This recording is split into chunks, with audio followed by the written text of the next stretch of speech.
All right, guys, here we go. Welcome to day 2 of the Don Weir Memorial Invitational Tournament at Golden Fleece in Everett, Washington.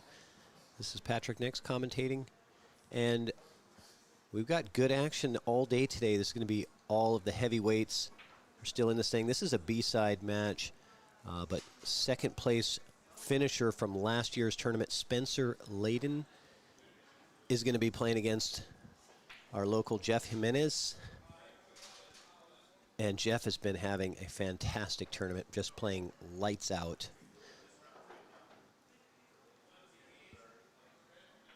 But he's going to have his work cut out for him. Spencer is a force to be reckoned with, coming up from California to play in this event. Last year, only lost to Shane Van Boening.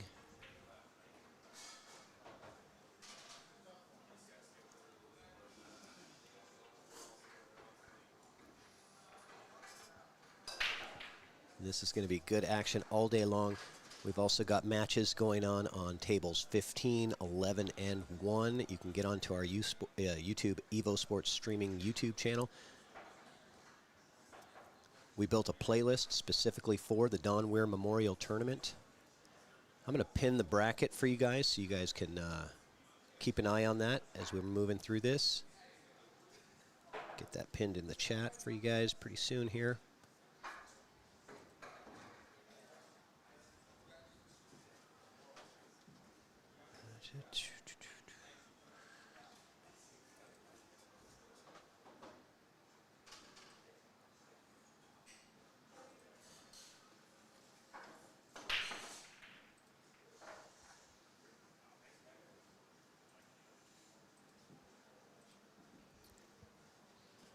All right. So Spencer, as with everybody else in this tournament on this table, really struggling to get those balls to rack tight. Comes up dry on the first break. And Jeff trying to lay down that safety, but the 2 ball got in his way, and that's going to leave an open opportunity for Spencer to get something going here.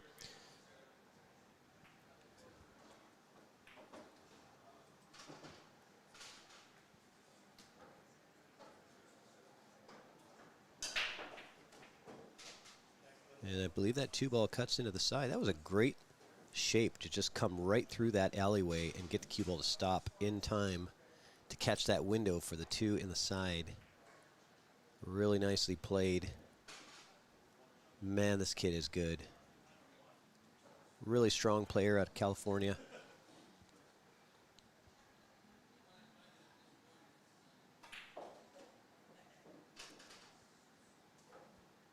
Super nice guy, too. Got a chance to get to know him a little bit yesterday. Very respectful player, but a lot of skills.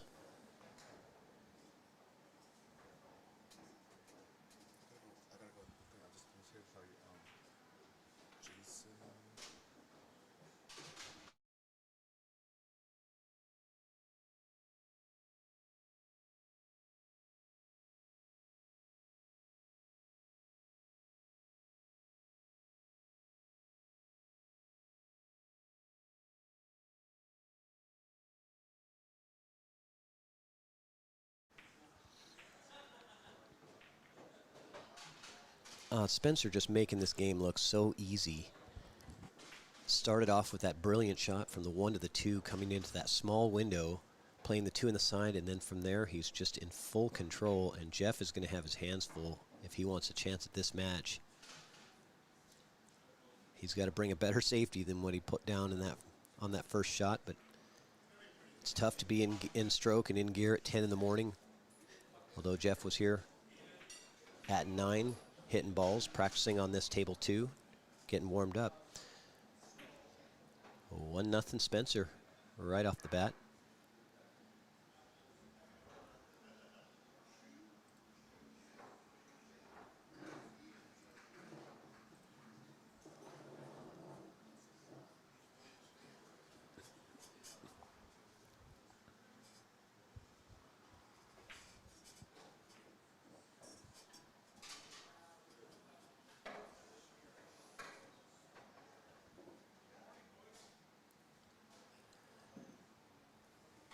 All right, so let's see what Jeff can do with this break. I saw him in here this morning hammering out breaks, break after break, and the sound that it was making was pretty consistent. The explosion that you hear, you hit that one ball, and he got off a good one here. He's going to start off with this bank shot, and I wonder if he's going to play safe or go aggressive here, knowing how good Spencer is. That might tempt you to get a little aggressive and try to bank in this one ball and get shape on the two. Gosh, you know, that's almost the exact same position that Spencer started with in the last rack. So right off the bat, Jeff with two giveaways. And Spencer, I assume, is going to take full advantage of this mistake as well.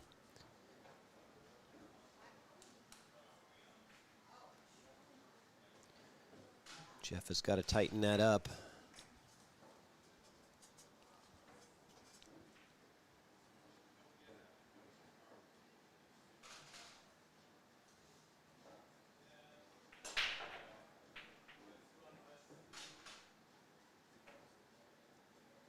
Coming a little far on this 5 ball, so he's got to back cut it to the corner.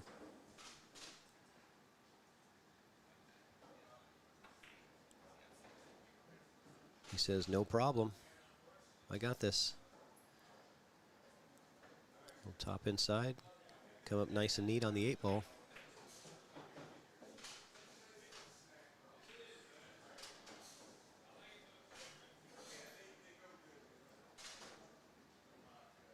Making it look really easy. But it is easy, right? When you can play like that.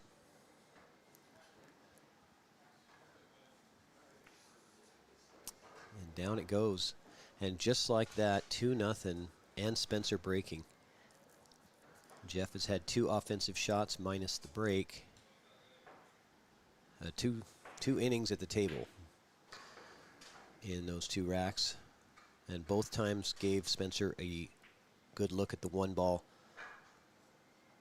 to get off to the races. And make sure to hit that share button.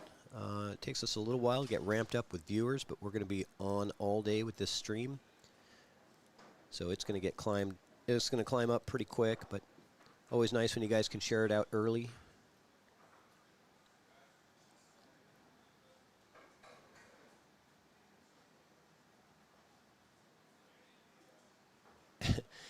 I swear every single player has really had a challenge getting that 1 ball to stay in place. And they try for a minute or so, and then they usually just kind of settle and say, well, this is the best it's going to get.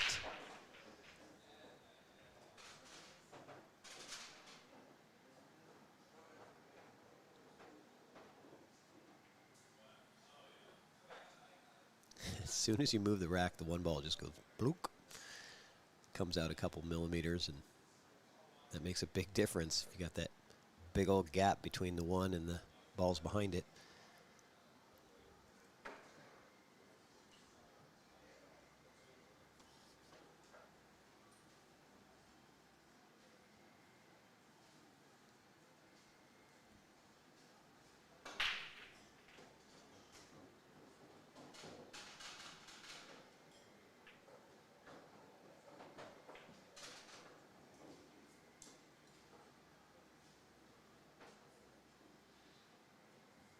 So Spencer with a really good break there, getting 4 balls down on the break that time.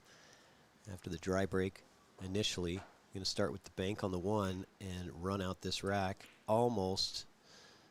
And okay, Jeff, go to work. This is your chance. Make it 2-1. You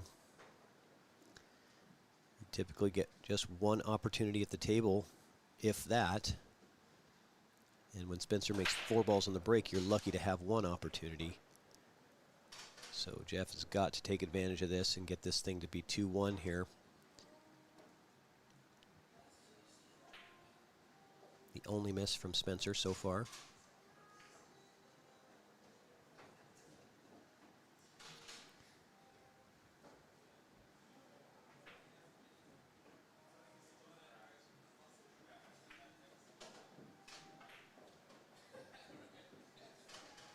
A little funny on this 5 ball. So he's going to be playing for the 9 in the corner. Oh, man, he didn't play for the 9 in the corner. He wanted to come back to have the 9 in the side. Wasn't really necessary. I mean, I think if he just uses the natural angle of that, he can get the cue ball somewhere in here and play the 9 in the corner. But he tried to really force it to have the easier 9 ball on the side. Personally, I think that wasn't really necessary, but I get it. You want the 9 to be as easy as possible.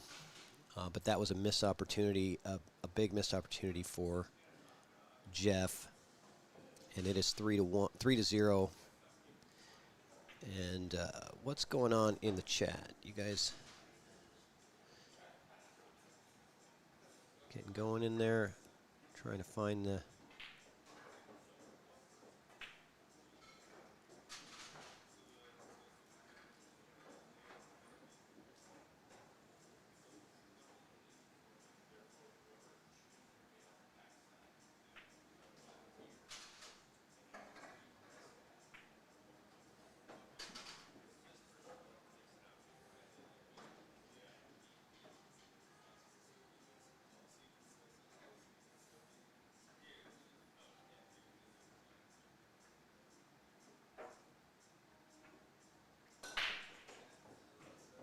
So Jeff with a nice break here.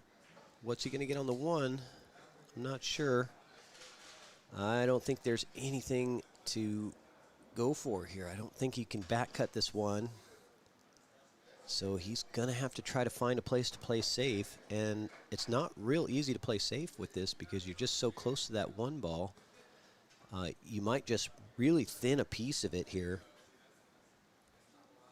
I think if you can just thin a piece of it and bring the cue ball down this way towards the 9, if you hit just a thin piece of that 1, you might be able to put the 1 right in this area.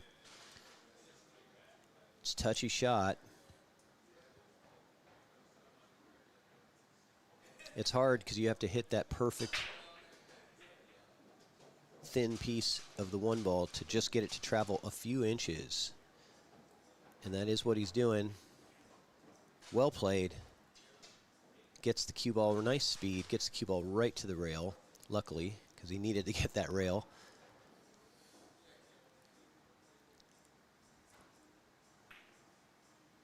Spencer with a kick.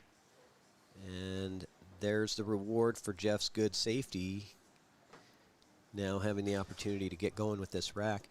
I think the 3 does play by the 4, but I'm not sure.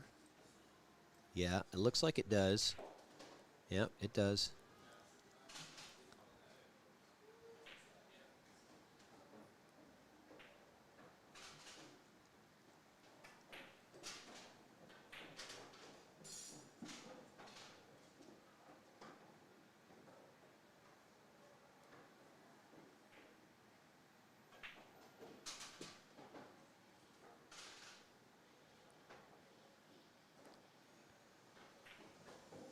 All right, Jeff looking to get on the board.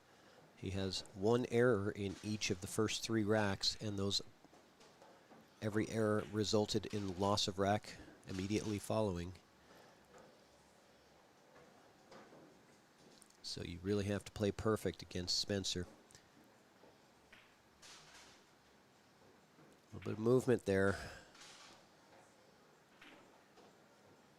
But Jeff is a veteran of this game and been in positions like this hundreds of times. Knows what to do, gets it done. And what other kind of action do we have out here? Let's just take a look at some of the other tables. I'll just kind of poke around the room and see what we've got. Looks like we've got Billy Silvera and Oliver Acosta downstairs on table 15. We've got Stan Taranjo and Shu Cheng Chao going at it. That just got started. And then I'm not sure what's going on that table. We'll find out in a second. Let's see. That's going to be Tyrell Blowers and Damian Pongpanek.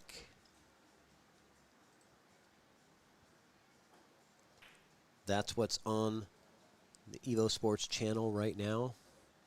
4 matches live at the Don Weir Memorial.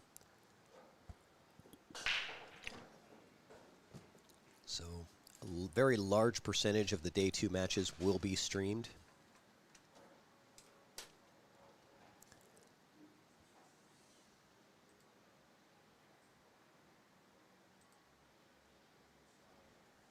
Really struggling to get a rack, yes, the rack straightened. I want to see this Stan Tourangeau and Shu-Cheng Chao. That looks awesome.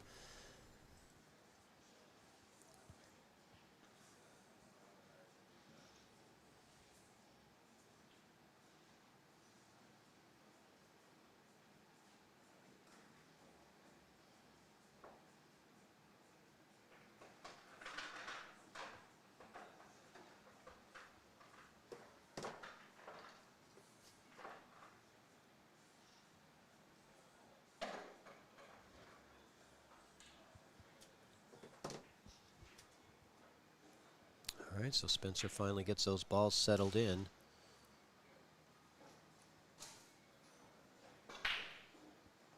And he still didn't have a tight rack. As you can see, the 7 and 9 just were froze in place as he cracked that thing, and that's a sign of just not being able to get the balls to rack tight.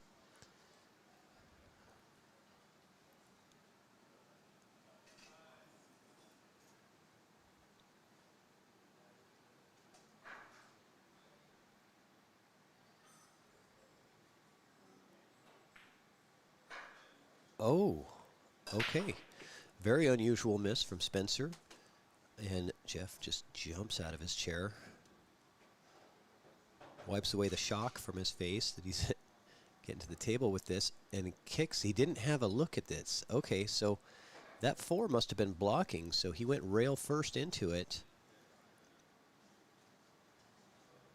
And it didn't take him long to make the decision, get set, and fire. All happened within about 3 seconds. But coming up short, overcutting the kick shot.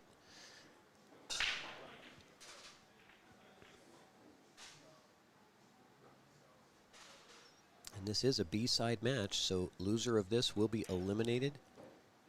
And I believe they're not quite to the money rounds yet, so this is one before the money. So somebody here is going out on the bubble, as they say in poker.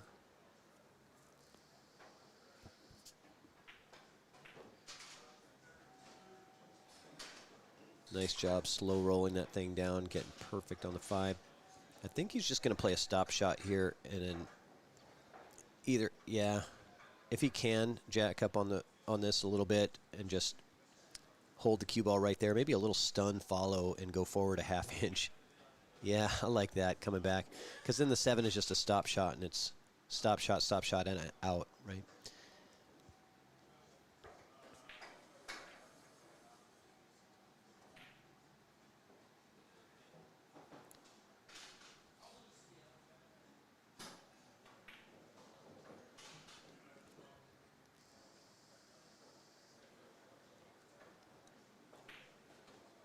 Four to 1. Let's check out what's going on over here. I'm very interested in this Stan Tourangeau and Shu-Cheng Chao match. Downstairs on table 11.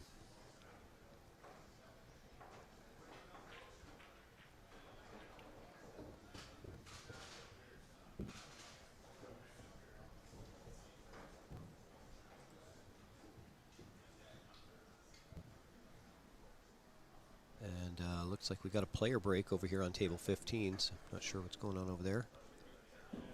Waiting for action. All right, Jeff Jimenez still in this thing. Don't let it get away from you. Crucial rack here to make it 3 to 2 if possible. And he dresses up the 1 ball and pockets a ball on the break. I like it. So this was going to be a little touchy position. He's going to have to play this cue ball. He wants to get off this rail and put some spin on it so he can come into this window. He needs to be right in here for that 1 ball, for the 2 ball. Nice job. He didn't use the rail, didn't need to. Nice job just stunning over. and gets right on the 2, almost perfect, I'd say. I like this angle because he can just kind of nudge the 3 over towards the pocket here. And that really helps out. Did get straight on the 3 here, so he might be faced with a little bit of a tester on the 4 afterwards, unless he wants to play this rail first with the cue ball to bring it out a bit. Okay. I like that shot. Cheated the pocket a little bit to get the cue ball out. And this is the one that he needs to take an extra second or 2 on. Very important shot, and it is missable. And, yep, every miss. Oh. Every miss is crucial, but that was a very fortunate roll. Spencer going to go to try to go 1 rail and back at the 4 ball. I like it.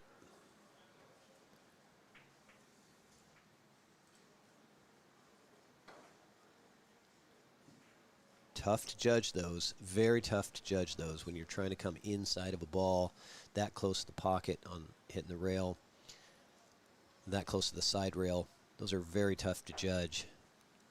So just a good job getting a hit.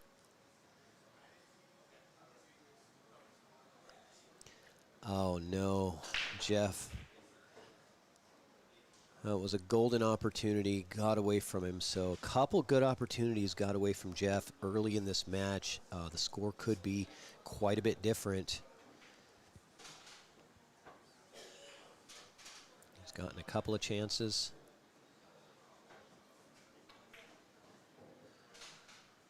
But he's not getting this one back. We're looking at 4-1 here. I think Spencer's going to just play the 8-9 combo, it looks like. That's what he was looking at. Now he's looking at playing the 8 in the corner, but it doesn't really matter. Either one is good. Probably makes sense to play the 8 in the corner and then the 9 ball. Both are pretty easy shots. Yeah, that's what he wants to do. 8 in the corner and then just kind of stun out for the 9 on the side.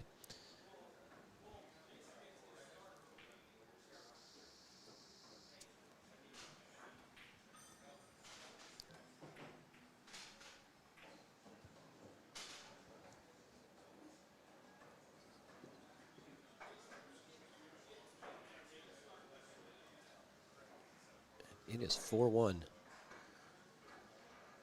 And this match will be over before you're halfway through with your first cup of coffee this morning.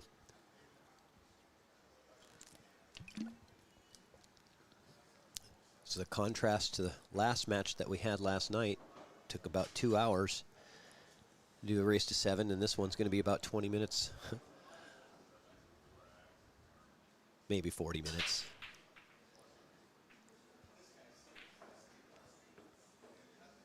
Because both of these players are fast, making quick decisions, knowing what to do, and just getting to work.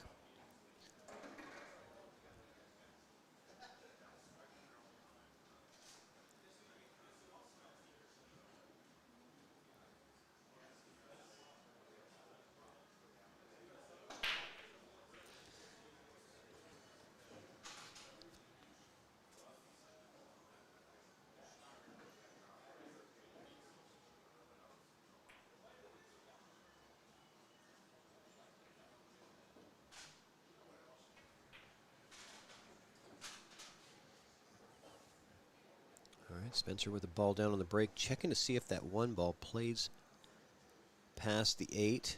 I think it does. It might not have, and he just plays the safe instead. Smart play.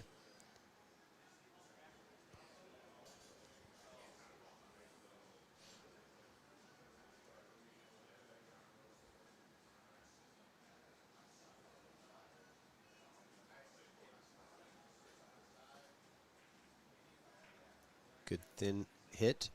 Oh, and the 9's going to help him out a little bit there, moving that cue ball over so he can't see an edge of the 1 at all.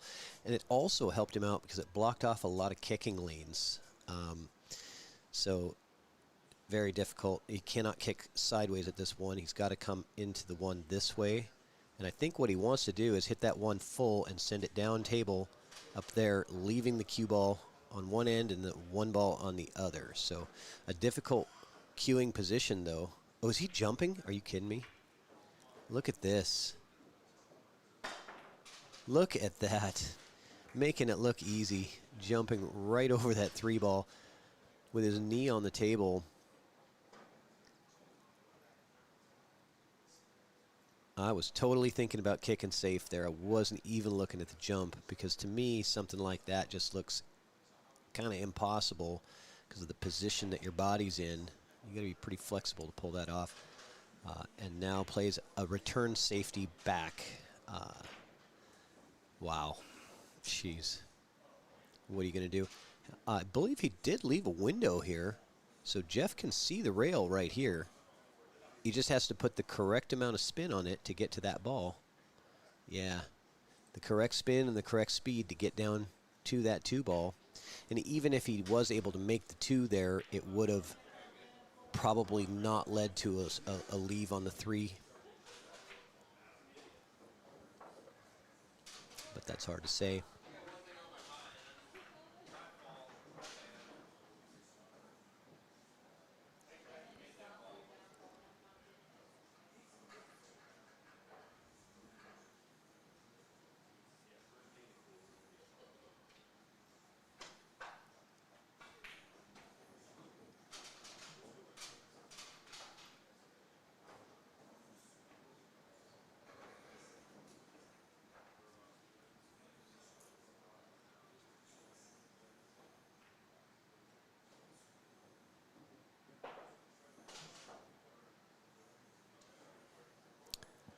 What's the score with Corey and James? I cannot see that table. I believe they're playing in the downstairs area.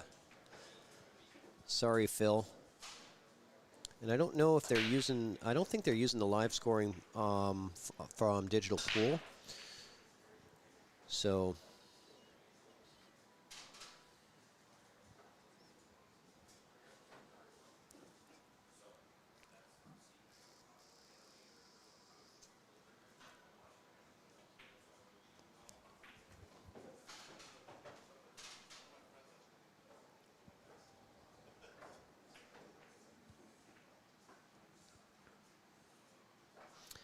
yeah.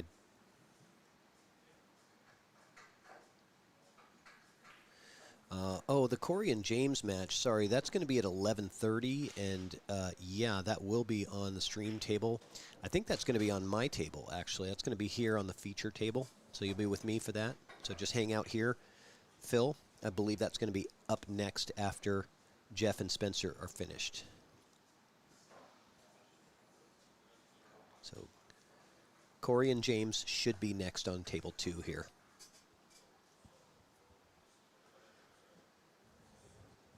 And up score update, Stan Taranjo is up 2-1 over Shucheng Chao. Give you those score updates. That's that one. And then we've got Billy and Oliver. Oliver up 2-0. And then over here we've got Tyrell up 2-0 over Damien. Those are the... And pretty soon in this tournament we'll just pretty much be down to 4 tables, and all of them will be streamed, so we'll be able to keep you guys updated all the time with all the action in this tournament.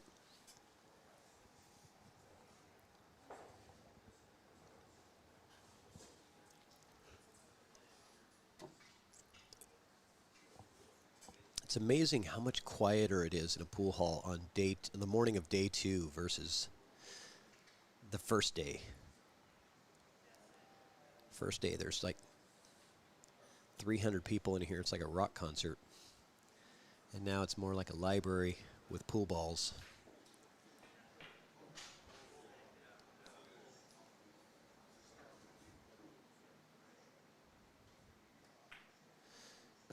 Is that score right? Is Spencer at 6 already?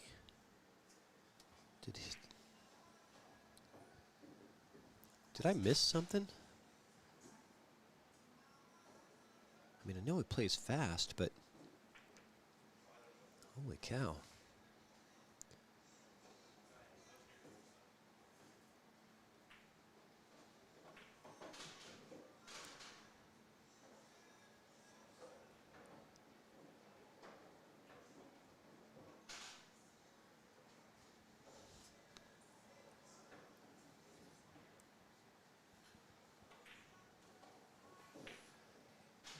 And that does it. Spencer Ladin, 7-1 over Jeff Jimenez. And congrats to Jeff for a good tournament. Well played. Lots of great matches. Unfortunately, when you're playing against this level, it usually ends somewhere like that. Against a monster. This guy got second place last year against Shane Van Boening, taking first. So certainly no shame in losing to a guy like Spencer Ladin. But we're going to take a break, and if you guys want to watch action right now, head on over to our channel, which you're on, and just go to the playlists, and there's a playlist called Don Weir Memorial. And I can even put the actual playlist in the chat if you guys want me to. Let's see here.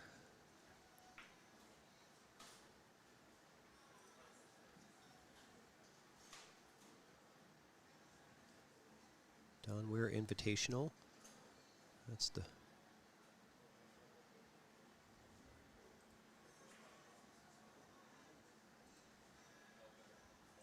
copy.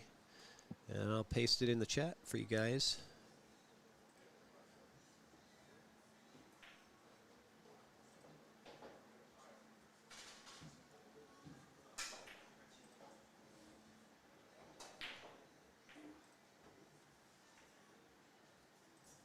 This link in the chat will get you to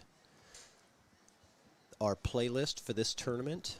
So if you use that playlist link, every match played in the Don Weir Memorial Tournament will be listed and archived there for eternity. You can always go back and re-watch them, but the live matches will be right at the top of the playlist when you go to that. So use that, and I'm going to go down and get some coffee and get ready for our next matchup, which I believe is going to be Corey Deuel and James DeBee. Yep, there's Big James. Big James coming in right now.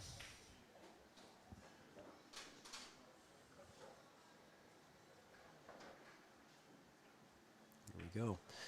All right, so hang out. Be back in just a minute.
All right, here we go. Big time A-side matchup, Corey Deuel, James Deuel. An exciting match. And with a previous U.S. Open champion against probably one of the strongest players in the Washington state. Agreed. James is a tough customer no matter who he's playing against, but he's going to have his work cut out for him. Oh, yeah, let me take off that starting soon because we have started now. Yeah. Thank you. It's almost like I didn't even see it. The game is too exciting. You know, you're ready for the game.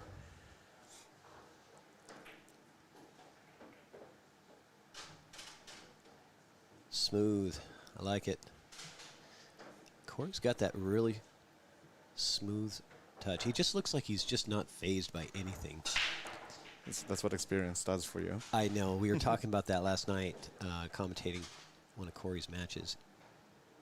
And he just looks absolutely the same on every shot. But, again, that's from years and years and years of playing pool. This ran a little strange.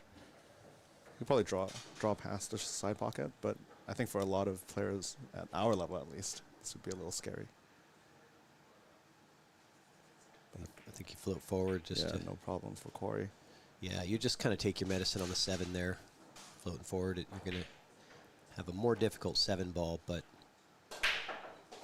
you're assuring yourself of the shot.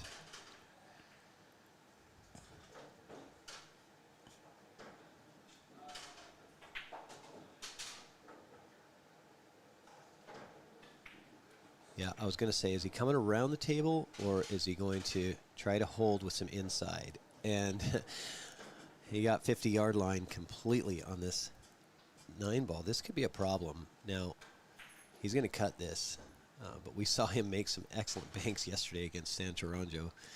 Oh, yeah, yes, it is. Yes, he did. But he's not banking this one. That's going to be cut in, and that's not going to make it, and he's not going to get away with it. So... yeah, failed run out from Corey. And that all started with that 6 ball, you know, landing a little funny. Yep. You know, had to do something to avoid the side pocket, and he just slowly got out of shape. Yep. 1 ball at a time, got a little bit worse and worse in shape until he got to the 50-yard line on the 9. So James Deuel with the early lead and the breaking advantage now. That's huge. Alternate break. Taking the first rack off of your opponent's break is big. Especially with a break like James Deuel. Absolutely. James Deuel has one of the biggest breaks in this building next to SVB. Probably I'd say I'd say next to SVB, Deuel has probably got the 2nd biggest break when it comes to explosiveness. Right, the amount of power he gets into the ball. Yeah, and he's such a big guy, and it's a small table. You watch the tip of his cue almost reaches the, you know, right. It almost reaches on his follow through. It almost reaches the head ball. It definitely goes up to mid table. He puts a lot of force and a lot of follow through, and usually has a lot of success. But you do get a lot of cue ball movement sometimes. you got no friends here, though. Yeah, I think I commentator cursed him right off the bat. Sorry, James. My bad. That was on me. Your powers are too strong sometimes. I know. But Corey's my horse, so, you know, what are you going to do? All right. The 2-9 looks a little tasty here, just because the 2 doesn't really go anywhere. Unless you can maybe stun and come inside. Like, sorry, I changed the view for you. into this area here with a bit of stun. Okay. I don't really see the 2 being really potable anywhere else. Yeah, he did exactly what you were talking about. He's going to play the 2 in the side. Maybe the corner if he has it. I don't think he does. The corner leads to better position on the 3 because you can use the 9 to just kind of stop the cue ball there. Moving things just very little. I don't like hitting the corner just because the 9 ball will go towards the 6 and 7. If you hit it towards this side pocket, you just draw it a little bit and you have a shot on a 3.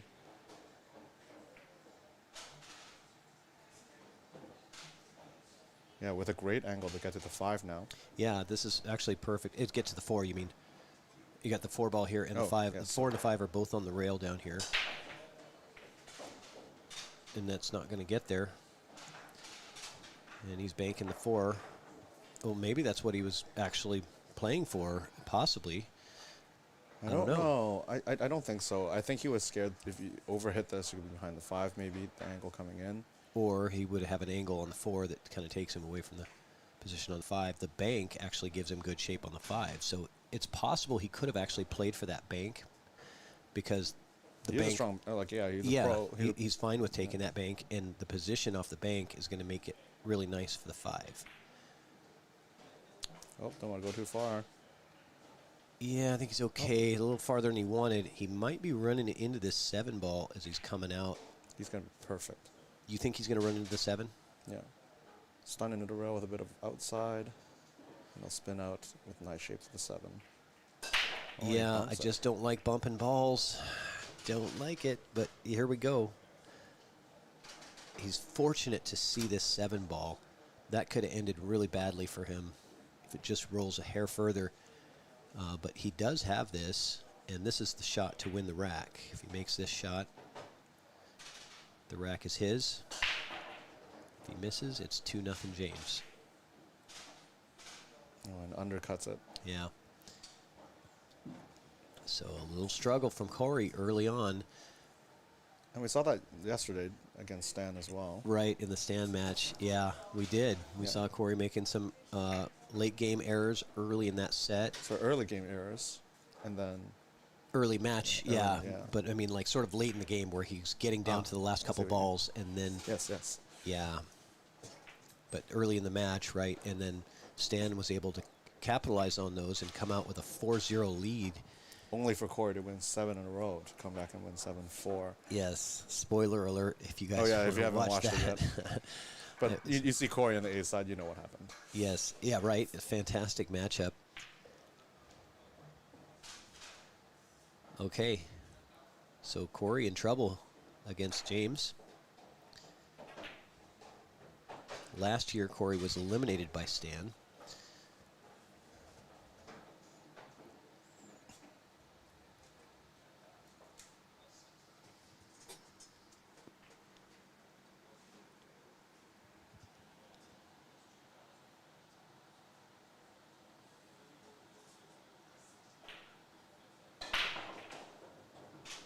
Nice break. I thought the 1 was going to go in. It didn't, which would have been nice for him if that 1 would have go in the side. It just rattles the side pocket and comes back out. But he's going to go down and bank this. He's going to reverse bank this. The Kiwa's going to go 3 rails. And yeah, the 4 ball's big here. Okay, yeah, he didn't even mess with the additional rail.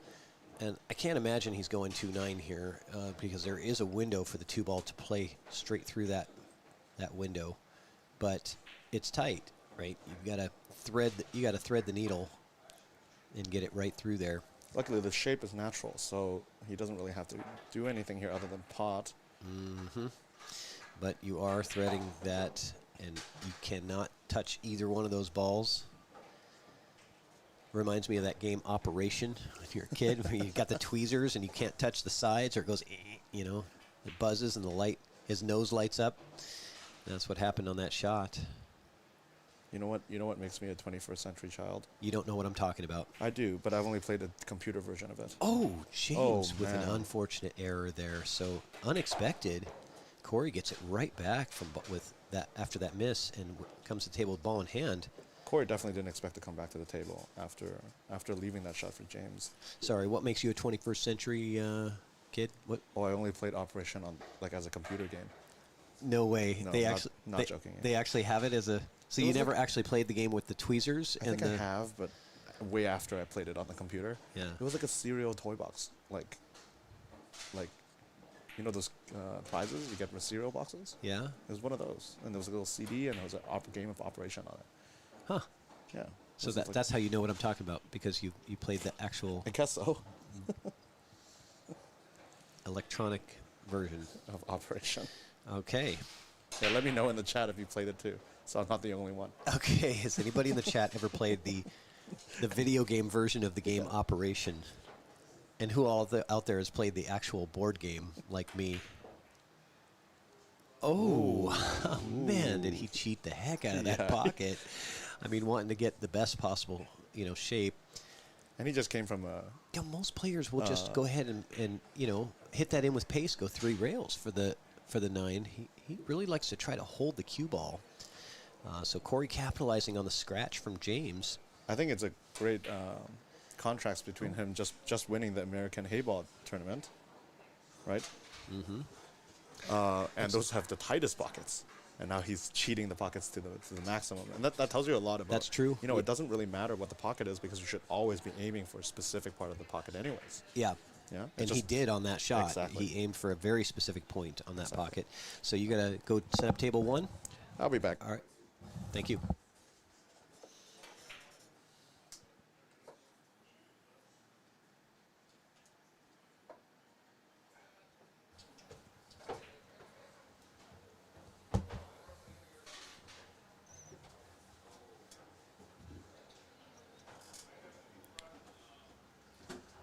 All right. So both players with a couple of errors already. Corey with a few. I think 3 errors from Corey and 1 from James so far. I would call that an error, I guess, too. Scratch on break. It didn't get kicked in, so I will give him an error for that. And it looks like a 1-9 combo to tie up the score 2-2 real quick here.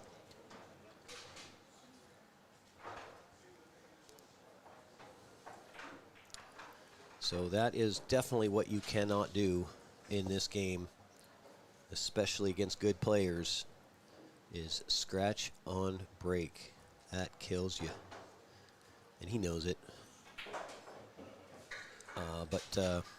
You can only look in the mirror on that one because it did not get kicked in there. It drew straight off the 1 ball and went straight to the corner pocket. So it was just a mishit from James, not getting the center full part of that 1 ball like he wanted, where you can really squat the cue ball and minimize the movement of the cue ball after contact.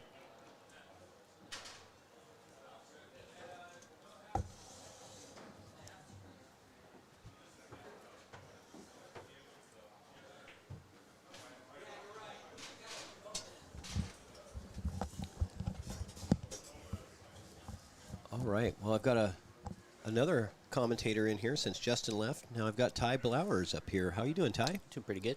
How'd you do with your match this morning? Played really well, actually. I broke and ran 3, so that's pretty good. Nice, for nice. 7-2. I know you had some struggles yesterday. I watched some of it, Yeah. some of your matches, and it wasn't your normal game. But here we go, 2-9 combo for Corey, and instantly now he's up 3-2. In this match, James was up 2-0, had a chance to go 3-0, scratches on kind of a typical shot that he should have been able to control the cue ball. Ends up with a scratch. Corey runs that out. Then James scratches on the break. Corey gets the 1-9 combo right away. Oh, jeez. And then Corey breaks and gets that. And so it's instantly now 3-2 the other way. It should have Yeah. been It should have been 3-0 in the beginning, James. Yeah. Isn't it amazing how, like, just one thing can just flip the script on you? No, I just walked away from the table down there, and it was 2-0, and then Yeah, it doesn't take come long. up here, and it's 3-2. Bar box 9 ball is fast action. Yeah. James doing a great job there with getting the 1 in the side. I think that's his goal with this wood rack format. Yeah, James is very much a power player. You know, I played him in the bank pool at the U.S. Open. I think he might have been the one that beat me, actually, to put me on the B side in the second round. Yep. And then I lost to Roland Garcia. It was round 7 or something. But he played really good in that bank pool tournament. Yeah, power player is right. We were talking about the breaks from the players in this tournament. I would say number 1 power breaker SVB. I would say number 2 in this building would be James DeVee. Really? As far as the force that he gets into and the Corey. Lucky a little bit. The scatter, the explosiveness, I would call it, Sure. off of the break. I would say SVB, and then James second to that. I mean, I'm not taking anything away from all of these other players in here, and I'm not saying that they have the best breaks, just the most explosive. Yeah, using power break more often than not, right? Yes. That was a pretty good shot. Didn't turn out ideal, but I mean, he'll take it every day. Yeah, we're going to see another safe. I think he's going to try to get the cue ball back to that 4 ball. Probably back towards the other side by the 5. Oh. Or you just go for it and sell out and lose. Didn't quite sell out, I don't think. I don't think he's got the window to get that 2 through there, so we're going to see another safe coming. Yeah. No, it doesn't surprise me Corey went for that shot, really, because, I mean, I know Corey's game pretty good, and he likes to make things happen to give himself opportunities. Yeah. To win. We saw that yesterday in his comeback against Stan Tourangeau. He was down 4-0, and he came back to win 7 straight. Oh, wow. And he played very aggressively, and it paid off. Yeah. Seems to pay off quite a bit for Corey. I watched Corey play one pocket in Denver one time, and I was like, he went after some of the most ridiculous shots, and they were all working, every one of them. And I was like, what is happening? Yeah, It's not the ones you're supposed to go for. Oh, right? never. Yeah, he was playing cheap with a guy, and the tournament was about to start, and he was just kind of whacking at him, and everything was going in, and he won. What a shot. What a beautiful shot. What a touch. See, that's on what that I'm ball. saying. That's what I'm saying with Corey, is he'd rather hit that ball and sell out 40% of the time to have that 10% that he gets good save, And this is really good, actually, because James does not have, does he? Look, he's going to spin around the 5 to get to the 2. This is tough. Yeah. Yeah, that was really tough because he had to avoid the point of that side pocket. Yeah, he hit the 5 on the way in. Yeah, and he had to hit it hard enough to where the 2 is going to get all the way to a rail afterwards. And Yeah. when you're hitting it hard, obviously less of that spin is going to grab, and that's what we saw there. So ball in hand. Yeah, that was a tough spot. Good reward for Corey on the well-played kick safe that he got. Yeah, see, this is the kind of shots that Corey excels at. He's going to try to bump this 5. To make it more playable. Yeah, to make it playable. Yeah. Or try to bump a ball to make that 5 playable. And it's watching him play 8 ball. I know. Just, yeah, it's fun to watch. Yeah, I learned stuff watching him just in this last Four Bears tournament. I was like, you don't have to play with ball in hand. You don't have to go for the textbook, to get perfect on a ball. He just bumps the ball out of the way, and it looks so simple. But it's not for everybody. But he sure has enough cue ball control to pull it off. You're smart to watch him because you can learn a lot from watching Corey play especially, 8-ball in one pocket in other, very strategic games. Yeah. Because, we talk about pool IQ, and Corey's pool IQ is genius level. Oh, for sure. Definitely. So let's see what he's got here. So he's wanting to bump this 5 in the face. Yeah, you were right about, oh, no. Yeah, he hit the 6. That was brutal. Yeah. So just to try to make that 5 easier, and he took the risk, like you were talking about. He took a risk to get better, to get better shape, to run out easier. And he only had 2 balls to hook himself on if he did hit it bad. So it's like odds are good that he doesn't get hooked, but you're still letting that chance. Oh, wow. He just gets do that. away with it. You just do that afterwards. Unreal. Does this 5 play by the 8? Now we're going to find out. I think it does. Look at that. It's really close, but... Yeah, it's like a half pocket, but he wanted it to have a full pocket before, so... Ended up playing it anyway. That's... Right. It was tough. Yeah. Yeah, the whole reason he went through that was to have the 5 have a full pocket, and he ends up with a half pocket shot.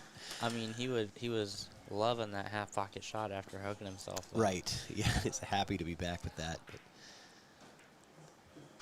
Uh-oh.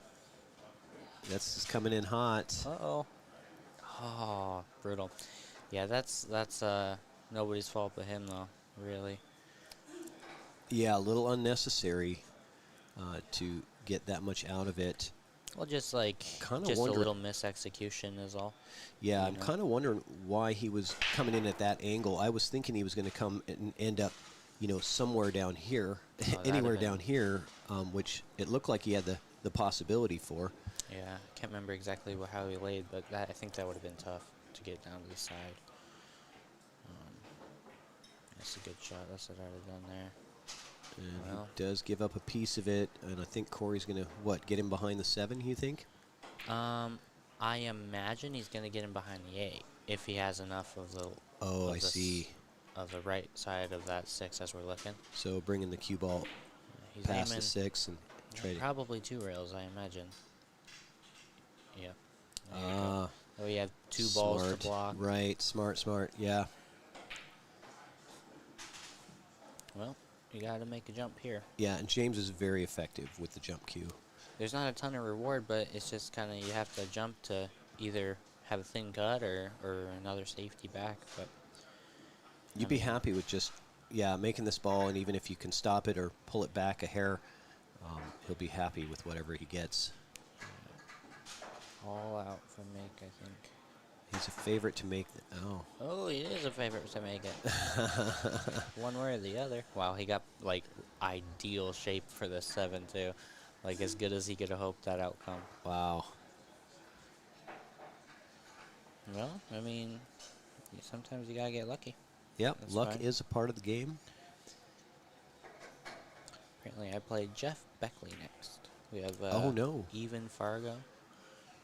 Even match. I don't know who Jeff Beckley is. I think James got lucky twice in a row.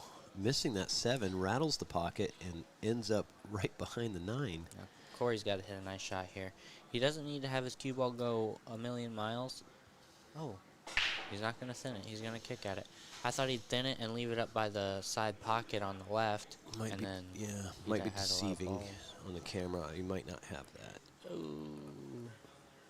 Well, a little fortunate for James there. Yeah. So James have the opportunity to tie this rack.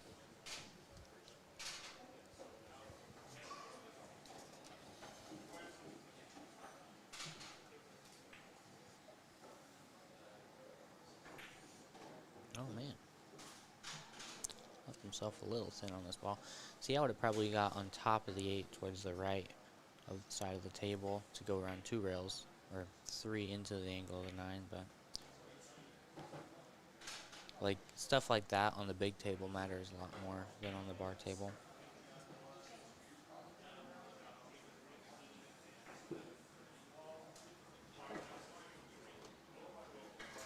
Looks like we've got about 50 live viewers. I think we're just getting warmed up for today. Nice. I'm expecting hundreds of live viewers by the afternoon when it starts to really boil down to the Yeah, we're really not too far away from getting down to the finals, like the final bit of it.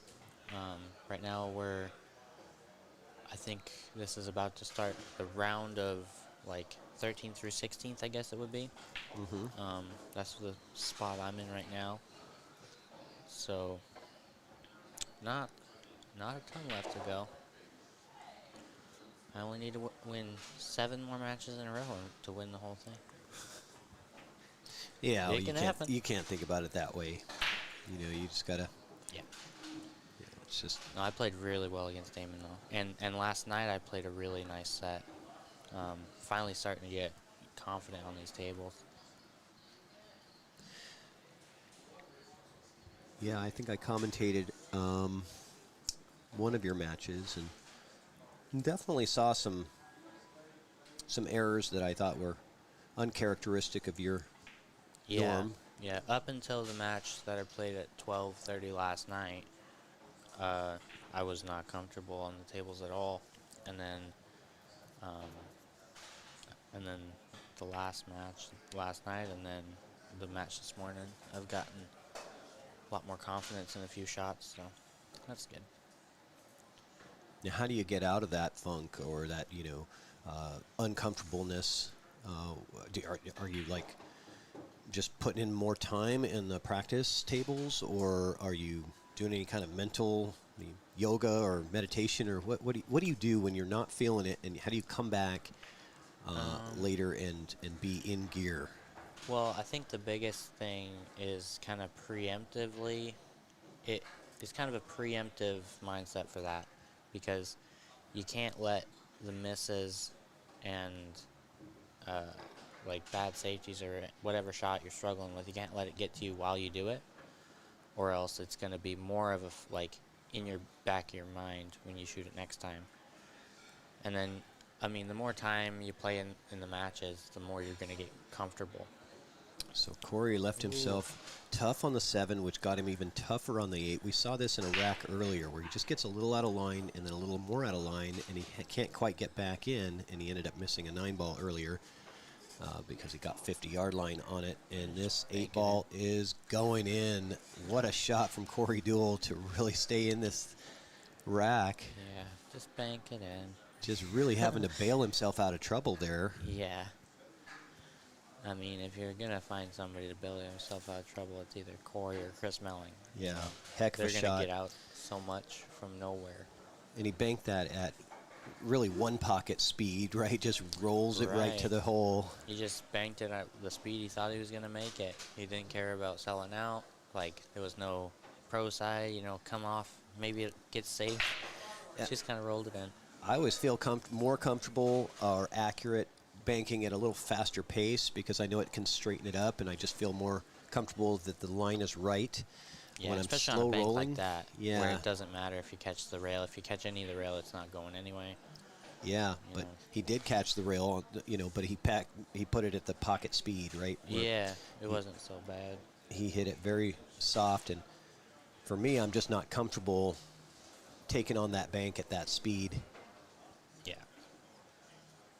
But that did help because you're right. Yeah, you put pace on it, and you better be, dead center in the pocket because it can rattle on you pretty easy if you're not accurate. What other matches do we got going on? We've got a player break going on here, so they're going to take a quick break. Good idea to take a look around the room. That one's nothing's going on. Stan Taranjo and Shu-Cheng Chao. Shu-Cheng at the table going for the 9. Oh, That's man. a two-way shot there. Yeah, nice little safety with cheese. Yep. So Stan on the hill. Let's take a look at table 1. What do we have? Nothing going on there. So the only one that we have going on right now is Stan and Shu-Cheng. And I don't know if you've played Shu-Cheng, but he's a local player out of the Seattle area. I think I've seen him before. Is it this guy right here? Or no? No, this is Stan Taranjo. Oh, I've seen that guy before. Yeah. Stan's been around for about 40 years winning pool tournaments. He's about your speed Fargo-wise, and he's 70 years old, and he seems, I say he's like a fine wine. He gets better with age. Let's see if you can make this jump carom here. Oh, not quite. Yeah, But he got yeah. this 9 out of there at least. Yeah, but he gave up ball in hand, didn't he? Yeah. Yeah, so, yeah, Chuchang confirming it was a bad hit. Stan, one of our Evo Sports sponsored players, coming out of Vancouver, BC, plays out of Metro Cafe, and a very, very good bar box player. One of the best in the Northwest when it comes to winning these small table tournaments. Not say he can't win on a bigger table, but he's tough to beat on the small tables. Okay, back to the action here. There we go. Well, James to break. He needs a good break here to keep Corey at bay. Good morning, Chad. Yeah, it thinned out a little bit, but we're still in the morning. We're just getting going here. So hit that share button. Put it out in some groups if you want on Facebook. That would help us out. Pool is not dead is usually a good one. Well, So try break for the hook. yeah, that's the break that you want to have come out dry. Yeah. Well, we'll see what Corey can decides to do for the push out, and he doesn't have to if he can get 2 rails behind it, because there's a pretty high percentage you get safe off of that back 2-rail kick. Mm-hmm. But I hope he pushes out so I can see what he wants to do. Like, I guess the obvious push out would be down to the top or bottom left corner as we're looking right now. But there's probably a better shot. You're gonna tie up the 9 to the 3. You don't want to. You don't want to tie it to 9. You don't want to tie it up to that side. I think he wanted that 9 probably more like, right here, something funky, where it's. Oh, this is a Corey dual shot. Corey was going to stop this ball and play it off the 8. Oh, this is James here. I know, but like if Corey was going to take it. Oh, okay. Oh, wow. That was so risky. He hit it really nice, though. Coming off the opposite side of it, and now the combo doesn't really play, so James kind of messed up the 3-9 situation, so I don't think we'll be seeing a. Yeah, Corey combo would not on have been doing that if he got that back. Yeah, these are very different style of play between these two players. Yeah. Chad was talking about the in-house spectators. Yes, very thin today compared to yesterday. I imagine this afternoon is going to be quite a bit busier in here as we get down to the later matches. That's going to be a no-rail foul from Corey. Yikes. Yep. Well, this isn't easy still. Like, breaking the 3-ball outlet off of the 2, for one, you got to get good position on the 2, which isn't terrible with ball in hand. But you can't really hit on the back side of the 3 because it doesn't turn out. Like, he can't hit on the rail side of the 3 off of the breakout. And then if he does this, he's got to draw off the top of the 3 to get shape on the 2. And if he hits it full, he's in trouble. No, he's just not sure what he's going to do here. He's going to break out the 3. That's the problem. It's like the 2 balls is kind of in the middle of nowhere there. Yeah, it was we really got lucky, though. That 3 carom might be right on. You think? It might be. Let's take a look at the side view. But you're right, that was the risk of that. Yeah. He had to do something about that 3. Oh, he definitely did. Yeah, it was just what his decision. Yeah, and the risk was, yeah, the breakout's easy, but this getting the shot on the 2. Mm-hmm. This carom's on, but it's like really close, so it's tough to get enough speed on the 3. It seems he can back cut this 2 to the corner, I believe. Yeah, he can play kind of a 2-way shot, I think.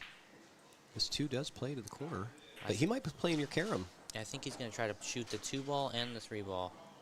Yep, he liked your carom, and he got both of them. Oh, lucky and unlucky. Look at the 4. I mean, gosh. Wow. Lucky than unlucky there. Yeah.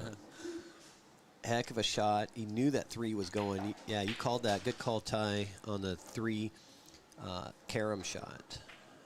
That was definitely in play. Oh, that's a good shot. Yeah. That's a good shot.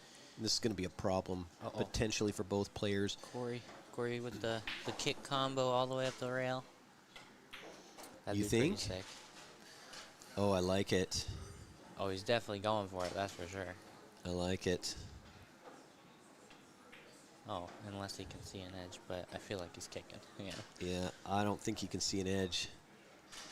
this will be pretty. Yeah, Highlight shot here.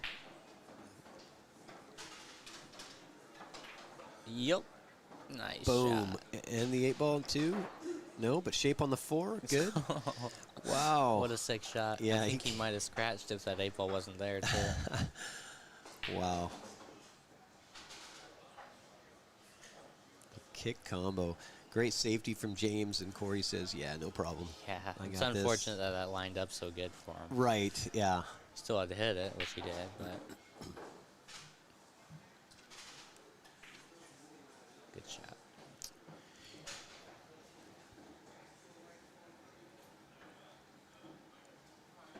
This can be a touchy shot. Oh, All right, sounds I've like got you're a- up. Yep, got a match. We'll Yeah. see you guys later. All right, good luck, Ty. Thank you. Ty Blowers, ladies and gentlemen. He'll be playing on table 13, so I don't think his match will be streamed. But very nice young man. Happy to have him in the booth, helping us do some commentary. Coming out here from Wyoming. Oh, no, this 7-ball is going to sit on the rail for Corey. So another kind of funny closeout to a rack in this match. Corey's had a few of these where he just got a little bit out of position and then ends up really out of position towards the end of the rack. And last rack, he just slow roll banked the 8-ball to get shape on the 9 and got out. He might have to do the same here. I think he can cut this or bank it.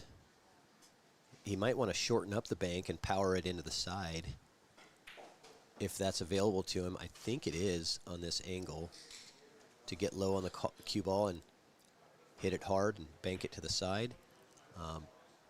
I don't think that's what he's doing here. He's banking the other way to get safe. And what great speed, leaving that 7 right on the rail. James really is going to have a hard time getting safe out of this. Might be one that you just have to pull the trigger and hope for the best. I don't see the safety being easier than the shot because of that 9 being a little far away from the 7 to get coverage. He'd have to hit this pretty good with some spin to get off of this 7 and bring the cue ball back to the 9. I don't see that happening. It is possible that he tries to just play the 7 ball up here on the rail.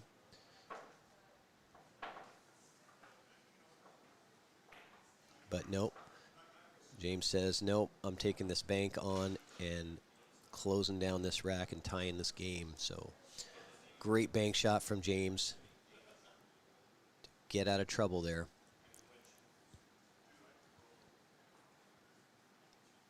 And to close it down with the 9 ball, tie the match. James DeVee, down it goes. Great finish on that rack. And this is good action, guys. Hope you guys are enjoying. Make sure you hit that subscribe button to the Evo Sports Streaming YouTube channel.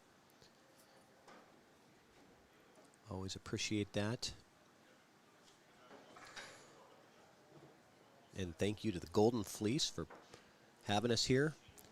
Thank you to Jason Weir and his whole team putting together this fantastic event and bringing all these great players to the Pacific Northwest.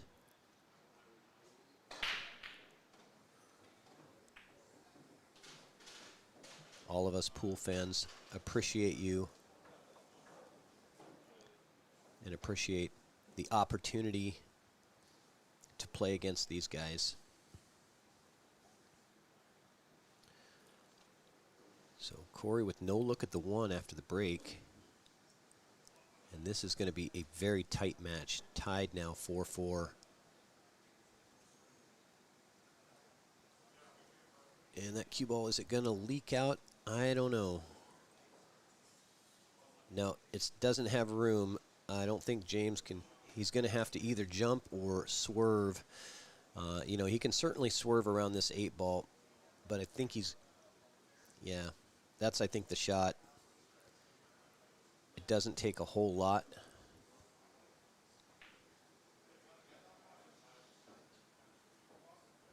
I think you're kind of hitting it to this line and then having it swerve kind of in.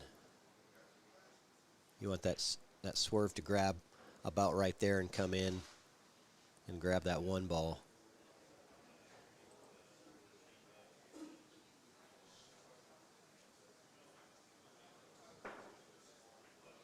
Perfect shot. Well executed.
And James looking to take the lead.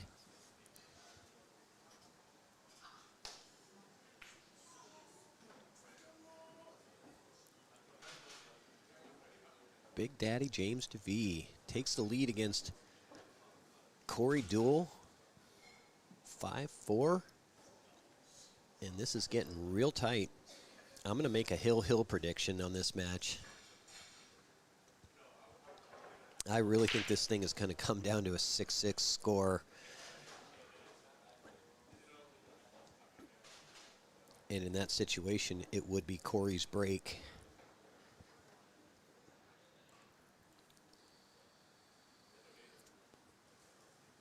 Because Corey did win the lag in the beginning.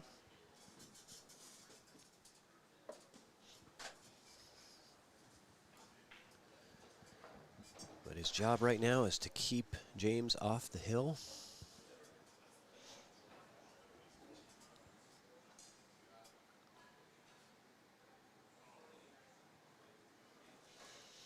I've never heard the nickname Tall James, Chad, although he is tall.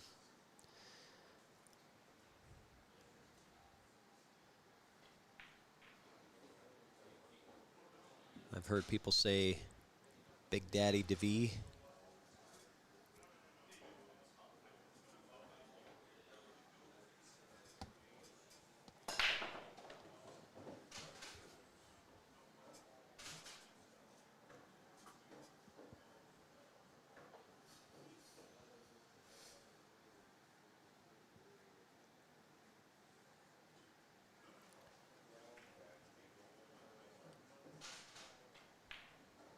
Very good break from James to get going here. And this looks like a great opportunity for him to have the break and run to go on the hill, which gives him the massive advantage.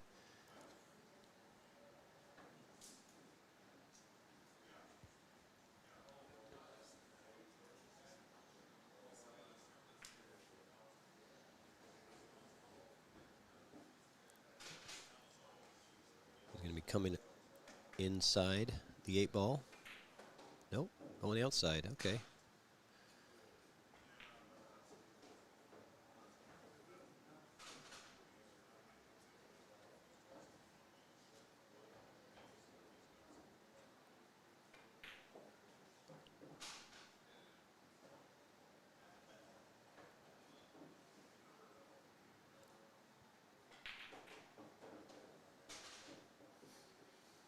Nothing to it, he says. This game is easy. James DeVee break and run goes on the hill, 6-4. Corey's got to win 3 straight.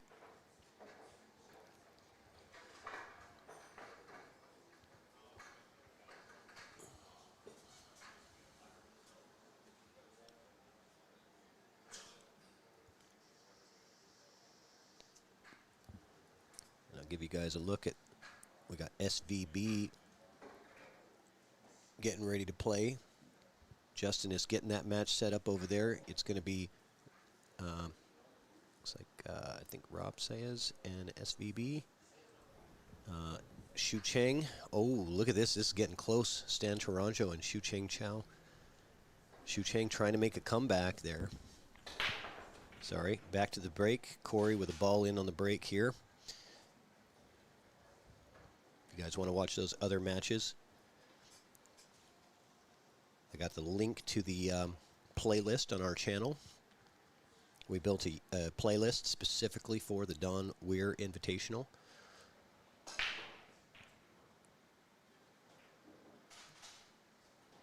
So Corey just laying up for the 2-5 combo, it looks like. Not trying to do anything crazy, just taking what the table gives him.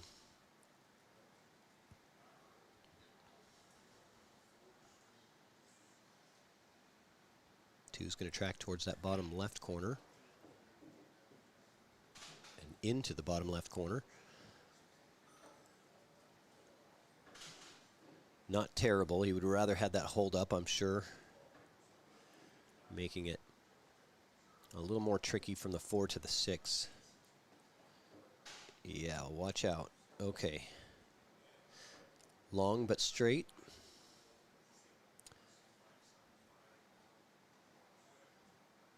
And he's going to slow roll this. I don't like slow rolling balls, because stuff like that happens. You know, but he didn't really have a whole lot of choice to put stop on it. He would have had to jack up off the rail and be elevated. And he preferred to slow roll it and not be elevated. But, you know, it's what happens when you slow roll the ball. And that's going to cost him the match, I believe.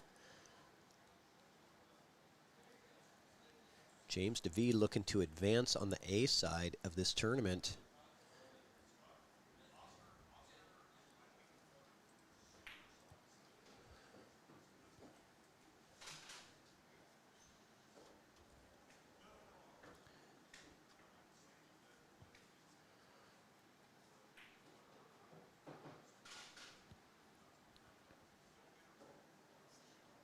And with this 9-ball, James will get to that 5th, 6th place round 5 A side part of the bracket, where you're just down to 4 players on the A side. One of them being James DeVee with that 9-ball. Corey Deuel goes down to the B side, and he's going to have to battle against some significant players down there that are still in this tournament. Spencer Ladin is down there on the B side. We'll see where Corey falls in the bracket. I am, let's see here. Loser goes to 116. Let's see, where's 116? Who's Corey going to be playing? Corey will be playing the winner between either Oliver Acosta or Jason Froling. So he's going to have a little bit of a break, maybe get some lunch. James will probably have a little bit of a break as well. And yeah, that was a great match, guys. So let's take a look at just what's going on over here around the room. If you guys want to kind of skip around to some different matches. Steve Lingelbach versus John Mora going on. That's on table 15. John Mora with a combo on the 9. Gets it done. Takes the lead 2-0 there. Stan Taranjo and Shu Cheng Chao. This is a really good battle. Shu Cheng just fighting tooth and nail to stay in this thing. And I'll tell you what, Chao is one of the most accelerated, I would say, players as far as his game. It just continues to develop each and every month, continuing to work on it, getting into tournaments and action and diligent practice. I know he'd really like to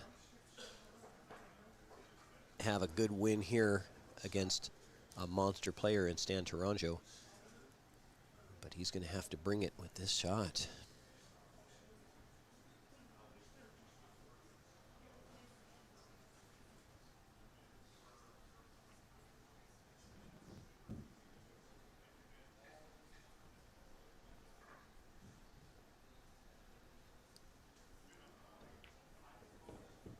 Wow. What a fantastic stroke from Chao to have an opportunity to take this one hill. I'm going to stay on this one, but if you guys want to listen to Ron Plaja, you're welcome to. He's commentating this match actually right now.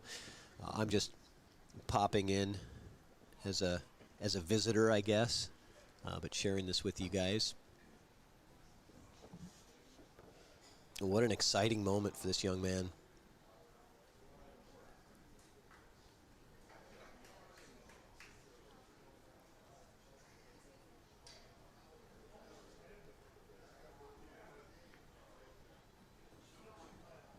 Young up-and-coming player against a very seasoned veteran.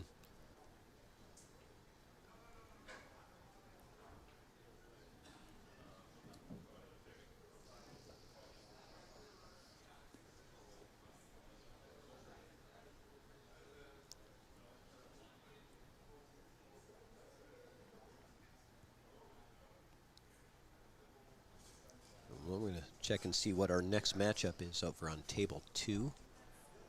Going to find out soon, but I'm going to flip over to the player break screen. But if you guys want to watch this hill battle between Stan Tourangeau and Chao, jump over to table 11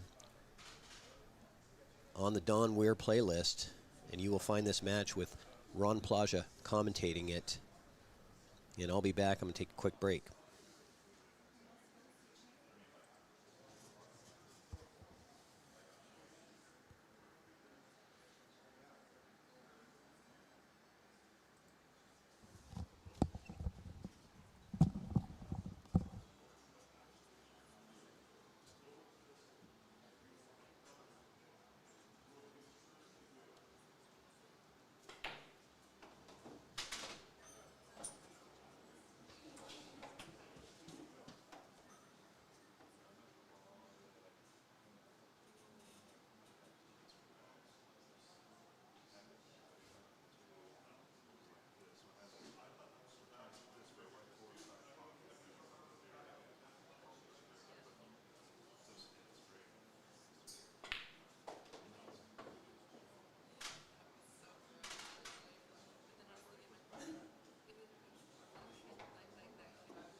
All right, here we go. Chao with a thrilling finish over Stan Tourangeau. Eliminating Stan from the tournament. He's got to be really getting that. Adrenaline's got to be really pumping because he was down 6-1 against Stan Tourangeau.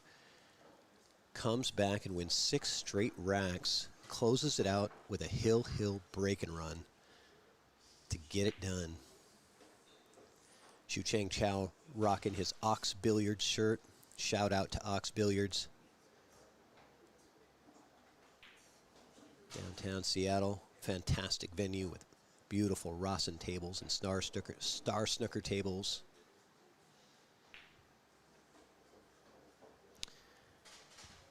They even have a Joy Chinese 8-ball table in there.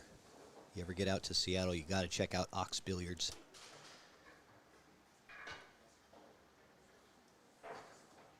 And here we go. Ben Kleinfelter, a 665. Shu Chang just getting to that 650 mark.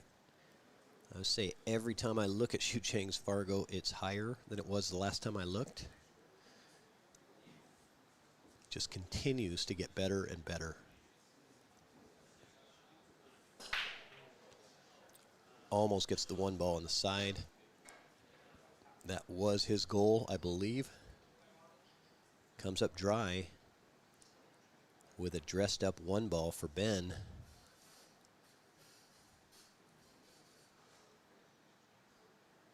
I would still call that a very good break, even though nothing went in. It was a good action as far as what he wanted to do with the cue ball and the 1 ball just a little off the mark.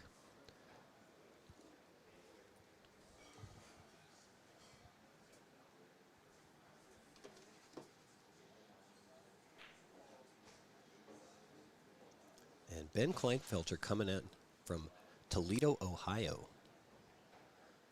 This is my first time watching this player. Not sure if that 2 plays by the 3, but based on his position, it must. It looks like it's got a half a pocket, though, if that. He's got to come to the outside edge of this pocket. Yeah, that was real touchy.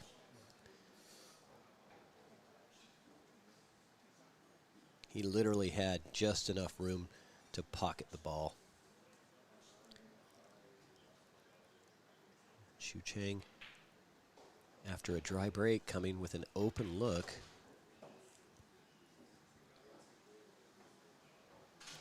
And I'll tell you what, he's got to have some confidence right now.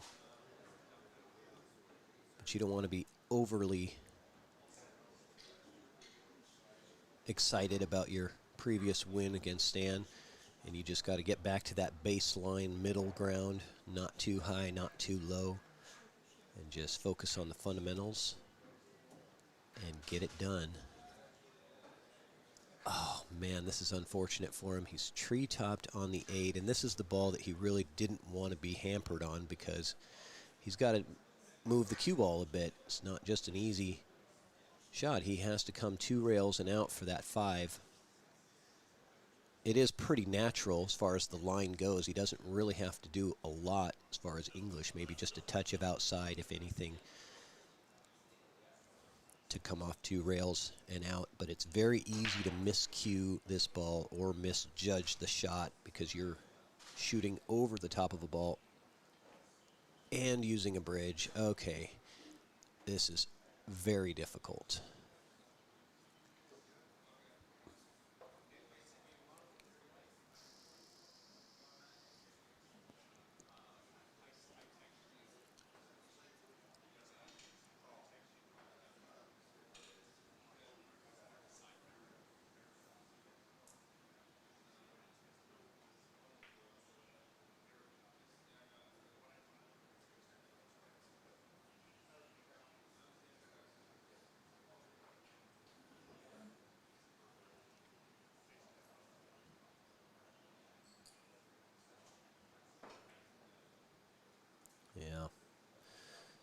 Gets fortunate, I think. Yes, he did get fortunate that 8-ball got right in the path. That was a very tough shot using the bridge. Shooting over a ball. Good attempt.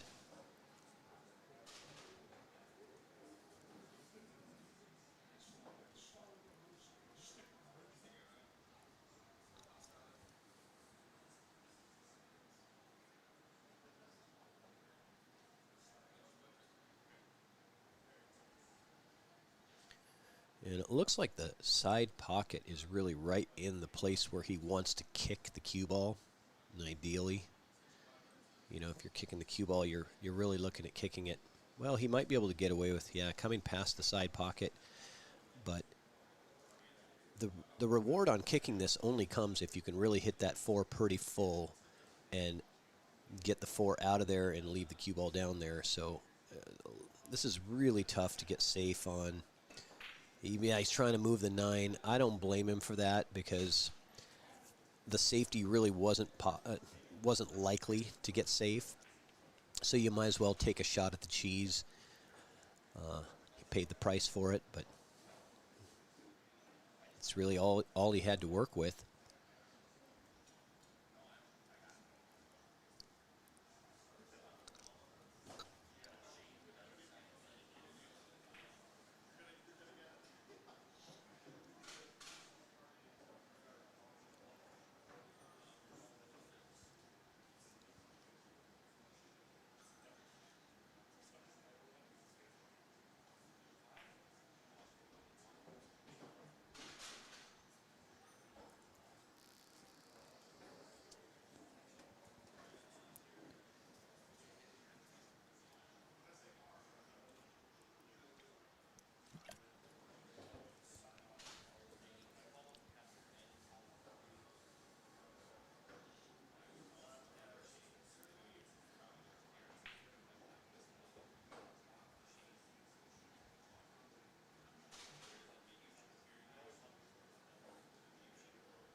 Nice cue ball. Makes this much easier to be nice and flat on this 8. Not having to move the cue ball too much. Oh, okay. Thought he was pretty flat on it, but guess he had a bit of an angle and decides to take it off the bottom rail and back up. That's the easy way to go. 1-0 Shu Chang. He's off and running. And here we go. Let's check out some of the other action that's going on. We've got Steve Lingelbach and John Mora. Looks like that might be on break over there. Tied at 5-2. We've got Tony Chohan and Chris Reinhold going on table 11. That's a good matchup, guys. If you want to check that out, go to table 11. And then we've also got SVB and Rob Saez. 6-2, SVB on the hill and breaking.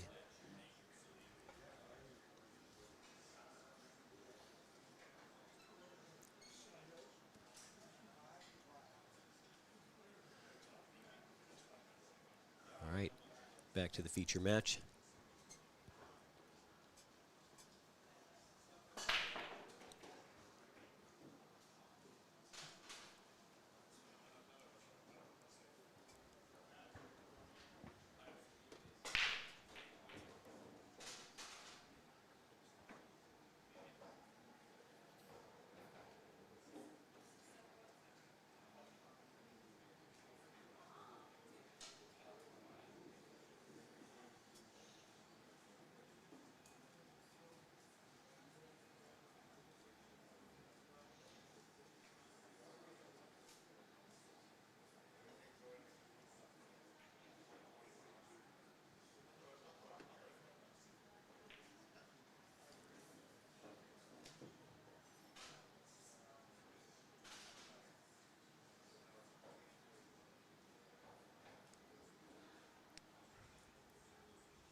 Nice hit from Xu Cheng. What's going to happen to it? He's going to set up a little bit of a combo shot. Pretty straightforward combo. Just got to watch the movement of the one. Try to control that one ball as best you can. Hopefully not move it too much and just roll the cue ball forward a bit. Play the one in the bottom or in the side. That works too. Yeah, I like slow rolling that ball.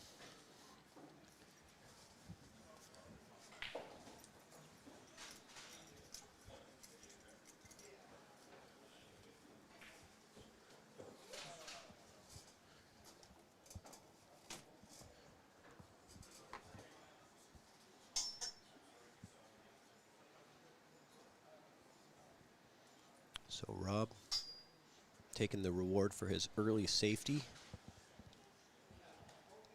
Gets himself an open look and don't want to tie that up. He didn't, but he came real close to tying up those two, 6 and 7. That could have been a problem. Comes out okay.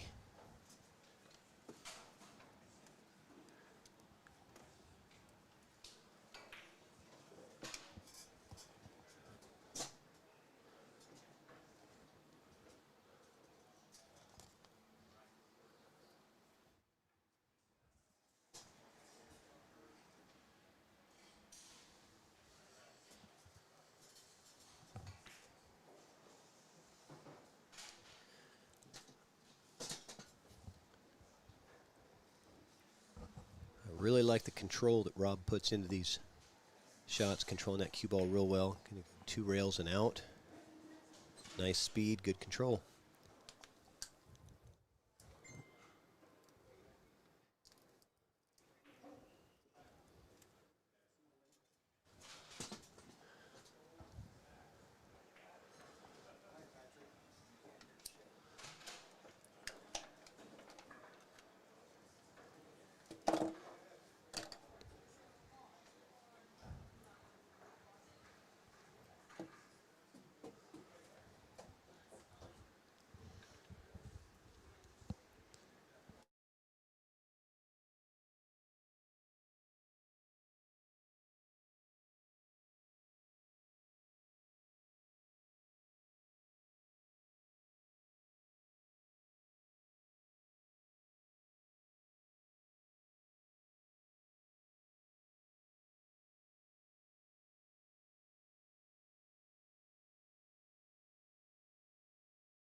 All right, Xu Cheng with the break, and this one's going to come up dry again. So 2 dry breaks already from Xu Cheng. He struggled with his breaks in the match, last match against Stan Taranjo. Had a real hard time having success on the break until it was hill-hill, and then he broke and ran. So that's a good time to figure it out. But it's tough. It is tough to break consistently on tables that have a little bit of wear to them, and they you got to rack with the triangle. And it's very tough to get some consistency out of that.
And SVB advances against Rob Says. Rob goes down to the B side. Definitely will be a force to be reckoned with down there. All right, so Ben gets a little bit in trouble here now.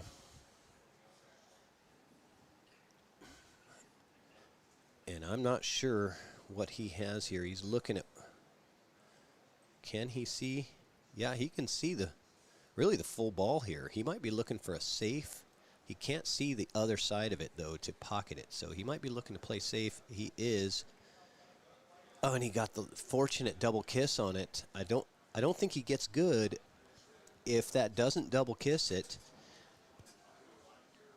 And Xu Chang going to have to thin the left side of this 3 and could play the return safe. He's got to be real careful. It's a delicate shot.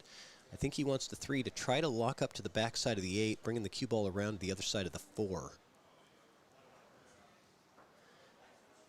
Didn't quite get enough out of the cue ball. He could have hit that a little harder because the 8 ball would have held the 3 there. So giving up a window of opportunity to return the safety. If Xu Chang just plays that a bit harder, the 3 doesn't really move much farther because the 8 holds it there, but the cue ball gets behind the 4. He wanted the cue ball in this area, so he's really good and safe. A double, so he played the intentional double kiss to try to bring the cue ball straight back. There wasn't really much he could do other than that. And Xu Chang, let's see if he decides to thin this again. This is a little more risky because the 3 ball doesn't have anything to stop it from moving out and leaking. So he's got to play this very delicately. Well played, really nicely done. Those are very delicate shots. This is really going to put the pressure now on Ben to get something done. He's looking at the short angle kick because that makes it more possible that he's going to end up with a safety behind the 8. I think he's going to play this at a slower speed. No, I was wrong. He did not play it at a slower speed. I thought there was a pretty good likelihood. Now, he got very fortunate that it ended up in trouble, but I thought there was a good possibility at a slow speed that he gets safe on that behind the 8 ball. But I understand the desire to go for it there. Because sometimes you go for the offense, and there's a certain percentage of those where you don't make the shot, but you do get lucky. And that's what we saw there. Sort of a backdoor benefit to going offensive.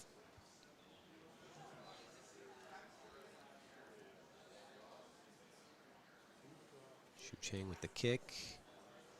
Uh-oh. Almost ends up in the drink. But does give up an opportunity for Ben. He's got to play really well here. He's going to play the 3 ball to this corner, and cue ball going to try to take it into this pattern here and this line for the 4. So that's what we're looking for on this shot. You got to avoid the 7, of course.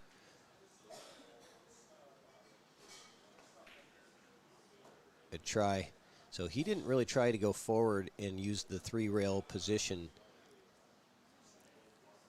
He got kind of down on it a little bit, trying to draw the cue ball off the side rail and back out. And not a bad strategy, but just didn't cut it enough. And Xu Chang with an opportunity now to take the lead.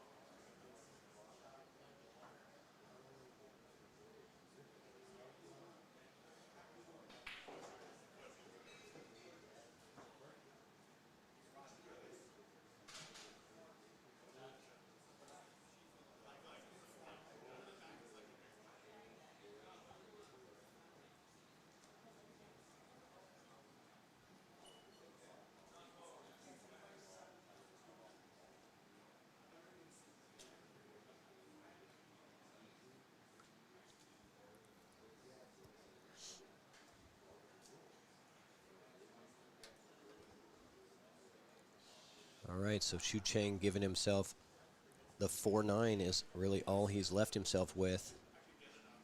It's kind of a do-or-die combo here.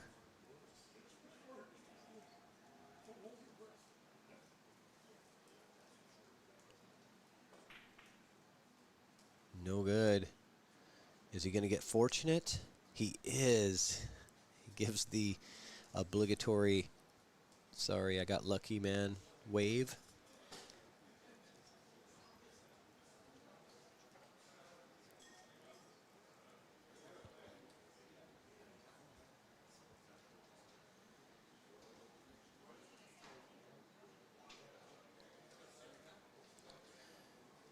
And looks like Ben's got his jump cue out, taking the end off to shorten it up. And this is a very short distance, little tiny hop over the edge of the 8-ball to cut the 4-ball into the pocket. So those are real touchy. If you hit it too full, the scratch is definitely there, which is what happened.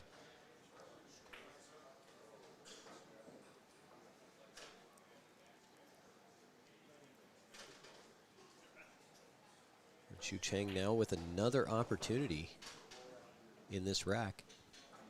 This might be his 3rd or 4th opportunity, which is fairly unusual at this level, but I'm sure he'll take it.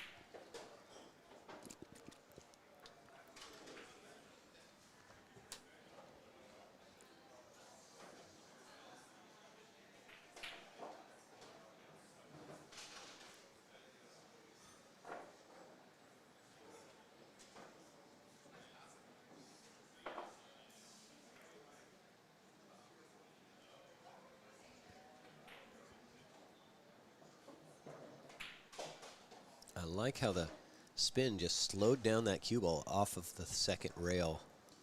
It looked at the speed it had, it looked like it was heading down table for a more long distance 9-ball, but it really checked up. And Xu Cheng very intelligent about the spin that he puts on the ball to maximize his percentage of getting good shape.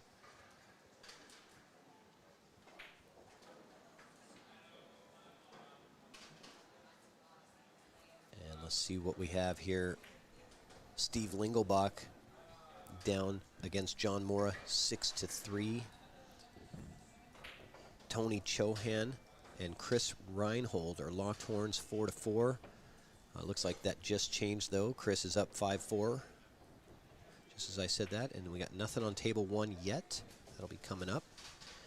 But some great action. Sorry, I think I just missed that break for you guys. Apologize about that. Dry break from Ben.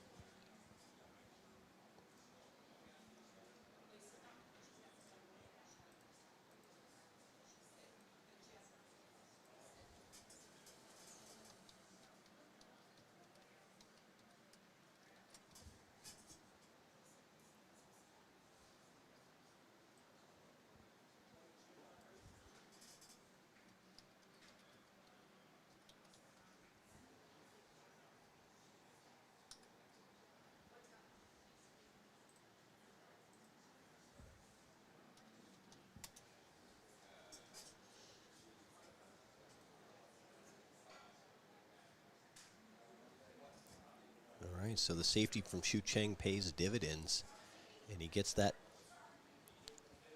coveted ball in hand, but he's going to have to do some work to get out of this rack. The 1, 2, 3, 4, yeah, everything plays, but he's just got to be very diligent about how he goes about this rack, because there are a lot of things that could get out of hand, but he's been playing lights out so far in this tournament. And I got myself another co-commentator coming in here. Welcome, Molina Mike. Welcome back. Thanks for having me, man. Absolutely. So Xu Cheng Chao here, I don't know if you're familiar with this player. He just defeated Stan Taranjo in a hill match. He was down 6-1, came back and won 6 straight racks, closing it out with a break and run. This guy's just been on fire in this tournament. How strong is that? 6-1 down, an alternate break, and Yeah. on the bar table? Against Santoranjo. Yeah, no kidding. He's arguably one of the best bar box players in our area anyway. Shu Chang just on fire. Pretty good matchup here. I first were made aware of Ben just a couple weeks ago at Junior Nationals. He had a pretty strong performance out there, and really was just super steady. And I was glad to see him here because he ended up leaving that tournament a little early before the finals, even though he was still in it. And he went on to play in Des Moines at Big Dog. So not surprised to see him still playing here on the last day. Oh, very good. I'm glad that you're familiar with Ben. I didn't have a whole lot of information about him other than looking at his Fargo and seeing he's from Ohio. We don't, see him in this area, so nice to have a little bit of background information. So he's a junior player, up and coming. Yeah, I think he's like 21, 22, something like that. So I think he played the 22U out there at Junior Nationals. All right. But that was my first time just seeing him at all. I didn't even know he was coming here. The first night, he came and introduced himself, and I said, why does that name sound familiar? And then he said, yeah, I was out there at Junior Nationals, and that's whenever the light bulb went off. So, Nice. yeah, he plays super steady. But if Chao, did that stand, then, I'm not going to be surprised to see a dominating performance by him in this match. Yeah, he's picking apart, surgically removing the balls on this rack. They weren't really tied up. They had to be played pretty specifically. It's just one of those racks where you just have to be in perfect position on each one. And they all played without having to break anything out. But, yeah, just an excellent, excellent job. Shu Chang is really a master of the fundamentals. He has a very diligent practice routine. And he's been working hard. Every time I look at this guy's Fargo, it's higher. Every single time. In the last 2 years. Yeah, nothing too flashy, it looks like, but just, takes whatever the table gives him and shoots straight, so that's a good recipe. Drifted in perfect position here on the 9-ball. Yep. Good run out. Started off with that safety on the 1 to open the rack after a dry break from Ben. 9-ball down, 3-1. Yeah. Strong. Let's take a look at what's going on over on table 15, because you got Lingelbach and Mora going at it, and Mora on the hill. Lingelbach laying down a nice safety there. Let's take a look here. What else we have? We've got Tony Chohan and Chris Reinhold locked horns now at 5-5. Oh, wow. Is that winner side as well? That one, I believe that is winner side. Man, just coming pretty down sure. the wire. Yeah, so get back to the action here. And then what do we have on table 1? Nothing going on table 1 yet. We're kind of getting down to the cream that rises to the top, and so we don't have all of our tables in place. So a lot of the times the players are waiting for their opponent to finish their match before they can start another one. Most of the matches now from here on out will be on the live stream tables, so you probably got to be able to watch mostly all the action. Go to the YouTube Evo Sports streaming YouTube channel. We built a playlist specifically for the Don Weir Memorial. So if you go to that playlist, all of the matches from this tournament will be listed there, and anything live will be right at the top of that playlist, so super easy to find matches that you want to watch. All right, Shu Chang gets a little love. Yeah, he got a little love, too, from that. Looked like the cue ball was tracking the scratch. And at the very end, everything kind of opens up where the 1 leads naturally to the 3-ball. He'll have to play a little tight position on the 4, but, you'll take it even though it was the last ball down. Yeah, it's a good point here. He wants to get nice and flat on this 3 so that he can hold for the 4, just a stop shot or a little draw on the 3 to get that position on the 4 on the side. He's a little thin here. I wonder if he can hold the cue ball or if he's going to elect to come up and down. I know this table plays a little fast, so let's see how he chooses to get on this 3. Ton of inside here. Oh, yeah, he was able to get a nice full hit and use that second rail to hold the cue ball. Very well done by Chao. Yeah. I was just saying earlier, he uses spin to, he just uses, he does a great job with putting spin on the ball to get the right kind of angles off when it comes off that second rail. Yeah, and even then, I mean, that's probably the most you've seen the cue ball move in his game, at least since I've been here. But it was all still very controlled as well. Yeah.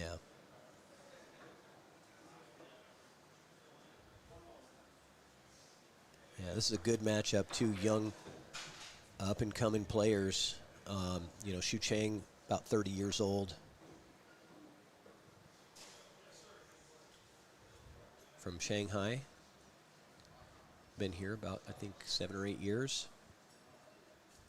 Key shot coming up here. You can tell he's really trying to figure out how he wants to hit this ball.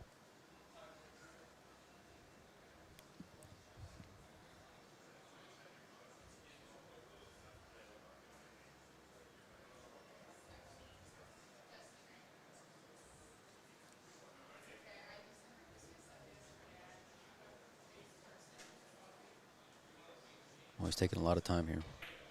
Yeah, this is a touchy shot to come around the 3 rails, and he got good. I don't think he was intending to get to that side of the 6. Wanted to come around and make the other side of it.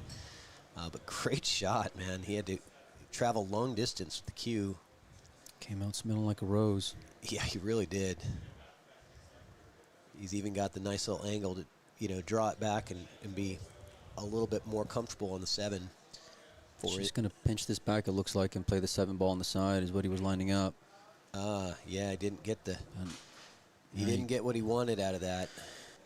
Cue ball's tracking towards the corner, so you got to be careful here. Maybe he'll use spin to try to go into the short rail and then hold an angle for the 8. Yeah, I just don't like the cue ball on the rail here. It just At all. makes it way more difficult. Yeah, agreed. You have that scratch angle in play and cue on the rail. Everything just becomes more difficult. Yeah, this is real tough. I mean, even the bank goes away from the 8 ball as well, so see what he wants to do, how he executes, more importantly.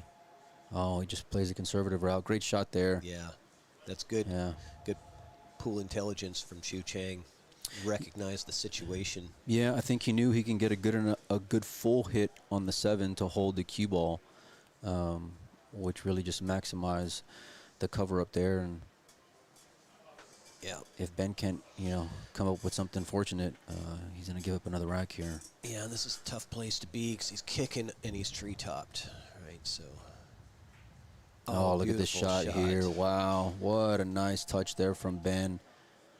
Just enough to put the ball in the hole, lined it up well, gets perfect on the 8 ball. And he needed that too. Oh, for sure. You missed that shot, and it's 4-1. And if you're Chao, you just got to tap your cue and just say, good shot. It's all you can do. Yep. And that was all stemmed from that lack of being able to pull the cue ball back 3 inches like he wanted. Yeah, initially when I saw the shot, I was thinking he's just going to hit a little bit of follow and come off one rail and then play the 7 ball on the bottom left like you're looking right now where he shot the 9. But when he started lining up the side, I said, okay, well, he can pull the cue ball off the rail. That was the whole key to the shot because coming up so flat like that, you're just in no man's land. Like nothing was going to be desirable there because of where the cue ball was tracking, and just you can only hit the top part of it. So right. It was in kind of a funky spot there.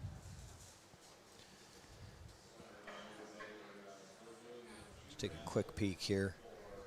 6-4 there, and Steve making a comeback. Oh, it's Hill, Tony Chohan, Chris Reinhold. Hill, guys. That's over there on table 11. Check it out. Downstairs. That's hard, so I want to watch that. Yeah, you do both. Cue ball. Ooh, just stayed up. He's certainly not getting fortune off the break.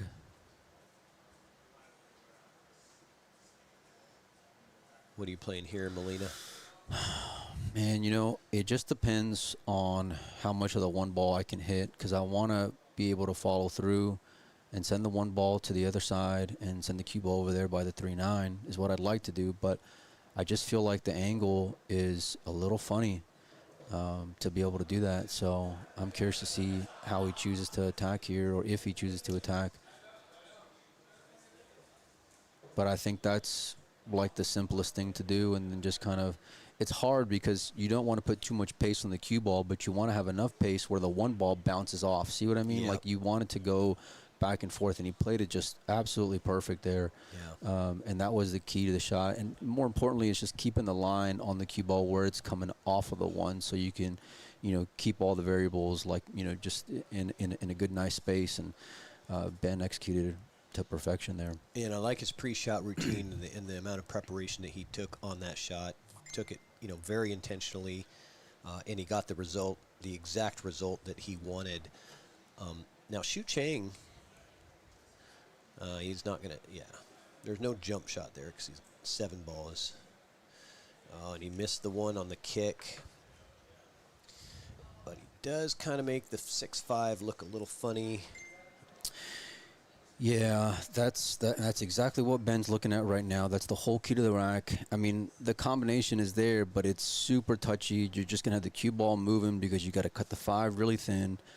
So this is not going to be easy by any means. Now, I'm curious if because of that, he's going to elect to try to go for a 2-9 here. The 9 ball is close to the pocket. You can send the cue ball over in that direction. I don't think he's lining that up, but because of where the 5 ball is, that's the only reason why I would entertain it. Yeah. Good call. I think you're right. I think. Yeah. See, this is lining up more for. Well, no. I think it still lays good because now you can send the cue ball all the way down table. You just got to make sure that your line on the 2 ball is where you need it to be at. That's the whole key, right? So you want to pass the 7, bring the cue ball down, and you got to hold your line. You know what I mean? You just got to hold your line. He's playing the carom on the 9 here. Okay, well, he liked it, and it came out good, man. Yeah. Nice shot there. Yeah, great shot from Rob to tie it, or from Ben to tie it up.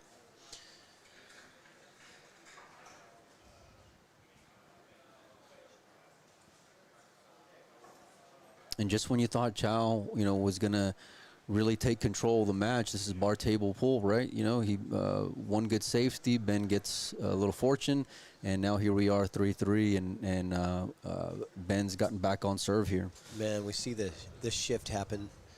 Almost every match has that point, that pivot point, where things just get tilted completely the opposite direction.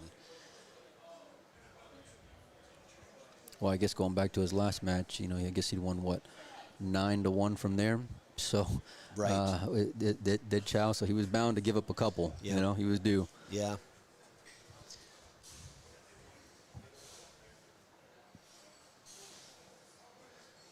Let's go back. Sorry, let's go back to this.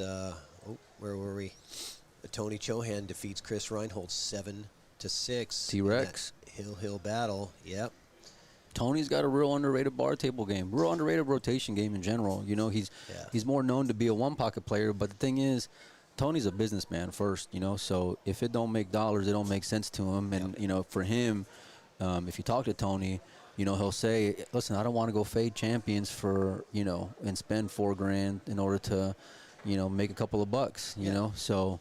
I get it. Look, it's a business. It's an income. It is, yeah. They're their own brand, for sure. There's nothing wrong with that. No. I don't. I'd be the same way. Yeah. If that's your income and that's what you're trying to do. For sure. Now, if you got other income, or if you got you're okay financially and you just want to put yourself out there and be the best, try to be the best in the world, whatever. That's a whole different goal, right? Yeah, that doesn't get him up in the morning. That's for sure. No, if you're trying to scratch out a living, you do it how he's doing it. So. Look at this 1-9 bank to the other corner. I'm just automatically looking. You're looking at a 2-railer here on the 9 balls. What you're saying? That's tough. No, I mean, I'd almost say it might play if you can shorten it up. It might play off the 7. Off the 7 in the side. Okay. Yeah. Okay. But I don't think you got enough gap there between the 1 and the 9 in order to really keep the angle tight. Yeah. I kind of like hitting the left side of the 1, bringing the cue ball over on the cushion, and then coming back. The 9 ball is going to come down, and the cue ball ought to go right to where the 9 is. It's a touchy little shot, but it comes up quite a bit in one pocket where you can learn how to just control everything. The problem is that where that cue ball is going, you got to hit a rail, so you got to, in order to really button them up here. So let's see how he elects. That's if he can even see the left side of the 1. It's hard to tell. Oh, Yeah, I told you it was going towards that 7, man. Ride the cheese. Yeah, why not? And he got away with it too. Wow. Okay. Yeah, he did. Yeah, he did. Yeah, I thought, at first glance, that because of where the 7 ball was, that there was some potential there, but it didn't end up going down, and now we got a whole brand new rack here. Yep, he's going to be kicking at this 1. And it's all a race to the 1 because look at 2 balls hanging in the corner here. I don't like any part of this because kicking at this is really hard to get safe because the 7's there to really kind of stop the 1. You have to hit that 1, this direction. Oh, he did it into the 7, but it's just hard to get safe, because you don't really have a good opportunity to get the 1 where you want it, which is all the way down table. This is a game-winning shot here for Chao. It's all about playing the safe here, if he's playing the safe, that is. I know the bank is on, and he can play it a bit of a 2-way, too. You just got to make sure to hit enough pace where it's going to bounce going back the other way if you miss it. I'd like to see him go. Yeah, you see what I mean? Just that pace to be able to stay. And he would have had a shot here, and I think he's good on the 1 where he didn't sell out. It laid really well. Oh, yeah. Just a nice containing shot where maybe you get a little fortunate, but you're trying to do a lot of things there. It does play to this top right corner here. And the 2 ball's a hanger, so you don't really have to worry too much about position on the 2. You just got to make sure and put this 1 ball down. Yep. And did he. Now, getting from the 2 to the 3 is not a picnic because that 2 is so deep into the pocket. Exactly. Yeah, good point for sure. You're going to have to navigate this here. But if you're Ben, get good on this 3 ball, you're off to the races here. And really it's just been, 2 shots from Chao, which none of them were bad, which not only got Ben back in the match, but now he's got the opportunity to take a lead here. Big shot right here. More importantly, because it's going to be Ben's break next. Does he get on the other side of that 7? I don't know. It's real close. I think he does have it. I think he's got it, but you're letting this cue ball go a little bit, so you got to make sure that you're judging the speed and your line on the cue ball here. Yeah. Are you going to try to hold this for the 4, or are you going to try to take the extra rail? I'm a fish. I'm just letting it rip, and wherever I end up, right? But that's not how these guys play. They play with precision, so he's going to need to get a little lucky here. I think he does, actually. You got to come with 1 more shot, though, if you're Ben. Let's see. Yep. Cue on the rail. Difficult shot. As long as they get on a bar box. And if you're Chao, you'll take it, right? This is the guy came with a big shot. You thought he's done. Good shot there from Ben. Yeah. Really holding his nerve there, as a European say, showing some bottle. Yeah. I tell you what, I'm really liking what I'm seeing out of Ben. His fundamentals are really sound. Yeah, and similar to Chao, Ben doesn't do a whole lot of flashy things either. That was one thing when I saw him at Junior Nationals where it was just like, man, this kid is just playing what the table gives him. He keeps it super simple. Like that shot right there is the most you're going to see out of him when it comes to moving the cue ball. Like he keeps it, he really minimizes it, but everything stays in a good range where he just maximizes his potential here. And now, out of nowhere, like I said, it really was 2 shots from Chao. The safety on the 7, and then the 2-way shot there on the 1 where, the match is turned, where Ben's now going to have the break and the lead from 3-1 up for Chao. Now he's going to find himself in a 4-3 hole. Yeah, good point. Yeah, I'm glad to see Ben Kleinfelter play. He's definitely got I was trying to steal him in the Calcutta, man. I was trying. I wonder what he went for because nobody around here has really seen him. No, so I think he ended up going. A sleeper. I think he went for maybe around like 160, something like that. So definitely good value. Good value. But it's it's bar table pool, and you're kind of weighing everything out there when it comes to other players. And me and my buddy, I don't know why my buddy Dennis was firing at him, and I wanted to steal him for like $40 or something, And so when he started, and I think he had somebody that he was here with that ended up getting him. But yeah, I can see he's picking up right where he left off a few weeks ago.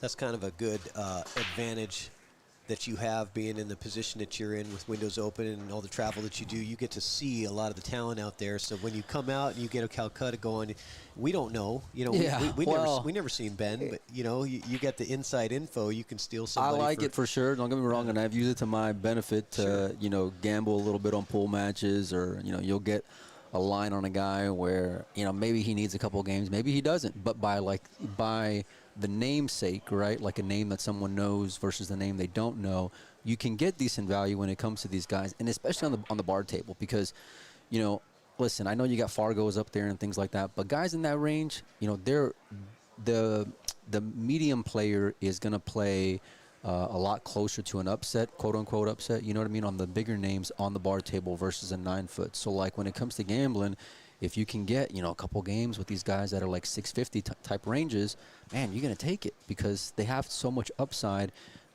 because it is the bar table. Look at this shot. He banked the 1 to get that specific shape on the 2 because the 2 really only plays the bottom left corner. And oh, man, if this is the shot you're going for, yeah, I don't know. He played for this position. He intentionally banked that and held the cue ball right there to play that 2 because making that 2 leads him to a pretty decent look at the 3. This is a gutsy shot here, and you got to be careful with the scratch if you're going to draw this ball. He keeps it real simple there, floats the ball in there, and it goes down. What a nice shot there from Ben. You are right about him keeping it simple. Yeah, That's exactly yeah. what you're talking about. Yeah, good call. You're not out of the woods yet, though. You still got to make sure and get good on this 4. That's what he's looking at here.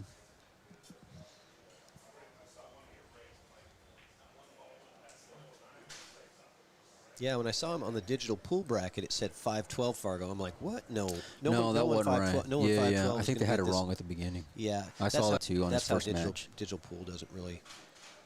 Okay, look out here. I don't know that he got there. No, he did not.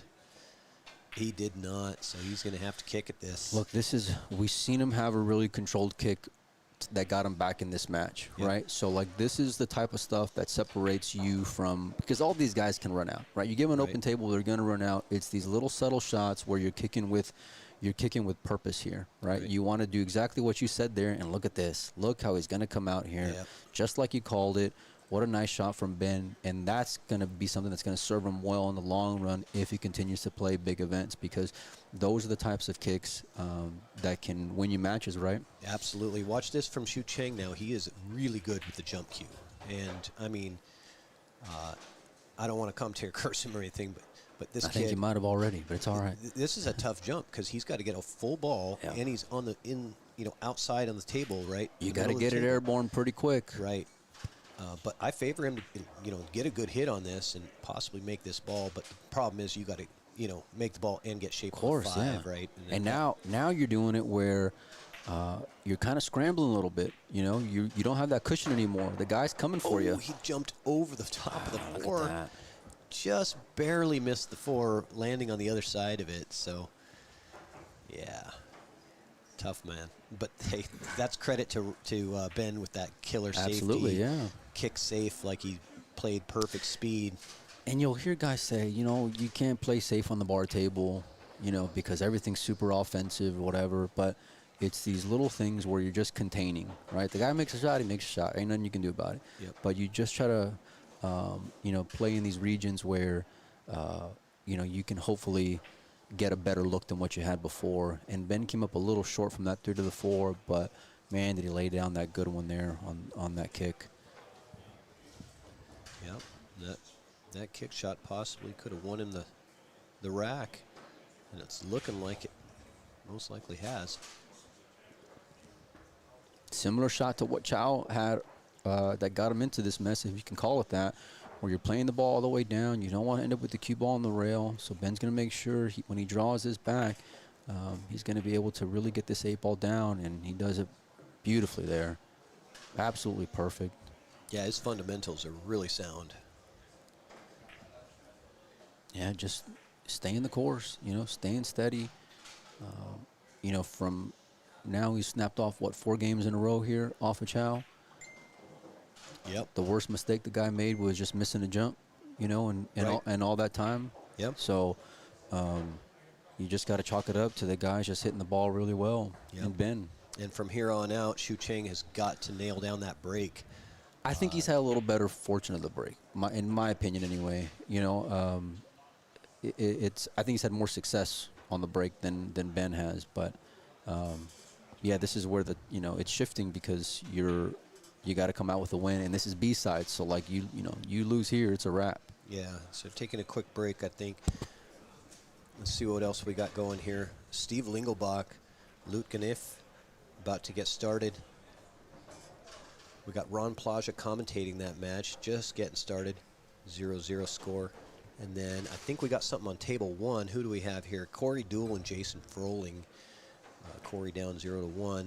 Where are all these guys commentating at? From home. So okay, like nice. for this one, Kenny Brown is in Vancouver, BC area. Nice. Okay. This one, Ron Plaja, he's at Olympia, Washington. Y'all cast a wide net around here, huh? Yeah, so that's kind of the advantage of the, the Evo Sports system is it's, completely automated, and it allows for us to bring in remote commentators with just a simple link. They don't have to install any complicated software or learn how to use anything. They just, click the link and open their laptop, and off they go. They I can dig be it. a professional commentator. Sweet, man. Yeah. And it's awesome that we have, such a great pool community that these guys want to volunteer and they want to step up and say, because I can't commentate 4 matches. There's no way, right? No, so if you can, let me know how you're doing it. Right. I mean, I can stream 4 matches, but, Yeah. people want to hear somebody talking about, what's going on and giving it some character, Look, right? I love pool, man. I really do. But I go all over the place, watch a lot of different environments and a lot of different games and a lot of different players. But pool by itself, like you just put a camera over a table, it can be a little boring, especially when guys are they don't miss very much. So, it's all about what you create outside of that, from the quality of the cameras to the angles to of course, the matches. The players got to have personality, things like that. Yep. But it's just how you package it all together. Yeah, agreed. And the players out here, they have a lot of passion for the sport, and they want to be part of it. So I feel like it's a communal thing, right? It's a tribalism thing, right? Where you want to be part of it, and I thank all of these guys for volunteering to step up and work from home. Absolutely. And provide so much more entertainment value for everybody out there watching. So. Okay. Well, this is a little touchy now. I know you got a pretty good look on the one, but you got to swing this cue ball around. He wanted to keep it simple but the 2 ball doesn't play in the upper left. So what are you going to do? Oh, wow. He followed it through beautifully. Wow, look at that. What a nice shot there from Ben to start off with. But you're not out of the woods yet. Right. Are you looking for a 3-9 here? That's the question. Are you considering a drawback for the 3-9 combo? I mean, maybe just given where everything lays. It ain't the worst shot in the world. I guess it depends on how you come up on this 3 ball. He's taking it on, though. Yeah, he is. I mean, it's because if you drop your plum. He's got. Yeah, I mean, he couldn't have landed any better. Maybe a little off the rail more, but hey, I mean, this is. You'll take it, though. I guarantee you. I'll take that versus being glued on the rail. Yep. Now, he's going to hit this with some pace because you don't want to leave it hanging if it doesn't go. This is for a chance to get on the hill here. Yeah. And you're going to be breaking the balls. This is a huge 9 ball here. And he just gins it. What a nice shot from Ben Kleinfelter. Shu Cheng in a huge hole here. He is. Out of nowhere, man. I mean, just one. Like I said, he's missed 1 jump shot. Played two pretty decent shots before then, and now the guy's on you 5 games in a row now? Yeah, but I was just saying, Shu Cheng has got to get good breaks from here on out. He has a dry break, and that cost him the game. But to Ben's credit, I mean, listen, that was no walk in the park there. No, you had to dissect that rack a little bit, and I know it was really just 2 or 3 shots, but he played that 3-9 combo from the beginning. Yeah, he knew exactly what he wanted to do. Force followed the ball through, got good on the 2 ball just to pinch it back, and what a nice out there from Ben. Yeah. I mean, Ben looking like he's playing 750 speed. Look, sometime. Well, here's the thing, and this is what I've always said when it comes to these young players. It's like he may be a 665, right?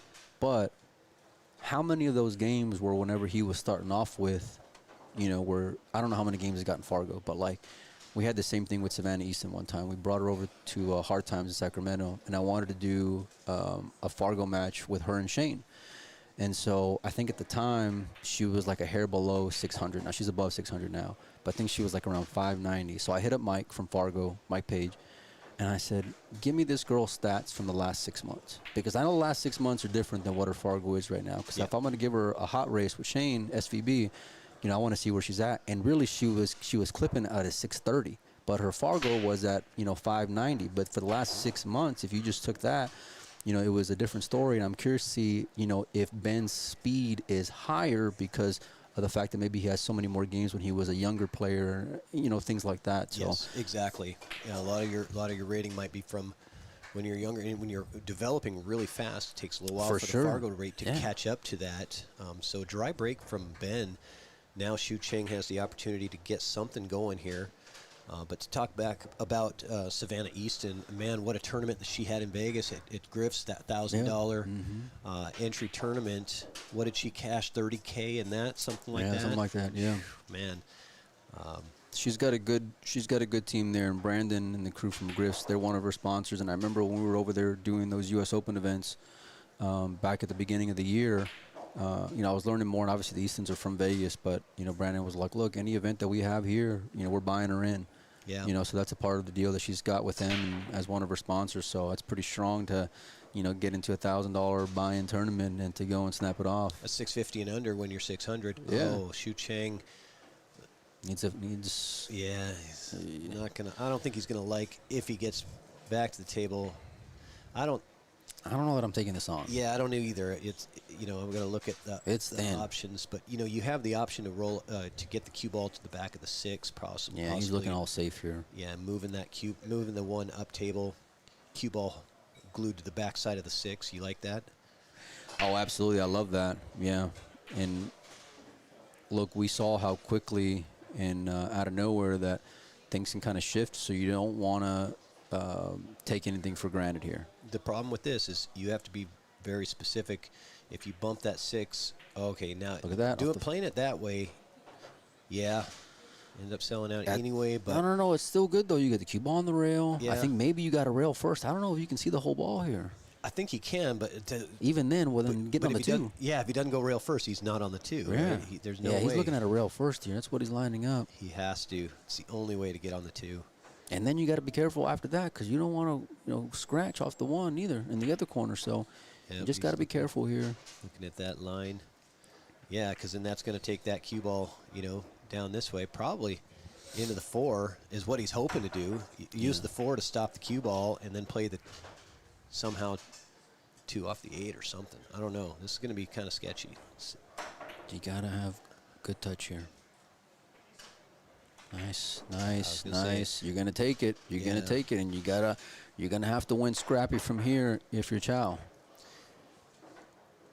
Is he taking on the bank on the 2, or are you gonna play a safe? Man. I don't know. You know what? It's the bank lays good. The problem is you got to get back on the 3 ball after that. So and then you're queuing over the 9. I think I might just. I know the dude's dangerous. I want to just make sure and keep him off the ball. That's it. Just keep him off of the 2 ball here. Do kind of what he did to you. Bring him on the short rail. Widen out the 2 ball here. He's going to bring that cue ball back to the 9. Oh, that's touchy. Wow, what a nice shot there. Yeah, using the 9 to get to the shape. That was beautiful. That's a gutsy shot there. And keeping him that close to the 5 takes away the jump shot. Yes, of course. But you know what? Ben's been kicking the ball pretty good this match. That's what got him back in this match. You're right. He has. And you got a big pocket here. The 2 plays because of the 8. Yeah, 2 plays off the 8. Let's see, where is that? Yeah, it does. The 8's right dead center, so 2 definitely plays off the 8. Let's see how he gets this. Well, how's he gonna end up? Okay. Okay. Opportunity. Big opportunity for Shu Cheng. He's got to get it done here. That 7 ball's ugly though. Opponent on the hill.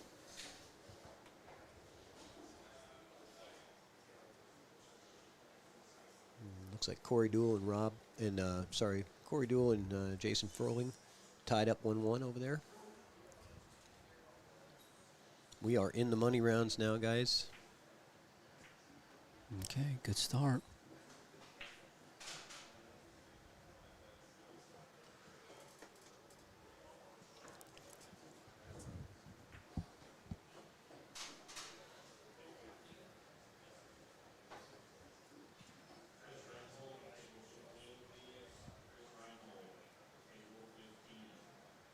Now we expect them to get through these next 3-4 balls here, but it's all about the 7 ball in this rack.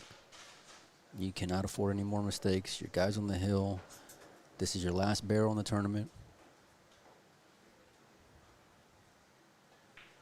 Yeah, and again, Chao in his previous match was down 6-1 against San Tarajo. Good point. Yeah. So I wonder if you can get a good angle on this 5-ball to draw into the 8-7. But that seems real risky with the side pocket right there. Yeah, I think he just plays top, comes straight back up. Okay. Well, Pretty straight on this ball. Might want to try to draw back to where it is right now. just go back and forth. Like go across the table, maybe cut in the 6 and then run into those balls there maybe. Isn't he pretty straight on this 5? Maybe Yeah, that's got what a I mean little- though. Like has he got kind of a leave a little- good angle where you can come make the 6 and then go into the 8-7 maybe. Oh, wow, okay. Well, I don't know about this one here. Yeah, this is going to take his cue ball. Well, actually, Unless you're just going to stop the ball and play the bank, or you play the carom. yeah, actually, that's a good point. From this position here, does that 7 play by the 8? You got to pull it back. You can't hold it there. You got to pull the cue ball back. But I think if you can get low enough, like right where he's at right now, I think you can play the carom pretty good. Yeah, the carom is much easier. I don't think that bank is a good idea. It looks like the 8 ball is blocking part of that pocket. Well, either way, you're committed at this point.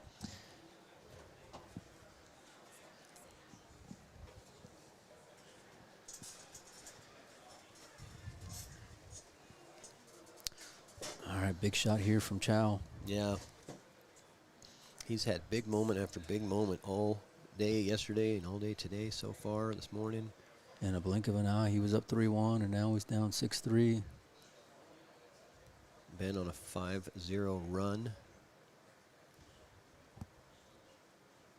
He's looking at the side pocket. That cue ball's going to be going away from the 7 ball there, and I don't like that. I don't like it either. I really don't I'd like rather the settle side for the pocket. bank. I'd rather settle for that, you know, but I don't see what's wrong with the draw shot and playing. Yeah, God, that 7 is really ugly, isn't it? Because, I mean, at best, he's going to be where he is now on the 7. look, if I can bring that cue ball back down where I'm at right now, I'm taking it. You know, like that? I'll take that position. Well, yeah, I mean, he's very capable of pulling that, of doing that. It looks very straight on the 6. Yeah. Well, here's the thing: you don't want to give too much weight to the 6 ball, where you get too many things going on in your head. You forget to put the ball down. Yeah, I'm looking out the window over here on the, and that 7 does play clean to the side pocket. I'm pretty sure. Well, that's what they're saying in the chat too. So if he can, then they're just going to draw it back. Oh, and this is what I mean. Is he going to get a roll? Oh, I thought he was. Almost got the fluke to the side. But see, this is what I was talking about, though, where, you think that this 6 ball is a foregone conclusion, right? But because you're giving so much weight on the 7 ball and thinking about how am I going to get here and where am I going to get there, then you forget to do the first thing that, is even going to give you an opportunity, which is put the 6 ball down. Sure, yeah. If the next shot was natural, that's a hanger for him. For sure, That's- yeah.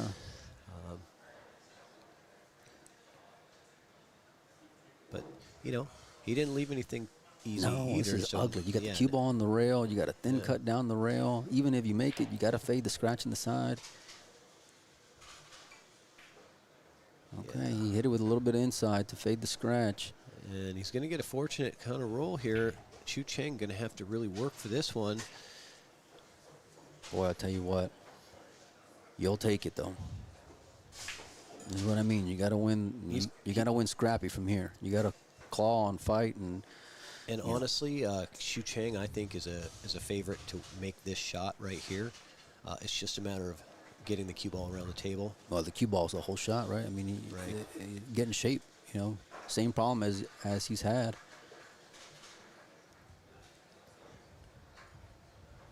Yeah.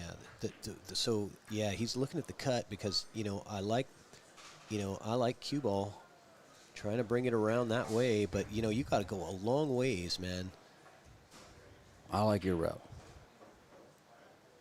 Let it rip. Yeah. There's not much else there. You have to put some. Taking his time again.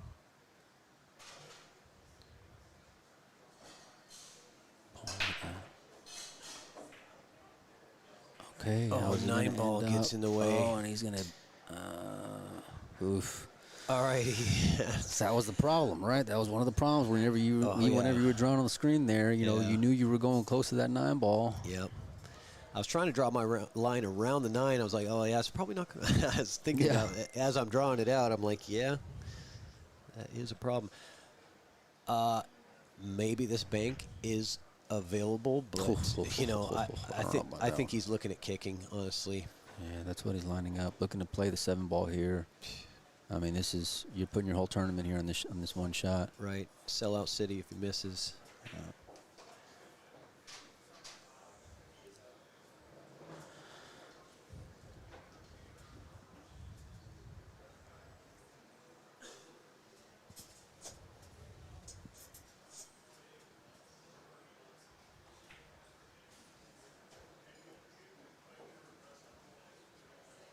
I don't blame him for taking the time on this one. 7 goes what? 2 rails in the corner, Greg says. Triple G. Only goes 2 rails in the corner. Like a Z-bank.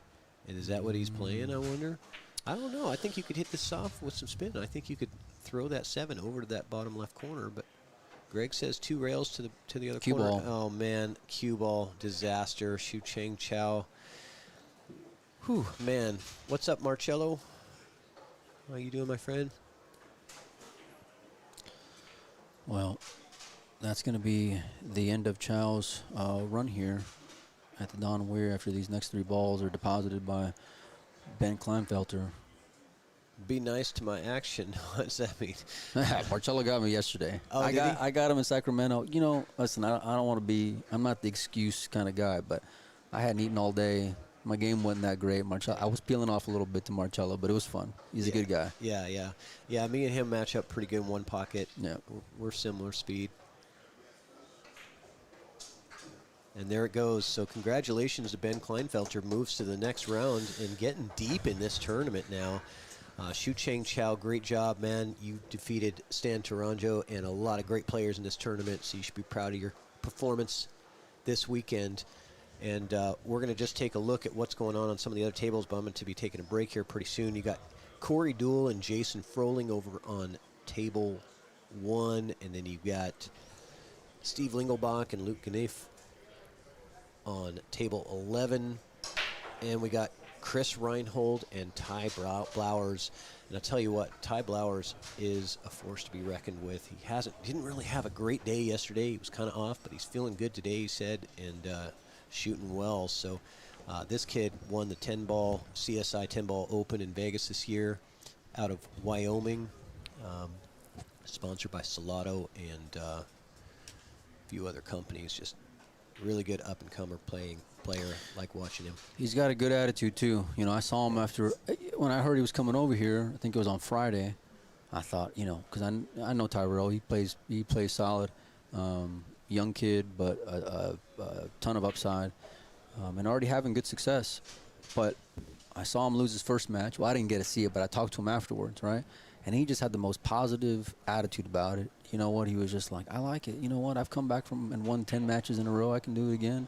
And I'm like, well, I don't know if I'd have that same attitude, man. But he had it, and now here he is still trucking away after losing that first one. So good on him. Yeah, it's absolutely, that takes a level of maturity that you usually don't see until later in your pool career. Right. You know, he's got that poise at a young age. I look to see great things from this young man as he moves forward in his pool career. So I'm going to move back to our other table because this one's already going. If you want to watch that, just get on to table 1 on the Evo Sports streaming YouTube channel.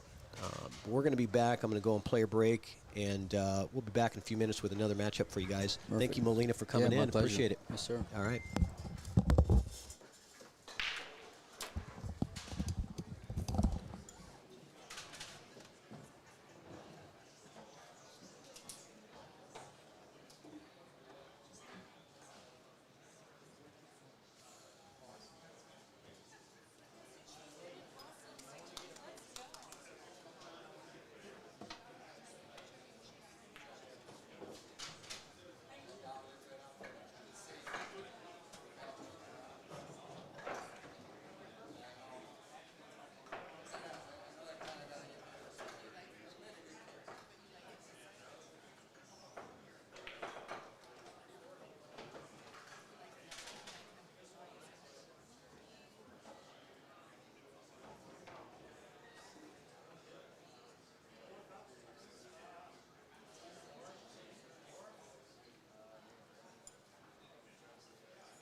All right. We got SVB coming up.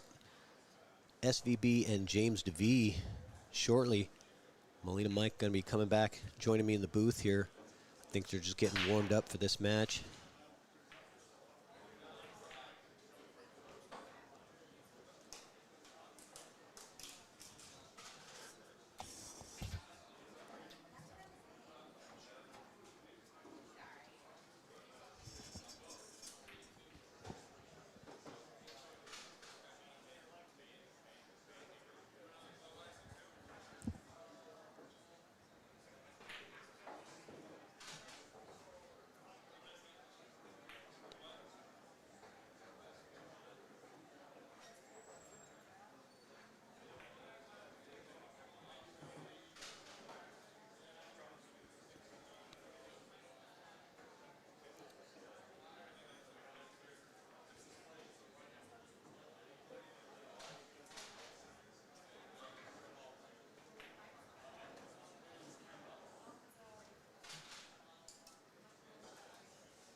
Going to be the A-side semifinal. We're down to the final 4 of the A-side of the bracket.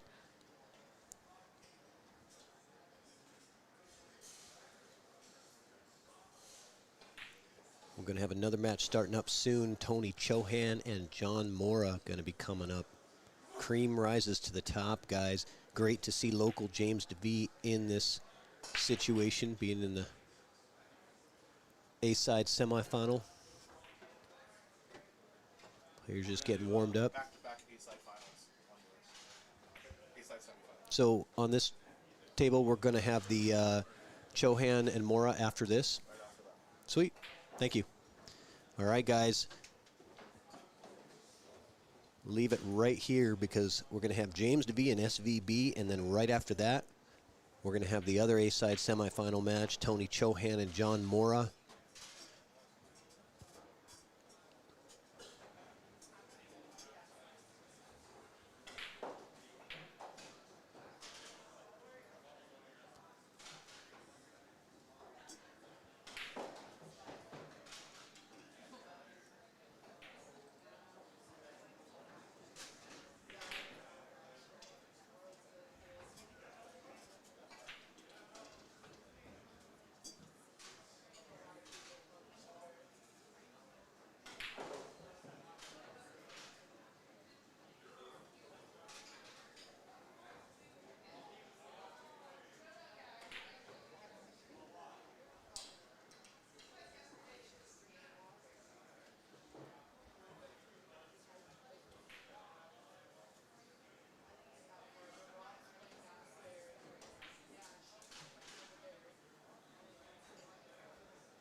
All right, here we go.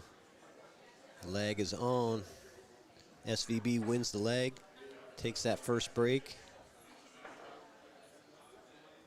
And we are ready to rock and roll. Here we go. James DeVee, SVB. Don Weir Memorial Tournament, Golden Fleece in Everett, Washington.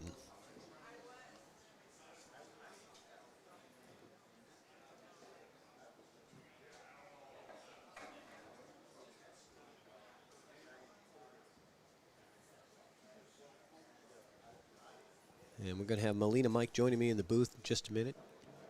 He's over there trying to get some service at the bar, but there's a long line over there. So, yeah, you can jump in if you want while we're waiting for him, if you want to. Yeah, we're just getting started. Sophia's going to fill in while we're waiting for Melina to get back with his refreshment. So you can be the Melina Mike since we already got his name on the board there. How you doing, Sophia? I'm good. Good morning. Good Where's morning. my pineapple cake? Uh-oh. I'm kidding. You know what? I have it somewhere. I'm kidding. In my car. I identify as Melina Mike right now. Yes. I do have a profile for you. I could change it. No. Unless you like me. People are going to be like, why does Melina sound so feminine today? What's going on? Usually he's got a little more baritone to his voice. I mean, I could talk like this. Yeah, no, it doesn't work. Okay. No, we love your beautiful voice, Sophia. What a wild freaking bracket. Did you take a look at the bracket? You know, I haven't really had a chance to look at the B side down there. Just been back to back up here. So, did Lute beat Spencer? I saw. Lute beat Spencer. Yeah, it's a bit of an upset. My goodness. Yeah. And then Shu Chang beat Stan. I saw that one. Oh man, what a beautiful comeback! We were talking about that. We just got to commentate Shu Chang's last match. I saw that. Yeah. Yeah. He just wasn't getting no love, right? Well, yeah. And Ben was doing well. Ben was on fire. He playing real solid. So SVB with a nice break, getting started with that one. And is his cue ball going to hold up? It will. He's looking good for the run out here. I would definitely agree with that. 1-0 SVB. Let's. I'm just saying. I'm believing it. I know. Now, how long do you think this match will last? I think it's going to be about a 35-minute one. Yeah, think? probably something like that. Yeah, it's not gonna be too long.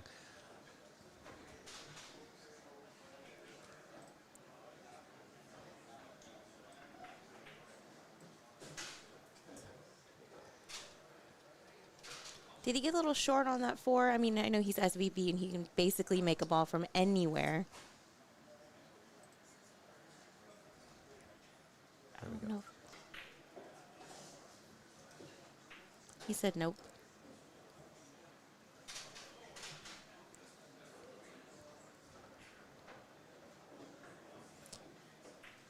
I like watching players' reactions after their shots and kind of maybe read into it too much, be over analytical. Like he seemed a little off after he shot the 4 to get to the 6. Right. I mean, before the 4 when he shot the 3. It looked like he got a little short, but we knew he was going to be out. Yeah, he knows how to do these. So some low outside here.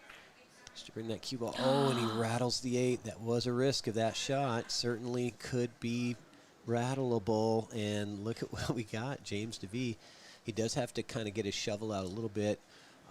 Actually, I think that 8 is sitting outside the pocket enough to where he can go rail first. Yes. Yeah. I like it. Or just kind of come rail and 8 ball around the same time, maybe even. Bring that cue ball forward. Going draw shot. Oh, my goodness. Goodness. You know what? Man.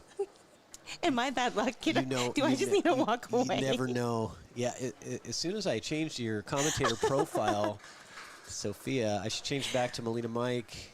Last night we had the weirdest racks, and that was another very, very weird rack for these two. Yes, it was. But luckily for DeVee, that was on Shane's break, and, so, I mean, DeVee can hold serve pretty well with the best of them. I was talking earlier about the most explosive breaks in this room. I would say SVB number 1, but I would say number 2 in this room, I would put it on James DeVee. I would agree. Very explosive off the break. Oh, JS, I know. I'm just... Oh, gosh. He hits the light. Last time he tried to take out the light with his head. And then today? Yeah. Yeah. Talk about explosive. Let's not. He's fighting with those lights, this weekend. When you're, 7'10"? Yeah. It's going to happen. Why don't you get some arena lights and, so they're kind of open in the center. All right. So he did have that explosive break, a little tree-topped and hampered on this one ball, so he's got to be very careful here.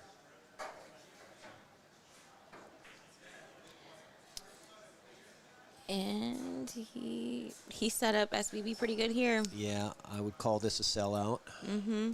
We'll see that qualifies.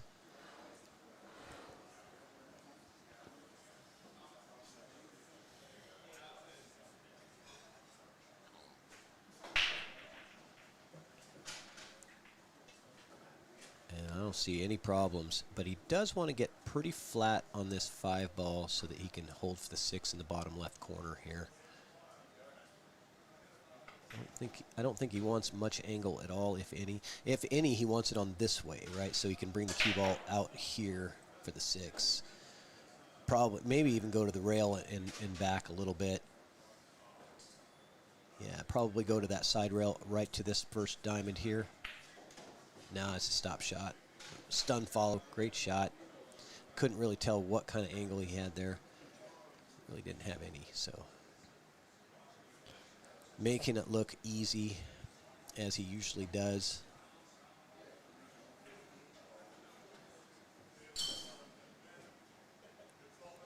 Four plays in that top right corner.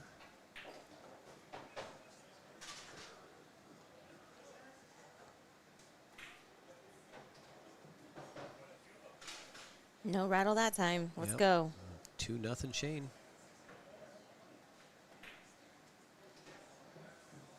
And James. I love seeing the finesse in shots. I love seeing how, players such as James and Shane, how they finesse the balls. They don't need to show very much aggression. Right. Or they don't feel like they have to power the shot,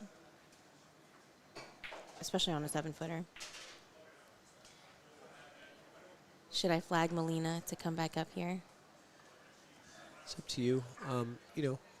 We got another good matchup. We can kind of trade off if you guys want, because after this we are going to have Tony Chohan and John Mora on this table. So we're going to do back-to-back A-side semifinals.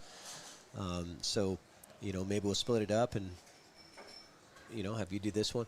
He left to go get a beverage, but I look over there and there's a long line, and I think he got to talking to people. So. Yeah.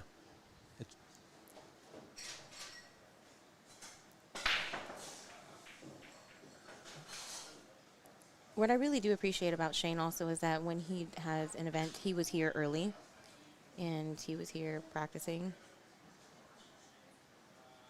I don't know about today, but that was yesterday. Shane? Mm-hmm. Always. Now, on Friday, he wasn't here all day before he played that match with Corey, the 8-ball exhibition match. Uh-huh. He showed up at 6 o'clock. Because they were kind of out all day doing things. Oh, they were having fun. Yeah. Right? But Corey wasn't here either. They were both together, so Yes. it's kind of equal, disadvantage. You don't want your opponent being practiced and warmed up, and you're coming in cold. So they were both coming in cold for that match.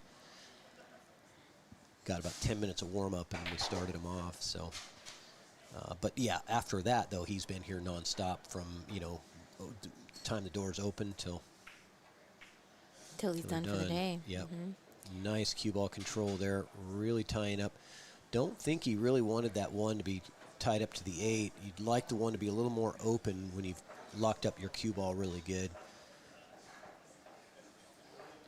Because, the other part of this is it allows for the opportunity for the kick and stick possibility, right? If V kicks this really cleanly, he's got the possibility to hold that cue ball behind the 8 and move the 1 out. Where's the path that you see for him to be able to kick this? Yeah, actually, let me go to my other view. Because you're right. Never mind. I was thinking that he had this window down here to come in, but he does not. He does not have that window. You're right. And I kind of like the way Shane played that because, should he miss and should he do this, here's an opportunity for a second foul. Yeah, and that's the right play. DeVee does that quite a bit, where if he knows he's giving up ball in hand, which he probably is going to, you got to tie something up. Yes. Even though you're playing 3 foul, you might end up, but make the guy work for it. Oh, yeah. Make your intentional foul count. Yeah, you don't want to give ball in hand to SVB with everything having to look to the pocket. At least this way, you're coming back to the table. The other way, you're not, most likely, right? So. Truth.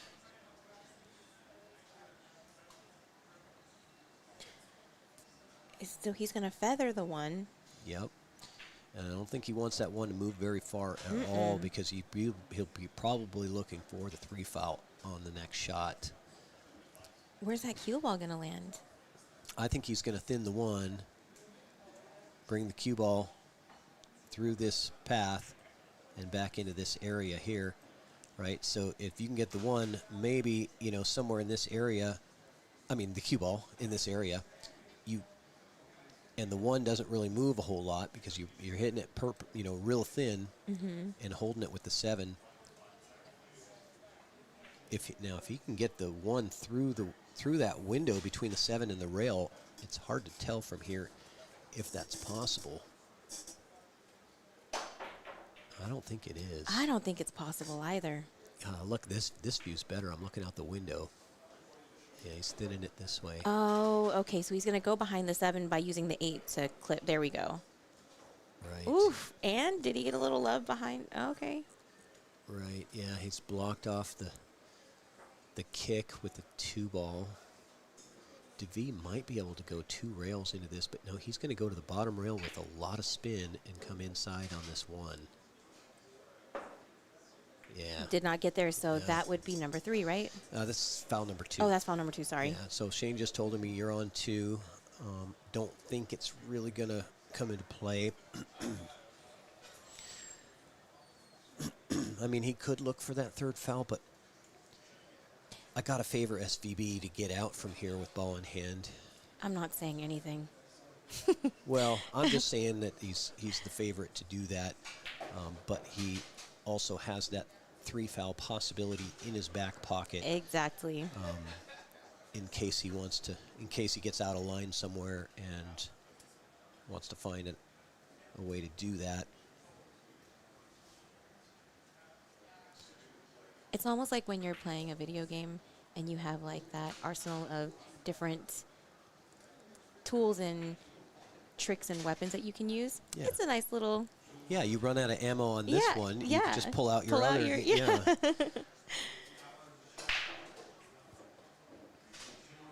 Yeah, he's got no shortage of weapons in this guy's arsenal. Oh, that's for sure. He's going to get that 4 into the side. Beautiful. Does it play to the... Okay, that's definitely not where he wanted it because now he's looking to see if it plays to the corner. If that's where he was looking for, he would have looked at that ahead of time. My understanding is we needed to tell him he was on 2 after Shane had shot his inning and James comes to the table. Am I wrong? Yeah, maybe. I think these guys both know, though. Yeah. I think Triple G is actually right. Correct. Yes. That you do have to tell them on their approach to the table. But I don't think James will be making an approach to the table anyway. So, like I said before, it's not going to matter.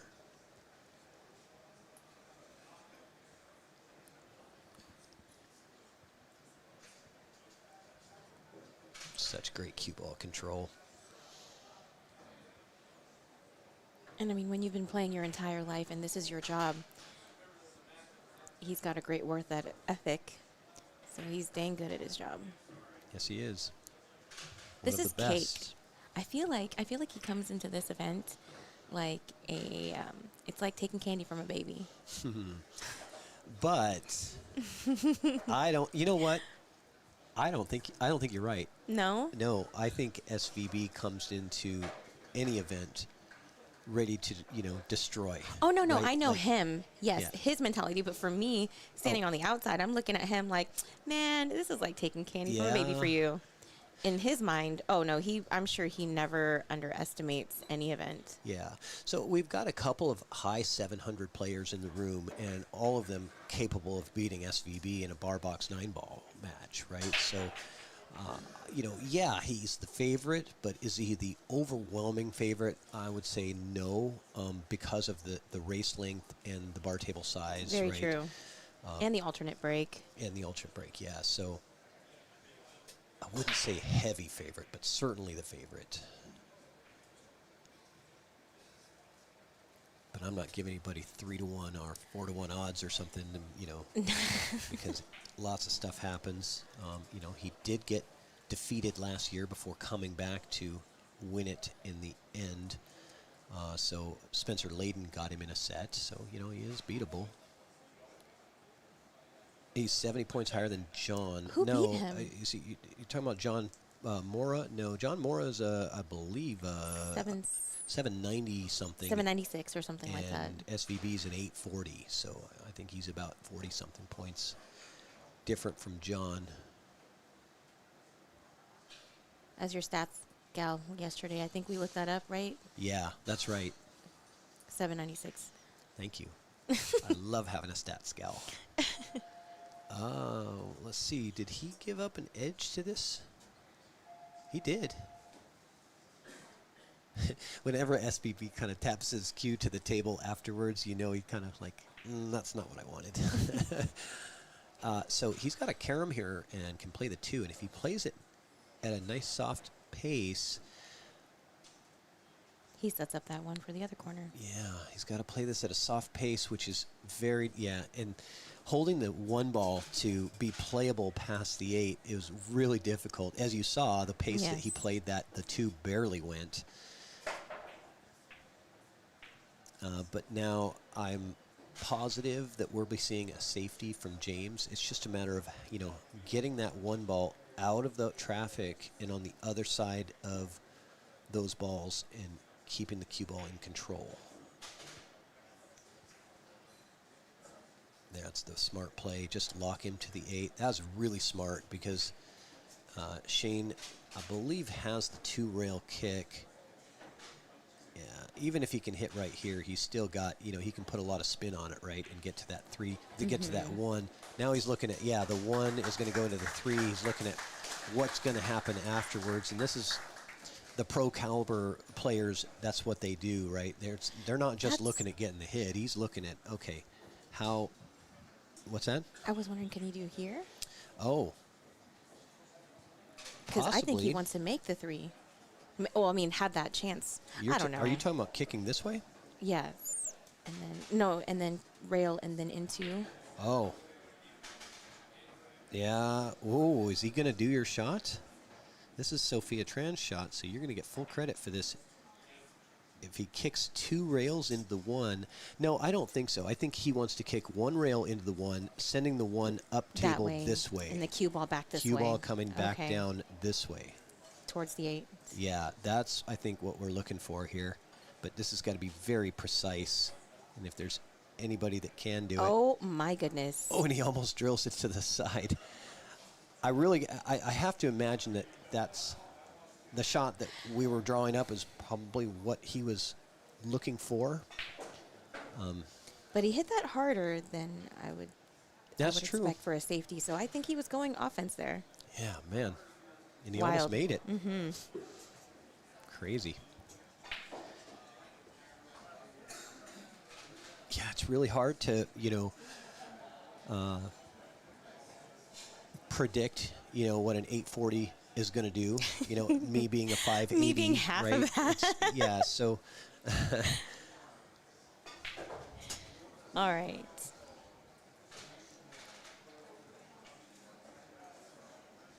This is the advantage of being a commentator or having this view also. You get to see the table from a whole view. Yeah, and if you're in my seat, you can stand up and actually look at the overhead because I've got the crow's nest view of the table in real time. I just want to make sure I'm not talking too loud when I'm leaning my head out the window. I got to remember, right, as I'm leaning my head out the window. I really don't want them hearing me. Have you shown the viewers the crow's nest? Oh, he sells out here. Okay. Yeah, that's Dewey gonna does not get there. That's gonna hurt. Yeah, that's gonna really leave a mark here on the scoreboard, I think. But the 3 ball is not super easy to get on. So I'm pretty sure SVB is going to be probably right in this area on the 3. It's probably what he's looking for. Yeah. Pretty like much close to your circle. I like it. Get in Nick's circle. The next circle. That's the SVB circle.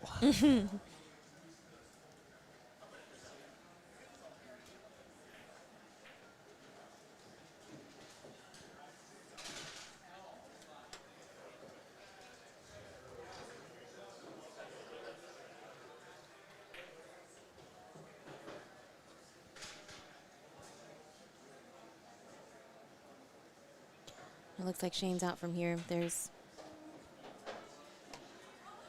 nothing stopping him. No. Super high percentage to be out here and be on the 4-0 side of this match. We just got a text from our friend Jim Roberts. He is asking if we're both live. Yes. Table 2 is the only one here with live commentary where we are in the venue in the Crow's Nest. So Sophia is sitting right next to me live. Hello. And all of the other tables that we have in here are being commentated from remote locations. Did he want to do that? Wouldn't he just made it easier? Well, this is easy for him, but he drew back a little bit on that 8. Yeah, I would. Honestly, I think I would probably draw for an easier 9-ball. I felt like that. But or he was happy yeah. with the stop shot. And he's like, all of this is easy to me, no matter where I am. Yeah.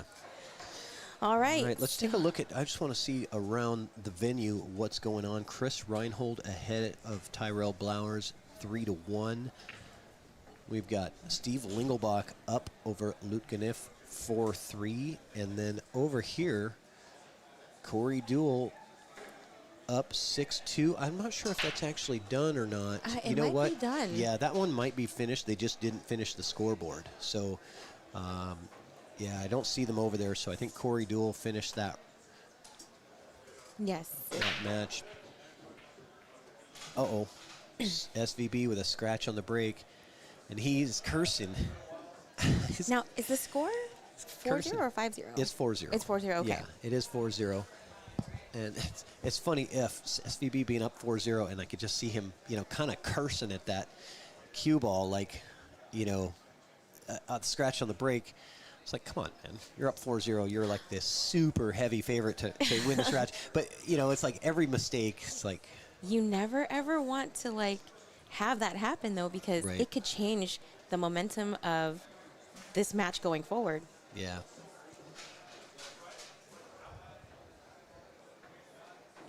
And DeVee is a very capable player. Oh, yes. And these guys have matched up before. They know each other. Check this out, though. That was SVB's break, right? Yep. And should James capitalize on this, that's going to be 1-4. Then it's his break next. They're favored to be able to, run their own breaks, right? We've seen it a bunch of times in this tournament. There's moments where there's just a immediate shift. Yes. And it's a 4 or 5 game run by one player from one little thing that happens. It just creates this domino effect of momentum. So DeVee needing to follow forward and get as flat on this 6 as he possibly can. Gives himself a little angle, but I think he's going to be fine. I think he's going to somehow power over. He's got to avoid the point of that side pocket because it's going to make the cue ball get kind of funny. Oh, If he yeah. hits that point, he does avoid it very good. Beautiful. Wow. I'm just kidding. He doesn't have to power over. It's so hard to miss that point a lot of times on those shots. And if you hit the point of the side pocket, it just kills the cue ball and it sends it in the direction that you did not want it to go. In that case, it would have just sent it towards the 9. Yes, Nico, good point. James should have won game 1. He definitely had the opportunity to win game 1 and didn't. And that started the momentum for SVB right off the bat. You don't want to get off on the wrong foot against Shane, and that is exactly what happened to James. But here we go. SVB scratched on break. James runs out. James's break. Here we go. Yep. You never know. So it's 4-1. James has his chance to make it 2-4. Joetown, what's going on? Boy, he was with us late last night. Yes, he He's coming in was. early today. Yes, he was. He's got the Evo diction. He said, let's go, Big Daddy. So the winner of this goes and plays in the hot seat match next. So this is the A-side semifinal, if that's what you mean, William. We are doing fantastic. We're in our happy place, the Golden Fleece Crow's Nest, watching SVB and DeVee battle it out. Doesn't get any better than this. So No, it doesn't. good break from DeVee. from James, but I mean, three ball is a hanger. I gotta wonder if he's gonna try to draw off this one and pocket the three. I think he's banking. He Oh, is, yeah. and he banks it like a boss. Getting it done, holding the cue ball right in its place for the two. Three's a hanger.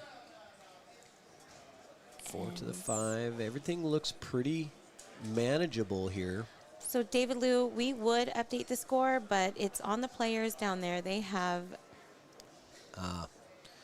I can actually. Oh, you can? Yeah, Okay. I can override. I've got the power to do everything, but Oh, okay. we prefer that the players keep score on their own because it makes our job easier. But I can do it. Sorry. Well, I apologize. We can't, or Mr. Mr. Full Access Admin. It is Oh. changed. I didn't change it. Somebody did. They must have. As soon as I went into it, it already had the right score on it, so they were just a little late hitting it. Oh, no. Ouch. Ouch, ouch, ouch. Triple G, you actually got a day off? Oh, well, come on down, man. I hope you're feeling better, man. Healing up.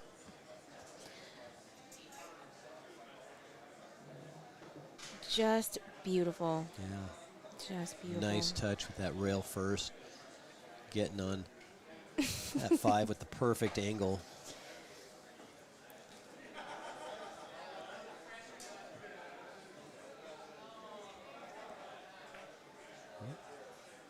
This is a little bit odd. You know, that's not what he wants. I thought he was just going to float it forward. Forward, yes. Yeah, he kind of punched at it to maybe bring it to the other side of the 6, maybe. Oh, because getting to the other side of the 6 makes it easier to get on the 7, so I get that. He definitely misjudged that one. And, you know, it is possible for, you know, pro players to make mistakes. They're still human. human, you know. You just don't see it very often. But it's funny how it makes us feel better about ourselves when we see pros make mistakes. We're like, That's oh what my I call God. the acceptable level of pettiness that's Yeah, within us. Like, right. now this is what I love. I love watching the players and how they react. Just like what he's doing right now, walking around and kind of talking to himself and moving his stick a bunch. Just his, what do you call that? It's not an idiosyncrasy. It's His like demeanor? Demeanor, yes. His demeanor after getting where he doesn't like to be.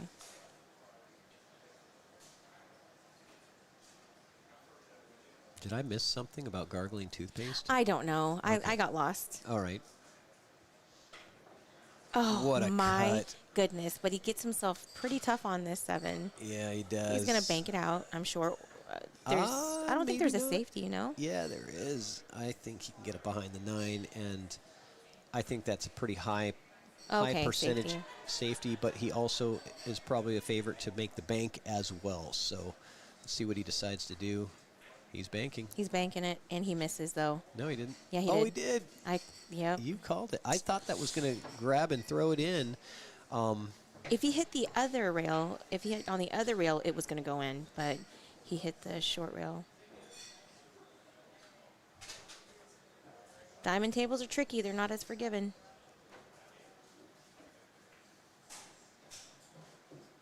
All right, Devi gets up 2-4. Shane's break next, though. Yeah, 4-2. Gets a little bit of applause from the local hometown crowd, does Devi.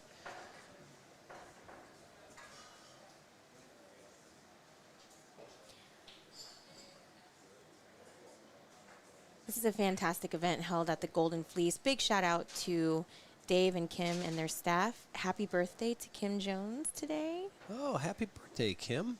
I didn't know it was her birthday. But what a great birthday present to have a, final day of a fantastic tournament at your venue. And she might have gotten a beautiful bouquet of roses. Oh, did you get her some roses?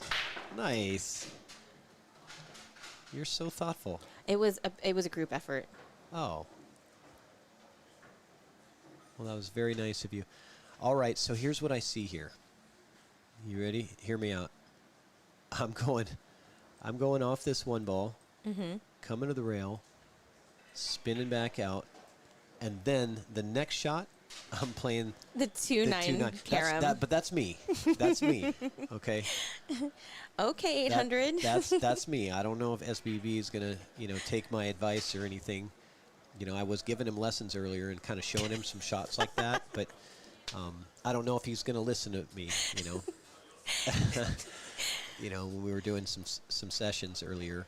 My excuse for being Giggles McGee was because it was late. I have no excuse at this time. Oh man. I feel a safety coming on. Yeah, I don't know. He might be able to pop this and carom this 9, but I don't know. There's no way. I really wish he would have been paying attention when we were doing our lessons. But yeah, no, he's got the potential to carom this. It is there. Oh, wow. And the safe is on as well. Maybe. He got safe. I think James got to go rail first here, or maybe even masse a little bit. It. Let's see. Where does the line? Yeah, he's got to put some masse, so he wants to come out, about here and then have that ball kind of, do one of these moves, right? Or masse into the rail and go rail first. Yep. Let's see if he follows my line. I'm kind of curious. He might go into the rail here, making it a little easier. But let's see. Oh, he jumped. Oh, he jumped. What am I talking about? Okay, I was wondering, I was going to say, is that a jump cue, or did he just jump with the full cue? I thought it was going to be a masse, but no, he jumped with a jump cue. Oh, that was a jump cue. Yeah, Okay. I just wasn't paying attention. Okay. I was so focused on drawing my lines. So, are we looking at a 3-9 combo for Devi? I don't know if he wants to play that. That's a little risky. Everything is risky when you're playing SVB. That must be spam. Nice. Oh, no, he There said, we I go. gotcha. I got your risk. So Devi gets a applause for the jump shot and another applause for the combo, and he is coming back. And it's his break. And he's got the break for the chance to tie. Like you were saying before, that scratch on break from SVB can just, one thing like that can just trigger this chain of events. And that's what we're seeing here. How do we get rid of spam messages like this? Oh, it's just part of Restream. Oh. It'll the next time somebody Okay, gotcha. somebody make a comment so that goes away. That's just Restream service letting us know that we got 100 messages on our live stream. Yay. I wish I knew how to turn that off. Probably there is a Notification setting. Yeah. Anywho. I just have Justin and Colin look at my settings and say, guys, can you fix this for me? They're my IT support. Just brains. I mean. I've got the best IT team you can possibly imagine. And such great personalities too. I haven't had a chance to interact with Colin very much, but Justin, oh my gosh, he's a hoot and a half. Yeah, good time with those guys. Chris Reinhold over Tyrell. They're buds. 5-3. They have such a good good rapport with each other, camaraderie. Lingelbach on the hill. And then we've got nothing on table 1. So Still blown away. We're on break over here. Take a quick Evo commercial break and be right back.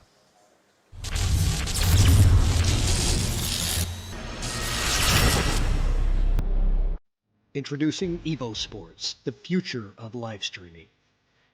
It's now easier than ever to stream and share your action. We use the best equipment for high-quality HD image. Invite a commentator from anywhere in the world. Evo Sports is the evolution in billiards entertainment. Live streaming has never been easier. Simply enter your name, add your race length, and start your stream. Join us on YouTube at Evo Sports Streaming or at evosports.live.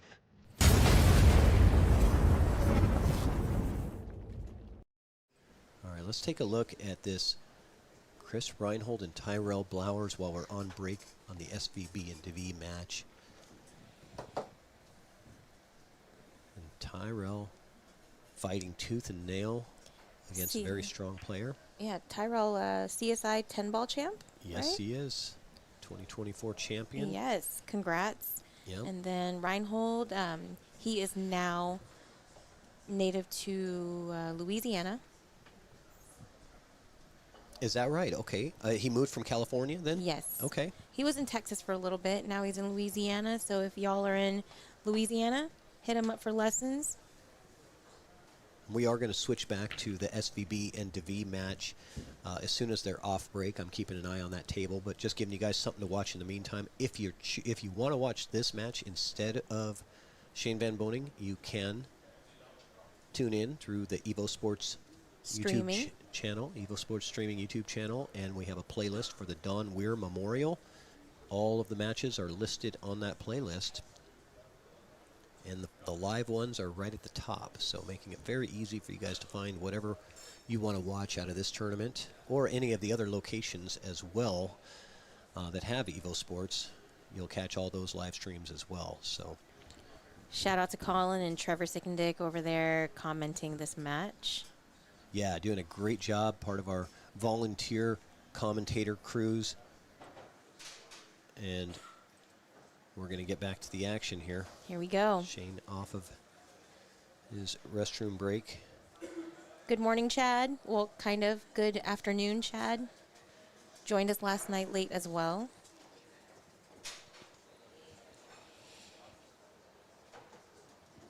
How's this fan working? Is it catching you Oh, at all? it's good. Okay, I 'cause it's feel kinda- like it's so comfortable up here in the crow's nest. It's a little bit warm, but you're comfortable? That's good. Except for the chairs. They're not the most comfortable chairs. Yeah, Dang we it. could use I some forgot. more comfortable chairs, but there's not a lot of room for like chairs to have backs and arms or anything. Mm-hmm. It's not going to put recliners up here, which would be nice, but I meant to bring cushions, seat cushions. And you know, I do have like a weird little stadium seat where you just fold it out and it has the and back it has on the it. back for it. Yeah, yeah. Oh, I should've I don't brought even know if I would have like my back is against the It would just the lean right shelf up against right the here. shelf, and it would be perfect. Okay. Well, next year. Next year year. when we do this again. All right, so good break from DeVee, and he has a look at the one. He's got to be happy with this. I would be happy too. You know, he could have the 2 run into the 3 a sitting duck, if he gets a little squirrely. Yeah, I like After the that, one. actually. I like us, playing for the 2-3 combo for your second shot. I think that's very valid. I like where the 8 is sitting.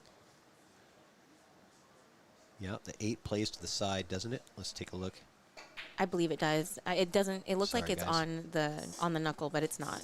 It's not on the knuckle. I can No. look over the... it just Oh, and rattles that he- one ball. You know what? Dang it, James. Yeah. See him kind of just nodding his head afterwards, like, "Yep, Yeah. I know what I did." After I done talked about how I love it, how these high caliber players finesse shots, that one's a little rough. Well, I don't blame him. I don't like to slow roll stuff that, if you're straight on it and you can, kill that cue ball and not roll the cue ball anywhere, I like what he's doing there, getting himself nice and good on that too. But that's the gamble, though. Yeah, it is. If you're not right on the money, it can rattle out.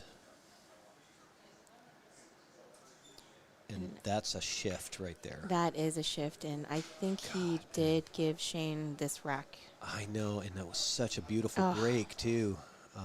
So many times off the break, you don't really have a good opportunity or a good look. He did, and squandered opportunity that got away from him, and he knows it.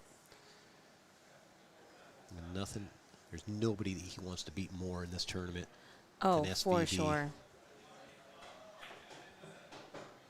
100%. I mean, because the winner of this match will be in the hot seat match, which is guaranteed minimum of third place, right? So this is, It's a big tournament for us, at least. Yeah, there's a lot of money on this match. Out here in the Northwest, doesn't get much bigger than this. I think there was one event, the event that you played in, right? The Open? That was a big one. Yeah, I played in an Open at one point somewhere. I don't remember. 15th Street? Oh, at 15th Street. Yeah. Oh, yeah, the Northwest Yes. 9-ball Open. Yes. Right. That was a big one. Nice draw stroke from Shane. God, that's he's yeah. got such a beast of a stroke. Oh, that's good. We should actually have the payouts talk to you guys about. I'll see if I can get a picture of the payouts and share that with you guys. There's actually, you know what?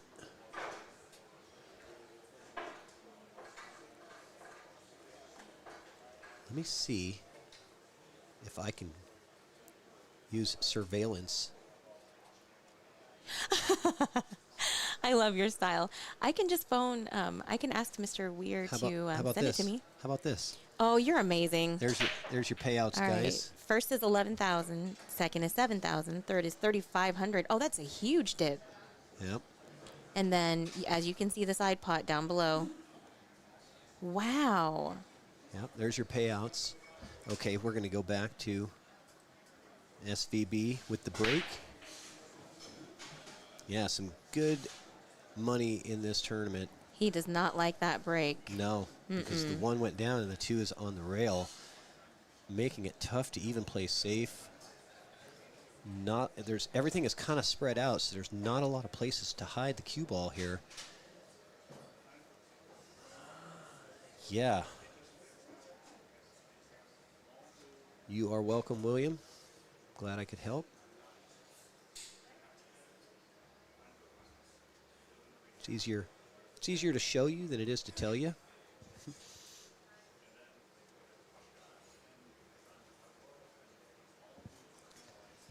Oh, look who's calling. Oh, Michaela. Yeah, the jokester. All right. She's got jokes.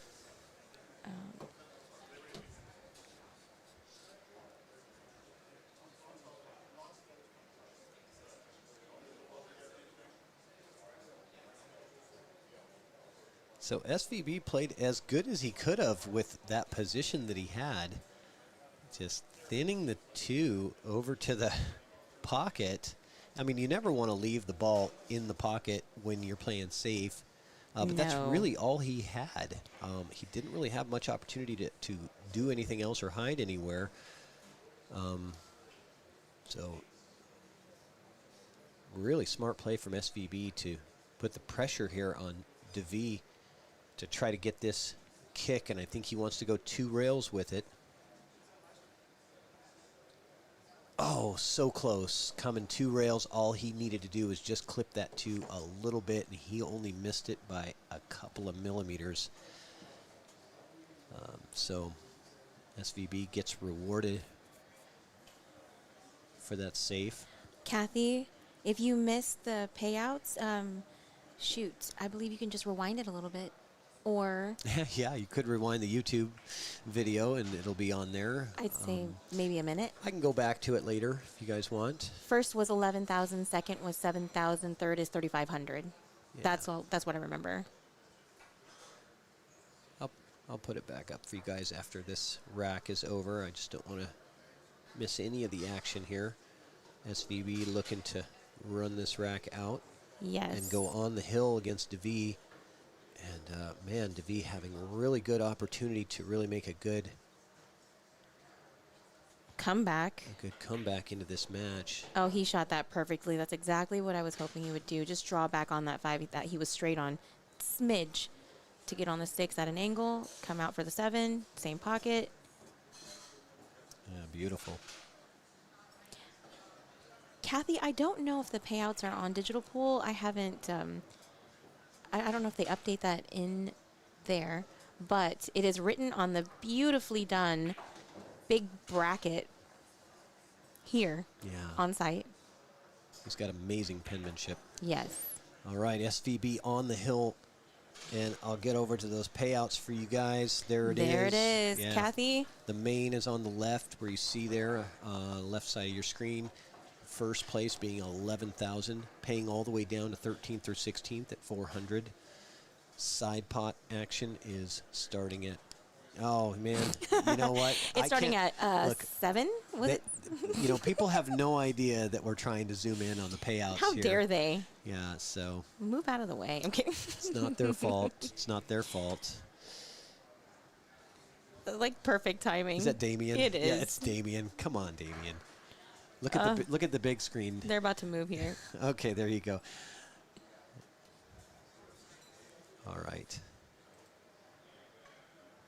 Deuel still trying to get those balls to rack up good. That is all Patrick. Patrick is the one who rocks No, so hard. you rock, Sophia.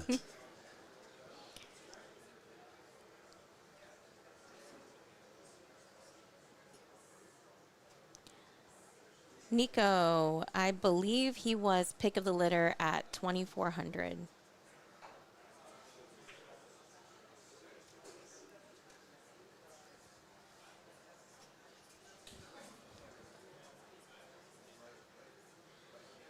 I'll tell you what, though, if I could have been there on Friday, I would have easily gotten Rob Zayas. Like I favor him. I'm not saying like he's going to win the whole damn thing, which he has the capability to. Right. But gosh, his game is so good. And I heard what he went for, and I was thinking, oh my goodness, that was a steal. What Rob went for?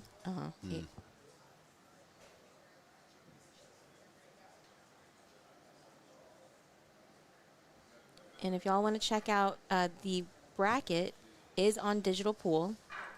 I memorized the link. It is digitalpool.com/tournament/Don-Weir-Memorial-2024 /bracket. Or you could go to the chat and it's and click pinned. it. It's Why, pinned at the top why of the make chat. it easy, though? I know. Why make it easy? It's funny. I pin it into the chat, and sometimes people still ask, I know. where's the bracket? I'm like, it's right there above your comment. So yesterday, I'm not an organizer, but I seem to be just a helpful person. So people will come up and they'll be like, "Where's the bracket at?" And I'm like, you know what? Just let me type it in. Here you go. There you go. Yeah. But the pinning of the comment, that's the key. So it always stays there. Yes, you would think.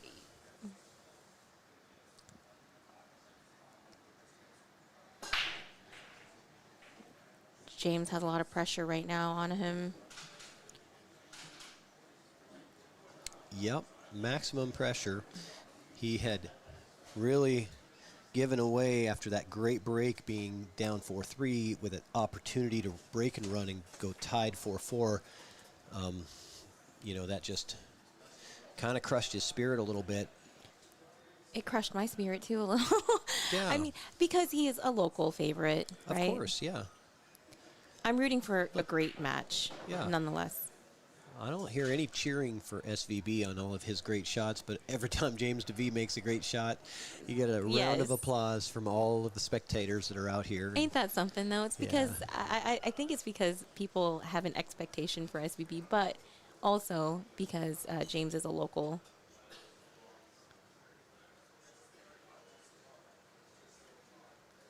Kathy, yes, that is a great tip. Save the site as one of your favorites or a bookmark. There you guys go. A look at the crowd here at the Golden Fleece in Everett, Washington.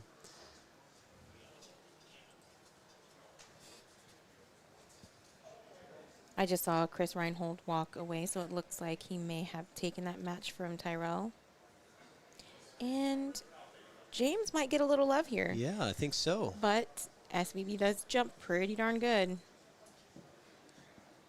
This is a real tester even for SVB. He's got to get, up and down pretty quick, but yeah, he's a favor to make this, I think. I think he just basically stop jumps this. It's going to pop out a little bit and leave him pretty good for the 5. If he goes a little too hard, it goes in the corner. If not, into the side. Nico says he'll take SVB from here 100 to 1 odds for $1. Oh, You know what? wow. I'll take that. I'll risk $1 for 100. I'll take it, Nico. I will cash app you that $1. You're about that action, huh? $1 for $1? to win 100? Sure. And I know it's 100 to 1 odds. Probably might even be 1,000 to 1, but no, it's not. I don't think so, though. It's highly unlikely. We'll say that. Oh, wait. So he's opting to maybe go rail first. Rail first and leave himself for the 5 in the corner where the 8 is. Okay. I'm thinking. Or not. He's going to hide behind the 6 a little. No? No, I think he's going to He's be good. okay. Yeah. I'm just kidding. What's up, Drew? Andrew McMahon. Andrew.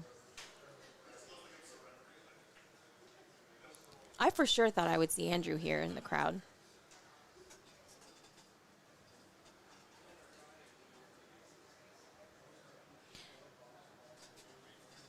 You know, when I told you that this match was only going to be 35 minutes, I apologize. I jinxed it. I'm glad that it's not, because this is very entertaining to watch. I don't want it to just be a blink of the eye kind of match. I want to see a little bit of back and forth, and we are getting to see some of that. Shane's going to have some. He's going to have some trouble to get around the table, but I do see the path here, and this is what I'm seeing. I'm seeing cutting the 6 ball, right, to that corner, sending the cue ball 3 rails down this way. That's what I like. That's what I like. And I think that's what Shane is looking at, because there's a high probability you're going to get in this area and then have the 7-8 combo. But he's going the other way. I saw the other way, yes. Yeah. And giving himself that angle, but Yeah. he didn't get enough power. Yeah, he's okay. He's got the carom here if he wants it. I think the carom is the way to go. Aw, love you too. I think the carom is the right shot. You got to be careful of the speed, because that 7 can travel up past the 9 and be in trouble unless you hit it extra hard. Okay.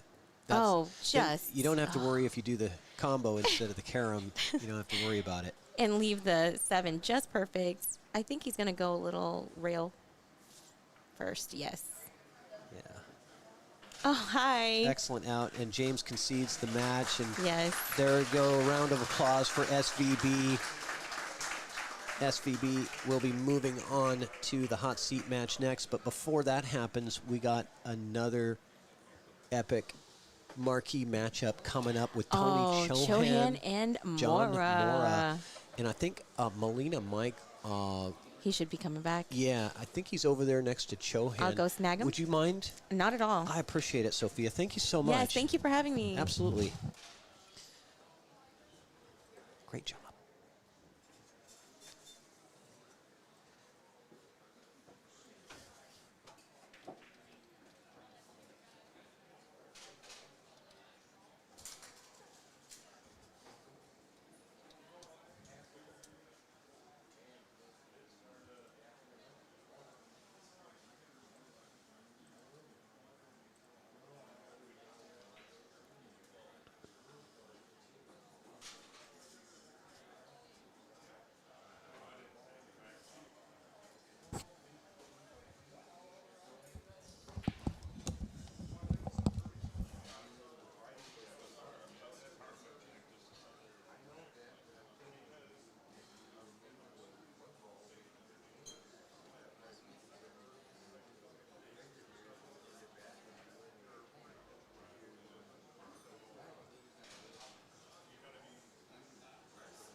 All right, looks like we're getting ready to go here.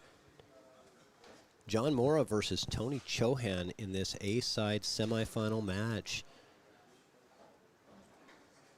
And I've got Tyrell Blowers in the booth with me again. Back in the booth. Thanks, Tyrell. Welcome. Yeah. Glad to be here again. I like commentating a lot. Yeah, you do a good job. You got a good knowledge of the game, and these two players are players that we've all seen for many, many years. And we were talking about who's your pick beforehand, and you said Tony was your pick in this match. Yep. I don't know. I watched him play against Chris, and it did go hill, but I don't know. I like Tony, how he was playing. John also had a match that went hill with, I would say, a lesser player than Chris. So, you give and take here. Yeah, and John Mora sporting that Canadian maple leaf jersey.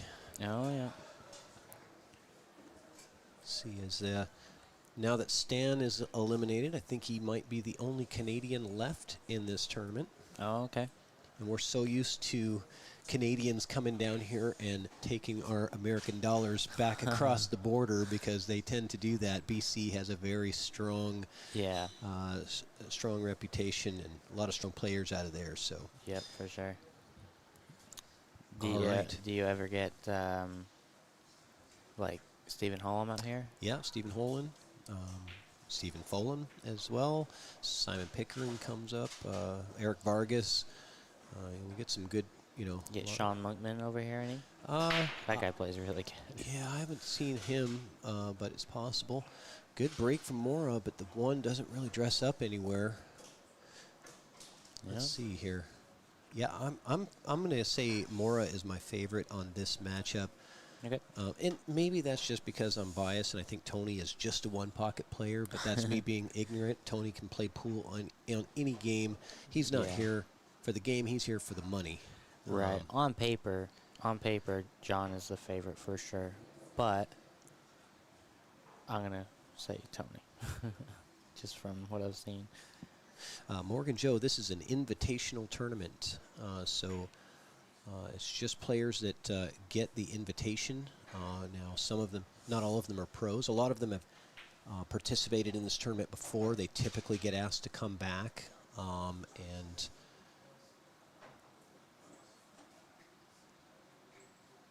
that's kind of how it goes. So Mora with good shot there. Man, he's so good with the kicks. He just sees that two rail like it's no big deal, no problem.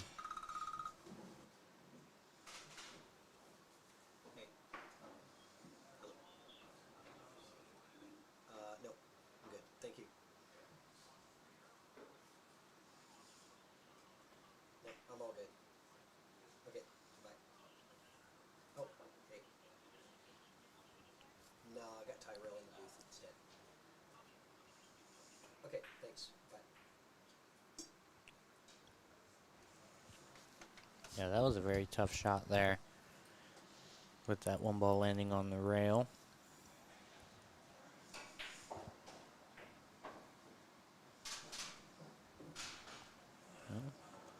Yeah, Tony turning the tables on this rack. Mora starts off with a good safe, and Tony working his way out of it. Like, Tony's a decently fast player, but his tempo around the table is just, like, so natural. He never runs to shots. He doesn't get down, like, super fast usually, unless it's, like, a hanger. But, Right. I don't know. Very He knows relaxed game. Yeah, well, I think decision-wise, he doesn't take very long to make decisions. No. He knows exactly what he wants to do. Even when he gets out of position, he knows exactly what he wants to do to get back in position. Yep. But it's not like he doesn't have a pre-shot routine. It's just a little bit different and a little bit faster than some others, but he still goes through that process. Mm-hmm. Yeah, he's cleaning up this table after a good two-rail kick that didn't leave John an excellent shot. John ended up missing a tough one ball.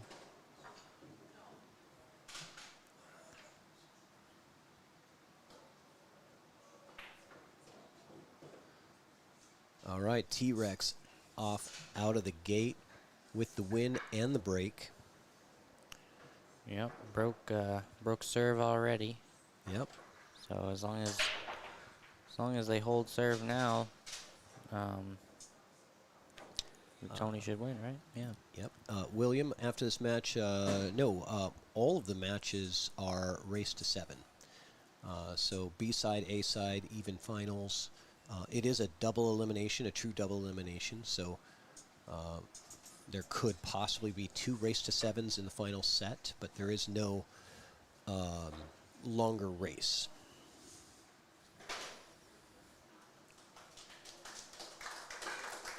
Yeah, there's been some nerve-wracking matches with the race to 7 for a bunch of people this week.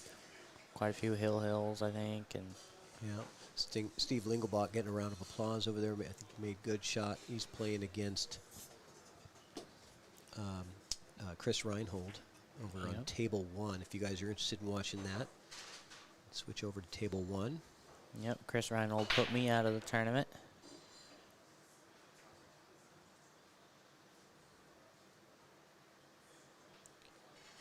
Okay.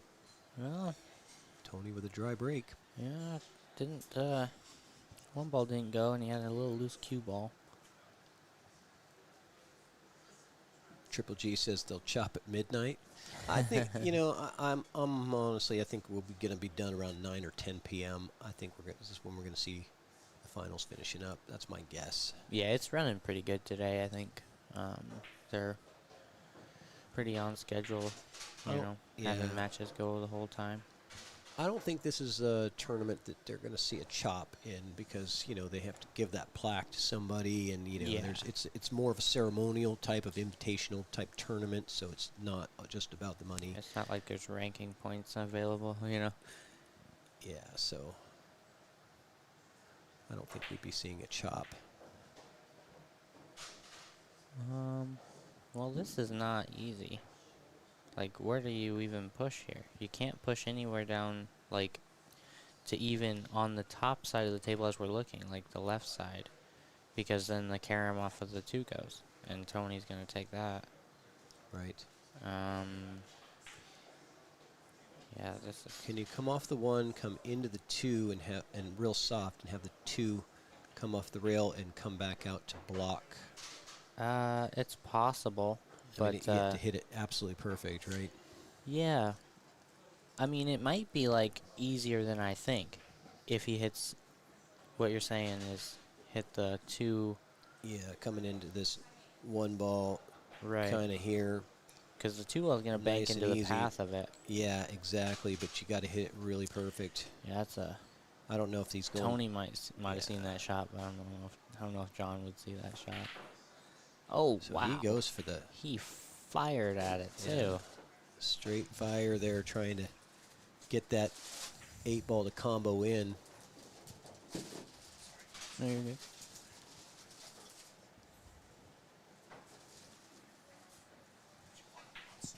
No, okay.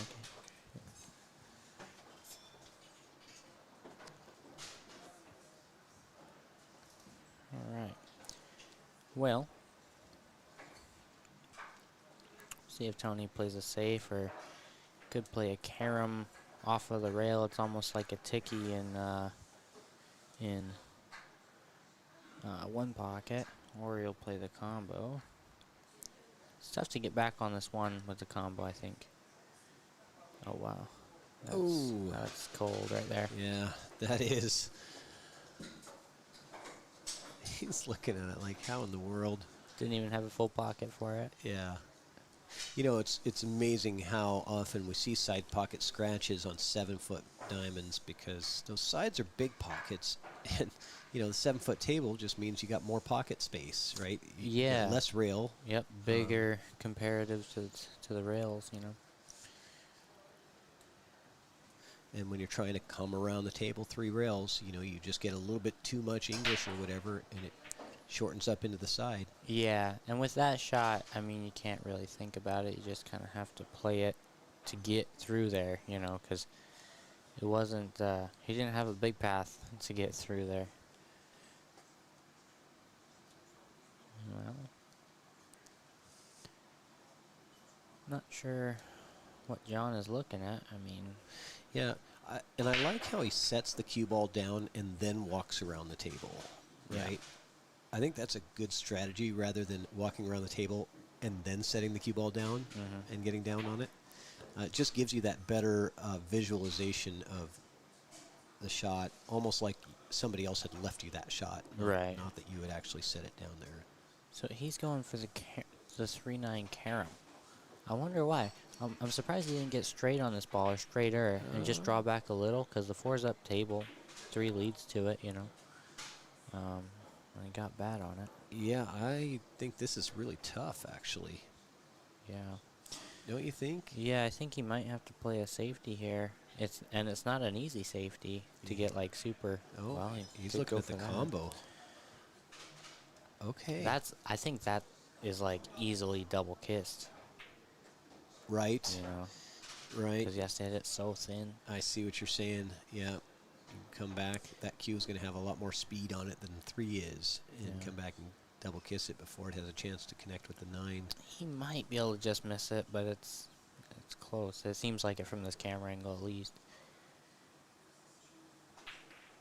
No? Yeah, he will hit it thick, that's why. But yeah. Exactly. So as he got dead straight on this 3.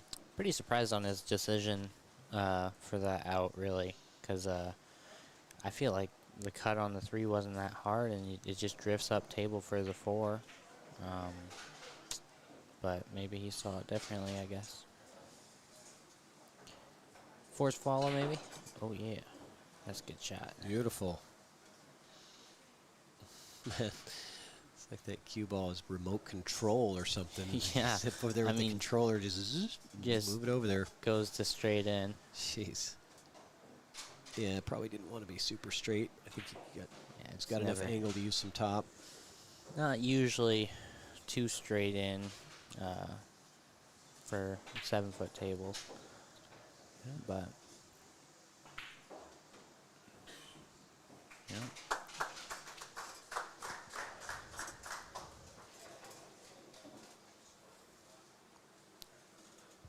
So this can be a tough shot to control sometimes because it's just really bouncy. It's kind of funny up in this pool room here. The table's downstairs. You know, when there's lots of people down there, obviously there's it's more humid, so all the breath in the air.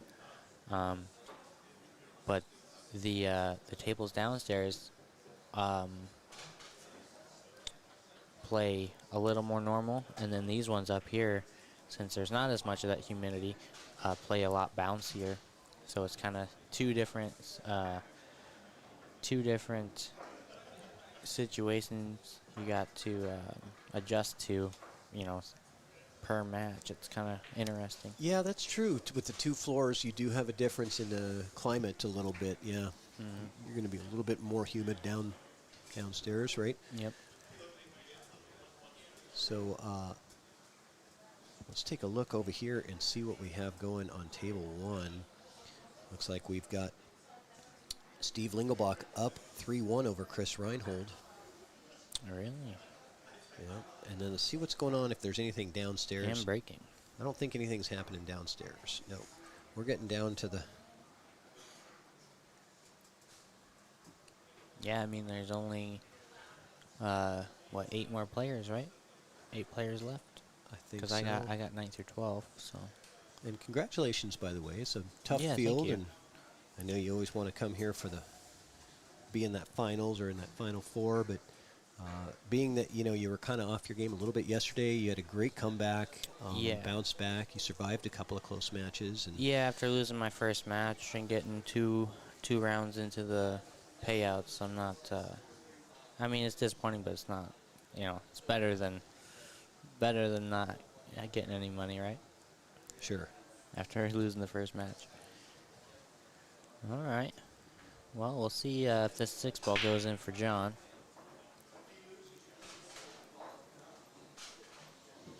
We haven't been seeing wing balls go in consistently on this table. Yeah, I practiced on this table. It did, though. It went straight in the pocket. Yeah. Oh, And so does the cue ball. cue ball. Yikes. All right, so well, Tony that's big for Tony here. Yeah.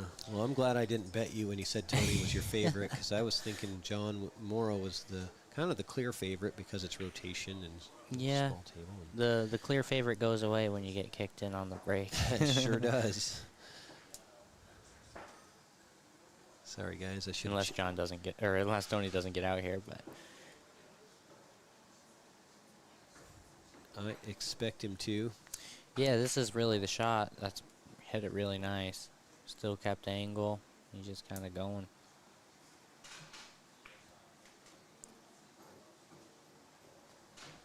Now, how long are you in town for, Ty? Well, I'm hoping to leave tomorrow.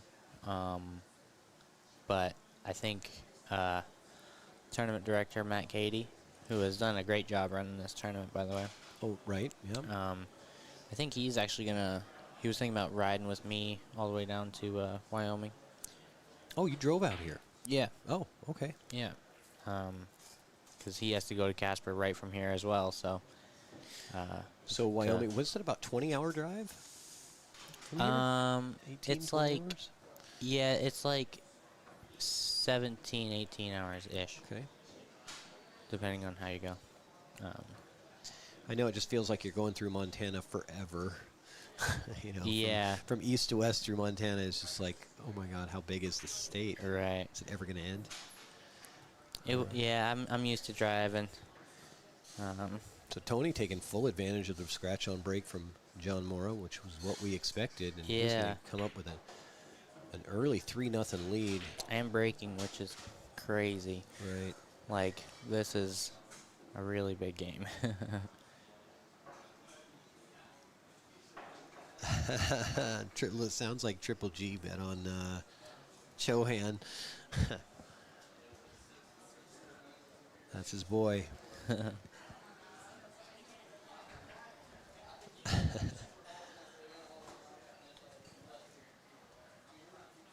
Yeah, I'm glad I didn't get into any action on this one, because I certainly, no offense at all to Tony, but I'm a big fan of John Mora's game. And Oh, yeah. one of the most impressive things to me is when he had the injury and switched to left-handed, and then learned to play left-handed, Yeah. and I mean, played almost better with his offhand. yeah, I mean, I think he does play better. And then I was just like, how does somebody do that? Like, Yeah. completely, I mean, I guess you don't have to relearn everything, right? You still have the knowledge. You have the that knowledge you of the have. game, but you have to completely rewire your brain, it seems like. Right. It's like trying to teach myself how to write left-handed. Yeah. How long no would that chance, take me right? to Yeah. really, be, and have perfect penmanship? Sure. Like, Yeah, not quite good enough for the rack here. It's good. Tony's, like all the players that are in the tournament now are like, they know how, what balls need to be tight to make the wing ball every time, and they're gonna work at it, mm-hmm. And with Tony, it's like, There he goes. with how fast Tony plays sometimes, he might spend more time racking than shooting, which, fair enough. Yeah, this has been an issue for for everybody that's played on this table, just getting those balls to get tightened up there. It wasn't quite tight. Yeah, well, he got a ball down. A random ball. All right. Two so balls in the middle of nowhere. Where are you going here on this one, Ty? Well, I think you got to go safe. Bank the 1-2 rails, maybe. Oh, wow. He just shot at it and played off of the 4. That could have turned out a little bit bad, but I think he knew he was hitting the left side of the 4, so he was at least going to have a look at the 2. He's playing the carom. He's really going for the throat here, trying to continue his lead. Wow. That turned out really nice. That was really slick. He's such a master at moving multiple balls, right? And that's, in one pocket, that's a skill that you have to have is, Yeah, for sure. moving multiple balls on the same shot. He's fortunate. He's on a shot line. It's not straight in, but it's makeable at least. Yeah. He might have to elevate a little bit here as well. Yeah. I think he's cutting it just enough to not have to that bad. And meanwhile, Steve Lingelbach over there, still up 3-1 and at the table with only a couple of balls left over Chris Reinhold. Chris is looking a little frustrated in his seat. Kinda, maybe he's missed a few. I'm not sure. Is that his frustrated look? It looks like his normal look to me. Yeah, he's a very He doesn't seem to kind of guy. He doesn't seem to wear his emotions on his sleeve like a lot of players. He just seems to be very even keel. Yeah, it depends on the situation, you know. Like, he's a good friend of mine, so we were joking during our set a little bit. Still focusing, but Yep. Lingelbach now up 4-1 over Reinhold. oh, overcut. Okay. Yikes. Huge. Yeah. Huge. This could be the swing, as we've been talking about before. In these sets, you usually see one pivot point during the set that could change everything. That could be this. I thought it was going to be, well, yeah. I mean, this really could be the pivot point here where John kind of takes off. Yep. And this is off of Tony's break, so if he catches this one and then gets a good break off, he could really Rob and Corey have like a really close lag. started. It looks really close too. They have it on the screen of the table in the basement, and that lag looks incredibly close. But I think boy, that's close. They're having to measure it with a piece of chalk. Yeah, so it's a really good lag and it's close. Yeah, we'll take a quick look at that. Oh, they already got it. Oh, done. they got it figured out now. Okay, so I guess Rob won the lag there, but they had to measure with chalk. Well, What this is a cue good. does Tony play with? I'm not sure. Yeah, I don't know either. I am a terrible commentator. You know what? There's probably a couple hundred people in the chat that somebody would know the answer to that. Probably, yeah. I'm not one of those people. Doesn't he play with Mucci? I'm not sure. Well, I know I Corey. shouldn't say anything. I know Corey does. That's his sponsor. Yeah.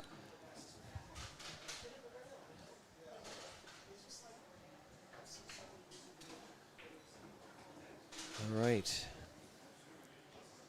So John Mora with the opportunity now, and I'll go ahead and give you guys a preview here of what's happening over there. You got Rob Saez Yeah. versus Corey Deuel. Yeah, really getting good that match. just kicked off and just going, and then nothing over there. And then here we go, Steve Lingelbach and Chris Reinhold. Chris just put another point yep. on the board. Looks like Chris just got his. All right. Well, Steve is 4-2. leading by 2 games. And breaking. Yep. And then also, so you guys know, if anybody's interested in getting an official Don Weir Memorial Invitational jersey from Jam Up, it is available during this tournament. You just need to message Damian Pongpinick. Just go ahead and use Facebook Messenger. Send him a message and say you want one of the Don Weir Memorial jerseys. Limited time only, 2024. Pretty slick looking jersey. So Yeah. I'm sponsored by Jam Up. They make some really nice stuff. Really nice playing shirts. yeah, great quality.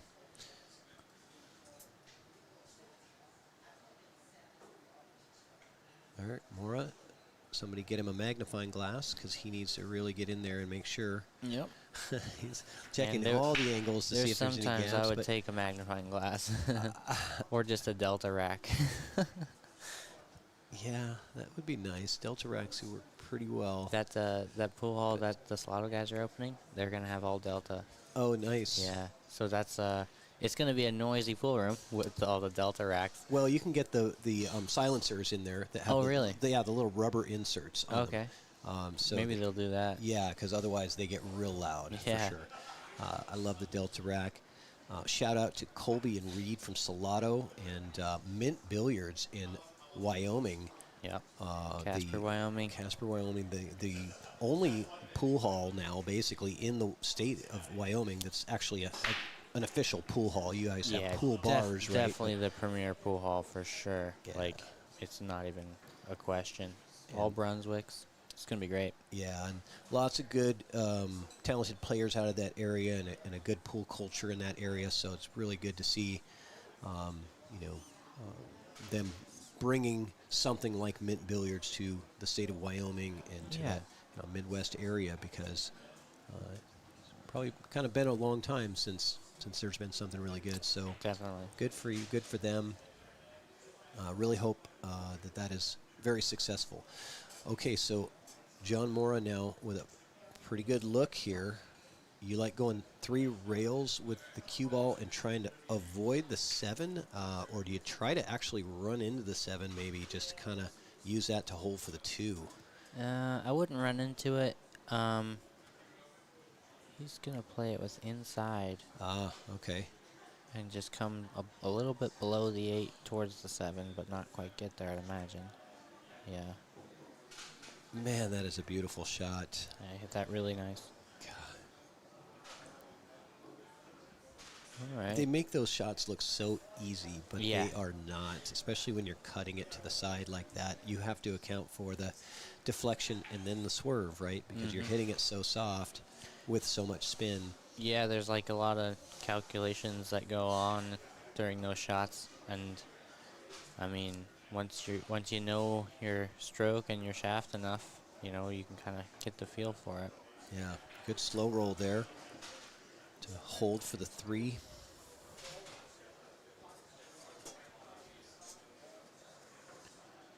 And Mora got in trouble earlier on a slow roll attempt that was not successful, and it cost him a rack earlier in the set.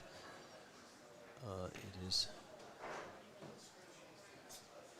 in my opinion, the hardest way to pocket a ball is to slow roll it or hit it very hard.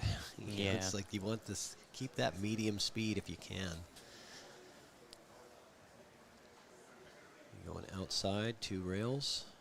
This shot is what like changed me from like a high 600s player to a 700 player, That shot. Yeah, where you can just kind of spin the ball, even though it's close to the pocket. People tend to miss them, and I feel like that's one of the shots that once I kind of got the knowledge of how to shoot those, then everything works out better. You're able to get more position easier, Well, they come up an incredibly often amount of time. Like, Right. It's a very common shot. So Yeah, spin the ball in from distance, spin it in from distance, even if it's close to the pocket, and those are great to practice. Really get down. So Mora looking to take a 2 or to go up to 3-2. 3-2. Tony's still breaking, so Still with the pretty heavy advantage. yeah, definitely. So Tony's broke his serve twice, and he's still ahead as far as the breaking order goes, which just shows how much even just a 3-0 lead is on these on this tournament. Okay, so Reinhold coming back a little bit now. Looks like 4-3. Looks like he picked up a rack while we were watching that one. Yeah. And he's in a good position here. We'll see what Steve can do. Well, I don't think that's going to work out for him over there, but I'm going to Definitely switch not. over to, let's see what we got. Yeah, the Corey duel, and Rob is up 1-0 over Corey. yeah, Rob got a little lucky on that last rack because Corey had 2 unfortunate bumps in the last rack, let's say. Right. I'm going to have to stand up for a minute. Well, Get sitting too long. Tony's break is not working at all. Seems like. Yeah, here up in the crow's nest with these stools, our spines are gonna look like a question mark after it. Yeah, that's why I had to stand up and stretch. Yeah. all weekend up here. Yeah, you've been doing a lot of matches. Yeah.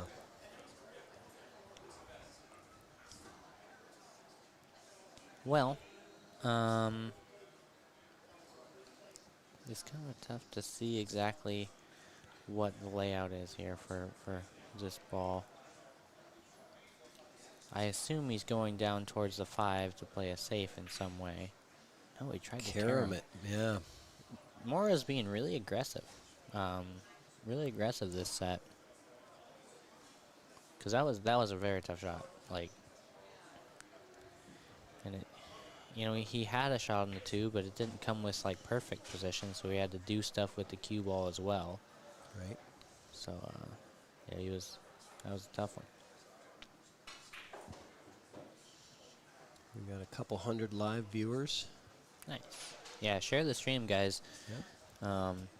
There's lots of streams going on at the same time with this network. Yep. And a lot of people may not know that this is on, so always helpful when you guys share it to any of your groups or pages that you. I was able to share most of my matches. Nice. You use the QR code on the scoreboard and just grab the link and share it? Well, I did a few times, but most of the time I just went to the page and found my match and the YouTube page. Yeah, the easiest way is just, when you start the match on the tablet, the scoreboard on the tablet has a QR code right in the center. Yeah, it's really handy for sure. Oh, no. Bad miss from Tony. Yeah, so a couple mistakes. One from Mora and then another one from Tony. Yeah, and I was surprised Tony went, maybe he just lost the cue ball a little bit, but he went forward off of that 3, and I thought he would just kind of stay above the 4 in the corner past the 7. So this does not play to the pocket. I believe the 6 is in the way, and I wonder if he's going to look at either the back cut or I think he has a safety possibility, and you tell me what you think of this shot. If you play the 4 down this way and then back up and playing the cue ball off that side rail, and he's either doing that or cutting it for sure, but he's playing real aggressive right now, so he might be just going for it. But the 6 ball it's big for it, but he could still get a chance on the 5 if he makes it. back cuts it no problem. Hits the 6 ball 4 times. And a lot of times, fortune favors the bold, as they say. Oh, yeah. Because a lot of times you go for the offensive shot, and if you're not successful, many times you still get a good favorable roll somehow. Yeah, no, I mean, anyway, look at it. That was a great shot. Really nice. And it looks like he's going to continue to run out here. Mm-hmm.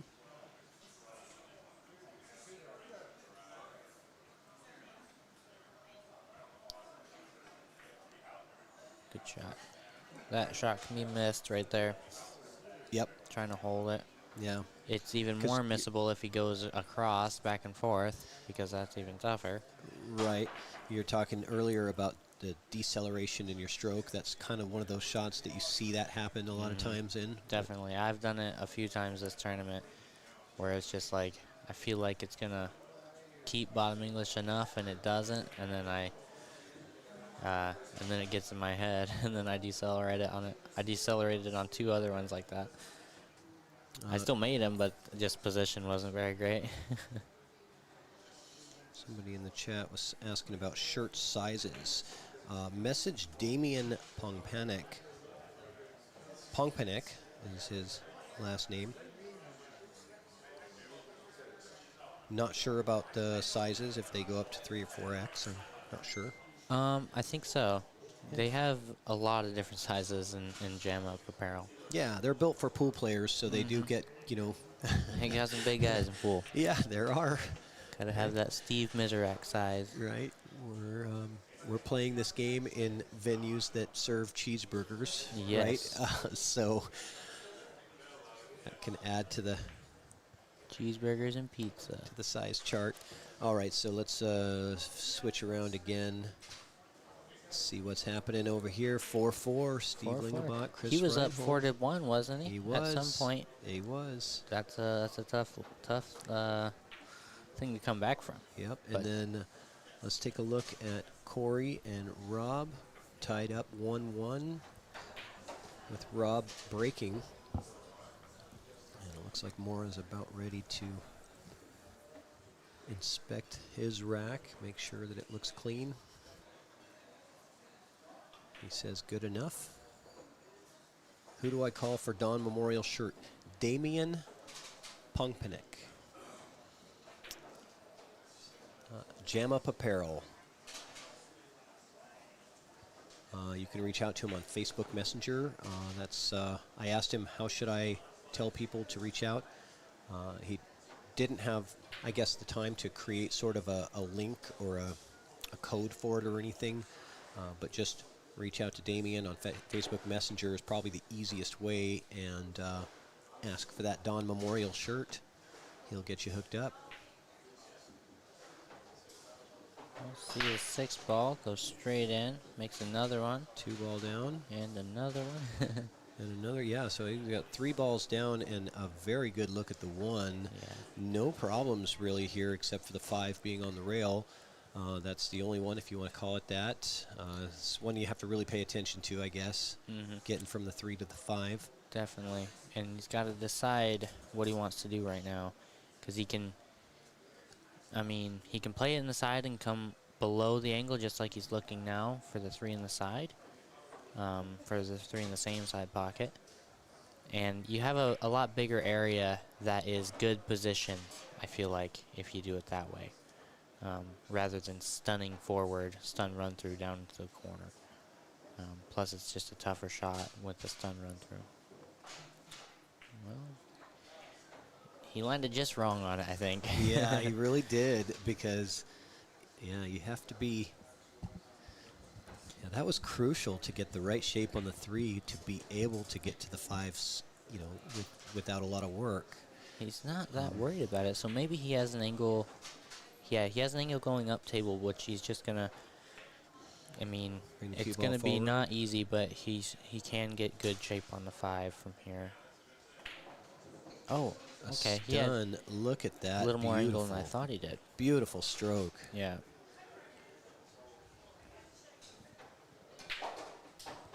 Very precise with the distance that cue ball traveled, and it was a nice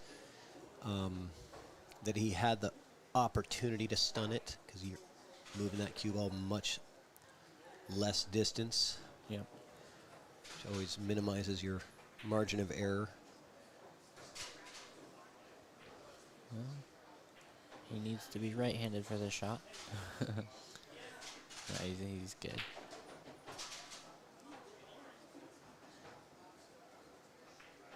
A lot of times, especially playing on 9-footers, you'll see John break right-handed. You know, I've seen him in some tournaments, 9-foot, where he's got a glove on both hands. Oh, really? Yeah. Yep. Definitely a good weapon. He doesn't use it as often as he could use it, but there's a few times where he won't have to use the bridge because of it. And John Mora takes the lead after being down 3-0. Yep. Now he's up 4-3. So pretty strong. Tony's made a couple errors and a breaking error. Yep. And Triple G went silent. Oh, Tony, what are you doing? He's messing with the rack after. Go back and rack it again. There you go. What was he doing?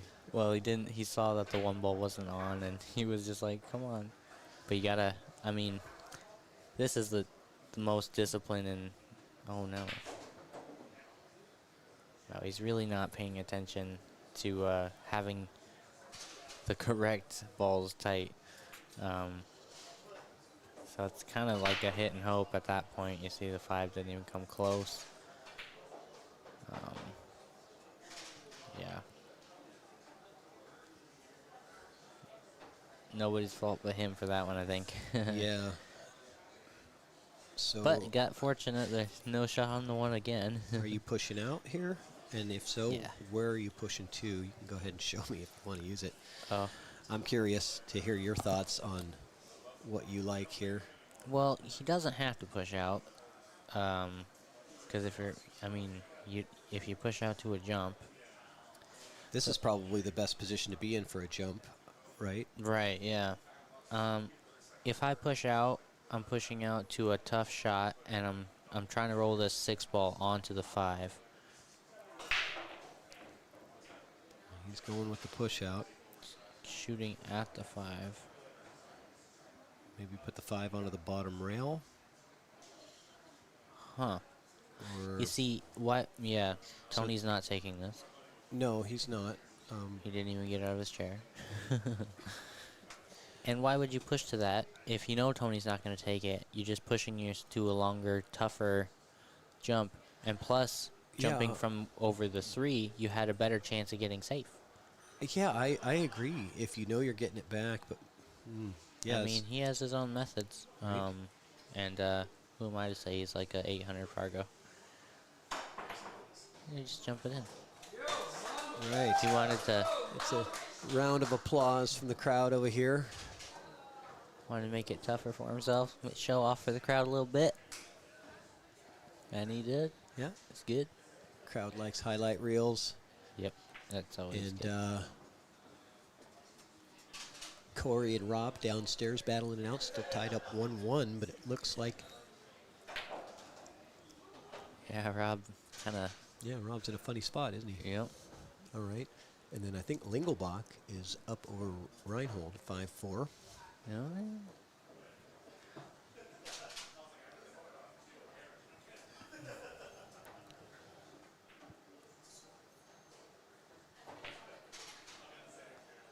Lingelbach's not getting kicked in on the break like I was. Oh, good shot there.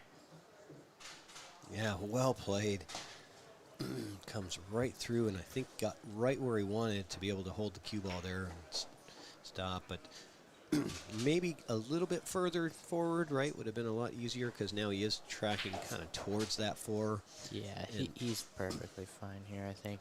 Are He you- just wants to decide on how much angle he wants on the 4. Because he has to hit a gap to get to the 5 unless he tries something way different, which he could. He could draw underneath the 7 ball for 2 rails. Right. But we'll see. Yeah, he is going to draw underneath it. In that case, he might have landed a little flat on it. Still definitely good enough with the rails being as lively as they are. Nice smooth stroke. Should be easy for Mr. Smooth. Yep. Perfect. God, that's Hit so, exactly where he wanted to on that rail. yeah, again, like remote control. Yeah.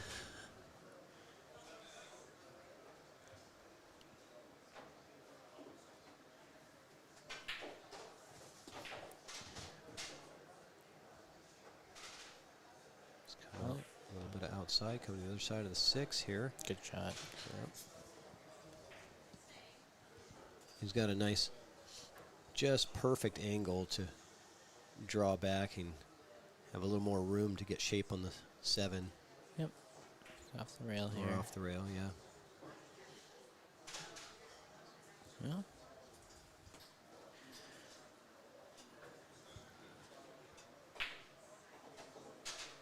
John Moore is making it look easy.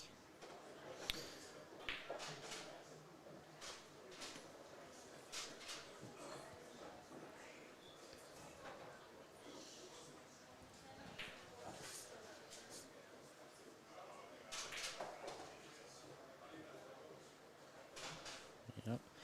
And he's going to be breaking in the next rack, too. Yeah. Really strong right here. 5-3, John Mora. And let's check over on other tables here.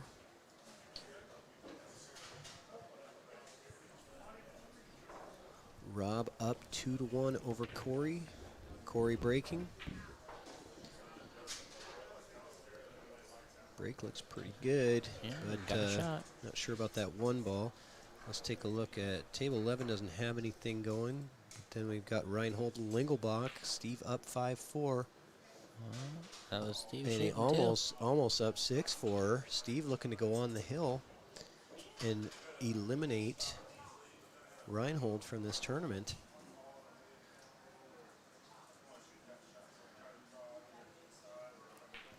Come on, Chris. Reinhold is Can't put me on out the and go hill. out next match. Reinhold is on the hill.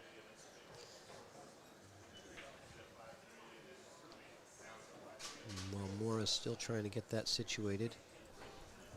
We'll just keep on this until Wow. Mora figures out. How did Corey get there from that shot? Yeah. Well, Corey's going to be looking at that shot for a little bit, I think, deciding how he wants to do this. Well, there's no chance. There's no chance he shoots at the 9. All right. Well, we're going to go back because Somebody's going to film it for him. I want to watch this on the TV. yeah, they do have it up on the big screen in here. So Because I feel like there's no chance that could be a good hit because he was going to shoot at the 9. We'll see, I guess. But John Mora to break to get on the hill. and unfortunately, we only have one camera on that table, so it might be blocking the view.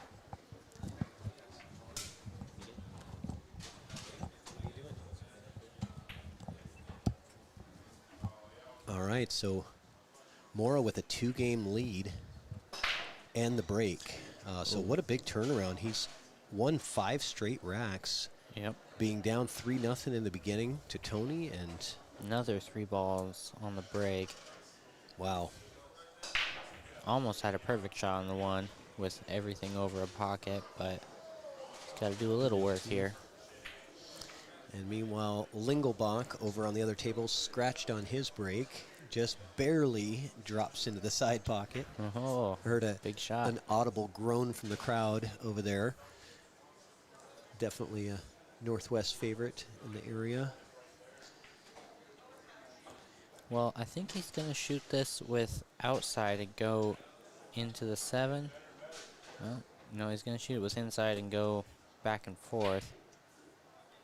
Well, that's where he's queuing up at least. Yep. Oh, I love it. Good shot right there. Beautiful.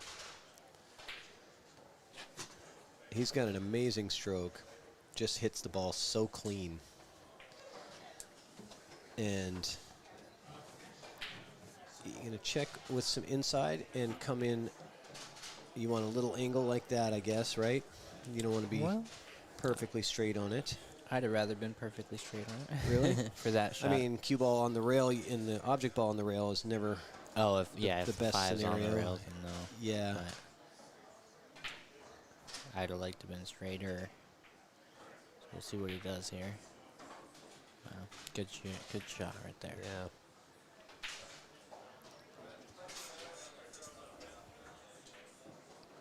And now, have you played Mora before? Yeah. Yeah, I played him at the One Pocket U.S. Open. And unfortunately, I wasn't able to give him my best game because I ended up getting one of my migraines that blocked my vision. So. Oh, that's no good. You need vision for pool. Yeah, in It's very general, important. right? Yeah, so Mora on the hill now, winning 6 straight racks after going down 3-0 in the beginning. And after that scratch on break by Lingelbach, where is that? After the scratch on break from Lingelbach, Chris Reinhold made quick work of that rack. And now Chris has the break and the opportunity to take that one hill. Yeah. Jump over to that stream if you'd like, and you can listen to Ron Plaja and Kenny Brown as commentators over there. Holy cow.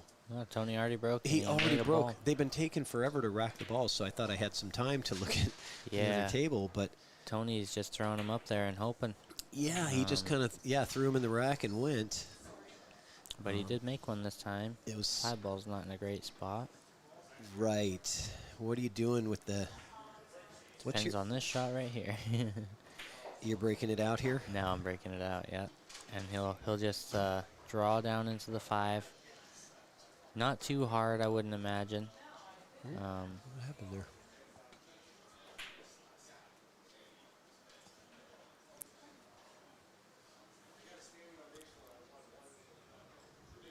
Well, He's putting draw on it. yep, that's perfect. Oh, beautiful. He But- hit it really nice. Yeah, but he got very didn't turn out. unlucky there. But now he can just thin off of this ball, put the 5 behind the 7, and then run the cue ball up past the 9.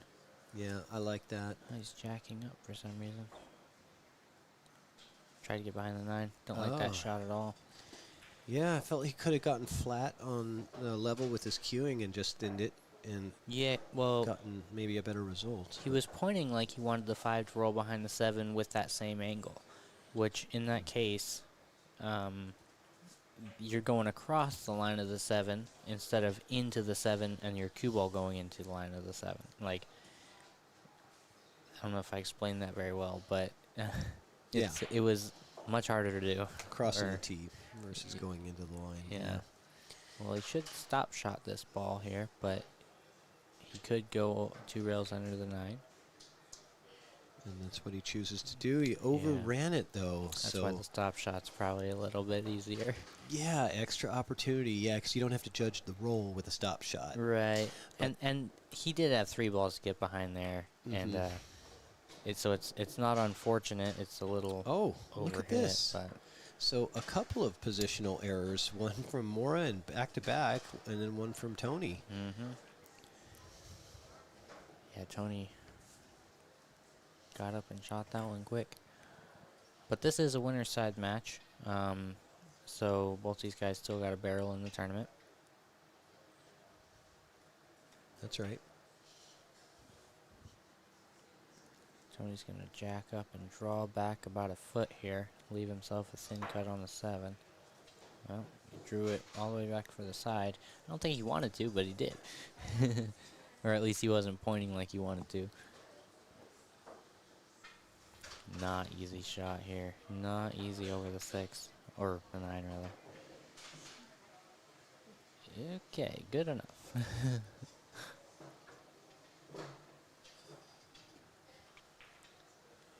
Well, I don't mind just playing this in the corner. You're close enough to hold it, but I think he might stun over to the left side of the 9. Yeah, the score with Corey and Rob is 2-2. Good shot right there. 2-2, and it looks like they're on a player break over there. Yep.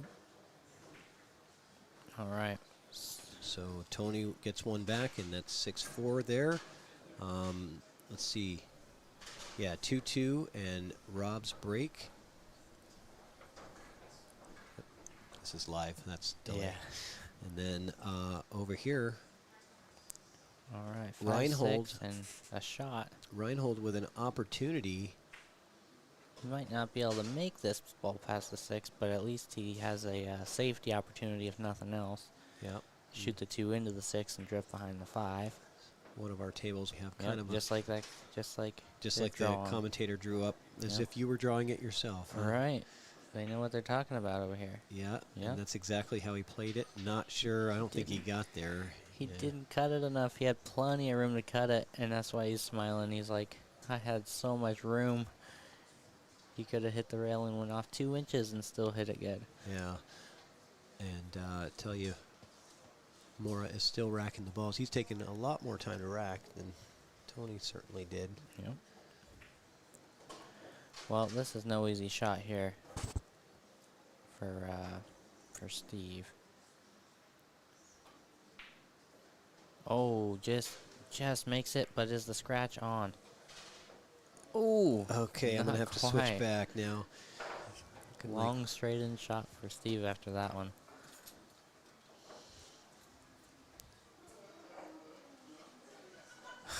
He's, Lingelbach over there moaning and groaning, or I think, what's going on? I think John's gonna wait for him to shoot it, Yeah. so we could. Nope. Nope, Lingelbach says Yeah. you go first. I don't want to be rushed here. Yeah, for sure. Yeah. Because he has to roll that in dead weight. Yeah, it's tough. Corey just made. Oh no. Rob Sayas just made a Corey Deuel shot. Yeah, I'm watching 3 matches at once here. I've got Yeah. one on the big screen, one on the live stream, and then one over there that I'm watching in person through Lots the of window here. Lots of pool action at Golden Fleece. Come by and watch some pool and play some. Whenever you're out here. Avoids the side pocket just barely. And I do believe he's got the back cut on the one. He does. You think? Is that the... He does, but well, he's gonna shoot this into the top right with inside top English, and then come around towards the 4-ball, 3 rails towards the 4-ball. Okay. Definitely what he's doing, I think. Inside, top inside, so he's looking at Did Steve make that? going. He's looking at going here on the cue ball Oh, Steve must have missed that 3-ball. and coming Chris is up there at the table again here. coming this way. Is this his path? Yes, sir. He might follow Up that towards exact it. path too. Let's see. Oh, a little off, but that's Yeah, but you had it same right. deal. You said exactly. You said towards the 4-ball, and he came right into the 4-ball. Yep. Hit He's- the 4-ball even. He will be playing the 4-5-8 combo. I'm pretty Nice. sure, wouldn't you say? I imagine. Yeah. It's not too difficult. It definitely can be missed, but as long as he doesn't get super thin on the 4, his odds go up a ton.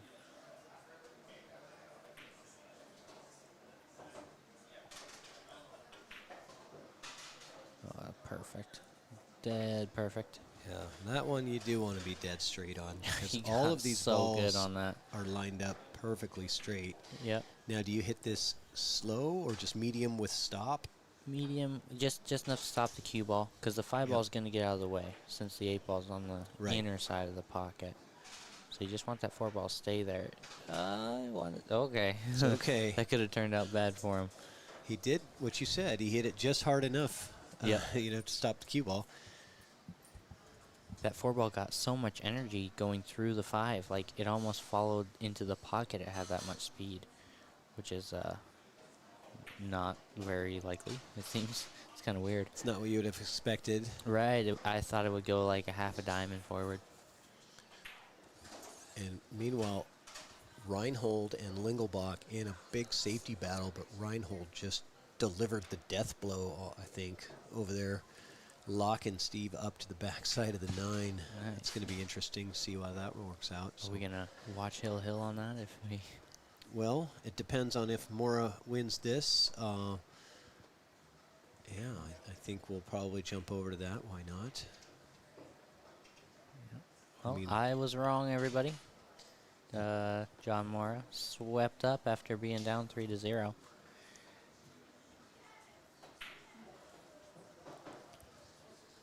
All right, so there it goes. John Mora gets the round of applause. Tony Chohan Yeah, good match from John. still in it, though. Broke Tony's much better than Tony. still in it, and we may be seeing him back soon. So let's switch over and see just the end of this.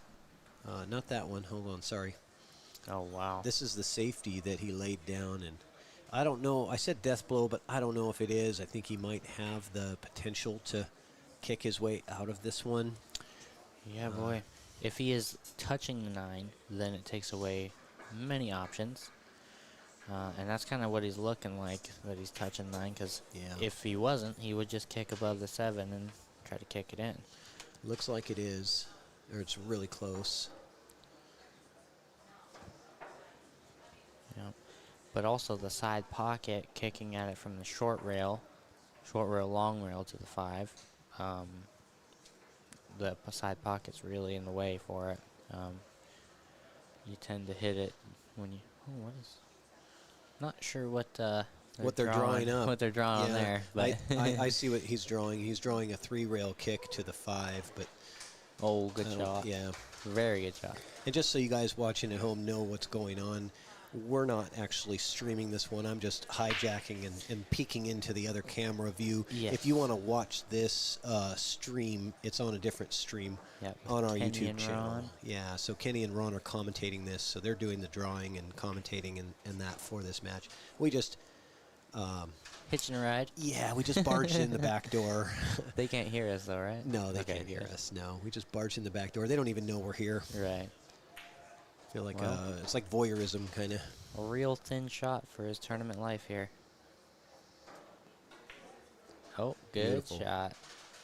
Very nice.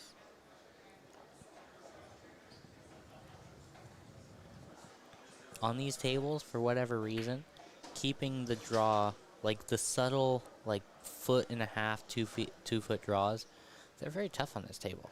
It seems like you either get enough to draw at full table, or it doesn't like to come back.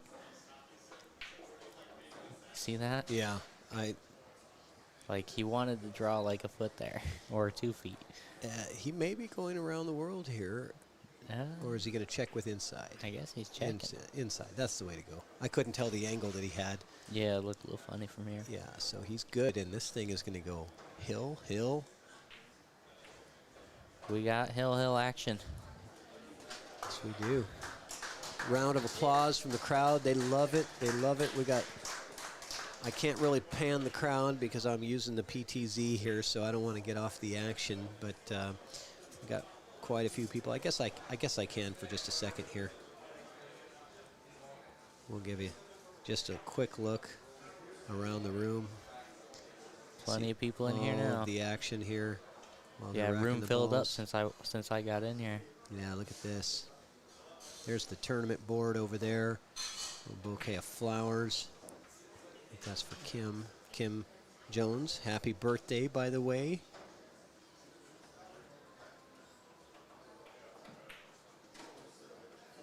And we'll come back into the action. I'll try to get this as straight as possible for you guys.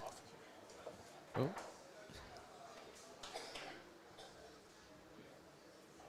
There's a hill over here. We're going to put the A-side final on that table in 15, 20 minutes. Okay, So you can announce great. it to the world. A-side final is going to be coming up in about 15 minutes on this table, on table 2. Right, so a hot seat match then, right? Yeah, so that is Yeah. going to be SVB versus Mora. Yeah. Yeah. That'd be a good match know, there. The cream rises to the top. Yeah, you know, doesn't the it two figure- highest Fargos. The two highest Fargos. And people say, Fargo doesn't mean anything. Bar box, it's 9 ball, it's this, it's that. But no, Well. you know what? Usually, doesn't mean that it always happens, but Definitely not. uh-oh. Cue ball, look out. Oh my goodness. Ooh, wow. How would you like to shoot this ball for all your money? Man, you know, how many times do you see a hill scratch on the break? You know, it's so brutal. So I'm going to actually take a break. I'm going to let, I feel like I'm hijacking this match. Guys, if you want to watch this match, go on to, you're already on our channel on YouTube. Just go ahead and switch over to that match. It's happening on table 1. And we're going to get ready for our next matchup here soon. But if you guys want to sit here with no commentary at all, you guys can do that. I'm going to leave it on for you if you want to just stay on this one and just watch it. But I'm going to take a quick break and be back in about 15. Thanks, Tyrell. All right.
All right, looks like we're ready to rock and roll for the hot seat match. The Don Weir Memorial 2024 Invitational Tournament. Golden Fleece in Everett, Washington. Hot seat match. The cream rises to the top. You've got the top 2 Fargos in this tournament. John Mora coming in at 796 Fargo against SVB. 840 Fargo. No surprise to see these two battling for the hot seat.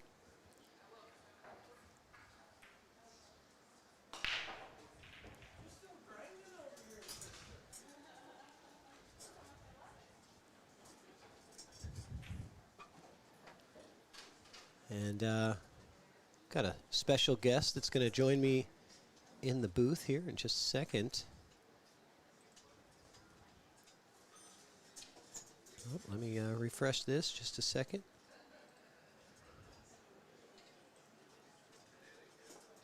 Alrighty, so here we go. Welcome Jason Weir to the commentating booth. Thanks for having me in. Well, thank you for putting on this fantastic event and bringing these unbelievably talented players to the Pacific Northwest. We are absolutely loving it. It's been fantastic. It's been a great week. A lot of great players, a lot of great action, and 2 of my favorite players right here. I would agree with that. Certainly fan favorites for a lot of people. 2 and 9 looks like it might be wired up to go to the pocket. This could be kind of crazy with no look at the 1. This could be an interesting start to the rack. And just to let the folks at home know, this is a memorial tournament in honor of your father, Don. Yes, my father graduated from Everett High School, which is a few blocks from this location. In 1963, I also graduated from the same high school in 1990. We were raised here, my sister and I, and a lot of close friends in this area that really don't know anything about pool, but they definitely showed their support, came out this week. I also raised some money for the event, and there was a lot of people that partaked in that as well. So it's been a neat group of people. Fantastic, and what a way to honor your father's memory than to do this event every year. And I can't thank you enough, because the fans of pool that we are in the Pacific Northwest and the pool community and how strong it is out here, people wonder why don't we get a lot of pros out here, and it's not because the community doesn't support it or anything like that. It's just because we're geographically located in the corner of the country. We're not on the way to anywhere unless you're going to Alaska or somewhere. It is a beautiful part of the country, and I really didn't notice how beautiful it was here until I got older and I started to come back and visit. And we had a great week this week. We had about 10 of my close friends stay at a lake house close to here. And we went fishing, we went crabbing, we played golf, we played pool. We had a lot of dinners together, and it was just a fun week in memory of a great person. So I can't thank a lot of these players that made the trip. And, it was fun week. Hard to believe it's almost over.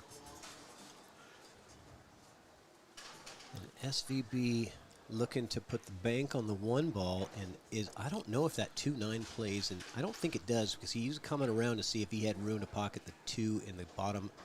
We're going to find out. Yeah, because I don't think it's wired, because he was looking at this line, of seeing if he could get, the line of the 2 to the corner. So here we go. Let's see what we can do. And I guess it does go. Swish. Maybe it's not wired for the mere mortals, but for SVB, I think he could throw it in. Good start for SVB to get going in this race to 7 A-side final. So we started this tournament just prior to COVID, and we had the first one in my hometown, Palm Desert, California, Palm Springs area, and we had 16 players. We had a nice gentleman that helped with the event. We put it in his bar called TJ's, and that's kind of where all the players play in our area. And then we hit COVID. Literally a week after that, everything shut down. So we didn't have the Don Weir for 2 years, and then we started back up here again last year. So Shane won the first one. He won the second one. And he's looking pretty good to win his third Don Weir Memorial Invitational. Well, if there's a top pick for potential to beat him, I would say it's this guy on the other side of the table, John Mora, coming from Canada, very talented player. He is.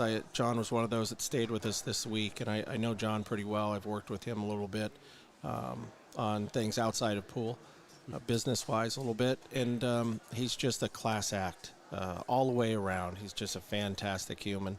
From Canada, of course, and we all know that he played right-handed and switched to left-handed. Yes, we talked about that. Yeah. So it's just unbelievable to be able to do that and play at this level. Yeah, we were talking about that earlier. It's like imagine trying to learn how to write with your left hand. And then imagine how to learn how to write with your left hand with perfect penmanship. That's a great analogy because it's, that's about right.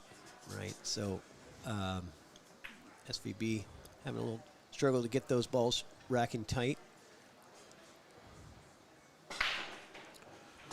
And tell us about the rules and the decision for the rules of the no template rack and some of the other rules of this tournament. Was it sort of the preference of your father to kind of keep it more pure, or? Yeah, it's, my dad and I, obviously we're very close, and he come to the BCA national event with me. And, back in the day, we all played with rack, Yeah, the there wood was no rack or a templates. plastic rack. There was no templates. And then when the template came out, he's very close with Rich Geiler, too, who played in this event. Obviously, we have an award I'm going to talk about a little bit later, but in Rich's name.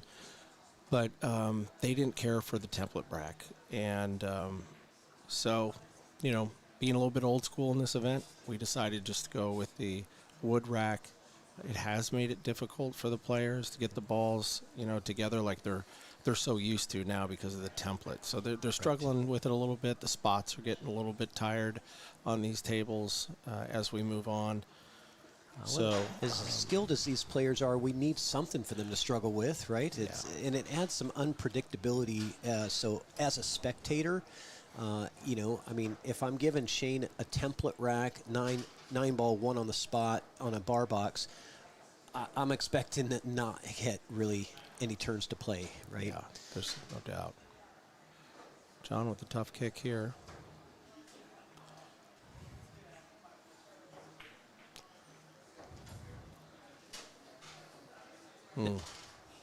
Yeah, that's That's a tough roll right there. That's gonna leave a mark on the scoreboard, I think. Shane's gonna come in. I think maybe I'm wrong. He's really taking a close look at this one to see if it's got room to play by the 5. We're not really sure if it's got the outside edge of that pocket. I mean, just maybe. But the way he's getting down and squinting at it, I think it's very close. Oh. There we go. So it's very difficult getting all these players together. This is an invitational, so there's letters that I send out to each player in the mail. Pretty much old school, like my dad used to do things. I love that. And but knowing the schedules and how tough they are for players, I start this process in January, February, and start looking at the big events that they have to play in and the ranking events. And then my first phone call is to Shane and figure out his schedule. He was close with my dad and my family, and such a big draw here. So we work his schedule out, and then according to that, then we set our dates from there. So it worked out pretty good this year. We want to fit it into the summer where the weather's good because, the people that are here, they're invited. We partake in, everything that Seattle's all about. The fishing, the crabbing, the golf, and the weather's been great this week. Yeah, you could not have picked a better week. A couple weeks ago it was in the 90s, so you hit the lottery with the weather. But you usually have a pretty good chance of having good weather in July or August in this area. Making it look pretty easy here, isn't he? Yeah, as he usually does. That's why I figured as soon as Mora left that ball set up, as long as it had the pocket, it was pretty much lights out for that rack. And SVB with a 2-rack lead. Mora to break. So, yeah, let's talk about that Rich Geiler Award. Yeah, so Rich Geiler, very well-known player in the Northwest. I think he was probably the best player, him and Dan Louie, for 20-plus years. And I didn't know Rich when I was growing up here. I met Rich in the late 90s. First time I met him was a tournament in the Northwest, and then we got to know each other. And then it became us traveling to Vegas for the BCA, and my dad and him started to strike up a friendship, both being in the area. And just outside of pool, they just enjoyed each other's company. And Rich stayed with us when we traveled to Vegas and became part of our family, really. And I want his name to be out there just like my dad's. That's why I have this event, to keep my dad's name out there. And I wanted something special for a special person that's done a lot for pool in this area. So I came up with the Rich Geiler Award. And that's based on several different things, but just being a solid person is number one. And a good role model, which he is to many, and he's a mentor of mine. And so last year I had a dinner with about 16 people, and I came out with the Rich Geiler Award, which he had no idea he was going to receive. And then moving forward, Rich tells me who the winner is of the Rich Geiler. And so this year we gave it to Ford, or Rich did, I should say. And I had a dinner last night, and Ford was just beside himself. He was very emotional, and it was very special. moving. It was a very moving moment, and I was, flattered to be invited to that and to be there and kind of share that moment with everyone. Just you couldn't have picked a better guy. Ford is a fantastic ambassador of the game and also a fantastic person. Yeah. This is an interesting shot from Mora here. I'm pretty sure that he was trying to draw to the other side of that 3. I almost thought that he was going to put stomp on that and play the 3 in the side next, but what are we looking at? Are we looking at a back cut on the 3, trying to hold for the 5, go back and forth? Yeah, boy, man, these players, to most of us, that is not one that we want to be looking at, and have a little bit more difficulty on the 5, but he took care of it very nicely there.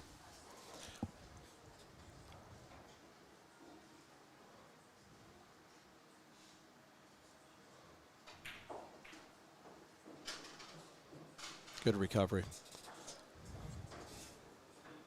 A bit straight on it. I think he's got a slight angle, which will really help him a lot to get the optimal position on the 8 ball.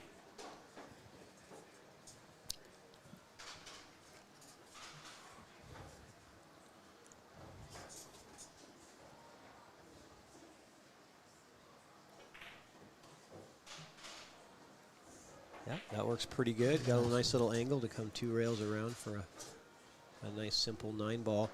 So was it your father that got you interested in pool, or? Yeah, we had a pool table in our basement. Golf was really my sport, but we're a very close family. We had a lot of, on the weekends, we'd have a lot of cousins and friends and whatnot to our house. My mom's a heck of a cook, owned a restaurant in town, a catering company, and we'd always go downstairs and play pool. And then later in life, in college, I met another incredible player and cue maker named Rich Benson, who I just visited in the Tri-Cities last week. I made a special trip to go see him. And so he wanted to learn how to play golf, and I wanted to learn how to play a little better pool. And he had a room available at his house, so I stayed there when I was a freshman in college. And so that's kind of how I got going in pool, and, just more fun than anything else. But I've met so many incredible people through this game. That's what this game really can give you, is just different types of people, and bringing everybody together. Something like this is pretty special. I mean, if you would have said in 1985 that, you know, we'd be hosting an event like this with some of the best players in the world in my hometown, you know, I probably wouldn't quite get there, but we did it. And it's been pretty incredible. You know, it's interesting. I ask a lot of people, you know, what got you into the game, and a lot of people have their own stories, and a lot of times it comes from, you know, family and basement and, you know, pool table, and just those memories of, you know, being a kid and just kind of hitting some balls around, and it just sort of progresses, and then maybe you don't play for a while, and then you come back into it, and you just fall back in love with it and go from there. And I think that happens with a lot of us. Yeah, so back to the dinner. You know, we had the 16-player dinner last year, and the Richard Geiler award was given to Rich. And then I gave it some more thought, and I said, you know, I want all the players more involved rather than just a pool tournament, if we can get them all together outside of the establishment that we're hosting the tournament. So that's what we did this year. I rented a hall last night. We had close to 100 people, which was all taken care of. There was no expense to the players for the dinner and the guests. And it was really, really emotional in some ways, telling stories about my dad and special people in my life, special players that have come out. It was a really neat night. It was a lot of fun. So we did the player break last night, and then we all came back and played for about another 4 hours. So we ended pretty late last night. I think I ended up leaving here about 1:30 in the morning, but we had some great matches. Yeah, we did. It was quite fun. Getting out of here, same, about 1:30. Come back in at 10 a.m. to get started again. Yeah, I can't thank Dave and his staff here at the Golden Fleece. I'm looking down at them right now. They just do an incredible job. They open these doors to this tournament for really 3 days. You know, we come in Friday evening, and we're here all day Saturday, all day Sunday. There's a lot, you know, of communication throughout the last 6 months with the team of the Golden Fleece. And so once I get here, everything's pretty much in order. Yeah. You know, and I got to say, you do a very good job of organizing ahead of time, and it's been a pleasure to work with you these past, you know, couple of months to, you know, coordinate, and you've always been very good with the communication, and that's fantastic. And that's why the event is so successful, one of the reasons. But you're right, it takes a team, and there's a lot of people involved, and certainly huge shout out to Golden Fleece, Kim and Dave, of being so supportive of what you're doing and what we're doing in the Pacific Northwest, and you know, helping to make this such a huge success. But also, you know, the sponsors and the money that you get brought in, you know, $15,000 added is not easy to do, right? Yeah, it's all private funding. Like I said, every sponsor this year doesn't know who John Mora is or Corey Deuel. You know, they're doing it because they knew my dad. They knew I was trying to keep his name still out there. And yeah, all the way down to my cousins. We hosted another dinner. Ooh, boy, Shane Reynolds, a tough one there. Heck of a try. Heck of a try there. My cousin Jeff and Lisa Johnson, we had another dinner, smaller dinner, with about 20 people at their home that overlooks the Puget Sound. It's a beautiful home.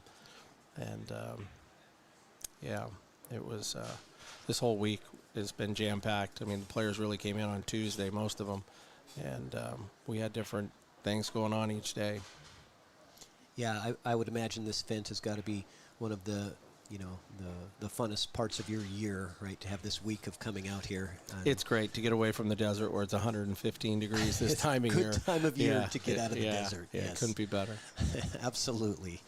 But this, excuse me, this room we're sitting in, I was shocked to see this, and I don't really know how to describe other than they knocked a wall out of the building and went upstairs. We have a staircase now that brings us up to oversee the entire Golden Fleece. The viewing is awesome. And I came here about 2 months ago, a month and a half ago or so, and came in to meet with them. And they said, we have a surprise for you. And this was still in the works. Yeah. And they literally, I think, pieced it together maybe a day or two before the tournament started. We weren't sure it was going to actually happen in time, but thanks to Cody Clark for putting in a lot of hard work and effort into his carpentry skills. So, impressive. Yeah, Shane really, Mora taking advantage of the missed jump shot from Shane. Having an opportunity to tie this up, and I have a feeling this match can really go toe to toe, and it's going to come down to, you know, the break, how successful each of them are on the rest of the breaks in this match. Being how solid these guys are of shooters, it really comes down to the break.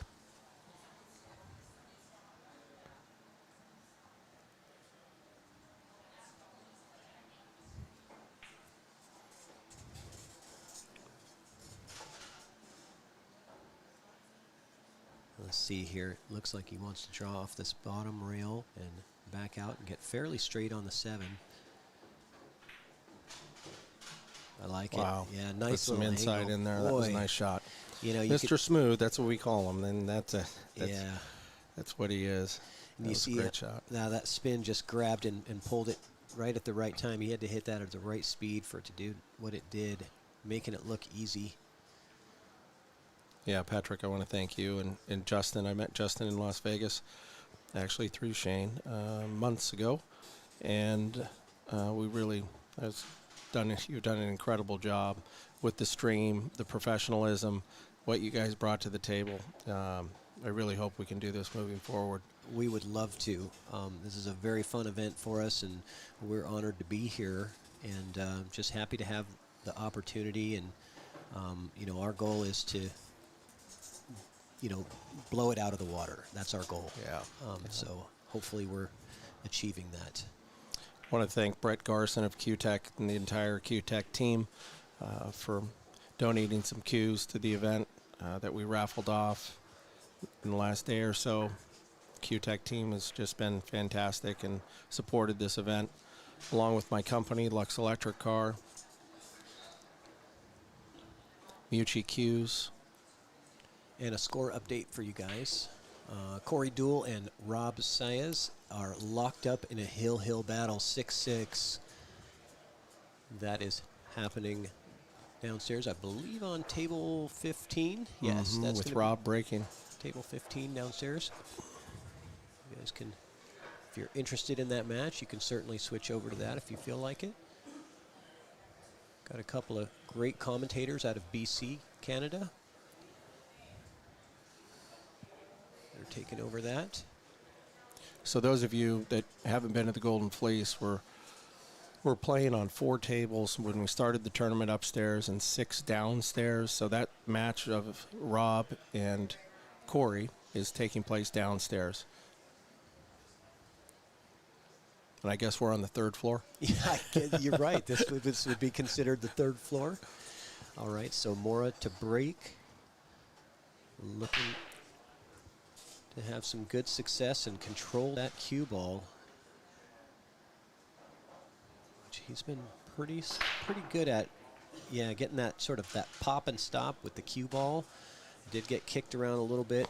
A little unfortunate that he doesn't have much on the 1 ball, but he might be able to pull off a kick shot here if he's really feeling spicy. We'll see how he likes this. But yeah, I mean, what do you think here, Jason? Do you like the going for the kick and trying to get shape on the 2 afterwards? Boy, it's a tough call here, and this is why these guys are so great. This is yeah, he's not even considering looks that. like he's going to play a safe here, get behind the 4. Yeah, I don't trust, me personally, I don't trust myself to get there. I feel like I'll sell out. Yes, he did go to the Boy, 4. look at this. Looks like he left Shane maybe a bank. It is bankable, but there's also a safety here too, I think. I mean, you should be able to leave him snookered on the 3. But it is hard for Shane to pass up that bank. It's pretty juicy.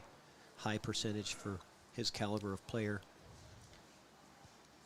And you should get shape on the deuce afterwards as well.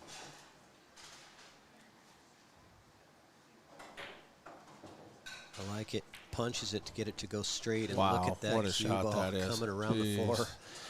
Where's the round of applause, guys? Right. Come on. And we see Rob Saez playing safe there at 6-6. and gives Corey an opportunity.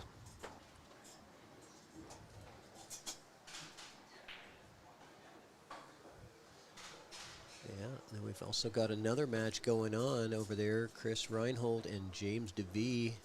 Chris Reinhold up 5-2 in that match. Shout out to Chris Reinhold. He's a real close family of the Weirs. He was our photographer in Michelle and I's wedding a couple years ago.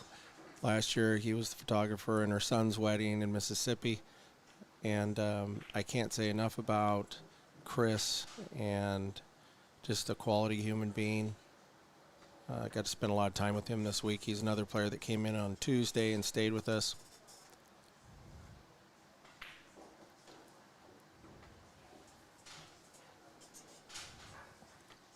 So SVB looking to steal here on John's break. And that's going to be kind of a big twist here because now SVB will have the breaking advantage with the lead. And that was hard to fade. 3-2 with Shane breaking.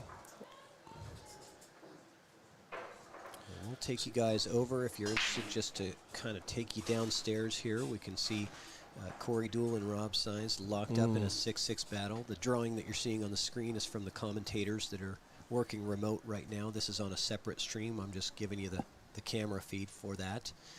But looking like Corey's going to have a hard time getting a hit on this one ball. And I'll just leave it on here until we get a good rack from SVB. He's satisfied with how the balls are racked. And he looks good, so we're going to go ahead and switch over to that. Switch back. So I'll tell you an interesting story. When I was youngster, I was probably 10 years old, my dad said to me, hey, we're going to go out to Lake Goodwin, which is about 20 miles from where we're at. And my friend bought a lake house out there, and I'd like you to learn how to water ski. So probably from 10 to 13 years old, I was there all the time, and I loved water skiing, enjoyed the lake.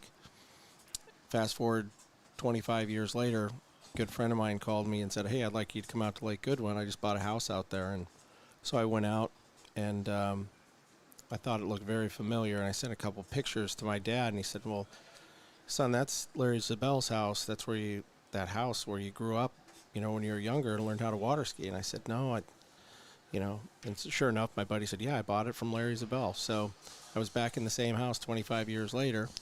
And later on, when my dad started to get sick with cancer, Clay and Cammie Erickson that own it, they were so gracious and said, when you come out here, why don't you stay at the lake house? And so I had my last meal with my dad at the lake house before he passed away. And also, my wife and I were engaged on the deck on 4th of July at that lake house. And then they give the house to us the entire week of this event. So the players come in Tuesday. A lot of my friends, SVB, Corey Deuel, Chris Reinhold, Spencer Ladin, Rob Saenz, many others. There's 10 of us. And can't thank the Erickson family enough. They also own Erickson's Furniture Store. It's been in business for over 100 years here in the Everett area. What an amazing story, and what an incredible coincidence! Unbelievable when you really think about it. It's something else. If you don't believe in fate or things like that, and then something like that happens, it can make you kind of, think about it a little bit deeper. It's like, man, it gives me goosebumps just pretty cool. hearing the story. So Clay also has a boat, which another friend of mine, Pat Duffy, has a boat as well. And so on Thursday, we took both boats out in the Puget Sound and caught a bunch of crab and went to my buddy's house that he has on Hat Island, which is about 3 miles from where we are. Mm-hmm. And had a nice barbecue out there. Spencer Ladin and Shane got into an axe throwing contest. They were gambling heavily, and I think at the end of the day they broke even. But that was serious business, what was going on there with the axe throwing. Now that sounds like a good time. Axe throwing with Spencer Ladin and Shane Van Boening. And actually, Shane was spotting him. And Really? Shane was, yeah, I think he's probably done it before, but it was more of a, it wasn't real axe throwing. It was like Nerf axe throwing. But whoever invented that, I'll tell you what, it's a lot of fun if you're going to have a barbecue or something, because it was popular. I'll bet on SVB and axe throwing. I'll throw some side wagers out there. He's competitive as you can possibly Oh, imagine. there's no doubt. Yeah, we were all mentioning that. I mean, he had his game face on. Yeah, I could see that. Looks like SVB is going to go up 4-2, and we're looking at, looks like Corey Deuel has 3 balls to get out here. Yeah, but, oh, man, look out. Oh, my. So Corey Deuel almost scratches in the side pocket on a hill out on the 7 ball, and he doesn't. It rattles out, and it comes kind of nice and perfect for the 8. He's got to draw back for the 9, and Corey Deuel should have this against Rob Saez and be able to, yeah, it looks like Corey Deuel is going to defeat Rob Saez. Saez? Is it Saez? Saez. Saez.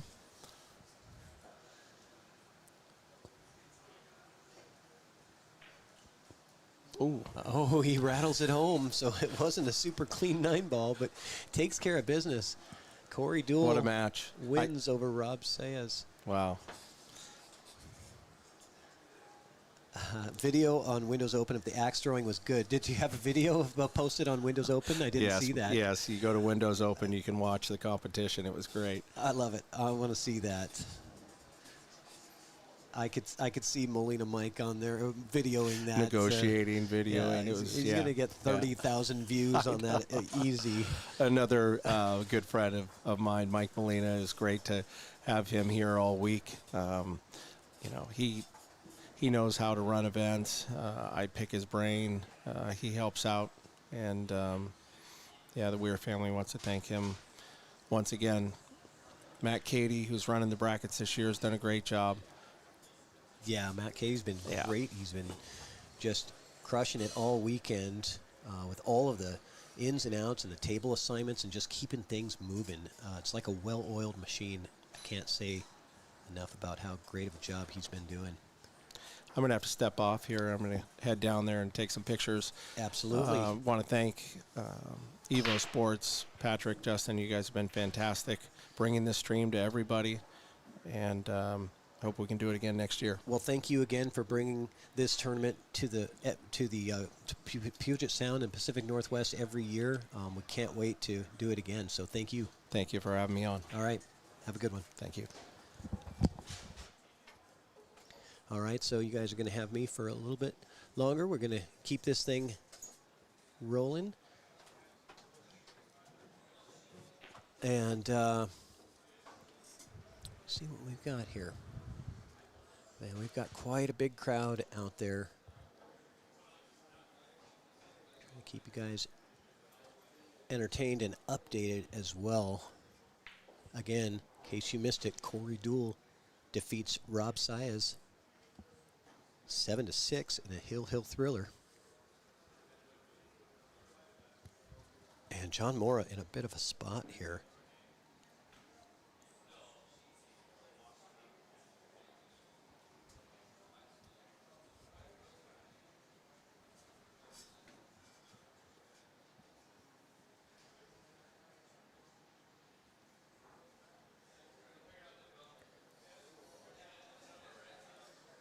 So a nice push out. I think that's pretty good.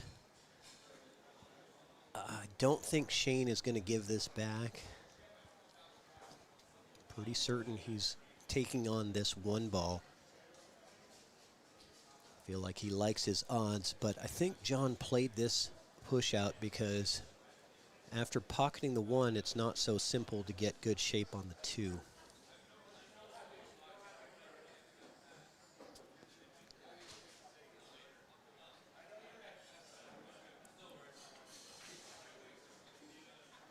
So not a super straightforward shot because he was really forcing to get that shape on the 2, which he got. But Shane Van Boening with a rare miss. And that does leave Mora with an opportunity to cut this 1 to the bottom left corner. And it'll be interesting to see how he plays this. I mean, the 4-ball does hamper him a little bit from the cueing, as far as he has to elevate slightly more than he'd like to.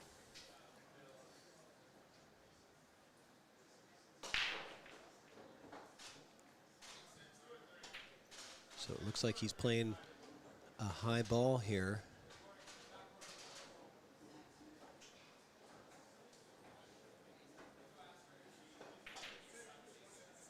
Yeah, you got to be pretty accurate on that one to get that to go. So 2 misses, 1 from each player on the 1 ball, and I think that's going to be as many as you're going to see. That happened to land very fortunate for Van Boening to have this window to the 1 ball, and a very straight window to where it's a simple stop shot and you're very good on the deuce.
All right. I have another special guest in the booth with me. I have Kim Jones, one of the owners here at the Golden Fleece. Welcome, Kim. Hello, hello, hello. I wanted to have you in the booth because I wanted to tell you how much I appreciate what you and Dave have done here to help make this tournament so special. There's a lot of people probably in the chat that want to thank you as well because they are really enjoying having this content and ability to watch these pro players compete in their local area.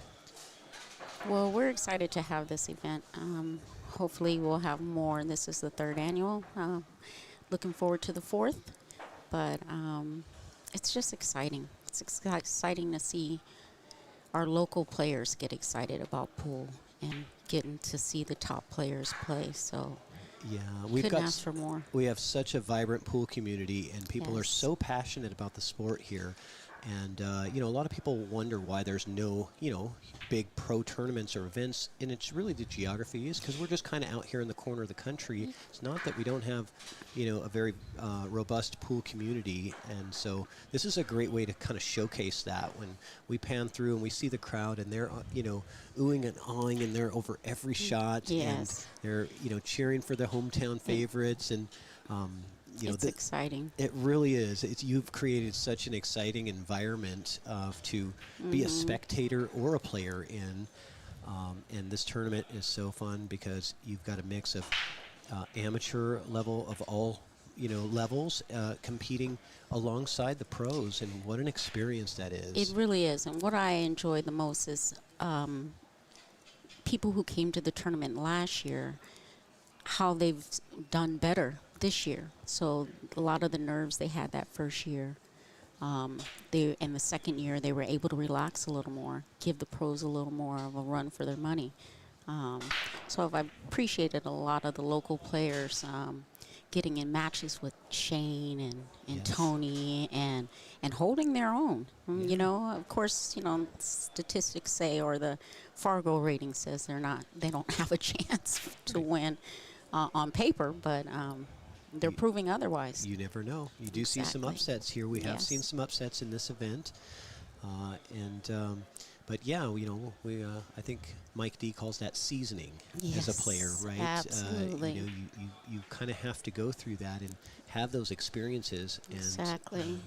but there's no other way to do that other than, venues like the Fleece, bringing these to our area. So Yes, definitely. So this is an exciting match too. Shane looks like he's being Shane. yeah, but he is kind of hampered here, being a bit tree-topped over the two, and he's got to get position back on this two ball. And I'm thinking that he might be looking for position on the 2-9 combo. Yeah. Do you like? It's just His problem is he doesn't have any rails. He can't come around the rails with the ball in the corner any. yeah, right. Because if he's gonna try to he's gotta do one of avoid. these moves, yeah, it doesn't really have that clean. Nothing's natural. He's gonna have to create, and that's what he's kind of. He decided to play safe. Oh, got away from him. That did not work out. So this No. is opportunity for John Mora. Yes, it is. Rare opportunity. Doug Freer has some nice words for you. Oh, I don't have my glasses. Thank you, Doug. Can't read that. He says, love the format with the wood rack and play what you make, and thank you, Kim and staff, Awesome. the Fleece, for having this event and Oh, getting this wonderful. opportunity. We've had thousands and thousands of people watching. Wow. It live definitely and takes rewatching. a group. I think it was a collective effort here. The stream, amazing. You guys are doing a Oh, great thank you. job. And Jason putting the tournament together and making sure the players are happy and everything's running smoothly. Great job on his end. So it was a team effort. That's good to hear, but certainly when you have players like John Mora and SVB, it Right. makes us look better as live streamers because this is kinda hard to professional mess it quality up. content. I mean, he got absolutely perfect. He really did. for He this didn't have combo. another shot. I was going to say Yeah. this from the 1 to the 2 was the game. Yep. And And it was. it was. And he got absolutely Faster than I expected, but I knew that was the only problem he had on this table. So Yeah, and we kind of knew the way that the 2 and the 9 and then the 8 ball in there was sitting, that was going to be the outcome. yeah, Was a 2-9 unless something broke that up. exactly. Also wanted to wish you a happy birthday, Kim. Well, thank you. So, thank you. For people in the chat, shout out to Kim and tell her happy birthday. I'm usually pretty quiet on my birthday. I was saying, I'm just getting all these well wishes really Yep. quietly, and then my niece decides to get on the microphone And- have everyone sing happy birthday. And then I put it on the live stream with about 250 Oh, live people well, watching. So, joy. So much for quiet. there you go. No, it's nice. I appreciate No. it. It's so nice. It's always, It's always We wanna nice make to feel sure- appreciated. So we want to make thank sure you to that everyone. you guys get the proper recognition that you deserve. So, you've been a pool player for most of your life, is that right? That is true. What got you into pool in the first place? What was it that really hooked you on the sport? My dad has 2 brothers, and one of his brothers is deaf, and he would live. We had a pool table in my grandmother's garage, and every day I would go out there, and he saw how much I love pool, and he would sit there and he would line the balls up for me, and I would shoot them, and we did this for hours every summer for maybe 6-7 years.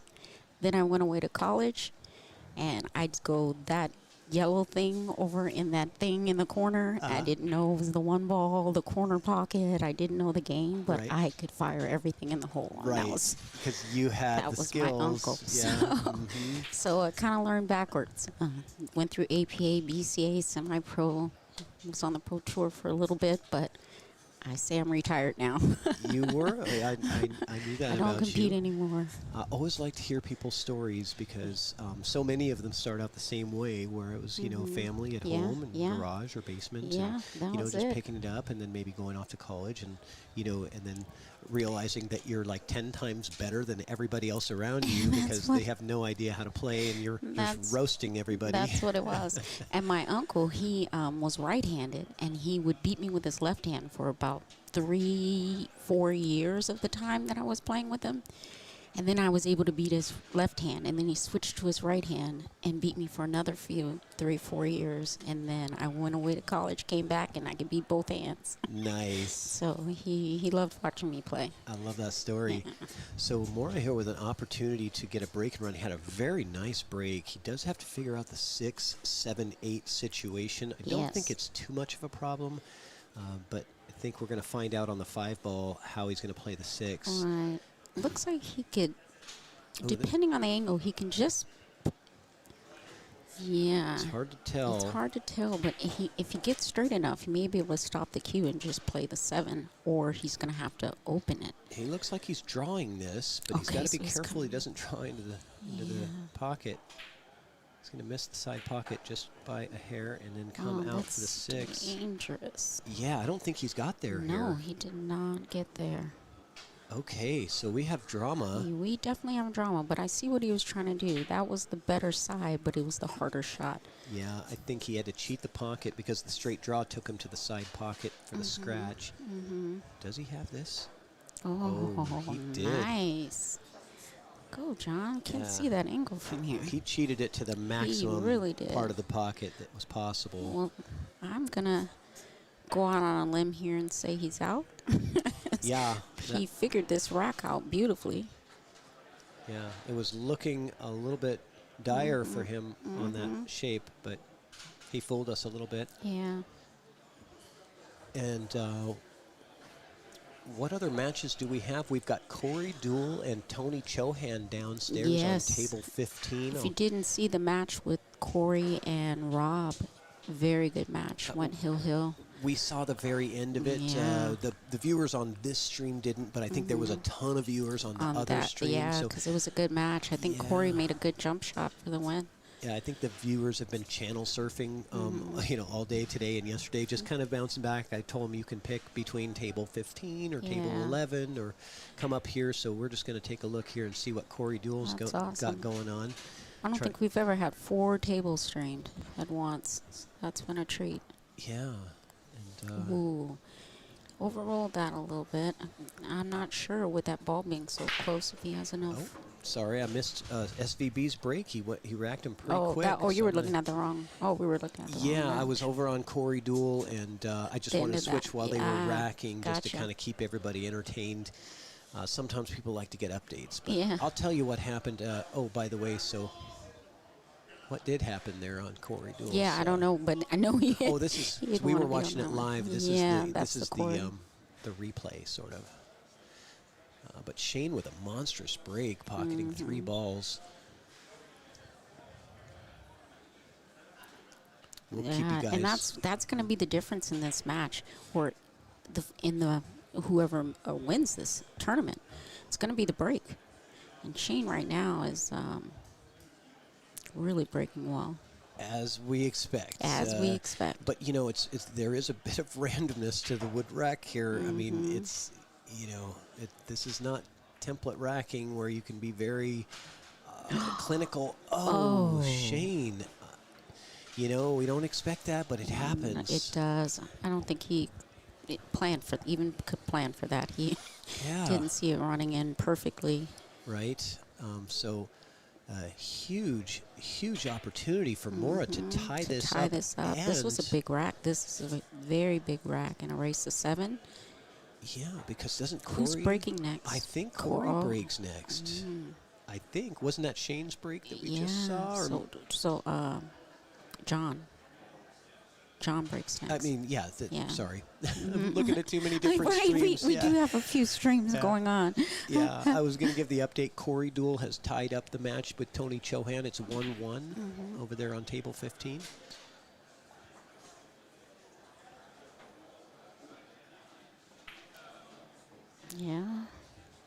for the 7. Looking really good here. Yeah, oh, he's drawing back. I was going to say that'd probably be better because if he goes forward, a little harder. Yeah, there you go. Yeah, these guys have so much control with their stun shots. They really do. They draw actually, shots. after watching them the last few days, it gives you a lot of things you can work on. They really show you what you, the difference between the two, us and them. Very smooth stroke. You know what I notice is after I watch professionals doing in these tournaments for like 2 days straight, and then I get on my table at home, I play so much better. So true. And I'm like, because I'm just emulating what I just saw for the last 2 days. Right. That's why I'm a big believer in listening to your shot. If you listen to the way their balls hit the back of the pocket and you listen to your own, they're two different sounds. It's like they're producing two different sounds with the cue and the reaction they're getting. And you can really learn a lot just by listening That's a to good your point. balls. You know, we don't really into think the about shot. that being a part of the Yeah. game, but yeah, no, that's a good point. But every Using- sport, kind of, they listen to it. I mean, the basketball, you're listening to the net and how your ball is rotating. Yep. And, Baseball, I'm sure the bat and its sweet spot. yeah, and and tennis, certainly tennis, that it's just that every pop off the sport. center of the Yeah, racket, yeah. you know exactly where the ball hit on your racket. Exactly. And so I listen to the back of the pocket. It kind of tells me if I'm hitting the balls clean. By the sound of it, it's just, I don't know. It's I like exciting. that. I like it. And then you tend to get in a dead stroke if you listen to your balls too. Takes a really clean ear to listen to the back of the pocket, and you tend to drown out the room to do it. I like that. Yeah, it's like, taking your mind off of the, Yeah. what is actually going on, and just Yeah. being in the moment, In the in the moment. present moment Yeah, of yeah. what you're doing. Yeah. I like that. So a great break here That with a good was. opportunity. Very good. Everything is open except the 2-ball, limited on pockets, but still can get there. Yeah, so that was a huge turn with that scratch from SVB, giving Mora that rack and the chance to tie it up, and he does, and then he's Yeah, got the nice. break advantage. A chance to go ahead. 2-game swing. Usually one error costs when you're at this level. I would predict that that one error did cost 2 racks, because that was a very nice break. He does have to figure out the 2. The This 2 is the shot. that's the key to the rack. And then the rest of the rack is pretty open, but this is the key shot here. Is he going to try to bump it? Oh, yeah, no. I think he tried to go into him. I was thinking that too. Just give it a little nudge and open it up a little bit. Why? I just got to play a really good safety here, because if he doesn't get the ball safe, there's an open table. I'm going to draw my line through these balls just to see where they kind Where of they track. go. Yeah, they're Well, that's good. they're You kind of can do that. tracking. If you draw the line straight Yeah. through the balls, they're kind of tracking here, which means that He could throw that in for sure. Yeah, That's and what he's looking at. I think that is what he's looking at is where he would have to hit on that ball Yep. and then you got to back it up and say, okay, where on the rail do I need to hit? And I mean, obviously, it's not a high percentage, but It's what not, else but do you you know, have? no one on a 7-foot table likes to see the 9-ball move. Right? No Nobody in one their likes- chair. Nobody no in their one chair sitting wants in to their see it chair move. wants to Yeah. see the 9-ball flying around the Right? around the There's table. a lot of pocket space Correct. on a He 7-foot could table. go to the side. He can go corner. It Get kicked Yeah, into it something It else. could rattle the pocket and go to the other pocket. Oh. And yeah, we've seen everything. We've seen everything. Yes. All right, here we go. Fasten your seatbelts. 2-9 combo. Ride the cheese. Yeah. Oh, yeah, and it See, did. another chance. Oh, yeah. And it did kind of hit where my line went Yeah, to. So he it hit did. it a He did. little It bit go too too straight straight, on. yeah. Yep. Needed to just give it a little angle. But you know what happened is that 8-ball kind of got funny with the 9. So that created a situation. You can't really. There's no point in firing at this ball unless you have to me, a really good plan. But they're pros. Of course they have a plan. It's Shane. Yes. What's your plan, They've Shane? been in every What's possible. your plan? They've been in every possible Yeah, situation. exactly. They know what Maybe to he's do. just probably just gonna do a combo, just run the rack out and. Yeah, that combo might Yeah. be playable. Yeah. It's. I mean, certainly he is looking. Yeah, that's what he's looking that's at. What he's It's looking at just- to see. So update on the score: Corey up 3-1 over Tony Oh, Chohan. wow.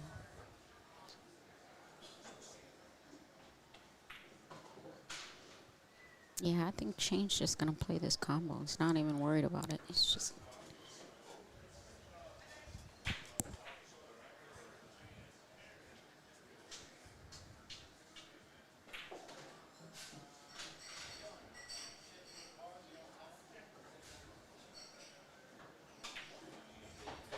Yeah, he's not trying to break it out. He's No, definitely he's playing not for the thinking combo. about it at all. So it must He made be the decision. fairly this easy. Yeah. He made the decision 5 shots ago. Yeah, exactly. When he did that 5 shots ago, Yep. he knew what he was doing. He's going to put the cue ball right. He wants that cue ball right in this Yep. circle. Watch this.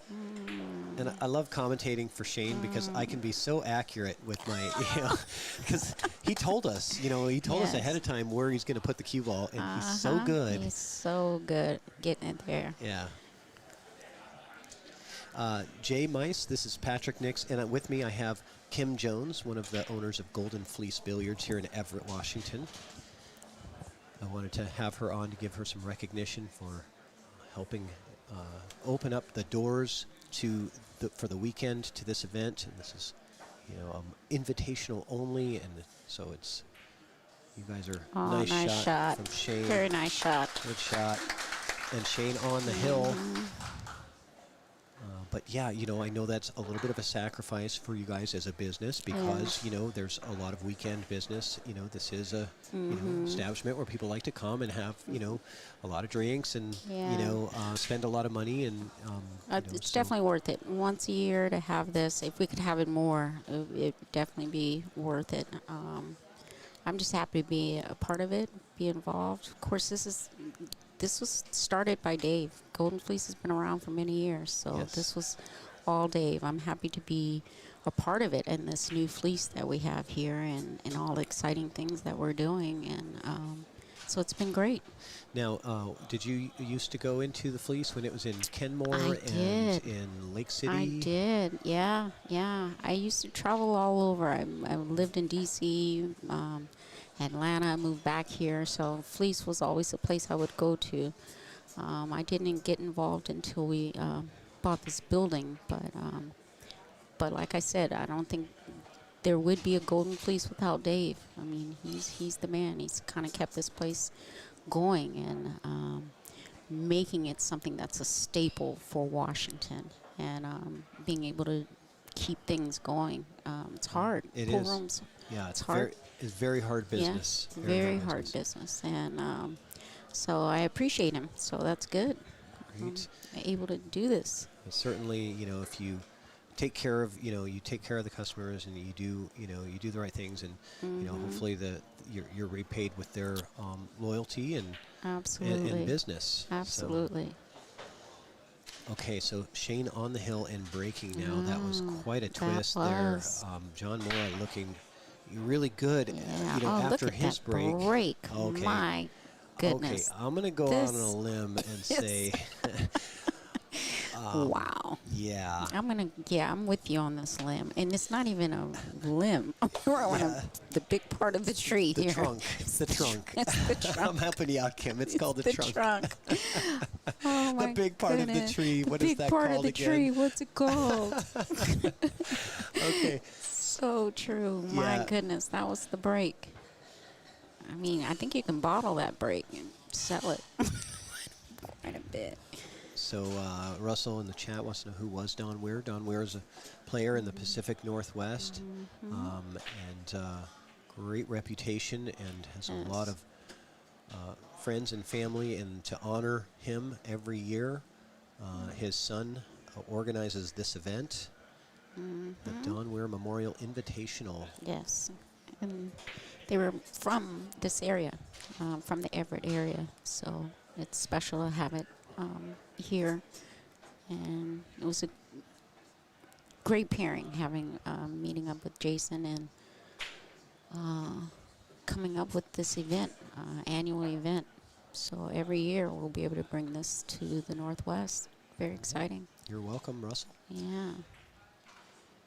Okay, so SVB. That was pretty standard. I mean, Yeah. I think It was he'd a be monster break. Congratulations to SVB for That was awesome. winning the hot seat match. So Yes. Shane is now going to be waiting in the hot seat. He's probably got some time now to have a nice dinner and kick back and yes. relax He a little can bit. relax. You know, it's kind of Yes. nice. You win the hot seat, you get to take an hour or two off, you know. Yes. So if you guys are interested in watching more action right now, we've got Corey Deuel and Tony Chohan downstairs. It's 4-2. Corey is up.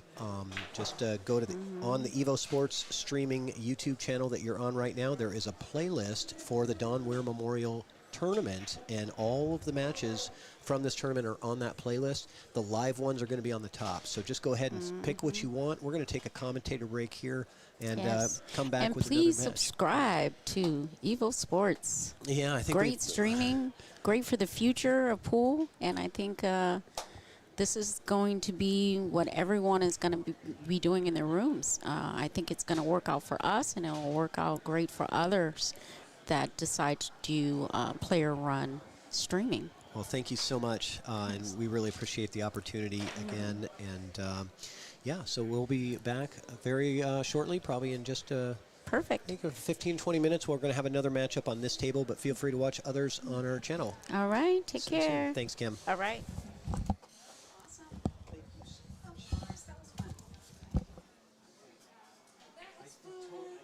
That's okay. I relaxed after a few seconds, so it wasn't as bad.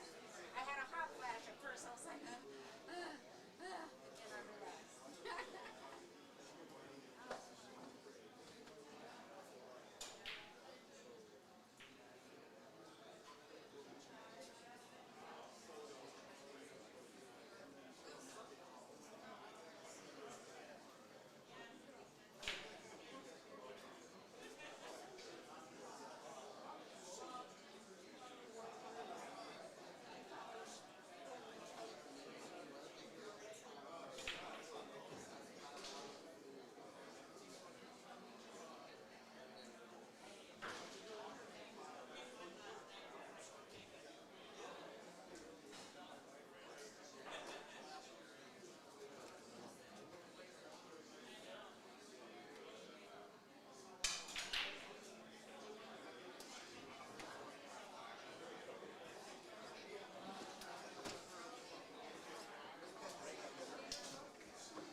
All right, we're back. Sorry about missing that first rack for you guys. That was a break and run from Corey Deuel.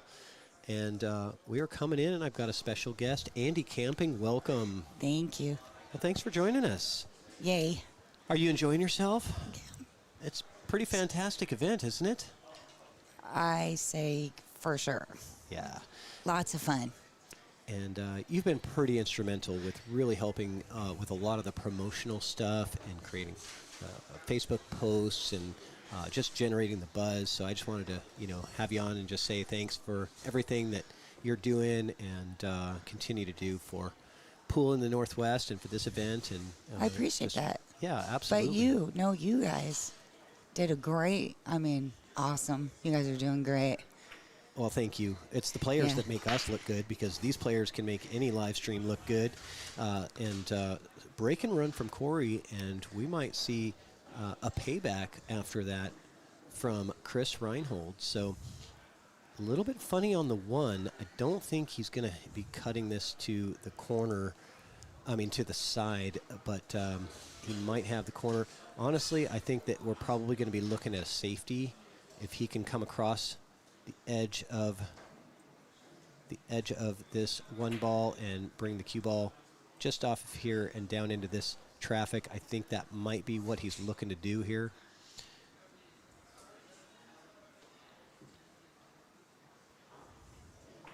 Nope. I was wrong. One ball on the side, no problem. I was thinking he was going to make it in the side. It looked a little funny to me, like it wasn't really there, but now it's kind of... Sometimes if you're not behind the shot, the player behind the shot too. Come on. Right. So now he's got the option to cut the 2 in the side. I don't... is he looking at this 2-9 combo? I don't know. That might be a possibility.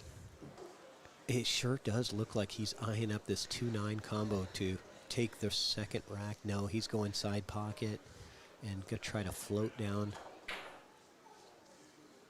Yeah, he's teasing us. Doesn't really want us to know what he's doing. I'm standing up so I can get a better view. That's a great window there. I've got the bird's eye view over here. So he is cutting this to the side pocket.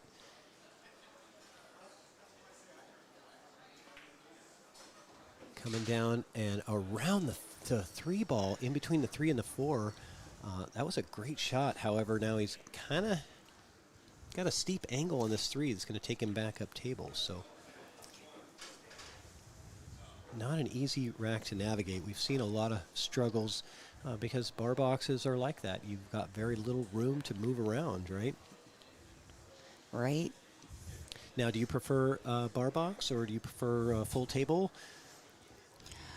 I like 9-footers. I have one at home, and I like to play one pocket, but, for everybody it's different. Like, if you go to tournaments and you're playing on the bar box, that's what you do, right? Yeah. Sometimes you can't get on the 9-footer like you want to. That's right. But I'm glad to hear you say that you like the 9-footer because that's really the table that gets you tuned up. It's pretty easy to go from a 9 to a 7. Everything seems a little easier. The shots I see everything far away. Yeah. Pretty good. You have more room to work on a 9-foot table, but it's hard to go from a 7 and then you get onto a 9.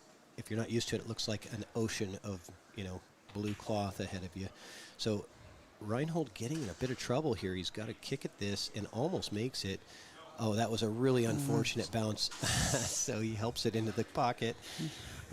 And we're looking at Corey to potentially take a 2-0 lead right off the bat. Corey's really been, he got down to the B side a couple of matches ago, but since then he's defeated Jason Froling. He defeated, where's my bracket? I'll tell you. Rob Saez. And that was a hill match that could have went either way, and it got a little sketchy, but he came out the victor with a 7-6 win against Rob Saez, and then he defeats then he defeats Tony Chohan, 7-4. So Corey having a good run on the B side. Now we're at the 4th place round, so loser of this gets 4th place in this event. Oh, sorry, guys. I thought I did remove the match starting soon. Maybe I... You know what? Thank you for telling me. Somebody said you can remove the match starting soon. There we go. It's off. Good job. Yeah. Well, leave it to the chat. No, You know, the okay, chat... where is it's right here? The people in the chat are the ones that really... well, it pops up. The most recent chat will just okay, I kind of see. pop I up see. on the screen, but I can have it on our phone so we can kind of see what's going on. It's the You're so easiest way to do it. savvy. You're so savvy. Not really, but I have my moments occasionally. So let's see. It's got to be playing so that...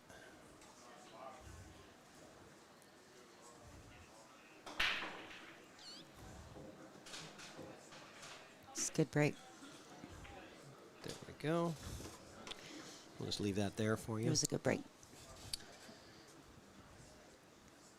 For that. Except for where the 2-ball is. Exactly. Yeah. A good break as far as pocketing a ball. Is but you can see the next ball. got the 1 in and no shape on the 2. He could push out, but I think that he's going to be... I think that he might attempt a kick shot here. He's looking to see if he can kick and get safe somewhere, but this is kind of sketchy. You might push out and tie up a couple of balls. You could maybe push the 5 into the 9 and just kind of leave the cue ball on the bottom rail. I think he's gonna kick. He's going to kick at the 2? Is that what you're saying? Yeah. I think so. Instead of pushing out? Maybe. What about He's this? a really good kicker. He is. What about this for a push out? What if he pushes this ball, pushes, and puts the 3 into the 4, sending the cue ball down into this area here, like that? Do you like that shot? Because then you're tying up 2 balls. Yeah, you're giving up a shot on the 2, but he's got to work to get out of the cluster. I like it. He's going with your shot. He says, I'm going to kick it, and he does. And he gets... and that's... Yeah. It was kind of unpredictable as to how that was going to turn out. I thought he was going to kick it. Yeah. He was hoping, the reward for going for that kick is that you get safe. Now you're really sticking Chris into a bad spot. And the push out, he has the option to give it back to you, so you're never a favorite after a push out. But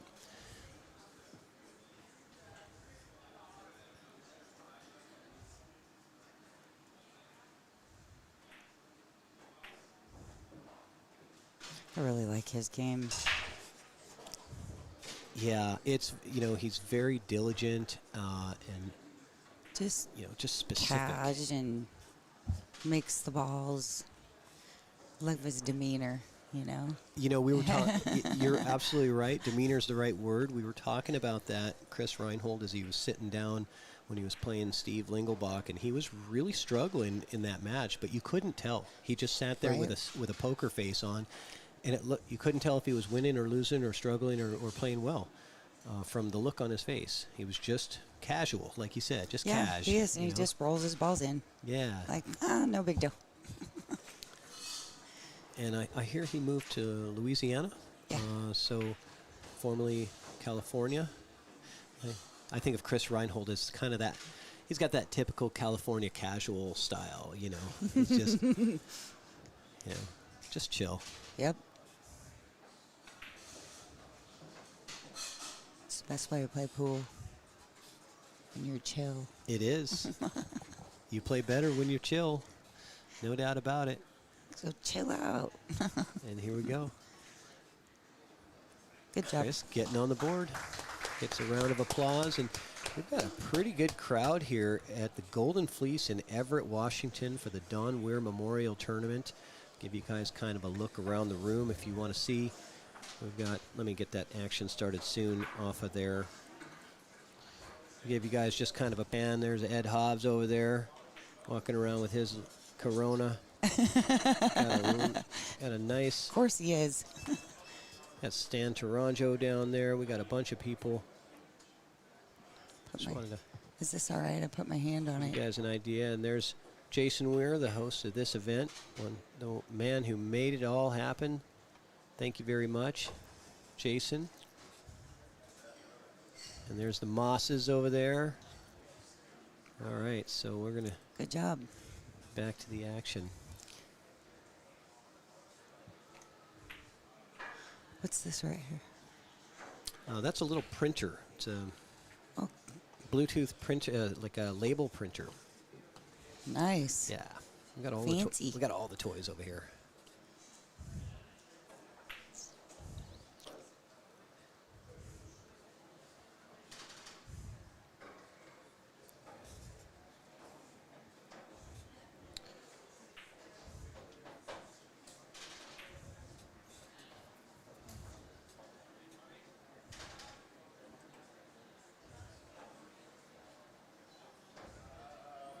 A little different view for you guys.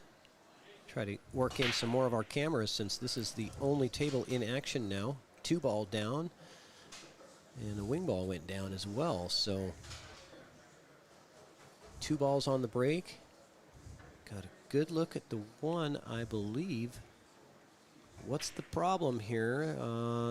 I don't think we're probably going to get to the 6-8 area. I think we're probably on this table going to be looking at a 5-9 combo potentially.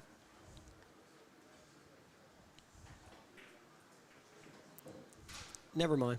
Yeah, maybe we are still. Actually, it even plays better now. So, boy, he really came. That was a pretty good collision that could have gotten unpredictable on him, and we don't see that a whole lot from pro level players where they're moving balls around. Yeah, boy. Yeah, that was a rough. That was a rough one. Kind of went with it. Yeah.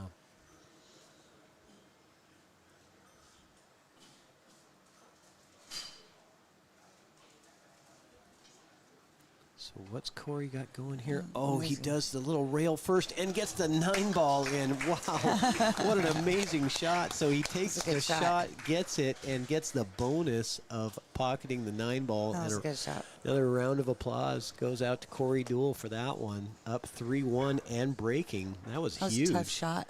Oh. You know, we were actually talking about that one before. If you practice that one, it's actually not that hard. You put a lot of inside English and you hit the rail just before the ball. You got to account for the deflection, but it's actually pretty easy to pocket the ball. Once I learned it, I was able to practice it, and I was able to pocket pretty consistently. It's just a matter of kind of what happens to the cue ball afterwards. It's a little bit unpredictable. I play a little bit with Dave every week. That's one of the shots. I learned a lot from Dave on that shot. Oh, okay. Good. Yeah, Dave's a very good teacher. Good person to learn from. So Corey with the break, and it comes up dry. And what's Chris going to have here?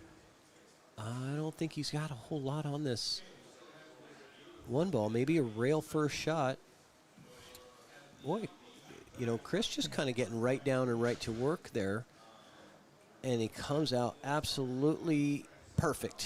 He's fearless, isn't he? I had to wait before I said that because it could have gotten a little funny. But, I mean, that one, I'm taking, I'm trying to really figure out the path for that cue ball, but it's like he knew instantly what he wanted to do with that. He did, right? It's amazing to me, how many thousands of racks these guys have played. He's going to play the 3-9 combo, and we're going to get to see some fast action here, ladies and gentlemen. Fasten your seatbelts. We are like 10 minutes into this match, and it's 3-2 already. Let's go. Was that 2 racks in 2 minutes? Yes. Right? And they're like, what? How long does it take you guys to play? Less than 2 minutes, I think. Yeah. Wow. What a swing for him, too, because taking that and then taking the break. So, man, the breaks are critical in these short races to 7, 9-ball bar box. Everything is just amplified. You're a good commentator. Well, so are you. I have a good co-commentator. That's why. Now, have you ever done any pool commentating before? A little bit. Okay, cool. I'm shy. You're a veteran. I'm No, shy. It's easy. I would say, if you And know, there's many people that argue that, but if I know you, and I've been around you, not so shy. yeah. Well, I But was. then when I have to do like this with people I don't know, You know me. You're just talking to me. Yeah, We're I just know. having a I get conversation it. about pool, Andy. get it. I mean, that's all it is. Just you and me and 1,000 other it's fun. people. It's fun. So, yeah, I would say, commentating pool, if you have some knowledge about the game, you understand the strategies and the basics, and you have a lot of passion for the sport, then the commentating is just easy and it's natural. And, you're just talking about it as if you're chatting with a friend, which you are. It was really fun. I had fun. And this place got a real good crowd. Everybody's got a VIP section over here. It's reserved off for family and close friends and supporters and sponsors. And we got a lot of standing room. When do you get a break? When the action is done, that's when I take breaks. Good job, buddy. Yeah. That's a lot of hard work. Hey, thank you, Sean. Appreciate that. Yeah, and Chris really having a struggle with getting that one ball to stick, and we've seen this from every player so far. It's just a difficult spot to try to get those balls to Put rack some tight. New ones on. Yeah. A new sticker on there for the spot. Okay. He says good enough. Let's go. And shout out to the Weir family. Jason Weir. Yay. Aren't they awesome? Bringing this kind of event. Nicest people ever. And really, Jason Weir does an amazing job. He does a lot of work. And I know he gives credit to everybody else, but I want him to get the credit, a lot of the credit, because he does a lot of the work with organizing months in advance to coordinate schedules, and he's got Excel spreadsheets about all this stuff. He's smart. And, yeah, really good guy. So just wanted to make sure that he gets proper credit. So when you see him, thank him. Okay, combo on the 7 for Chris Reinhold. And he is really moving quick, isn't he? Yeah, he's out. It's not this easy table for him, I think, right?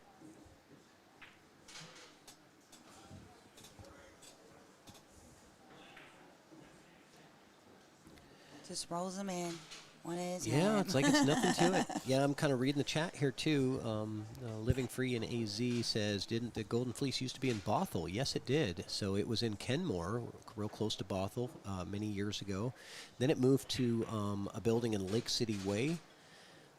And then from there, it was closed for a little while. Yeah, did you know? And then they found this place and came here to Everett.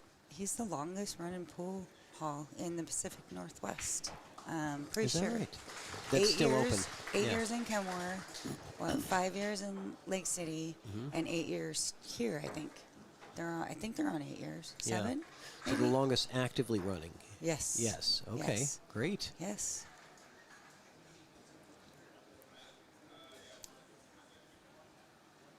So a break and run from Chris Reinhold, and man, this is fast action. I mean, we're going to be lickety-split through this match in about 15, 20 more minutes. And here I am probably commentator cursing it. There's probably going to end up into a bunch of safety battles. Cursing. Oh, I can't help it. It's just part of my DNA. If I say it, it doesn't happen. I play it's like- pool league and that type of thing, and I'm like, shh. Yeah. No, I do that to the other team. I say, oh, yeah, they're definitely out. There's no way they're going to miss this, Right? Do that to the other team. You're welcome, Lee Vestal. Thanks for watching. It took longer to rack than it did to run. That's a good point. Get a T-shirt that says that. Yeah, no kidding. So here we got problems. This one's not going to be so easy. The 3-7 is tied up, and I wonder if he's going to take a stab at breaking this out right away. Nope. Because, I mean, it looked like the cue ball was tracking to the 3 right here, but then he could have gotten in trouble. If he's got to have a plan for this, right? You would think. Tried to check it with inside and come to the 3. So now we're going to see a safety, I believe, unless that thin carom is on where you just catch the real thin piece of it. I don't think it is, though. I'm going to take a look at a different view. I think he's going to carom. Oh, see, this view makes it look much easier. Maybe. Yeah, if I'm using this camera view, I'm shooting the carom. The other one, I'm not. Yeah, he's got the carom. No, safety. Carom. I guess it was close. That's not bad. Yeah, ended up all right. What do you like here, Andy? Are you going to try to take some kind of a shot at pocketing either the 4 or the 8 or the 7 You with mean that if 3 I'm ball? shooting it or he is? Yeah, that's a good. Yeah, I like how you differentiate that. So you're playing safe here, right, Andy? Yeah. Oh, did he catch the window? No, maybe. See, even his safes, he shoots just like he's rolling a ball in, right? Yeah. I like to play that way. So Corey can only see the right side, but unfortunate that he even has any kind of a window at all. Definitely could have been much worse for him. Look out the window. Out the window? Why? Oh. What's So out? you could What's see out the window? How much he had. Oh, okay. Yeah. In person, look at. I wanted to see. Yeah. Yeah, that one would have been kind of hard to see. It's over there by the wall, so.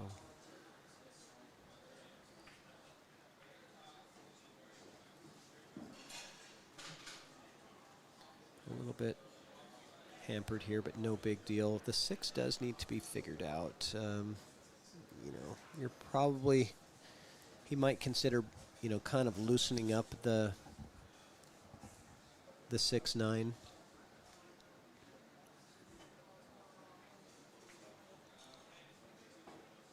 Corner pocket. Oh, this is going to have a little bit too much heat on it. Maybe. No, it's okay, but that's not ideal. Just because of, the 6 only having, see, now he's kind of back cut the 6. I figured he was. He's okay, though. Lining up that way for the 6. Yeah, he's in the okay. corner. I just expect perfection, but this, I is see perfect. that. This is really fine. And Chris Reinhold taking a lead with these 2 shots. And man, he really surprised me. I didn't realize that he was such a speedy player. I mean, I feel like I've watched him. When he gets in, I think when he gets in his but moment, I remember comfort, he's in his comfortable zone, and he's just keeps chugging along. He knows what to do. It's the first time I ever watched Chris Reinhold's game was when he was playing in the Moscone Cup. He got invited to play as the 6th or 5th player on the team a few years ago. Played great, by the way. Yes. But even with the shot clock, I felt like he was taking way more time with a Moscone Cup 30-second shot clock than he's taking here. Of course, that's much more, and you remember that, important. But I felt like he was really being specific and diligent about everything, and not saying that he's being careless or anything now, but just a little different style. And maybe this is his bar box 9-ball game. Maybe it's just kind of a different game. I just like his game. He's smooth.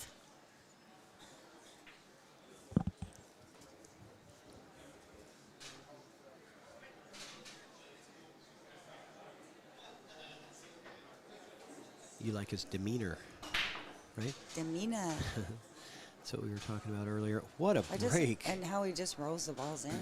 Like, he just does. It's got the one, Even when the he two. has to draw a ball or go forward, and you need that little bit more of a stroke, it's still like kind of rolling it in with him is what I see. It's very smooth. Yeah, he's got the 1, 2, and the 3 down on the break, leaving himself the rest of the other 6 balls and a shot on the 4. It looks like. So this is, I mean, this could be a very quick rack as well. Talk about fast action. Oh my gosh. So he did not have that. I was assuming that he did. Ends up trying to play the safety, and here we go, Corey with an opportunity. Not a real great one, though, because he's kind of close to the rail, very straight on the 4. The best case scenario, he might just try a stop shot here, try to jack up and just play the stop shot. But he doesn't look like he's jacking up, so he is going to follow this. That's just real tough. I like follow shots. It just looks so straight that he had to cheat the pocket.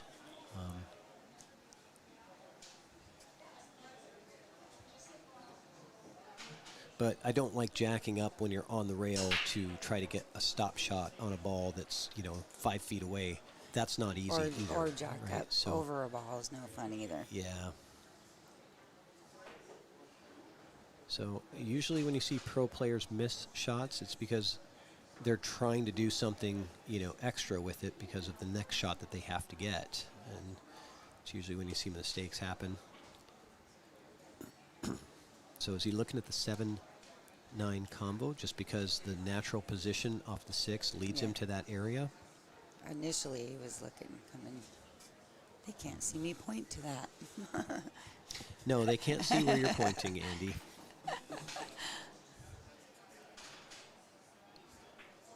Interesting. Yeah, I think initially he was trying to come up on the other side of the 7 in the corner, but then he went and looked out the other way, and I think he just hit like too much of it from where he wanted to be. Yeah, I'm looking at, what is he, back cutting? Nice. Wow. And gets an applause from the crowd on that one.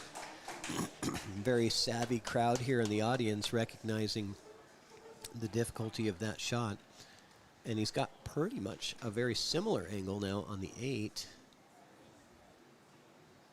to play that same pocket. Dead center.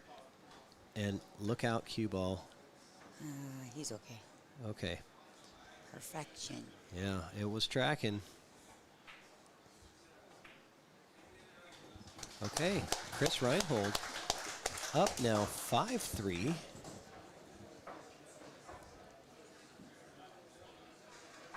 Off of the miss from Corey on that 4 ball. So Corey going to have to really tighten it down now. We've got a 2-game deficit in a race to 7.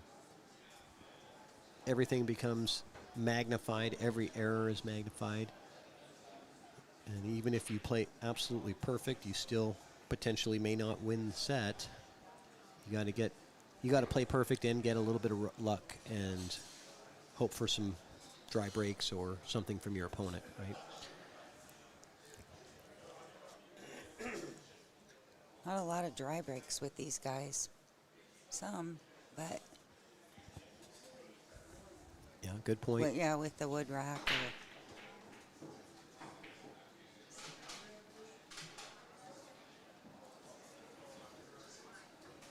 All right, let's take a look at the other camera here.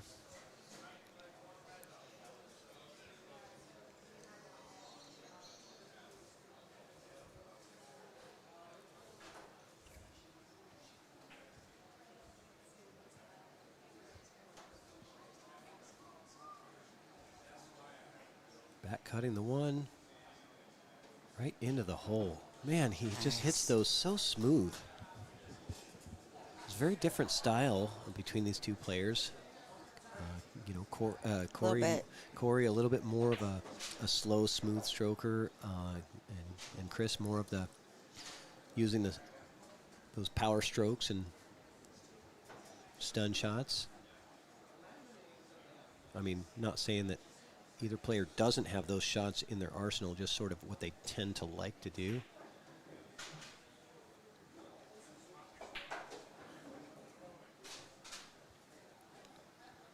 And this is a good opportunity for Corey to run this one out.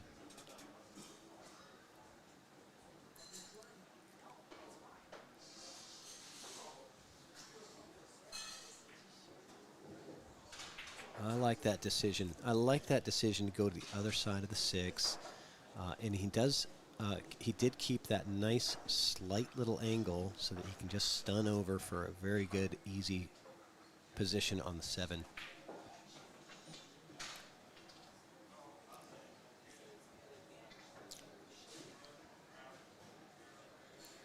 Came up a little far, but I think he's fine with it.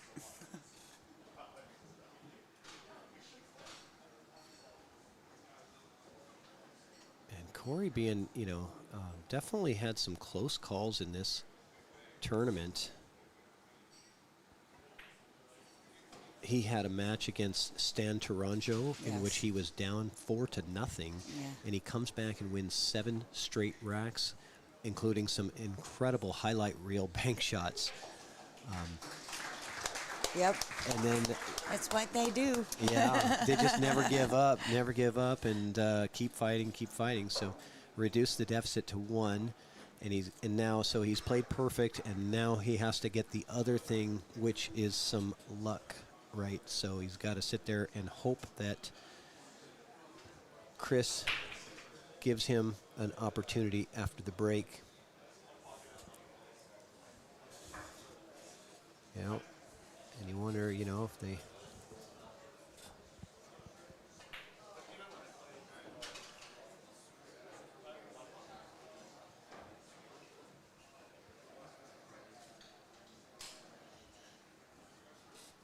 But, he doesn't look too, he doesn't look too worried.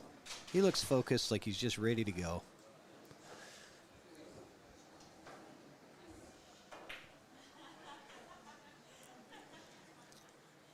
You're welcome, Sophia, and thank you for all of your help with commentary and everything. Been amazing. Hi, Sophia. So Corey over there hoping for some luck. He gets none of it. And monster break from Chris Reinhold, pocketing 4 balls and completely dressed up on the 2. That might be the best break that we've seen on this table all weekend. I don't know how you could do it any better than that. Wasn't there a break? A 5-ball break? I don't think I've seen one. You haven't seen one? Not on this table anyway, but... I thought there was one yesterday. Yeah, maybe. I think we've had a couple of 4-ball breaks like that, but the way that everything was dressed up, I would say that break right there wins the prize for if there's a breaking contest. That one wins it. So... For the highlight reel. It's almost like you got on the hill from that break, right? So nice. Good job. Chris Reinhold on the hill now. And Corey, again, has to play perfect and has to hope for some luck. So, like I said, when you're down 2 games in a race to 7, even if you play perfect, you still may not win.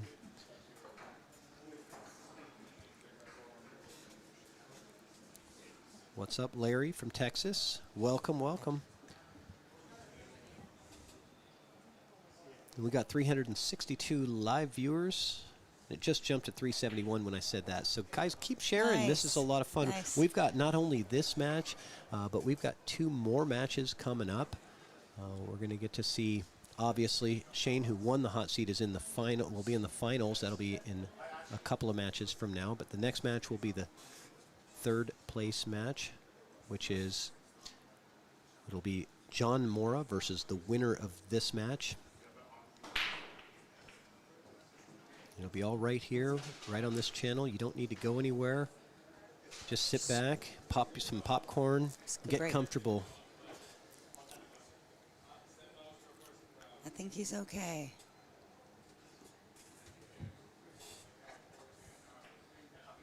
Is he going for the 9 here? No. I wouldn't expect him to. Yeah, I didn't think so. That would have been a little careless, I think.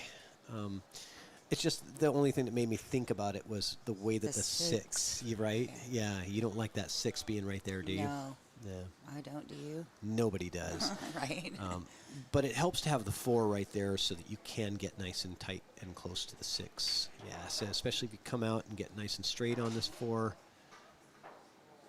I don't know if he's got the angle to just... Yeah, he's Yeah, right. he does. Okay. Yeah, see, the four ball there made that not so difficult. Of course, everything seems not so difficult with these caliber of players. And like I said before, the cream rises to the top, guys. I mean, the players that are left in this tournament is Corey Deuel, Chris Reinhold, John Mora, and Shane Van Boening. Yeah. You know, so...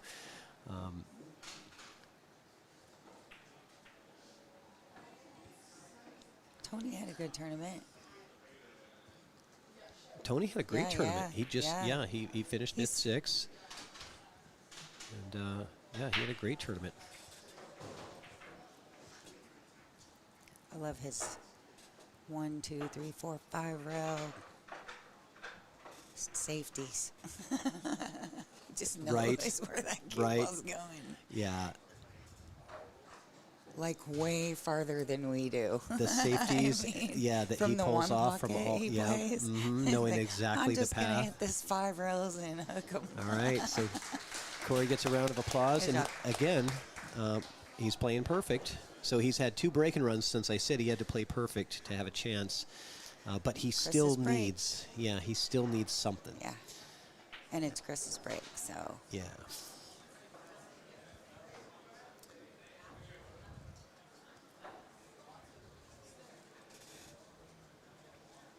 And I'll give you guys a look at where we are. We're right up in here in this little crow's nest up here that the Golden Fleece has built for us. Say hello, Andy. Put you on camera.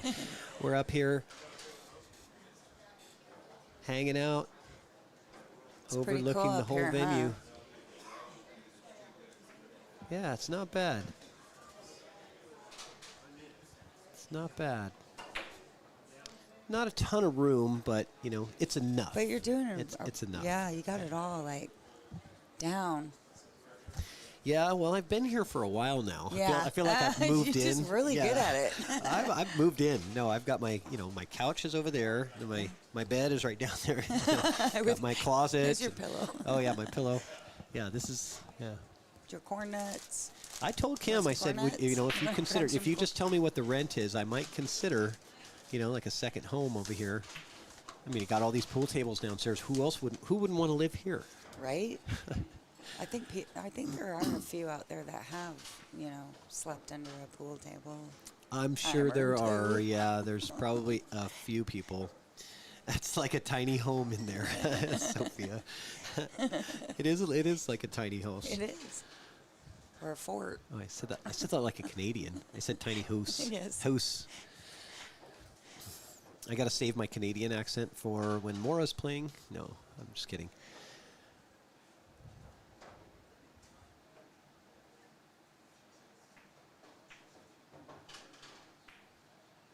Nice shot there.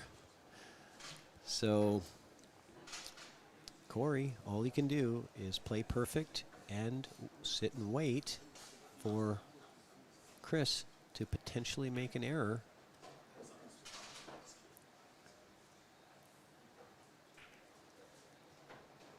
Be surprised. It's not looking. If he made an error. I on would this be too, layout. but we have been surprised. Chris Reinhold on the hill, 6-5, looking to defeat Corey Deuel. With this run out. And I believe the 7 does play past the 9, so he's probably looking for position right down into that area. Yeah, this looks pretty for sure now. I'm thinking. All done. Yep, all done. All done. That's all she wrote. Get it. Chris Reinhold moving on to the next round. Congratulations and Good job, congrats. Chris. Congrats to And Corey Corey. Deuel, for a great tournament. And we're going to take a quick break, and then we're going to start the third place match, which is going to be Chris Reinhold versus John Mora. We're going to be starting that up in about 10, 15 minutes. We're going to let these guys get warmed up. Thanks, Andy, for coming and thanks for commentating having with me. Yeah, Thank keeping you, me company. Jason. Thank you, Michelle. Awesome. And Evo Sports, great job. All right. Love you. All right, we'll be back soon. Hang out, guys.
think we're getting back into it now. Just a quick short break and right back into the action. Welcome back to the booth, Molina Mike. Thanks for having me, man. This should be a good semifinal here. I think so.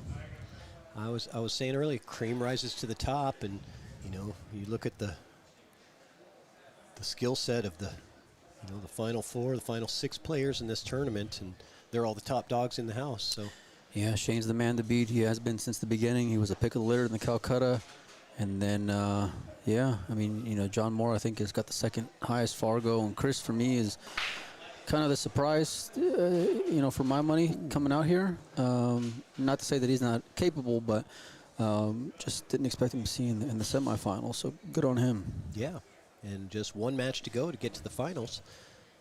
Whoever wins this match will have to double dip against Shane Van Boening. No easy task. No, not at all. Scratch on the break to start not how Chris saw this one coming. And at this stage, Larry Petcow says, "What's up, Mike?" At this stage of the game, though, you get any of these matches, as soon as one guy's got a 2-game lead, it's pretty much the other guy could play perfect and still not win. No, 2 games is nothing on the bar table, especially with the alternate break, and you just got to make sure and handle it whenever you got it. And for Chris, it's about as bad a start as you can ask for, but it's early days, so you just got to try to hope John makes some mistake here when it's his turn at the table. Franco, what's up, buddy?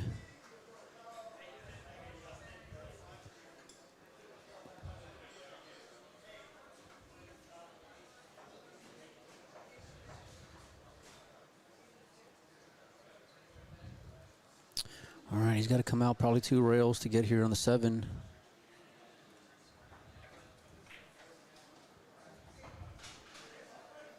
Good speed. Great speed there. I like it.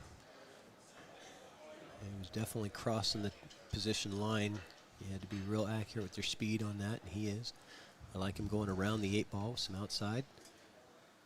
Coming around to about where the cue ball is now, I think is what his goal is. John should make quick work here. Yeah, I would say that out of the past 6 matches on this table, every scratch on break has resulted in a run out from the other player. As well it should when you're here, unless there's just, some problems that you got to go and work it through. Both these guys got a big break, and that's probably part of the reason why they got here in the first place. So. That's right. Challenge with breaking big is that cue ball sometimes gets kicked around, slapped around, and there's a lot of pocket space on a 7-foot table. Yeah, there is. And actually, this part right here is probably the most important part of the whole tournament for these guys, especially when you're at this level, is, how good they can rack the balls. And whenever you're using a triangle, it can be a little gaffy at times, just depending on the rack and how sticky the balls are. But you can see John just making sure and give it a little bit extra care because he knows he wants to get that wing ball going in and try to get good position with the cue ball in the center of the table.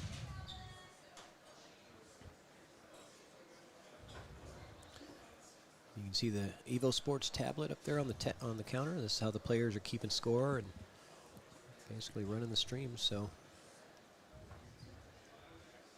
Evo Sports allows the players to really handle their own live stream whenever they want to.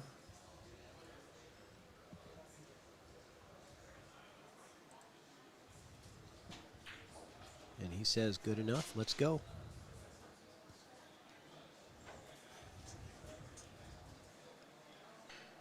Is John still doing that thing where he takes off his glove in the break and all that? Yeah, I think so, yeah. Yeah, that is a little unusual, right? Where you He's the only one I know that does it. Yeah.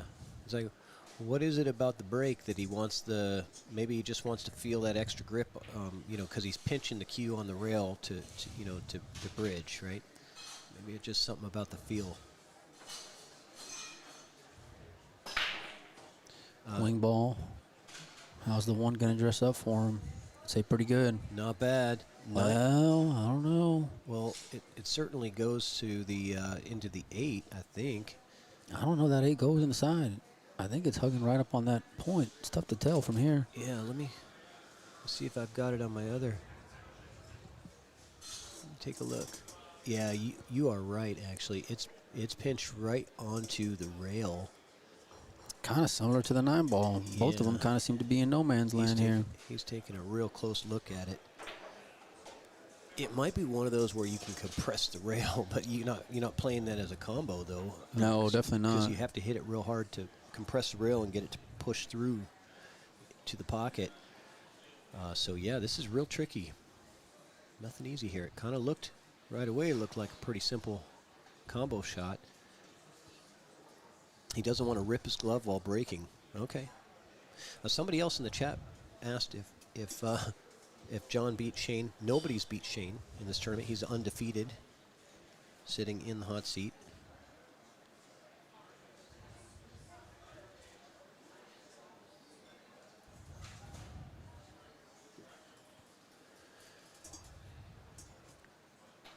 Oh, he looks like he's going here. Wow. He's only got about 2/3 of a pocket to use. Yeah, this is. Oh, I see. Wow, He was that going. seemed real aggressive. He was going for the bank, and this actually got a little funny for him. So maybe got a favorable roll there. It did not line up real well with that 5 ball to where it's a simple combo. The only reason why I think he shot that is because that side pocket on the other side where the 9 is plays real big with the 9 ball being there. Yeah.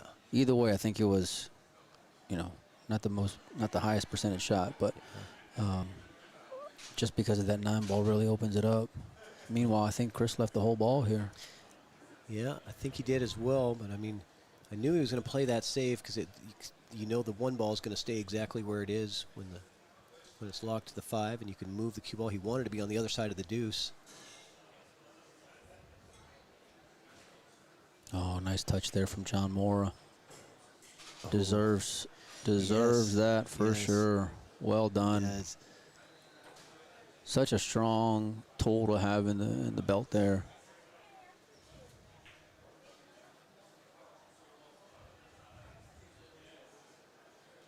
You couldn't put that 1 ball in a better spot, ball in hand, Meanwhile, he lets it rip, and he's going to get... Yeah, and that's all he could really do. Just kind of hit and hope there. Yeah. Coming 2 rails full into it. And he got fortunate, as this doesn't really lay up very nice for... And the distance makes it tougher to judge, too, if you're looking at a carom or anything. Yeah, I wonder if he's going to try to play behind the 5 with the cue ball. You're going to hold the 1 ball there and then just try to come 2 rails and put it on the right side behind the 5. I like that shot. Yeah, you coming into the 3 ball, holding the 1 ball there, and then bringing the cue ball sort of down this path here. Yep. Right? Yeah, that's not bad. Yeah, the main thing is just holding that 1 ball there. And look, even if you leave a look, that 1-7 is not going to be the easiest combination in the world. Yep.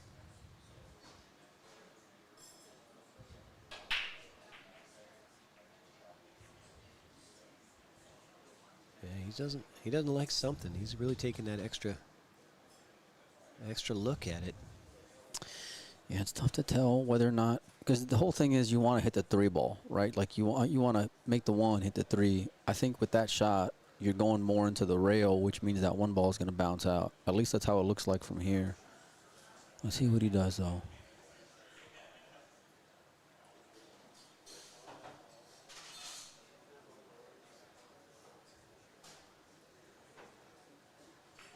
Yeah, he likes your shot. He tried it, but you see what I mean? Because he got so thin on the 3 ball, that's why the 1 ball bounced out the way that it did. I think he was hoping for a more full hit on the 3 in order to hold it right where it was at.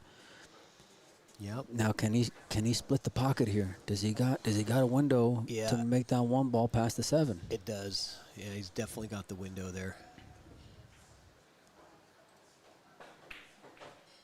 Oh, I mean, it was there, just long distance. So Reinhold with an unforced error, I would call that. But I'm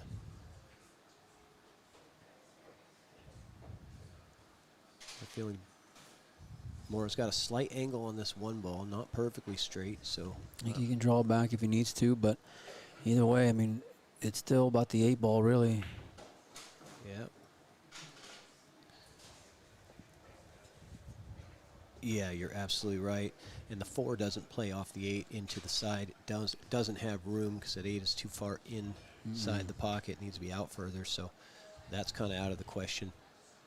You got to wonder what the plan is there.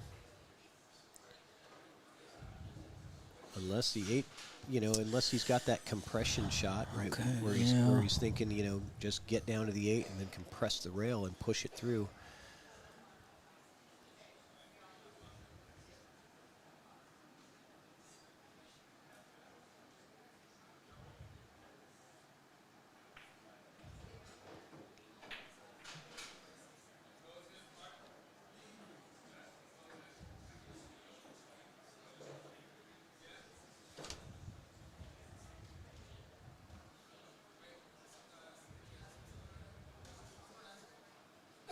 I wonder if he might have been trying to get on that 4 to where he could have drawn into the 8 and just bump it a little bit.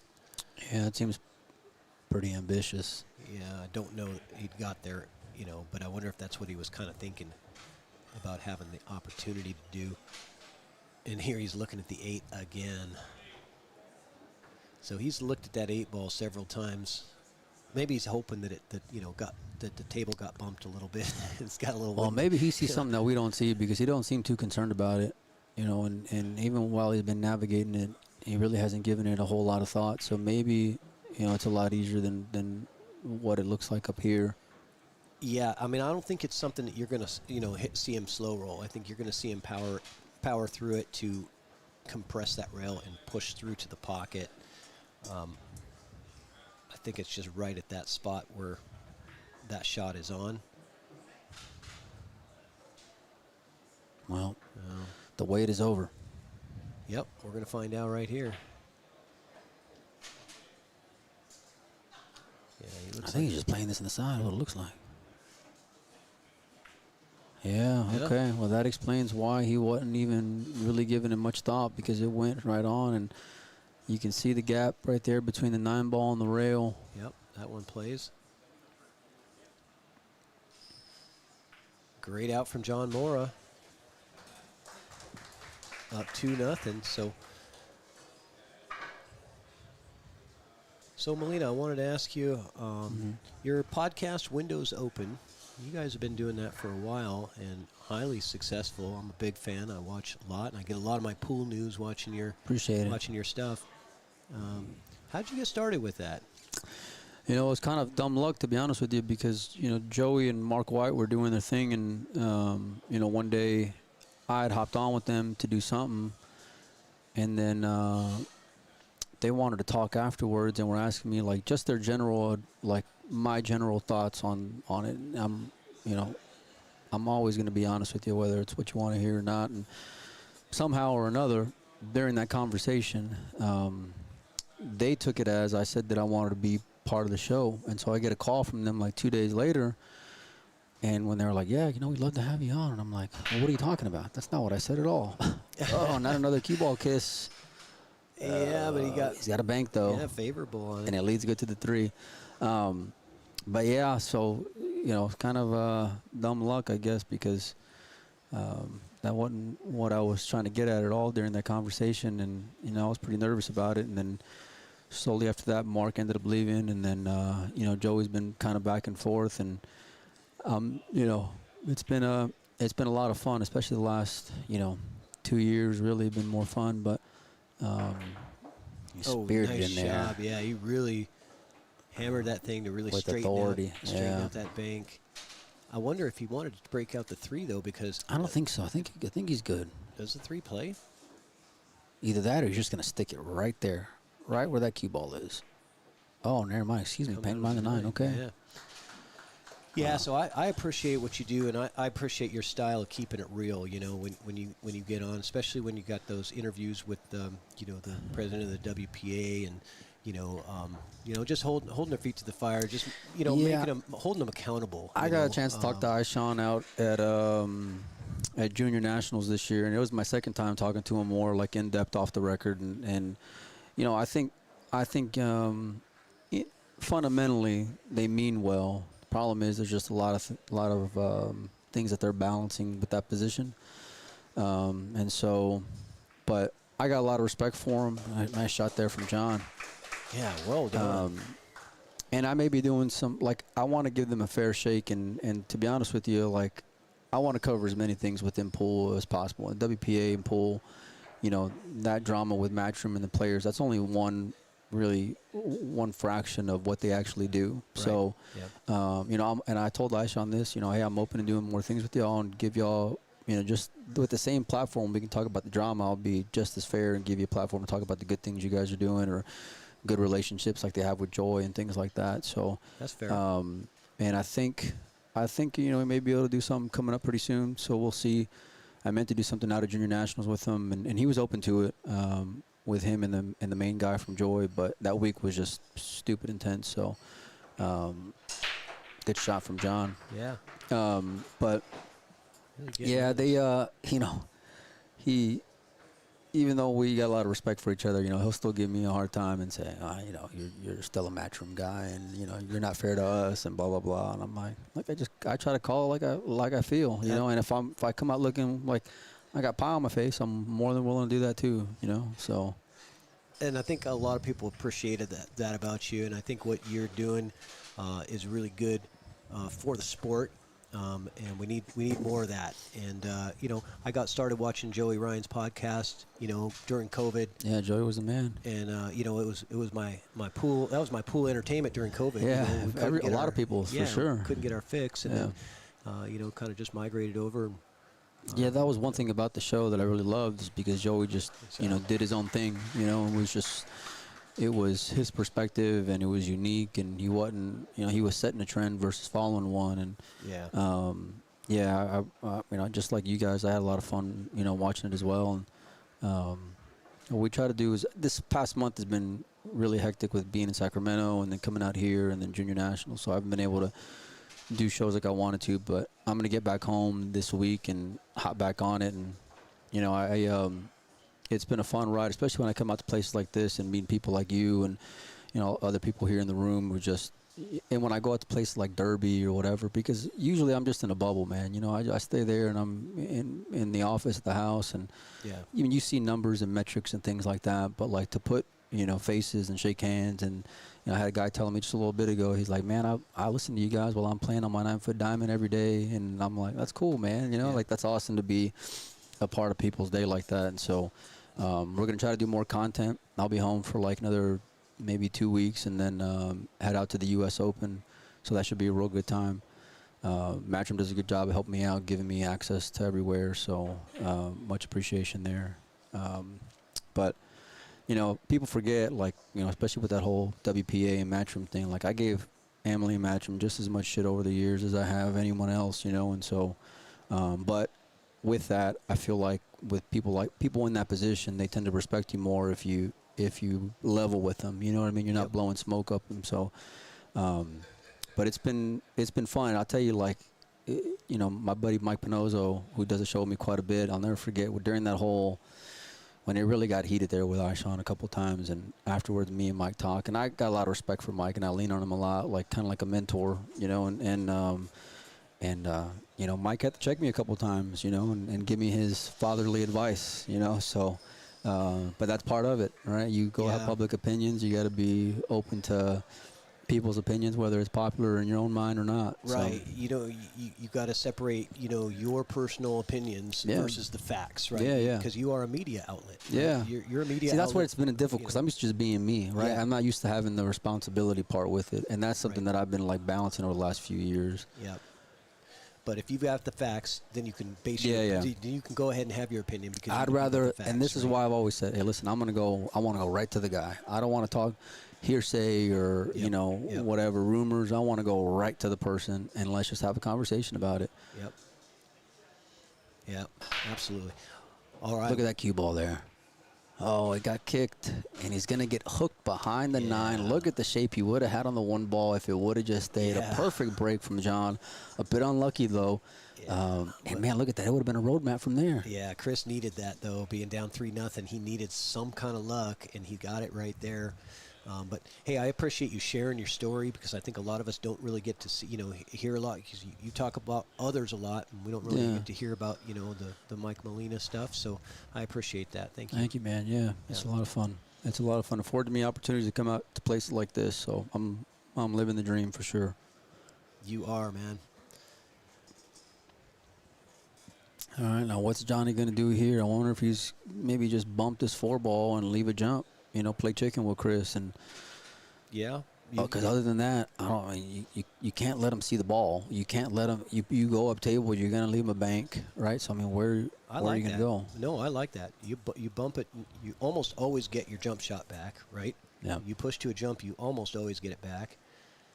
And I think you have a pretty decent success percentage if you do bump that 4 and push to a jump. And I think that's what we're gonna see. You called it, man.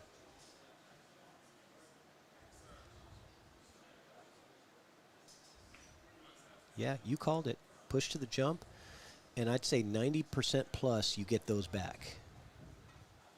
Did Chris even get out of his chair?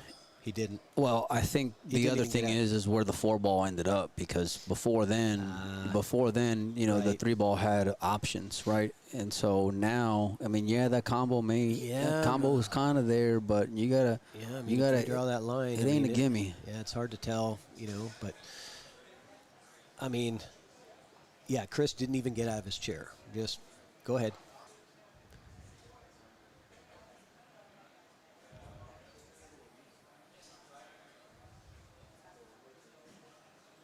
Okay. I love the strategy. You called it too, and that was a smart call, and I think that's what I'm doing too, because I'm comfortable with this jump shot. I'm nowhere near the strategy, the skills they are. It lays good, but the out ain't a gimme, and this is where you can have the debate, right? Because if John sells out from here, you'll say, okay, good job, Chris. Now, if John runs out from here, you'll say, well, you know what, Chris, you were down 3-0. You should have taken the bull by the horn, right? But this is these are the things that the guys are going and weighing out and making decisions when, they're playing for pretty decent money right here. So you make the best decision with what you have at the time. That's it. You can't make decisions in hindsight. Those are always right. Both balls off the table, so got a little bit extra spice on that. Sending the cue and the 1 right off the table. That tells me he kind of bounced and landed on the 1, which that's what happened there. So pretty good line on that stuff, but on that shot, but just didn't time the bounce right.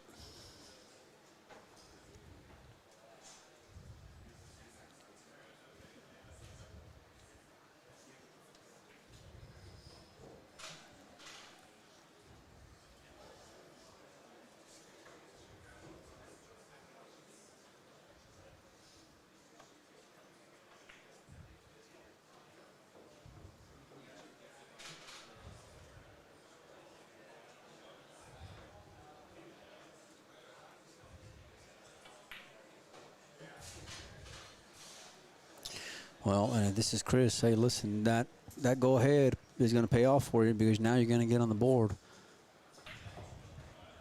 Yep. He tried to get that cue ball off the rail as much as he could, but either way, he's fine. 3-1 now. Yep.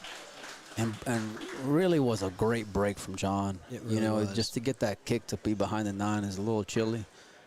But I don't mind, where I kind of wish Chris would have taken it on.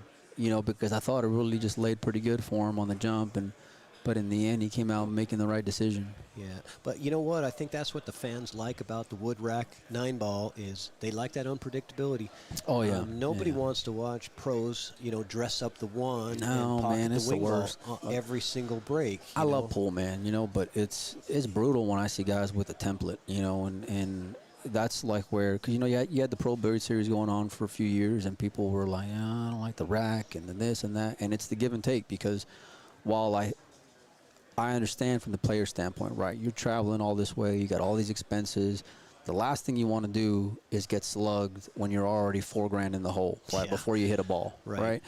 But on the other hand, from, me on the rail, I don't want to see the one ball in the upper right every time when they're breaking 10 ball. I don't want to. I want to see the chaos. Yeah. So.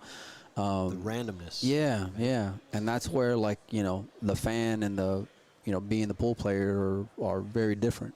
So guys want to maximize their ability to run out. Where the reality is it's the nuances of the game within the match that are going to get people hooked. And the personalities along with that. So if you just have everything be cupcake and run out fast, it's like, come on. Yeah, like you said, it's just sort of. Yeah, wake me up when it's hill. Oh yeah. All right. Another kick. Is he gonna? Okay, he's got to look here on the one. Yeah. And this is looking pretty good for Chris. This is what I mean about, we talked at the very beginning about, a 2-game spread not being a whole lot. And I think it was one scratch at the beginning from Chris to start off the match. And then you have the foul on the jump from John. And, I like Chris a lot. Oh, just as I say that, to get out, he hits the one ball thick. Where's the cue ball going to end up, though? Oh, my goodness. Right directly on top of the That's a little chilly. It is, but at least a 2 is very accessible. So, I mean, if you had to work that cue ball to get on the 2, you're in big trouble here. But if you can just, pocket this ball and, come forward and have something on the 2, you don't have to really do anything extra to this thing. Oh, you still got to get the cue ball through. I agree. It's chilly. Yeah. I agree. I'm not liking it. I hate that shot. No, he hit that very well. Nice shot there from John, but he's not out of it yet. He's still got to get on this 4 ball here. Yeah, I think he's coming through the window here off of the, I would imagine, playing this cue ball up here through this window. Yeah, right where he pointed there, coming out like that. You like that with the cue ball? Yeah, it just depends on how thin this is. If not, he's looking right at your shot. That's where he's dialing in at.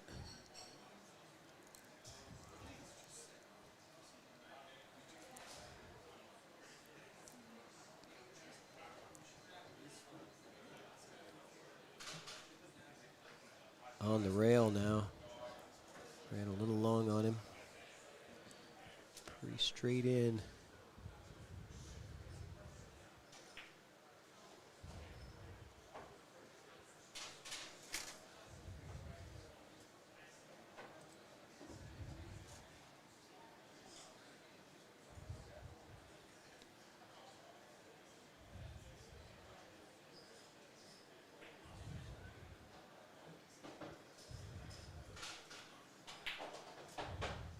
Yeah, good shot there.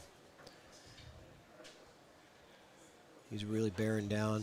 Yeah, like you said, at this point of the tournament, there's a lot of money riding on each match, and each match is decided very tight, rack by rack. You gotta work your way out of this thing with just a couple of bad breaks, and you're done.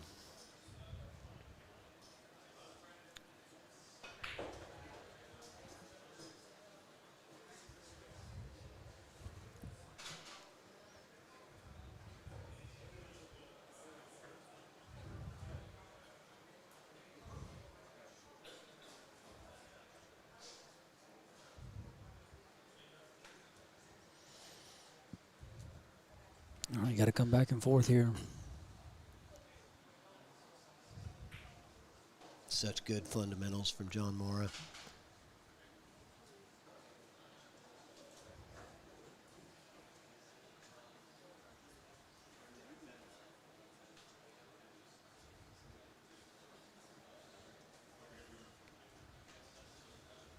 Looks like he's hitting this with bottom. Yeah, gonna draw back to maybe about where the cue ball is now even, yeah.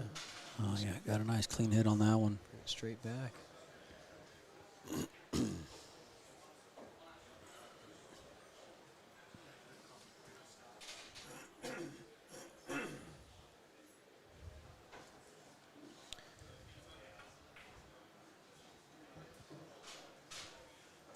These guys do a great job making it look easy.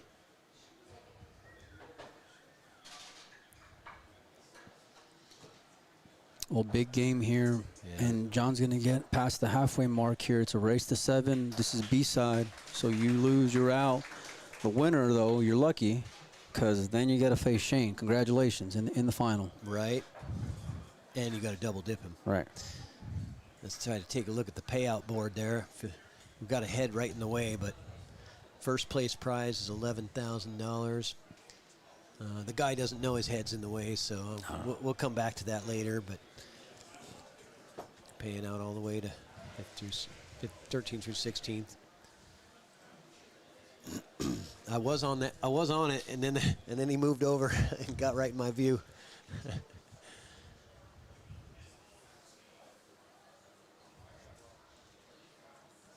What a cool bracket, right? I love the old school big old paper bracket, and you see they put it on the wall afterwards. I did. That was a pretty nice touch from last year, and the guy's got great penmanship. The only other person I know that does it like that is Des out of Hard Time. She's my partner in crime whenever we're out there running tournaments, and she still likes to do it that way, and people like it, you know, so they want to go check it out. Don't get me wrong, technology's great and use it and you know, maximize it, but it's cool to have that old school kind of feel to it. And it is. It's kind of hanging out at the water cooler. You know, you're sitting there talking about the different matches, and they're all right in front of you on the paper. And I like both though. I like, you know, hey, I want to be able to see it when I'm in my car on digital pool or whatever, and know when I'm up. But I also, you know, it's kind of fun. Listen, I do things on social media, so that, but I very much appreciate anything online for sure. Right. Yeah, because people that aren't here don't know. Yeah, but it's a real team effort, man. You know, from Matt running the tournament to that gentleman who's writing out the names, you know, and the winners and losers, to you guys doing the stream, Ed Hobbs running the Calcutta, of course the staff here at Golden Fleece, you know, the locals, and it's just, and not just that, but so many other people behind the scenes that have helped Jason, you know, along the way throughout the year, really, because this has been ever since the tournament ended last year, he's been hard at work on it, and it's been cool to like hear updates and then kind of see it all come together the way that it has. But they, you know, they've put in a lot of hours, and really it's for Jason and his family. So. Yeah, absolutely. It takes a village, man, and everybody pitches in to accomplish things like this. It just doesn't. And you got to lean on people, man. That's just the reality. You can't shoulder everything and expect to put on a decent event and having, you know, these types of players show up. So, you know, you got to make sure the payouts are good. You got to work with sponsors. You got to get good streamers on board. You got to get, you know, guys who know how to run the tournament on board, so that way you're not, you know, breaking your back at 3 o'clock in the morning, you know, and then being here by 8 and stuff like that. So, but these are a grind on the players too, man. The main thing, especially when it comes to tournament, that I love about being here is the fact that the hotel is in walking distance, because that's where we're staying at. And, you know, we can just go back to the room, decompress, charge the battery for 20 minutes, and then, you know, come back out, or, you know, go hit the gym, whatever you want to do, but you can just unwind for a little bit. Absolutely. Happen to just look at the viewers. We happen to be exactly at 420. Hit the share button, you guys. That was a pretty random number to have when I looked down at it. But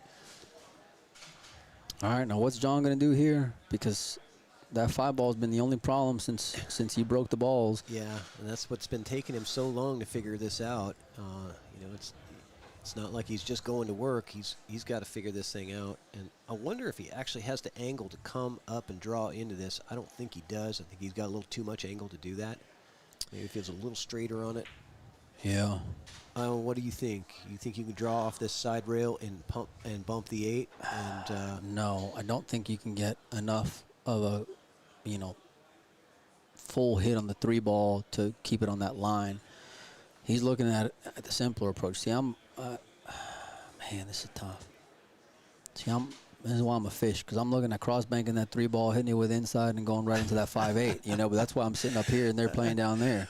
I love it. He's looking to keep it simple, though. I think he's going to set up for a cross bank on the 5 ball. Yeah. Or maybe just try to play thin it, you know. I love your shot, Mike. I would have loved to see Mora play man, that that's one. just, you know what? This is why I hate my money. You know what I mean? Playing shots like that. Yeah. Well, those plus, it looked like it was a double kiss anyway. Yeah. You know? Shots like that are your one pocket shots. That's why you like playing one pocket, because you get to do that all the time. That's true. That's true. So payouts of first place 11,000, second place 7,000, third place 3,500, and then there's of course some Calcutta money on the side as well. What's he doing here? Is He's he just cross banking it, I think. okay? Because he looked like he's sitting at some speed. I think he's cross banking this. Yeah, he is. Oh, and it man. just 2 rails and stays up. Couldn't have been any closer, and he doesn't sell out though. But I think he's going to end up pretty safe here. I think Chris has got an opportunity to thin the right side of the 5, use the 6 as a stopper, and then bring the cue ball back down behind the 6 again. It's kind of it's a lot going on, but this is a little touchy. Yeah, I there's a kind lot of like happening. there's a lot going on here. Okay, he's looking to hit on the right side of the 5 ball, it looks like. Yeah, that's what I was looking at as Oh, well. nice touch there from Chris. Yeah. And that's all you can do, right? Yeah. You're not going to put anyone in jail, but you don't want to sell out like a look, right? Yep. You And want him going into that rail first. yeah, and the kick shot here, if he doesn't make it, not a great percentage to get safe because of the spread of the balls after that. So could get a lucky safe, but he's got to look at pocketing this ball. Wow, he's going 1 rail this way. Oh. Okay, I did not think of that, but that actually lays pretty good. Lays real good, actually. Let's see how he hits it. Oh, how did you hit it, John Mora? Great Look shot. at that. And I still think it was a good shot from Chris. Yeah. You know, like the guy makes the ball, you know, tap your cue. It's all you can do. Yeah, the crowd here really appreciated that shot, and really good pool IQ from this crowd in here. Lots of savvy players. Yeah, these know. people can appreciate the quality of play from both these guys. Yeah.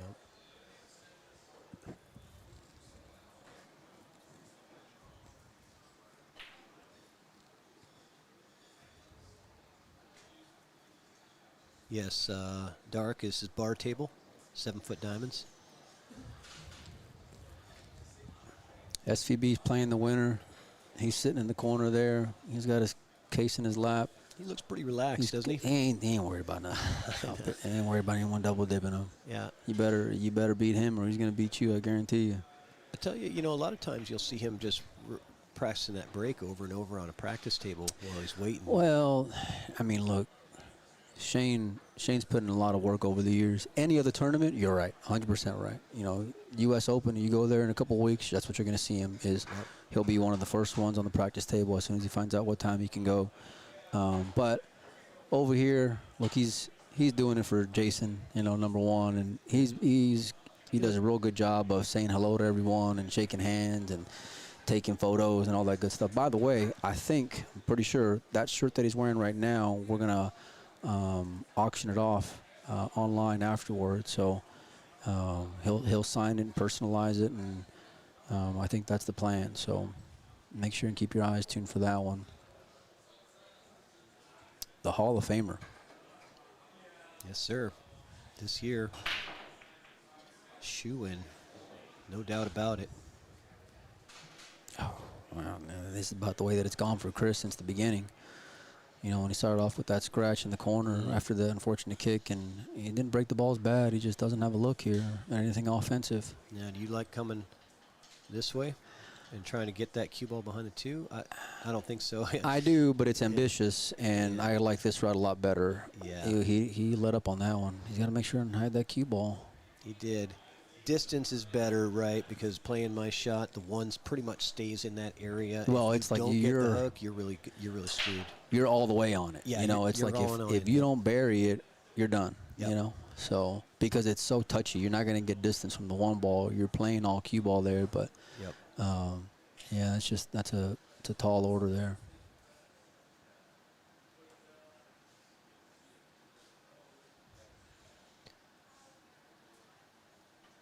I think, in my game, that's one of the reasons why I end up not successful in a lot of my safeties is I'm not looking for, the larger percentage of, being an okay safe. Yeah. I'm trying to look at, I end up finding I want the lockup, and it might be a low percentage for me to get it. you know, I think that's something for me to learn, to be a little bit more okay with taking the okay safety. Yeah, and I think it just depends on, you know, conditions, the tables, all those things, right, for these guys. But, you know, hey, listen, make them work for it. Nothing else, right? Just make them have to come with something on you. And coming with something is Mora right here with the jump shot on the 1. He gets a lot on the cue ball Yeah. every time he jumps the ball. He does. And he left a jump from Chris. Very similar looking jump shot. So we're going to see a jump shot competition going on here. Who's going to come out the victor? I'll tell you what, Chris needs this right now. Being down 5-1, there it goes. Nice shot. Gets a round of applause. Yeah, he really needed that. He's going to need a couple more, though, because Yeah, this is it's difficult. Cue ball's close to the rail. Depending on the angle, can he get through it and come off the short rail and come back down? Or are you just going to take your medicine, try to make the 2, and then, you know, maybe try for a three-ball combo? I don't know. I don't know either. Yeah. I'm not going to guess because, I mean. He looks like he's. Yeah, it looks like he's coming, kind of okay. aiming down on the ball here. Yeah, boy, that was a lot to ask. He could have got lucky there and fluked that 7 in just like right there, but. Well, I mean, you know, listen, you only left the thing cut in the side. He was really bringing it with that one. I thought he would level out, though. He must have been real straight on that ball for him to dig on that cue ball like that. Yeah, when being that close to the rail, he had to jack up, and that caused a lot of deflection. Really makes that shot a lot harder. This shot's no picnic, like you said. He's coming thin to the side. There's really no other options here. Maybe try to run into the 9 to hold the cue ball. I don't know.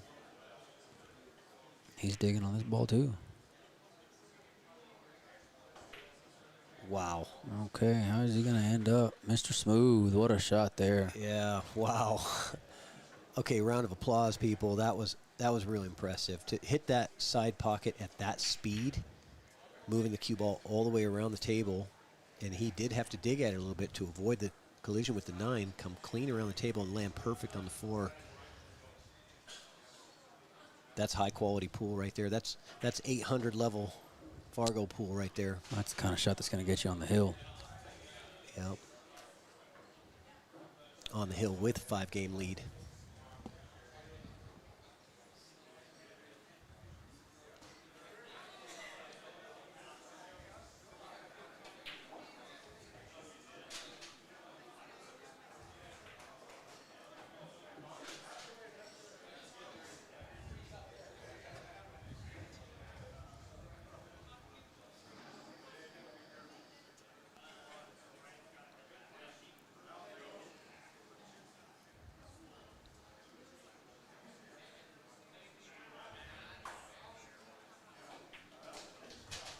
Corey got 4th place, losing to John Mora. I lost to Chris. Sorry, Chris. Yeah, that's right. Mora was waiting for the winner of that one. All right. You want to hop in the booth for a little bit, Corey? Yeah. Jump in on it. You want to hop in for a minute? No, not really. Come on, the guys only play 2 games. Come on, let's sit down and talk about the tournament a little bit. Oh, now you're on the spot. This is perfect. Yeah, there you go. What's up? What's up? How's All right. everyone going? Good. We got Corey Deuel in the house. Welcome, Corey. Thanks for coming. I love it, man. You come with an envelope full of cash, man. This is great. This is beautiful because I wish it was a thicker envelope, but I know you do too. That's good. so for everyone out there, you get front row for this. Now, you bought me in the Calcutta, and I finished 4th place, and I got $1,100 here, and we're gonna chop the money up now, and What do you think? How do you think we should chop this up? I think you should get 6 and I should get 5. Oh, that's honestly. beautiful. Yeah. That's you see how I put you on the spot there? No, that's what That I was was already nice. planning. That's what I was already I like planning that. on doing. See, this worked out perfectly. All right, thank you very much, All sir. right. You did all the hard work. Yep. Well, I don't made know about the hard work. I just made the smart buy. You did all the work. It was a little rough out there for me, but Yeah, you had some close calls. Man, really some good fights to the finish. Man, I've got to say that match against Stan Taranjo was the one that I appreciated the most, being down 4-0 and then just coming back, rallying hard and winning 7 straight racks. That was impressive. But then that hill that you had against Saez, whew, man. yeah, it was tough. The tables they're pretty difficult. This table, which one are they on? 2? 2 seemed like it was breaking pretty good. Yeah, it's the one up against the wall. Me and Chris both broke pretty good on this one. Yeah, it's tough to rack on, though, because it's it's hard to get that head ball to stick. Yeah, it seems like people are starting to get it down, though, and break better. You know, well, you always have that. The unlucky, you get hooked. There's the randomness of the wood rack, and tell you, Chris needs a break here. He's down, 5 games in this set, and it's. So where do you push out here? What do you like? Well, I'm thinking potentially tie something up here if you're going to push out maybe, but well, you could always push down, use the 8 and kind of kill the cue ball somewhere down in here, but then you're probably going to end up on the bad side of a safety. Yeah, you don't want to eat. From my experience, I like to push out to something that my opponent will give me back, but I've improved my position.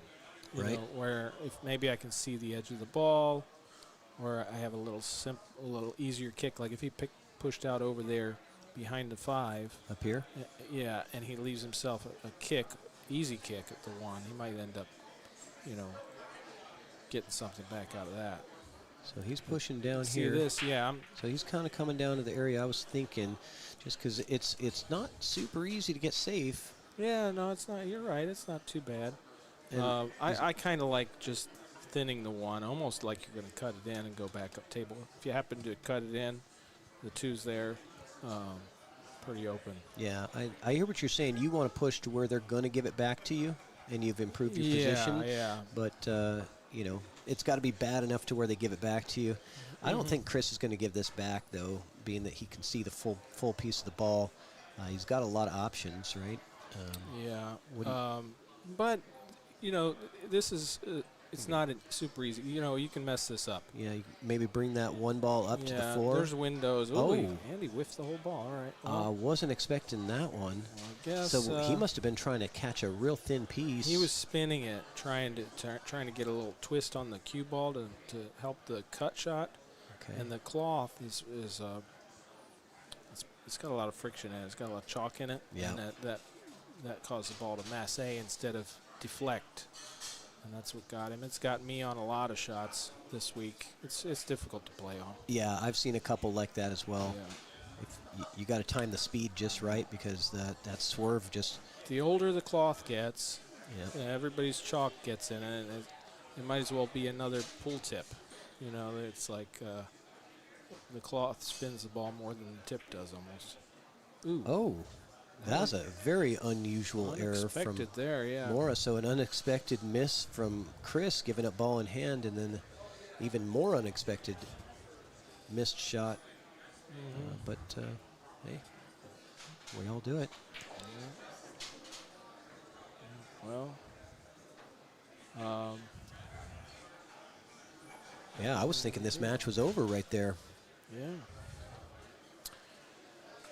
So what's your plans tonight, Corey? You taking off, going back home tomorrow? Yeah, I was in between. I was going to fly back or drive down. I might drive down the coast, so I'm not sure if I'm flying back.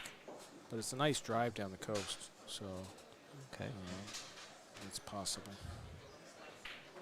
All right. Reinhold gets some appreciation from the crowd here. Where are you living now? What Oh, I live in area? Oakland. Oakland, okay. Yeah.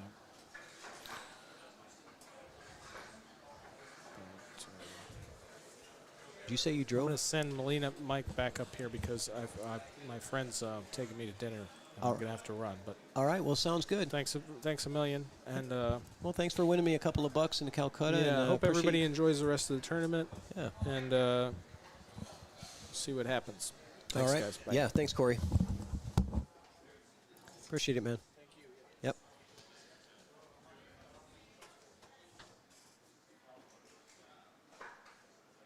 All right, we're going to try to get Molina back in here.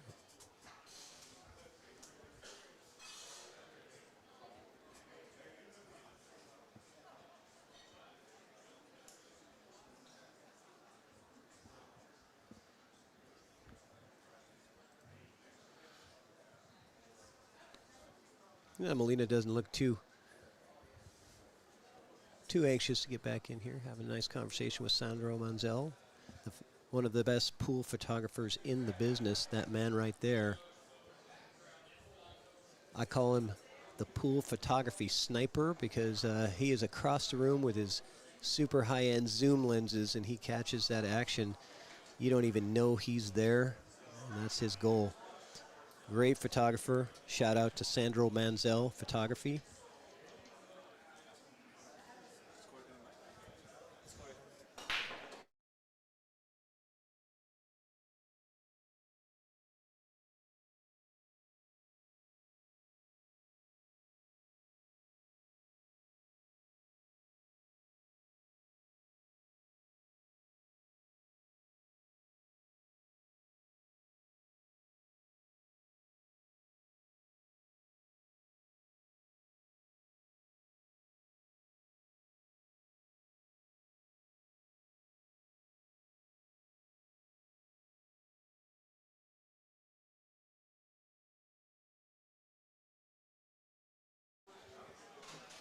Scared him off making that push-out call? I don't think so.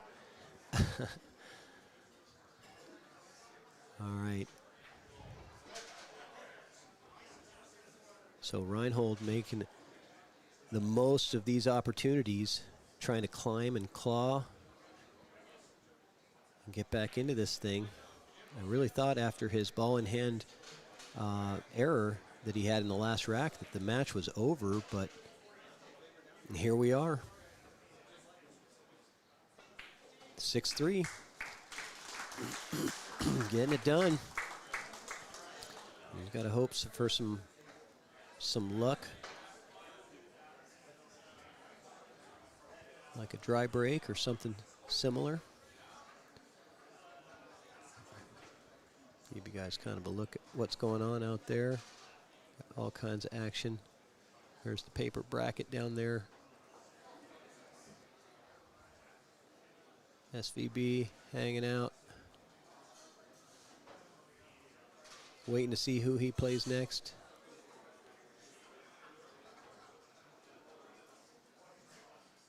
It's a good time. Golden Fleece Billiards, Everett, Washington. Great place to come and hang out. Lots of fun.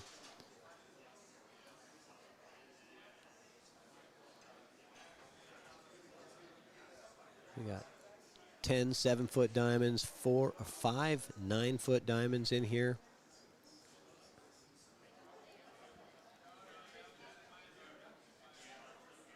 Great food, great service. Can't say enough good things about this venue.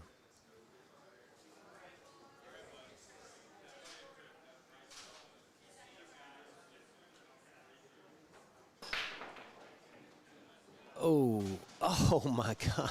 That was so perfect how he just squatted that cue ball to a dead stop in the center of the table, gets that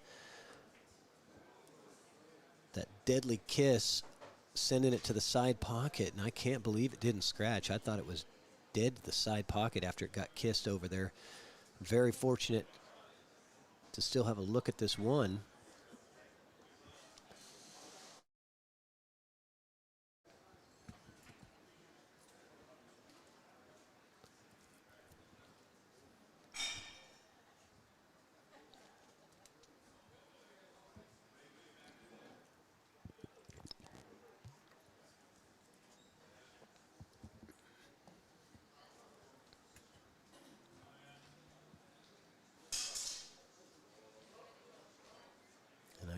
This is a tough cut, so I think he's playing safe. Try to get the cue up on the 9 ball.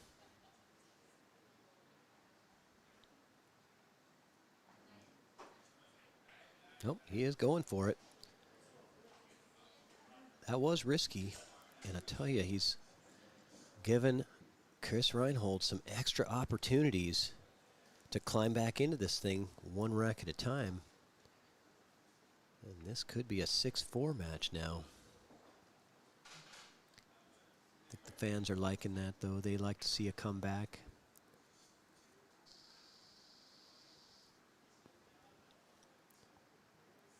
Everybody wants to see an exciting finish, and it's funny, there's about 200 people in this building. It feels like I got to be quiet because you could hear a pin drop in here. Everybody is just so focused in on the action.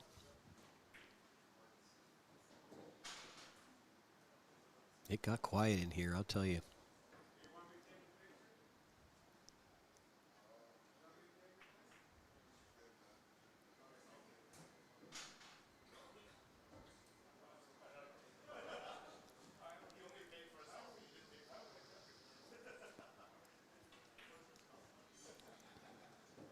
Perfect on the 9.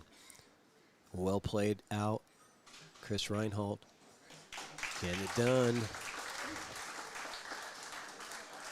Climbing his way back in, and now he's got the break. You know, when your opponent's on the hill, you need 6 straight wins. Yes, SVB will be next. He's sitting there waiting for the winner of this match. And then we're going to have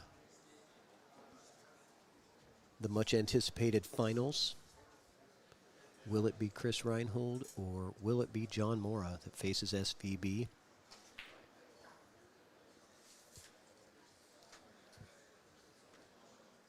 Quite a bit of money at stake on the line because you've got big difference. $11,000 for first place, $7,000 for second, $3,500 for third. So, you know, I mean, that's quite a few $1,000s there difference in winning or losing this set.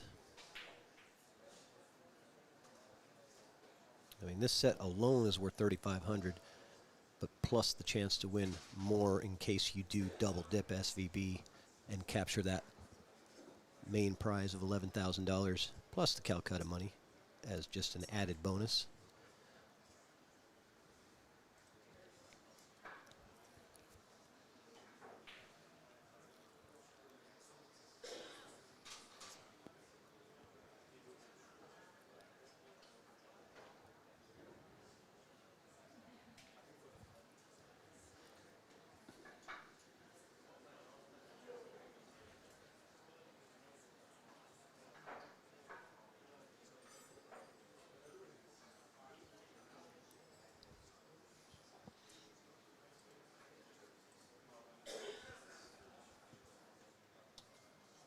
Yeah, Molina down there socializing. He'll probably come back up. Yeah, he's coming back up here. He was thinking this match was going to be over and he'd have a little break for a little while before he comes back for the finals, but nope.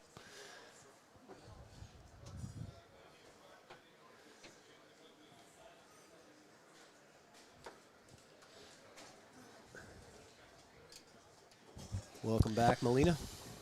Chris coming back, huh? Yeah, I know. You thought you were just going to be down there. I thought it was going to be like a game or two. Yeah, it's going to be over, and then you're going to come back for the finals. But yeah. No, we got to. He's doing pretty good.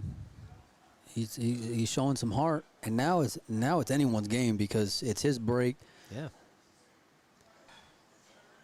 John just been getting some unfortunate kicks off the break, though, man, because he's been spotting his cue ball pretty solid otherwise.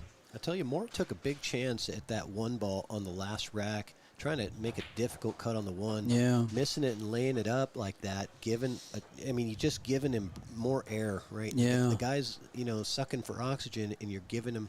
I know it was thin, but, I can't say I blame John for taking that one on, on the bar table. 9 foot, probably ain't going for it, but on the bar table, I liked his chances with it, but overcut the ball, and then now here we are, 6-4 and flip the coin. Right. You're giving the other guy some momentum. Oh, yeah. Confidence. And he's got a pep in his step, that's for sure. Yeah, because, I think if he locks him up on the safety on that shot, you know, he's still keeping him, That's fair. keeping his foot on the jugular. Nice shot from Chris, coming to 2 rails.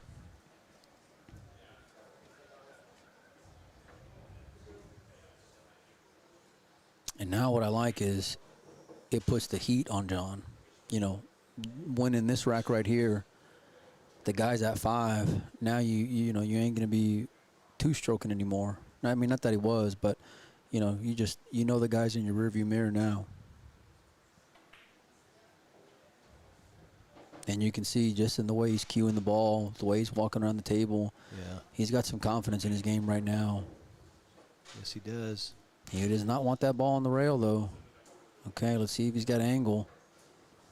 That's a mistake from Chris. You know, you have to make you can't be lazy when you're getting on that ball. If he's straight, this is going to be... This is a problem. Yeah, and it looks like he is. And the last time he jacked up, I was here, and it didn't end very well. No, it didn't. Okay, well, Wow, he came out good on that one. That was not an easy shot there. The crowd recognizing that, too.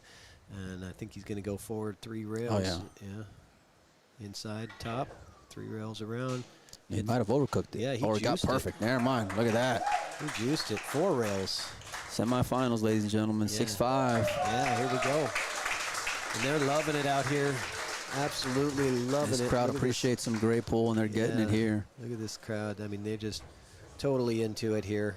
The Golden Fleece in Everett, Washington. Shout out to Kim and Dave, the owners. And another shout out to Jason Weir for putting in all the hard work to get this thing done. Like I said before, I think he gives the credit away to a lot of people, but I know there is a lot of people involved, the sponsors and all of that stuff, but I know how much work he puts into this. You know, I got on the phone with him, and, you know, we had a couple of meetings and calls, and he's got everything on an Excel sheet, and he's got everything. He's super organized. Yeah. So I was like, how much did Shane go for last year? He said, let me check my notes. Right. I was like, who? What? Yeah. What? Yeah. I said, who does that? You know, have the notes of who went for what in Calcutta from the year before, but that's Jason Weir. Yeah.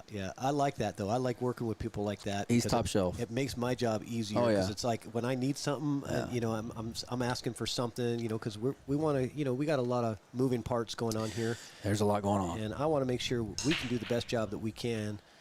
And, one of many things I like about Jay, especially when it comes to an event like this, like once you're in that position, he lets you just do your thing. You know, he lets you, you know, he trusts you to do and handle your business, and he expects a lot out of you. But you know, he makes sure and he picks the right guys for the job. So yeah, and we knew right away that we were in a good spot working with Jason and owners of Fleece, Kim and Dave, and you know, all the people behind this stuff. It's just. It makes everything for us so much easier. Right. There's nothing worse than having an event or something that we're doing, and I'm not getting a response from people. And I'm asking, and you know, a week goes by, and you know, a couple of emails, and I don't know what's going on. No, that don't work. It's frustrating. Yeah. But there's none of that with this, and that's why we're getting the event that we're getting, is because of that. No, it shows. It shows for sure. All the hard work they put in. It's a reflection here in this event and the way that it turned out. And now here we are. I just talked to Shane a second ago. He's waiting. And this is John's last break here. He's been breaking like a monster, and it's just been getting, like I said before, just some unfortunate bumps. But he's been squatting the cue ball otherwise, along with making balls on the break. Yeah, this is huge. 4 straight racks for Chris Reinhold. With the opponent on the hill, you know, it's... Cue ball in the middle of the table. Yeah. Okay, look at the 1-9. Ooh. This is the way it's going to end. Are you getting cheesy here? Well, like I said before, I'm a fish, you know, so I'm swinging. But I would, you know, I ain't going to be mad at John for ducking here and playing safe. Let's take a look at this. I mean... No, I think you got to go. Looking at that angle right now, and he's looking. And I think you can play it in a way where you can put the cue ball by the 8 if you miss it. Can I see the overhead shot again? Yeah, let's see here. It's tough to tell. John plays all games well, so It's not a gimme. No, it's not. But it's the bar table. Here we go. His first spot in the final. For the match. It's quiet in this room. And it's Yeah, in the it's in hole. the What a hole. shot What a from John shot. Mora. And he breathes out a sigh of relief. Big time shot pumps there. his fist in the air. I love the energy in this room. It feels like Moscone kind of energy out here. Look, man, he's had that aggressive approach this whole time. When he missed the thin cut on the one ball in the last track and coming with that 1-9 combination, laid too good to pass up. Man, fireworks. I love it. Finishing with fireworks there. We're going to take about a 10-minute break, I think, while the Shane gets warmed up and gets ready to go. All right, so make sure to hit the share button, you guys. It's SVB versus John Mora for the final of the Don Weir Memorial. It's a true double dip, so they got to beat Shane 2 times. You're not going to want to miss it. Yeah, let's get this up to 1,000 views live. Let's go, guys. Share this out. Let's go. SVB John Mora. We'll be back in about 10 minutes.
All right, we're ready to go. Finals time.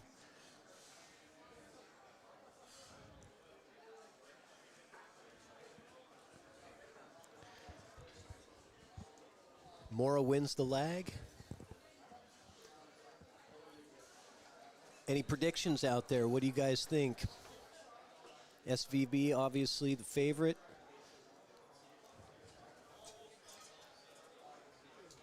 Anybody got a score prediction for this first set?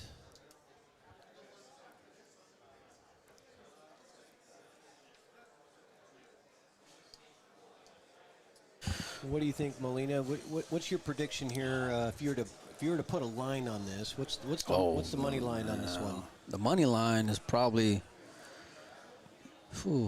yeah, I mean, Shane's got to be probably like minus 175 at least on the set. Probably maybe even 2 to 1 on the money. All right. I like 7-5 as well on the set. But here's the thing. If John can break the balls like he did in that set with Chris, that's where, all bets are off, because John, for me, he's been breaking the balls really good and really controlled. He just ain't gotten the roll of the ball. Well, I mean, he's been getting kicked around, so. But like squatting the cue ball, I mean, you can't ask for nothing better. Yeah, he has been breaking really good. If you were to put a point spread on this, or I'd say probably wire, two's a push. Probably is what I would say. Yeah.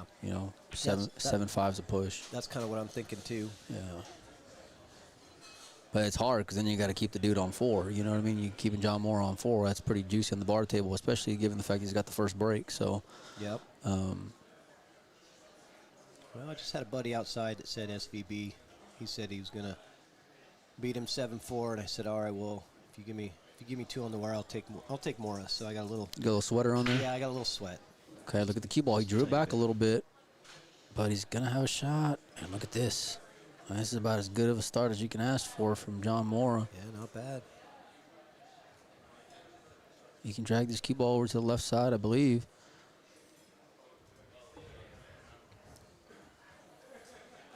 Maybe you can just cinch it.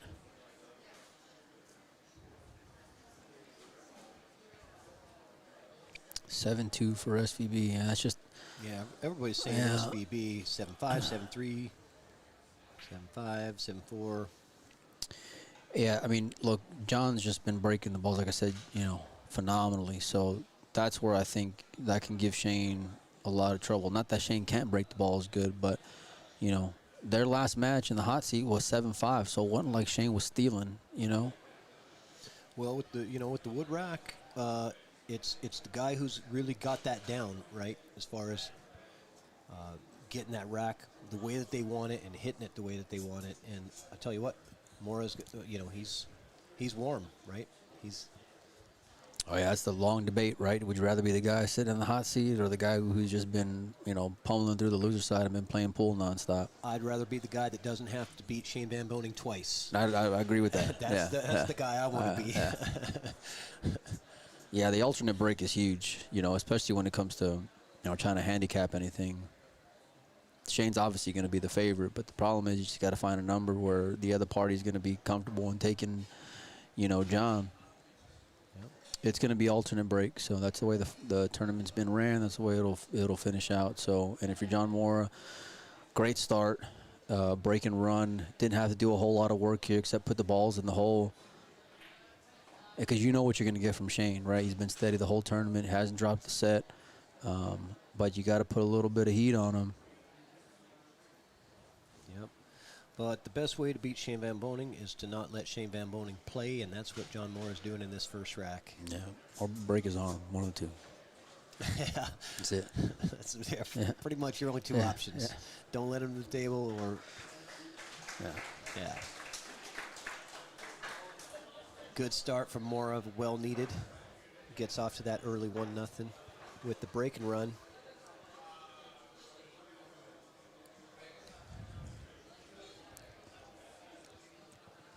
Here we go. What are we at for viewers out here? We got, what are we looking at here? 527. We could do better than that, guys. Share this out there. A lot of people may not know this match is happening. We're all the way out here in the corner of the country, the beautiful Pacific Northwest. Bar box 9-ball. Okay, here we go. The drama's already starting Yeah, now. big First drama. break from Shane. He ain't got to look at the one. You're going to have to push, but where are you going to push to? You know, it's not too much trouble because, I mean, you know, well, the rack is trouble, though, because look at the 2-ball, right? 2-ball's in a horrible spot. Yeah, so, I mean, at least, that, you know, your push-out is not going to be selling out an easy rack, although the 3 is... You just got to be careful. hanger. You don't want to get, you know, you don't want to be in jail here. He's going to push to a jump? Is that what Touchy. he's- is No, that no, what no. doing? He's going to let him see the side of the ball. Oh, I think he's getting this back. Boy, I think he might be getting that back. How do you hit that soft to where it goes a quarter of an inch? He's saying, I don't think Shane intended on hitting the ball that way. Right. Just a guess. So he gets it back real This quick. is tough. You're gonna have to come off the top of the 6-ball here to get some separation. Then you gotta hold the cue ball there on the right side. Oh yeah, he let it rip. Okay, but again the 2-ball. You're not out of the woods yet. Yeah, a good choice from Mora to give it back to him. Nice reward, but you're right, that 2-ball, you know, but I think if he can get position, somehow get position, and I don't know I'm swinging exactly at the how 9 that- here. You know what? Are you? I'm going for the 9-ball. Why not? Because, I mean, if you can get somewhere in this part of the table out here, you've got the 2-3 combo. You know, the 3 is a hanger. Or you can 3-rail the 2-ball out of there and just lock him up. You know, just stick the cue ball right there. That's true. Yeah, That's if true. you get that kind of angle. But like I said, I'm a fish. I'm swinging at the 9 here. It's not a bad call considering the layout of the table, I mean, you might do it, and you might bump into it anyway, just to hold for the 2-ball. You know. right? Kind of play a two-way. Oh, he can get enough full of it. Yeah, I think he's just going to put Shane in jail here. You just got to be careful with think that so? 4-ball. You think so? Because this is on. I mean, this is a pretty. Well, I think a pretty him high going up there percentage. shows me he's going for that combo that you're talking about. Yeah. Just that 3-ball. I mean, it doesn't have to go. Yeah, it's It true. should go, but it don't have to go. Yeah, you're right. Well, he is playing it. Okay, Drops both of them. and look at this. Doesn't get the love. Oh, he didn't want the other one to drop, I think. Rather had Oh that. no, definitely not. Yeah, Definitely not. So the pace that he played that at kind of surprised me a little bit, but you know, definitely got the better aim and angle and stroke into it. Make sure that you pocket it. But he is far from out of the woods. If he banks this, though, is he banking or cutting? I think he's playing all safe here, but what do I know? No, you're right. Well, that ain't gonna Look at cut this. it. Are you sure? No, No, ain't you're gonna right. cut it. God, he's about an It's a good inch- containing shot, but inch, 2 inches away from a real good safe right there. I love how he puts the 4-ball right on that second diamond and right on the bottom rail. Such great control. You can control both balls like absolutely, yeah, that. yeah. World class. Tense moments early on. John Mora won the leg, so if he were to win this rack, he'd be up 2-0 on breaking. And he's been breaking good, like you said. Been breaking real good. But I think it was a mistake making, following in that 2-ball on the 3.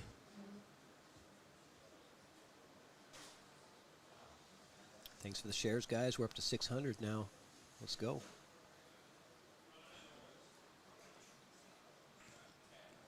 He's trying to put him behind it. And how did you hit it, Oh SVB? my God, look at that. That's just filthy.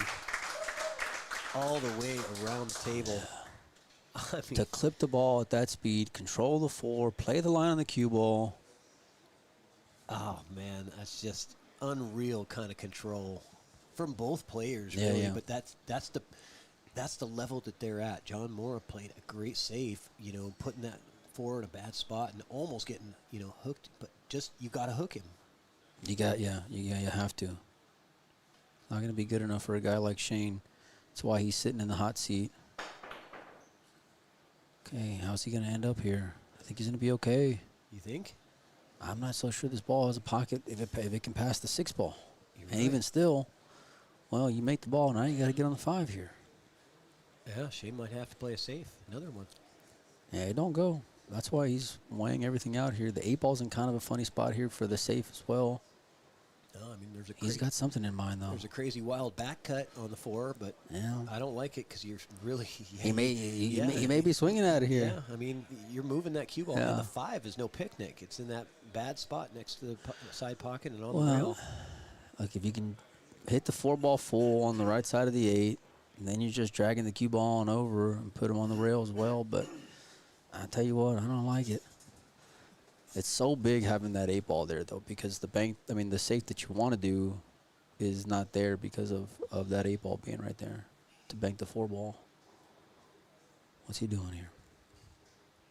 He's back cutting it. I think he's letting it rip. Yeah.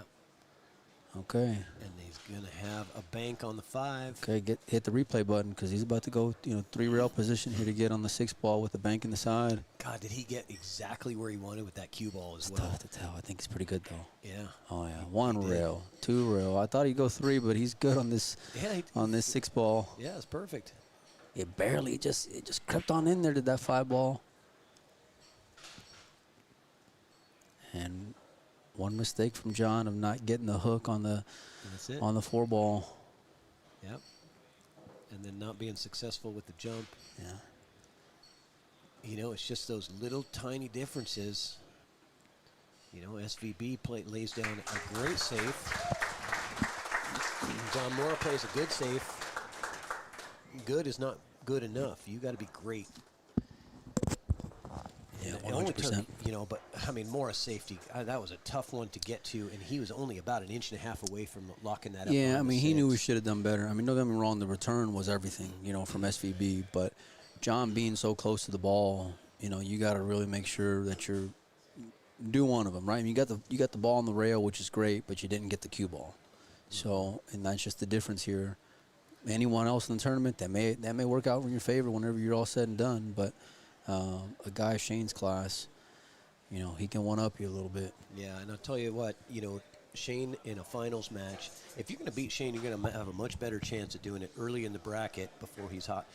Once he gets down to the hot seat in the finals, he just turns another gear, Well, he's a killer through and through. Yeah, he's so competitive. That's why he's got the resume he's got. That's why he's got the accomplishments he has.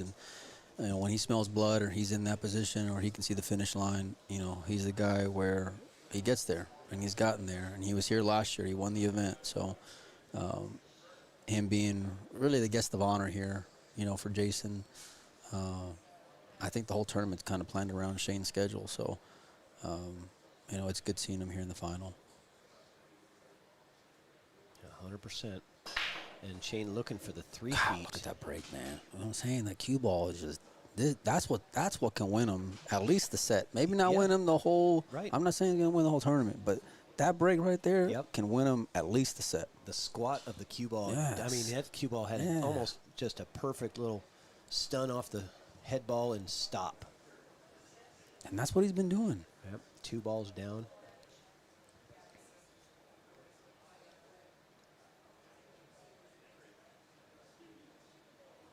Cue ball's gonna be moving here, but he wants to get back to center table.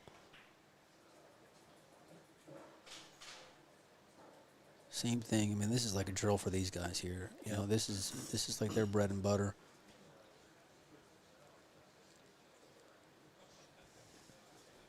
I know Shane is Shane, but I mean, good night with that break, man. Yeah, you're right. Say it's the most important shot there. That is no lie. It's the most important shot of this game is the break. Ooh, okay, a little touchy there. Yeah, he And ends up 50-yard line here. This is the part of John's game where, at least from the tournament that I've been watching, it's like he's playing that like 9-foot 9-ball game. You know what I mean? Where instead of playing that 7-foot 9-ball game, and don't get me wrong, he should be fine here, but I thought he would just kind of do the same shot he did on the first one, just come back and forth. Now you got to fade the 7-ball here, and you got to get out. I mean, you got to get out on this rack. 100%.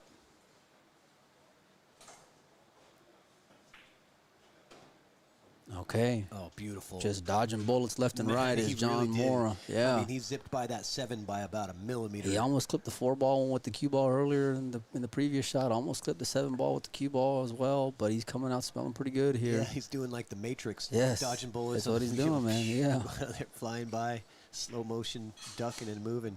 Now he's keeping it simple. Yeah. There you go. Got through the hard stuff. Now it's just mechanics.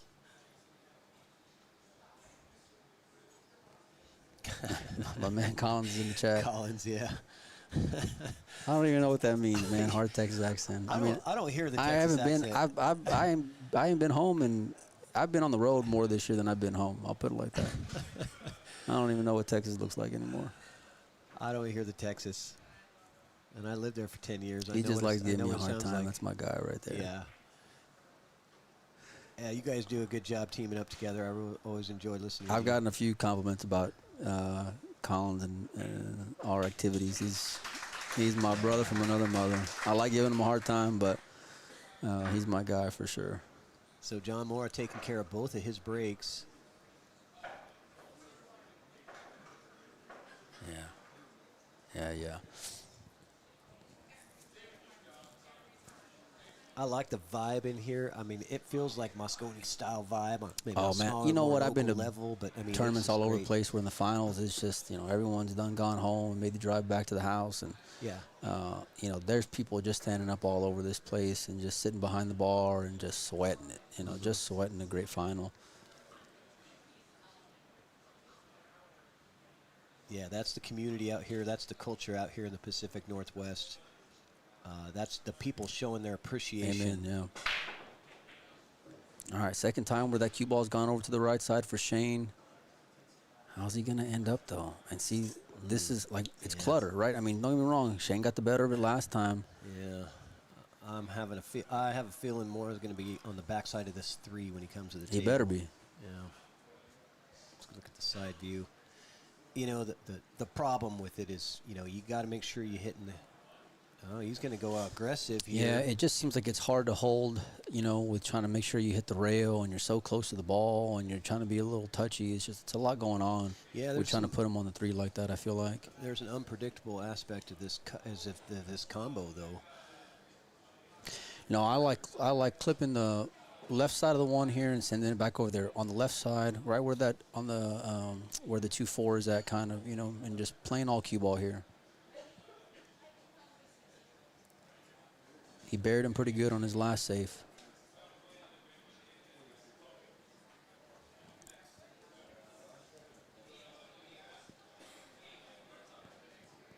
Yep.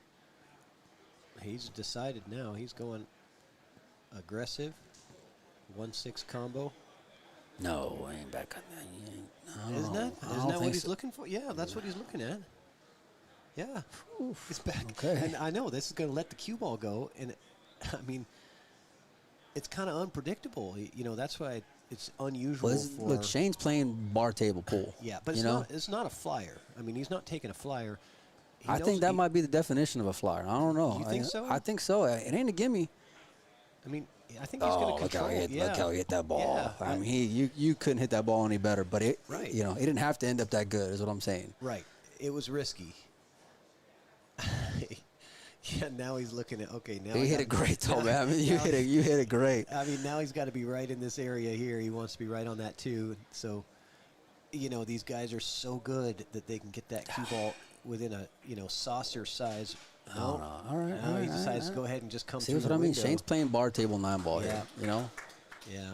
You don't got to be too cute. Just, you can make the ball. You can do a lot with the cue ball. I don't know here. 5 don't pass. The 3 ball don't pass the 5, so where are you going after this?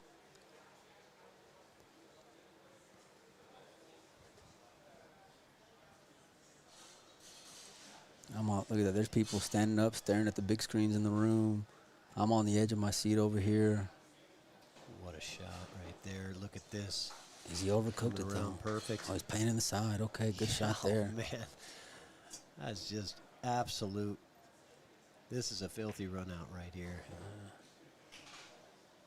I mean, He had to work for this one, and I like it because you know, listen, the way John's breaking the balls, you better get out when you're supposed to. And he knows it too. You know, he knows John's breaking good. There's no letting off the gas, and there's a big reward in getting aggressive and going offensive if you've got the firepower that SVB has. You know,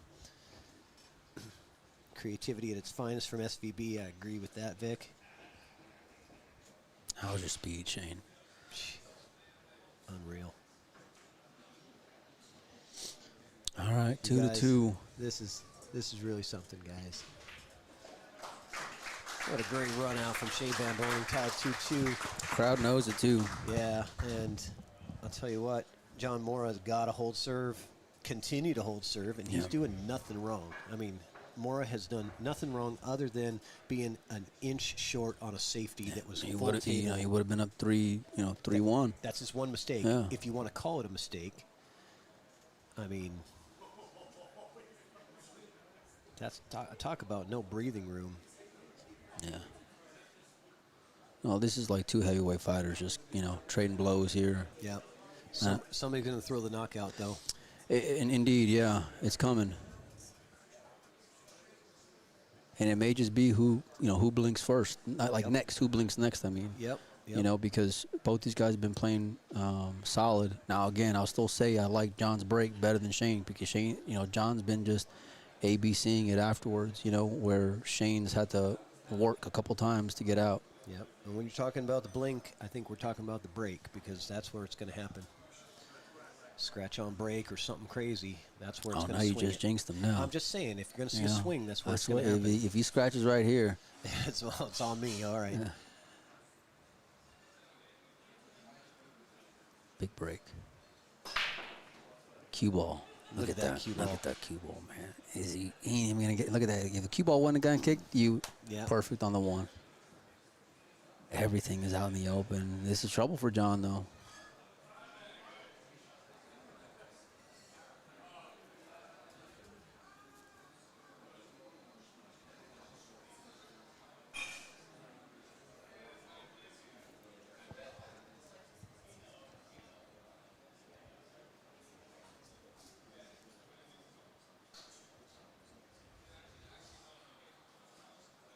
What are you doing here, Molina? Breaking his arm, like I said before. That's about all you can do. Well, no, I don't know, man. What's the fish move here? You got a fish move for this one? I don't know. You can't push out, right? I mean, no, you're gonna have to push out. It's just a matter of where you're gonna push out to. All right, so you're gonna push maybe the 7 to the. That was my first instinct. Push the 7 to the 8, and then maybe try to hold the cue ball behind the 9 before. Maybe give away the edge of the 1. You don't want to give away a full 1 ball to where you can pocket it because that'll be an easy breakout shot for him. And so I think what John's looking at here is to clip the thin side of the 1 and maybe get the 9 moving is what I'm thinking. Okay. Shoot. That's a lot to ask. The side ball, the side pocket's pretty big with the 5 ball being there. Yeah, that's a thin cut to move it very far. Well, these guys do pretty good at hitting specific parts of the ball. It ain't even about making contact on the 1. It's what side of the 1 ball do I want to hit, and that's what he's going for. You see what I mean? Just playing for the 9 ball off of the 5. Yeah. That's what he was swinging at, and outside of playing chicken with a guy with a jump shot or a kick shot in return by moving the 7 ball, I like that shot a little better. Now I know he sold out, but. He had to pull the trigger there to take a chance. Pool is, there are a lot of poolers gamble. So it's great creativity too. Yep. The ball didn't go down, but I love seeing the aggressiveness from John. There's no coincidence.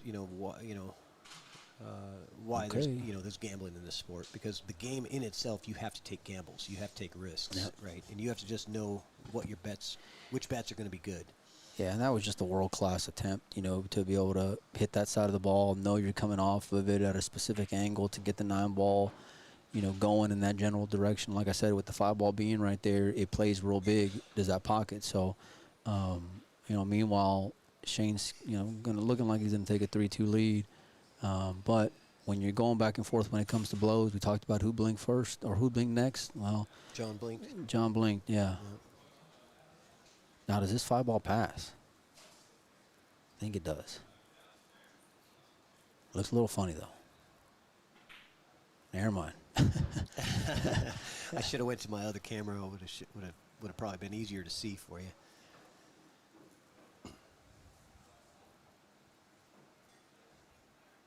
If SVB wins the first set, it'll be very difficult for John to come back. There will not be a second set if SVB wins.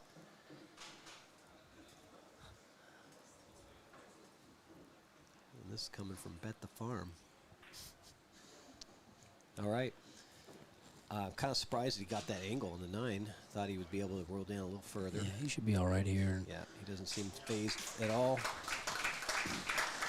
So he broke serve right there. That was the first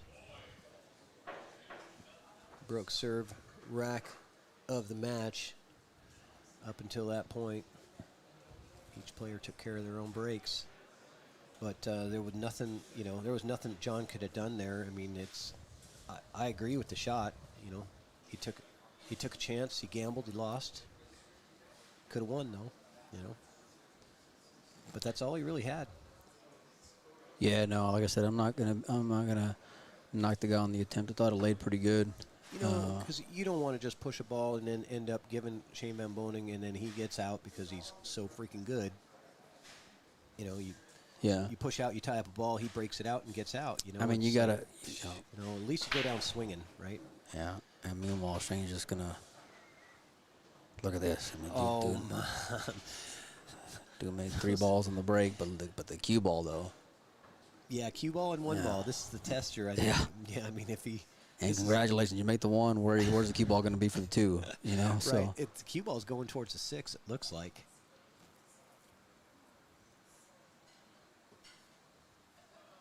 Doesn't it?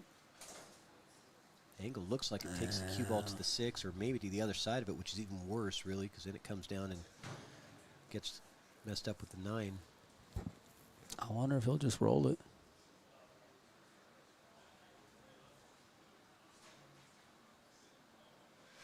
Well, that cue ball being off the rail is a big difference. Rolling. I mean, He's looking like he wants to stroke this. And that tells me that he's kind of playing to come off of that, either that 6 or that 9 with the cue ball, if he's kind of aiming to really put a big stroke on it. Yeah, I think he's trying to put a big stroke on it, knowing that he's going to hit the 6.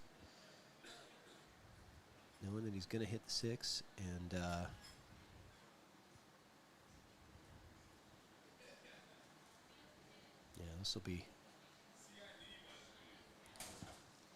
this could be a blinking moment here.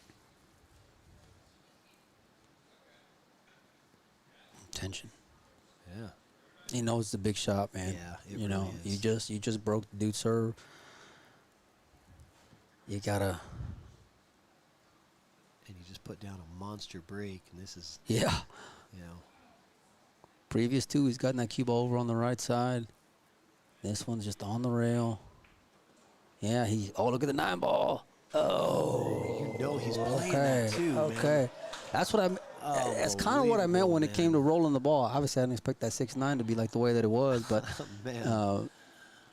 So now the 9 just hanging in the pocket. Dangling, right? So it's a race to the 4, basically. Because I think Shane's gonna rip this cue ball on the side. Is what it looks like. He's gonna go 2 into the side because you've got the 8 to kind of help it get there, right? Yeah, he's got a big pocket for the side. Now he's looking at cue ball position, go 3 rails.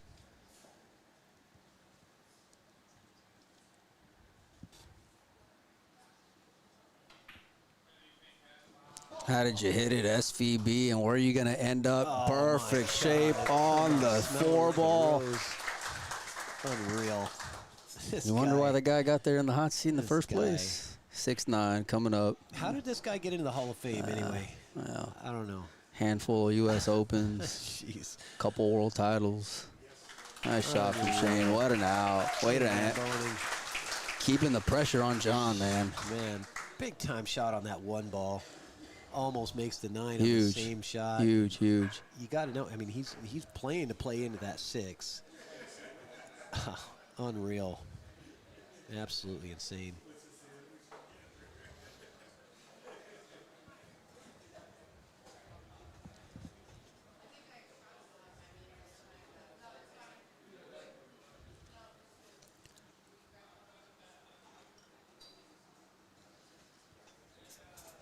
Big break here from John. I still don't think, look, I know it's 4-2. I know it's a race to 7.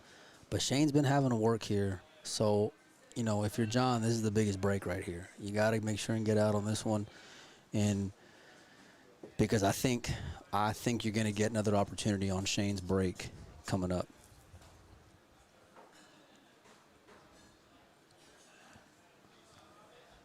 And just a world class out there from Shane. Yeah. He's just a great player to watch playing any pool, but especially on the bar table, man. You know, that's how he cut his teeth. Yep, that's how he grew up. Yeah. Yeah. It's one of my favorite things to watch is Shane Van Boening play bar box 8-ball, you know. But jeez. I mean, come on, man. Come on. Can he not? Golly, can he do any break, better with that man. cue ball? No, you can't. Shane's looking. I guarantee you, Shane is shaking his head seeing that break right there. You know. Shane's probably watching that break, Yeah. trying to figure out what he's doing and to try to, you know,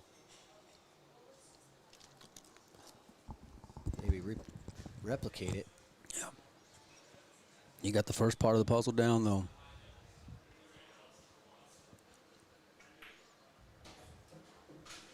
Okay, look out. All right, he's fine here. He can come off one rail if he even needs to. He might even be able to just roll his ball. And this is the response you needed from John.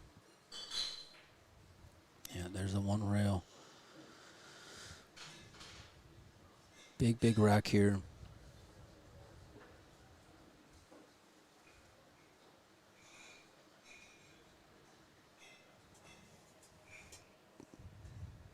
Man, the tension in the room, you can just feel it. Like, there's a lot of people in here, and it is the only thing you can hear right now is the clanking of the glasses at the bar. That's Right. it.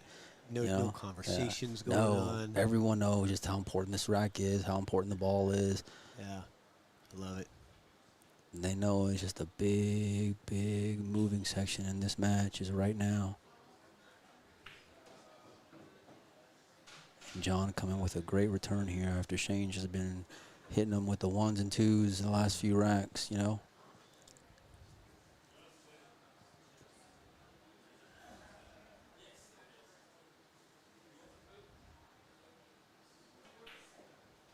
Nice shot there.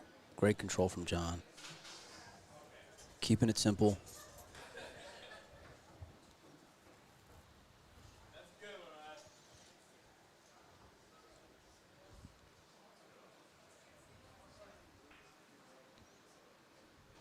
All right.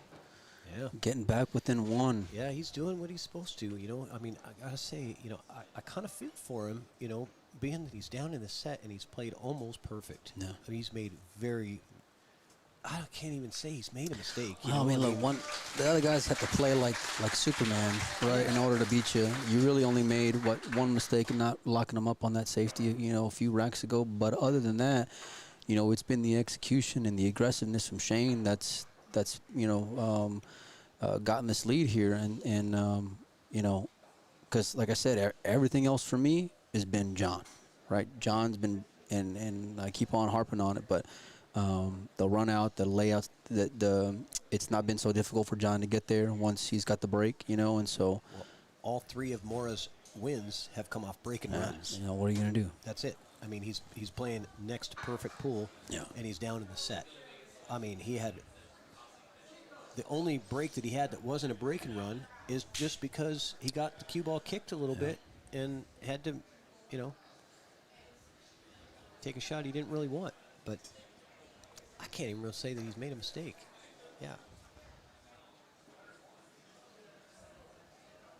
All right, so the first 2 breaks of Shane, the cue ball's been on the left side by the rail. The last one, it's been up top, frozen to the cushion. So let's see where the cue ball ends up on this one.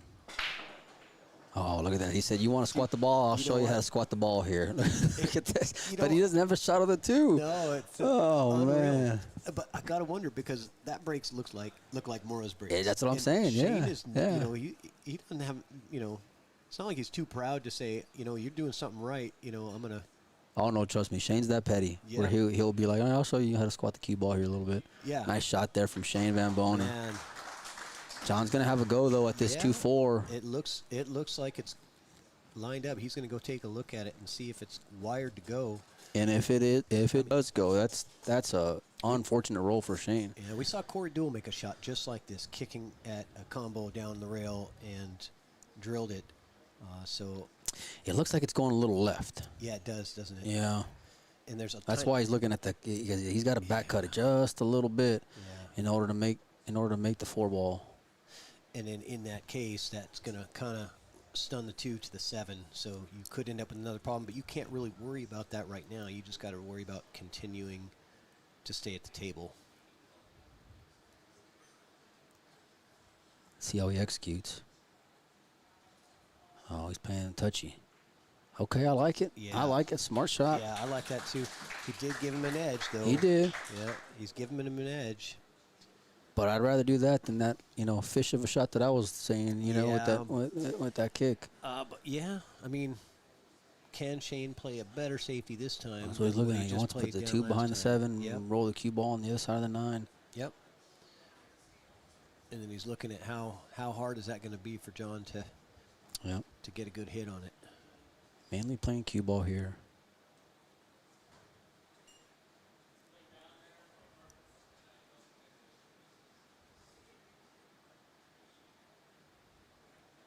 Wow. He needs a turn. He needs to turn. Yeah, so I think he's got it, but but he's left the jump here, and I think he wanted to get him a little farther down, so get that 2 ball behind the 7. well, if you remember that kick that he hit on the last rack where he's clipping off the one side of the ball, well, never mind. He ain't even going for it in this one.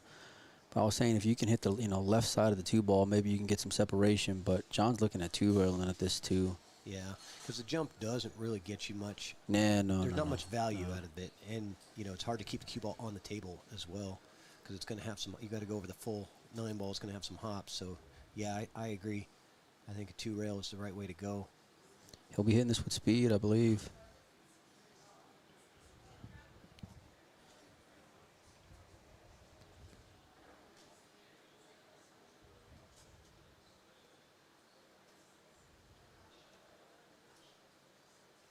And if you're John, you kind of expected to be in this position when you went for that kick the way you did in the last one. You knew it was just, you're just trying to stay afloat here in this rack. Big shot from John Moore. Oh, he's going to sell out. Yes. Wow, what an attempt Oh there from my John, God, though. that was so close to drilling that 4 ball right into the pocket. God, man, that was close, and that's going to hurt bad. That's going to give Shane a 2-game lead, looking like. Yeah, and if you're John, like John can be an emotional guy sometimes. You got to just let that one go because, that break of yours is gonna keep you in it, So I know the guy's looking to get to 5 right here, but you got to make sure and handle your business and get to 4.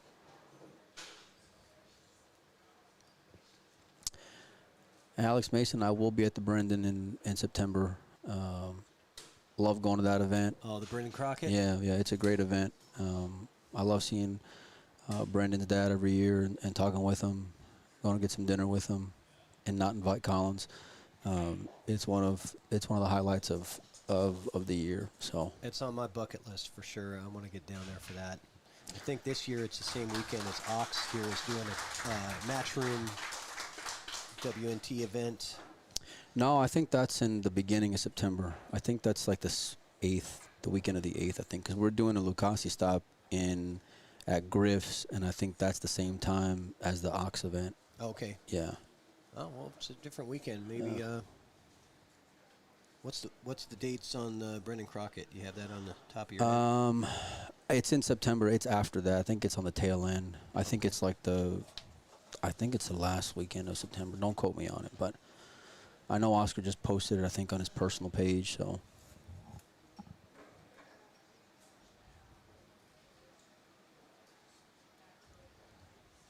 it's a great event, you know, and Yeah, I've heard lots of great things about it. I definitely want to go one of these years. And I know my good friend Daniel Sardoncilio talks. yeah, he goes down quite a bit. Yeah, he says good things. He loves that tournament. Does pretty well in it too. All right. Keep the foot on the gas if you're John. Keep your same routine. Cue ball's getting kicked around here. Did he get a ball down? Hold on. 4-7 he does. Yeah, okay, but that was the first break where we saw the cue ball move more than a few inches. yeah, well, you know, He got kicked, yeah. it's kind of like how it was with Chris's game, with Chris's match with John, you know, where he was just getting, you know, bounced around, but he was squatting the ball, you know, and he's going to have to come with a big starter here on the one, because that's the hole out here.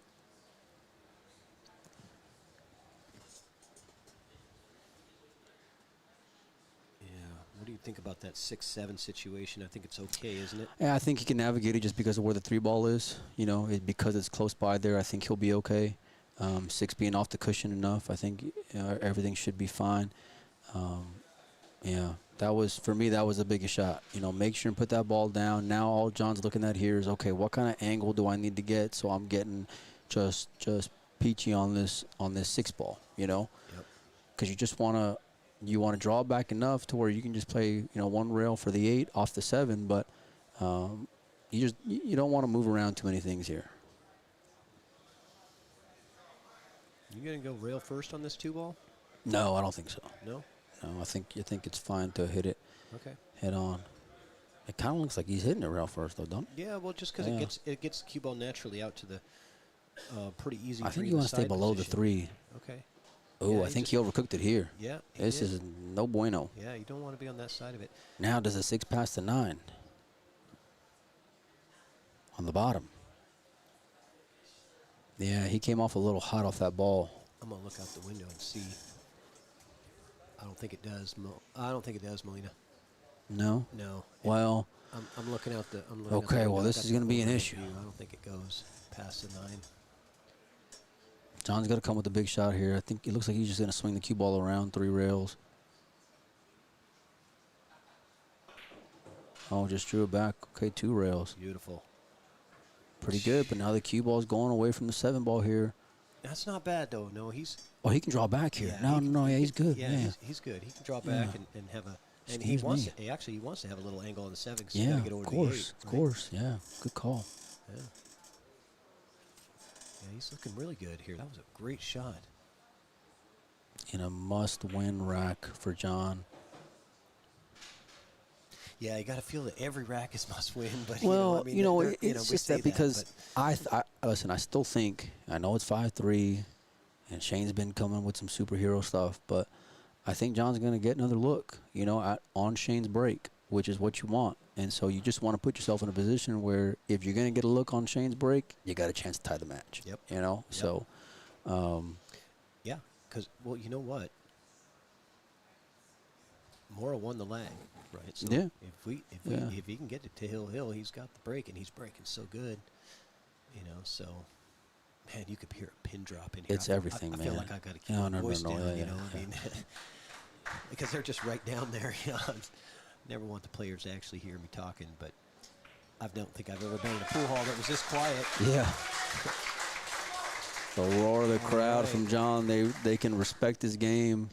5-4. All right, that 2 games of weight looks pretty good for me now. I think my horse only needs to get 1, but I still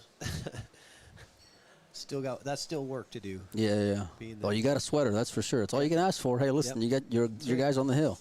My guy gets 1 more break. Yeah, He gets one more win. I would take that any day. The way that John's been breaking them. Right. So Shane really paying attention to this rack here. He got just a beautiful squat of the cue ball on his last one. By far the best break of the match to this point. And this is like where, when we saw Shane before the match, he's kind of just hanging out, talking with people, cutting up. Shane's got that killer look in his eye right now. Yeah, he's dialed. Where's the cue ball? I mean, the 1 ball going to go. I think it's all right, but the 3, Yeah, this is going to be something he's going to be taking a look at here because It looked like everything was going to dress up beautifully until it didn't. yeah, we got kind of a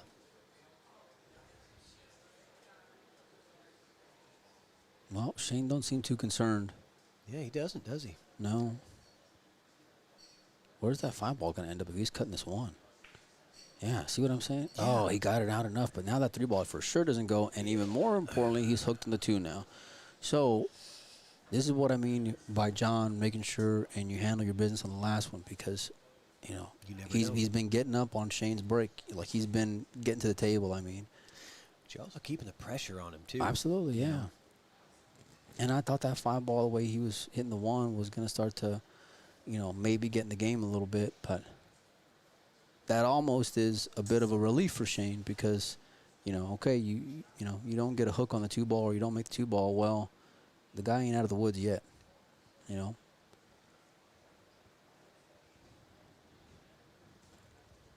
No, Shane's going for blood here. Man, this is a hard. He ain't messing around This is here. so hard to do. Yeah. I mean, leaning over the table like this, getting full ball. Big favorite here, Shane, to make this ball. Yeah, big favorite. So sweet. All right, you going to see a little carom here? Can you carom the ball? I'm playing safe. It's me because I think I can squeeze that maybe squeeze that 3 off the rail. Yeah, I feel like I got a good chance of getting a lock up on the back side of the 9 because the 3 is about a ½ inch off the rail. All right, I know it's hard to tell from the camera, but it is looking out the window. It's about half inch off the rail. I feel like at this angle, you got a good chance It's of touchy. squeezing it past the 9 and holding the cue ball, freezing the cue ball to the back side of the 9. Yeah. And then that 5 cuts off some angles for you as well. So Shane may just whip this cue ball around a little bit. Yeah. Oh, look at that shot from Shane Van Boening. I don't even know what Getting to it say. to the man. hill. I don't even know what to say. It's That didn't even look like something that was even. that might be a game-ending blow right there. You can only handle but so much. I You know know. what I mean? The guy's just been coming with these unreal shot after unreal shot, unreal out. I know. That was just a gut punch of a shot right there if you're John. I know we've been breaking perfect, but man, I tell you what, right now, I don't like your guy getting to 5. I'll put it like that. Well, he's breaking. I know, but that And was he's just breaking good. that's the kind think of he's- shot where I'm just like He's feeling like he's on the ropes. And I'm he's getting I'm punched just and I'm just punched demoralized right there. You know what I mean? and- You think Mora's gonna feel that way though? No, because he's a competitor, and I'm just talking a little tongue in cheek, but I know. but that was a great shot there from Shane, It and was. at a really huge time.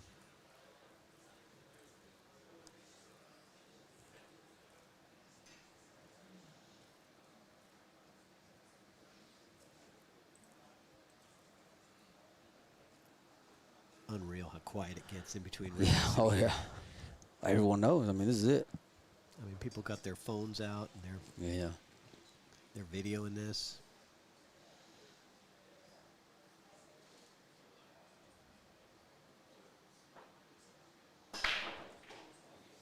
Okay. All right. Oh my God! All right. Look at all those balls just flying. Get out of the into game, holes. 5-ball. Get out of the game, 5-ball. It sure did. So All he's right. got this one with a back and forth position to the 2. I like his odds.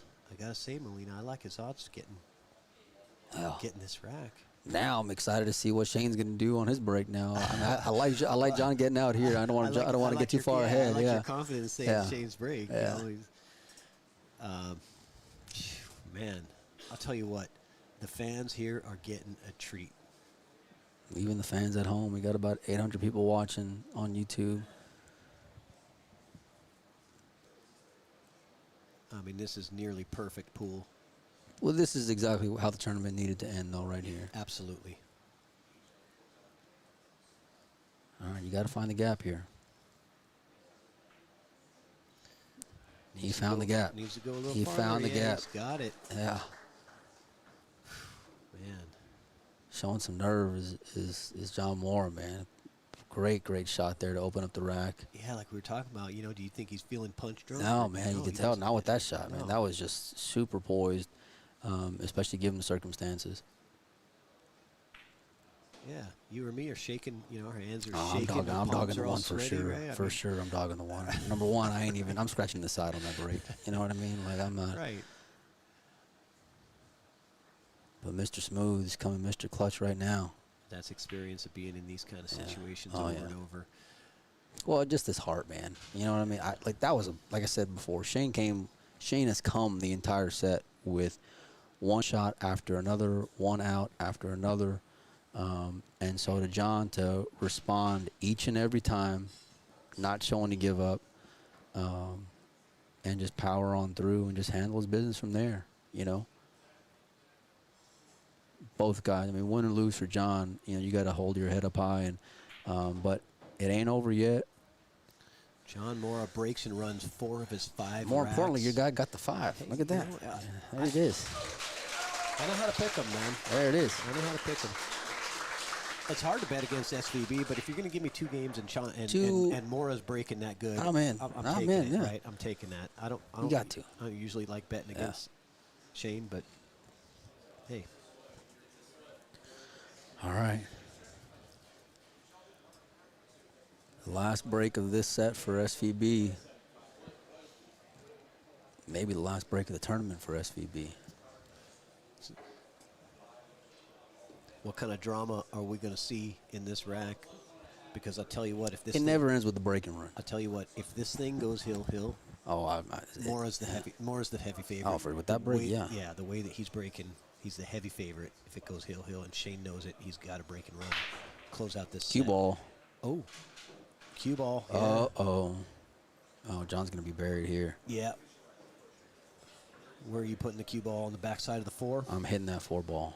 Yeah. You want that cue ball sort of right in there? Yeah. Yeah. Well, it's almost going to move the 4 a little bit because you want to get that 1 ball to move too, so. Right. Unless he's playing it by the 2-5, maybe? Is he going to swing this around? And put the 1 by the 4-6. I don't know. Yeah, he okay. I is. like this shot a lot better. Ooh, okay. Yeah, because you know what he's doing? He's forcing Mora to break up the problem. Yeah, but he was trying to put it by that. He was trying to put it by that 2-5 on the left side of it. He's all right here, though. That would have been the death blow if he did that. But well, he's gotten the better of the moving. Yeah. The few times they have moved, Shane's gotten the better of it.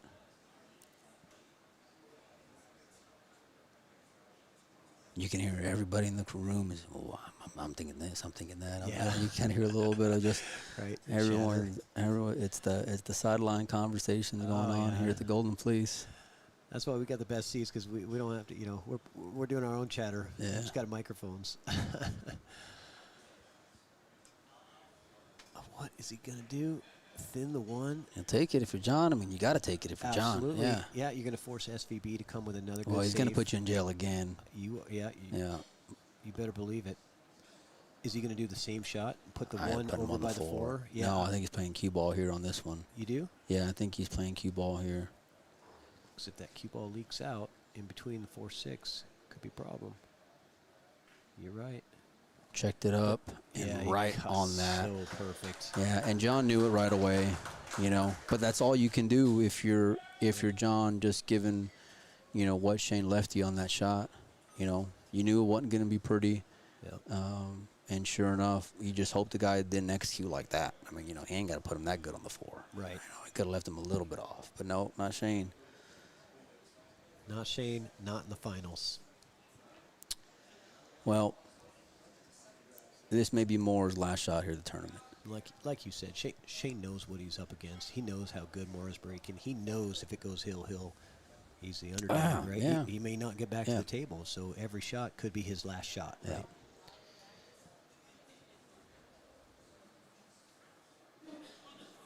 Mora breaking and running 4 of his 5 on a wood rack, where it's tough to get the balls to stick together.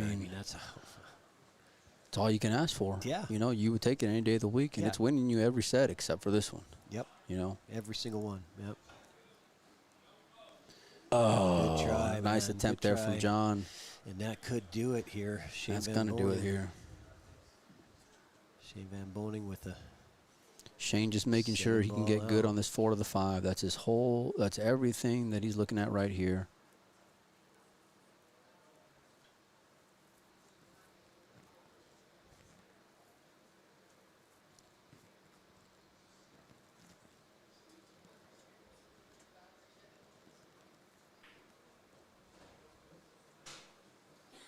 6 balls away from consecutive Don Weir Memorial titles for SVB.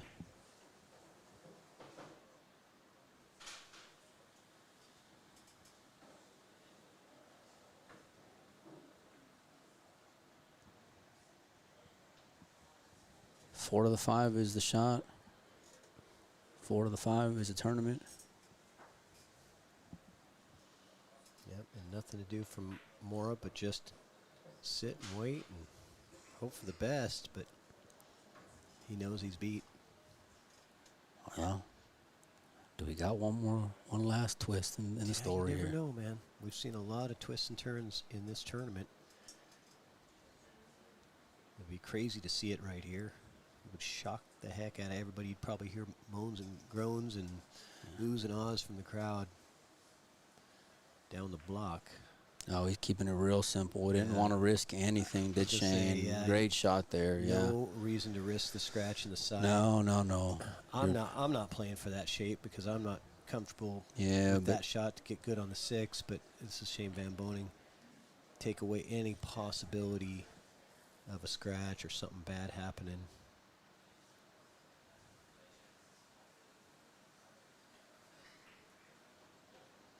well, it's been a pleasure hanging out with you this week. Absolutely, Molina. I think it's been real fun commentating matches with you. I hope we get to do it again sometime. Absolutely.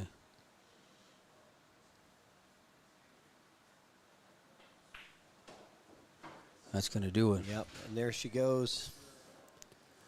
Back-to-back Don Weir Memorial champion, Shane Van Boening. Back to back to That's back. going to do it. Right, there we go. Shane Van Boening. Thank you, Molina. Appreciate you. All right, guys. Congratulations to Shane Van Boening. Taking it down 7-5 is the final.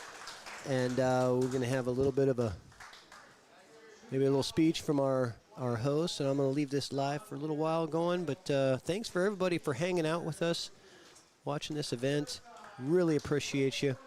And hit that like and subscribe button, Evo Sports YouTube. Catch all the action. And we'll see you guys soon. I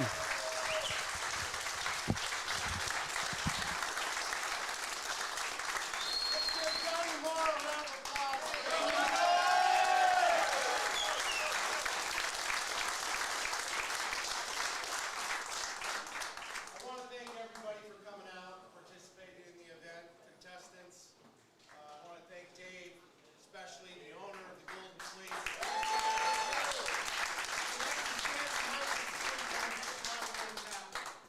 I always ask him, can we do this? He says, Jason, whatever you want. So thank you, Dave, and the Golden Fleece and the staff. Anyway, I just want to thank everybody. Man, it's been a great week. There's been a lot going on.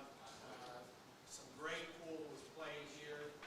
And we started this tournament with 16 players in Palm Springs.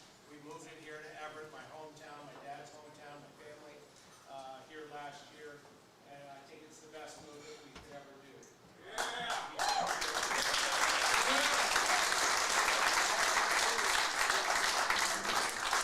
I gotta say, Shane's my best friend, and I can't thank you enough for being here. And you made the draw. When you come to an event, people like to go to the same event.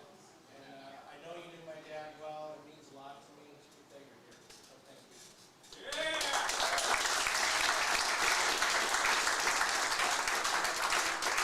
I want to thank Matt Keeney, my ring man, right here, running the practice all the way through.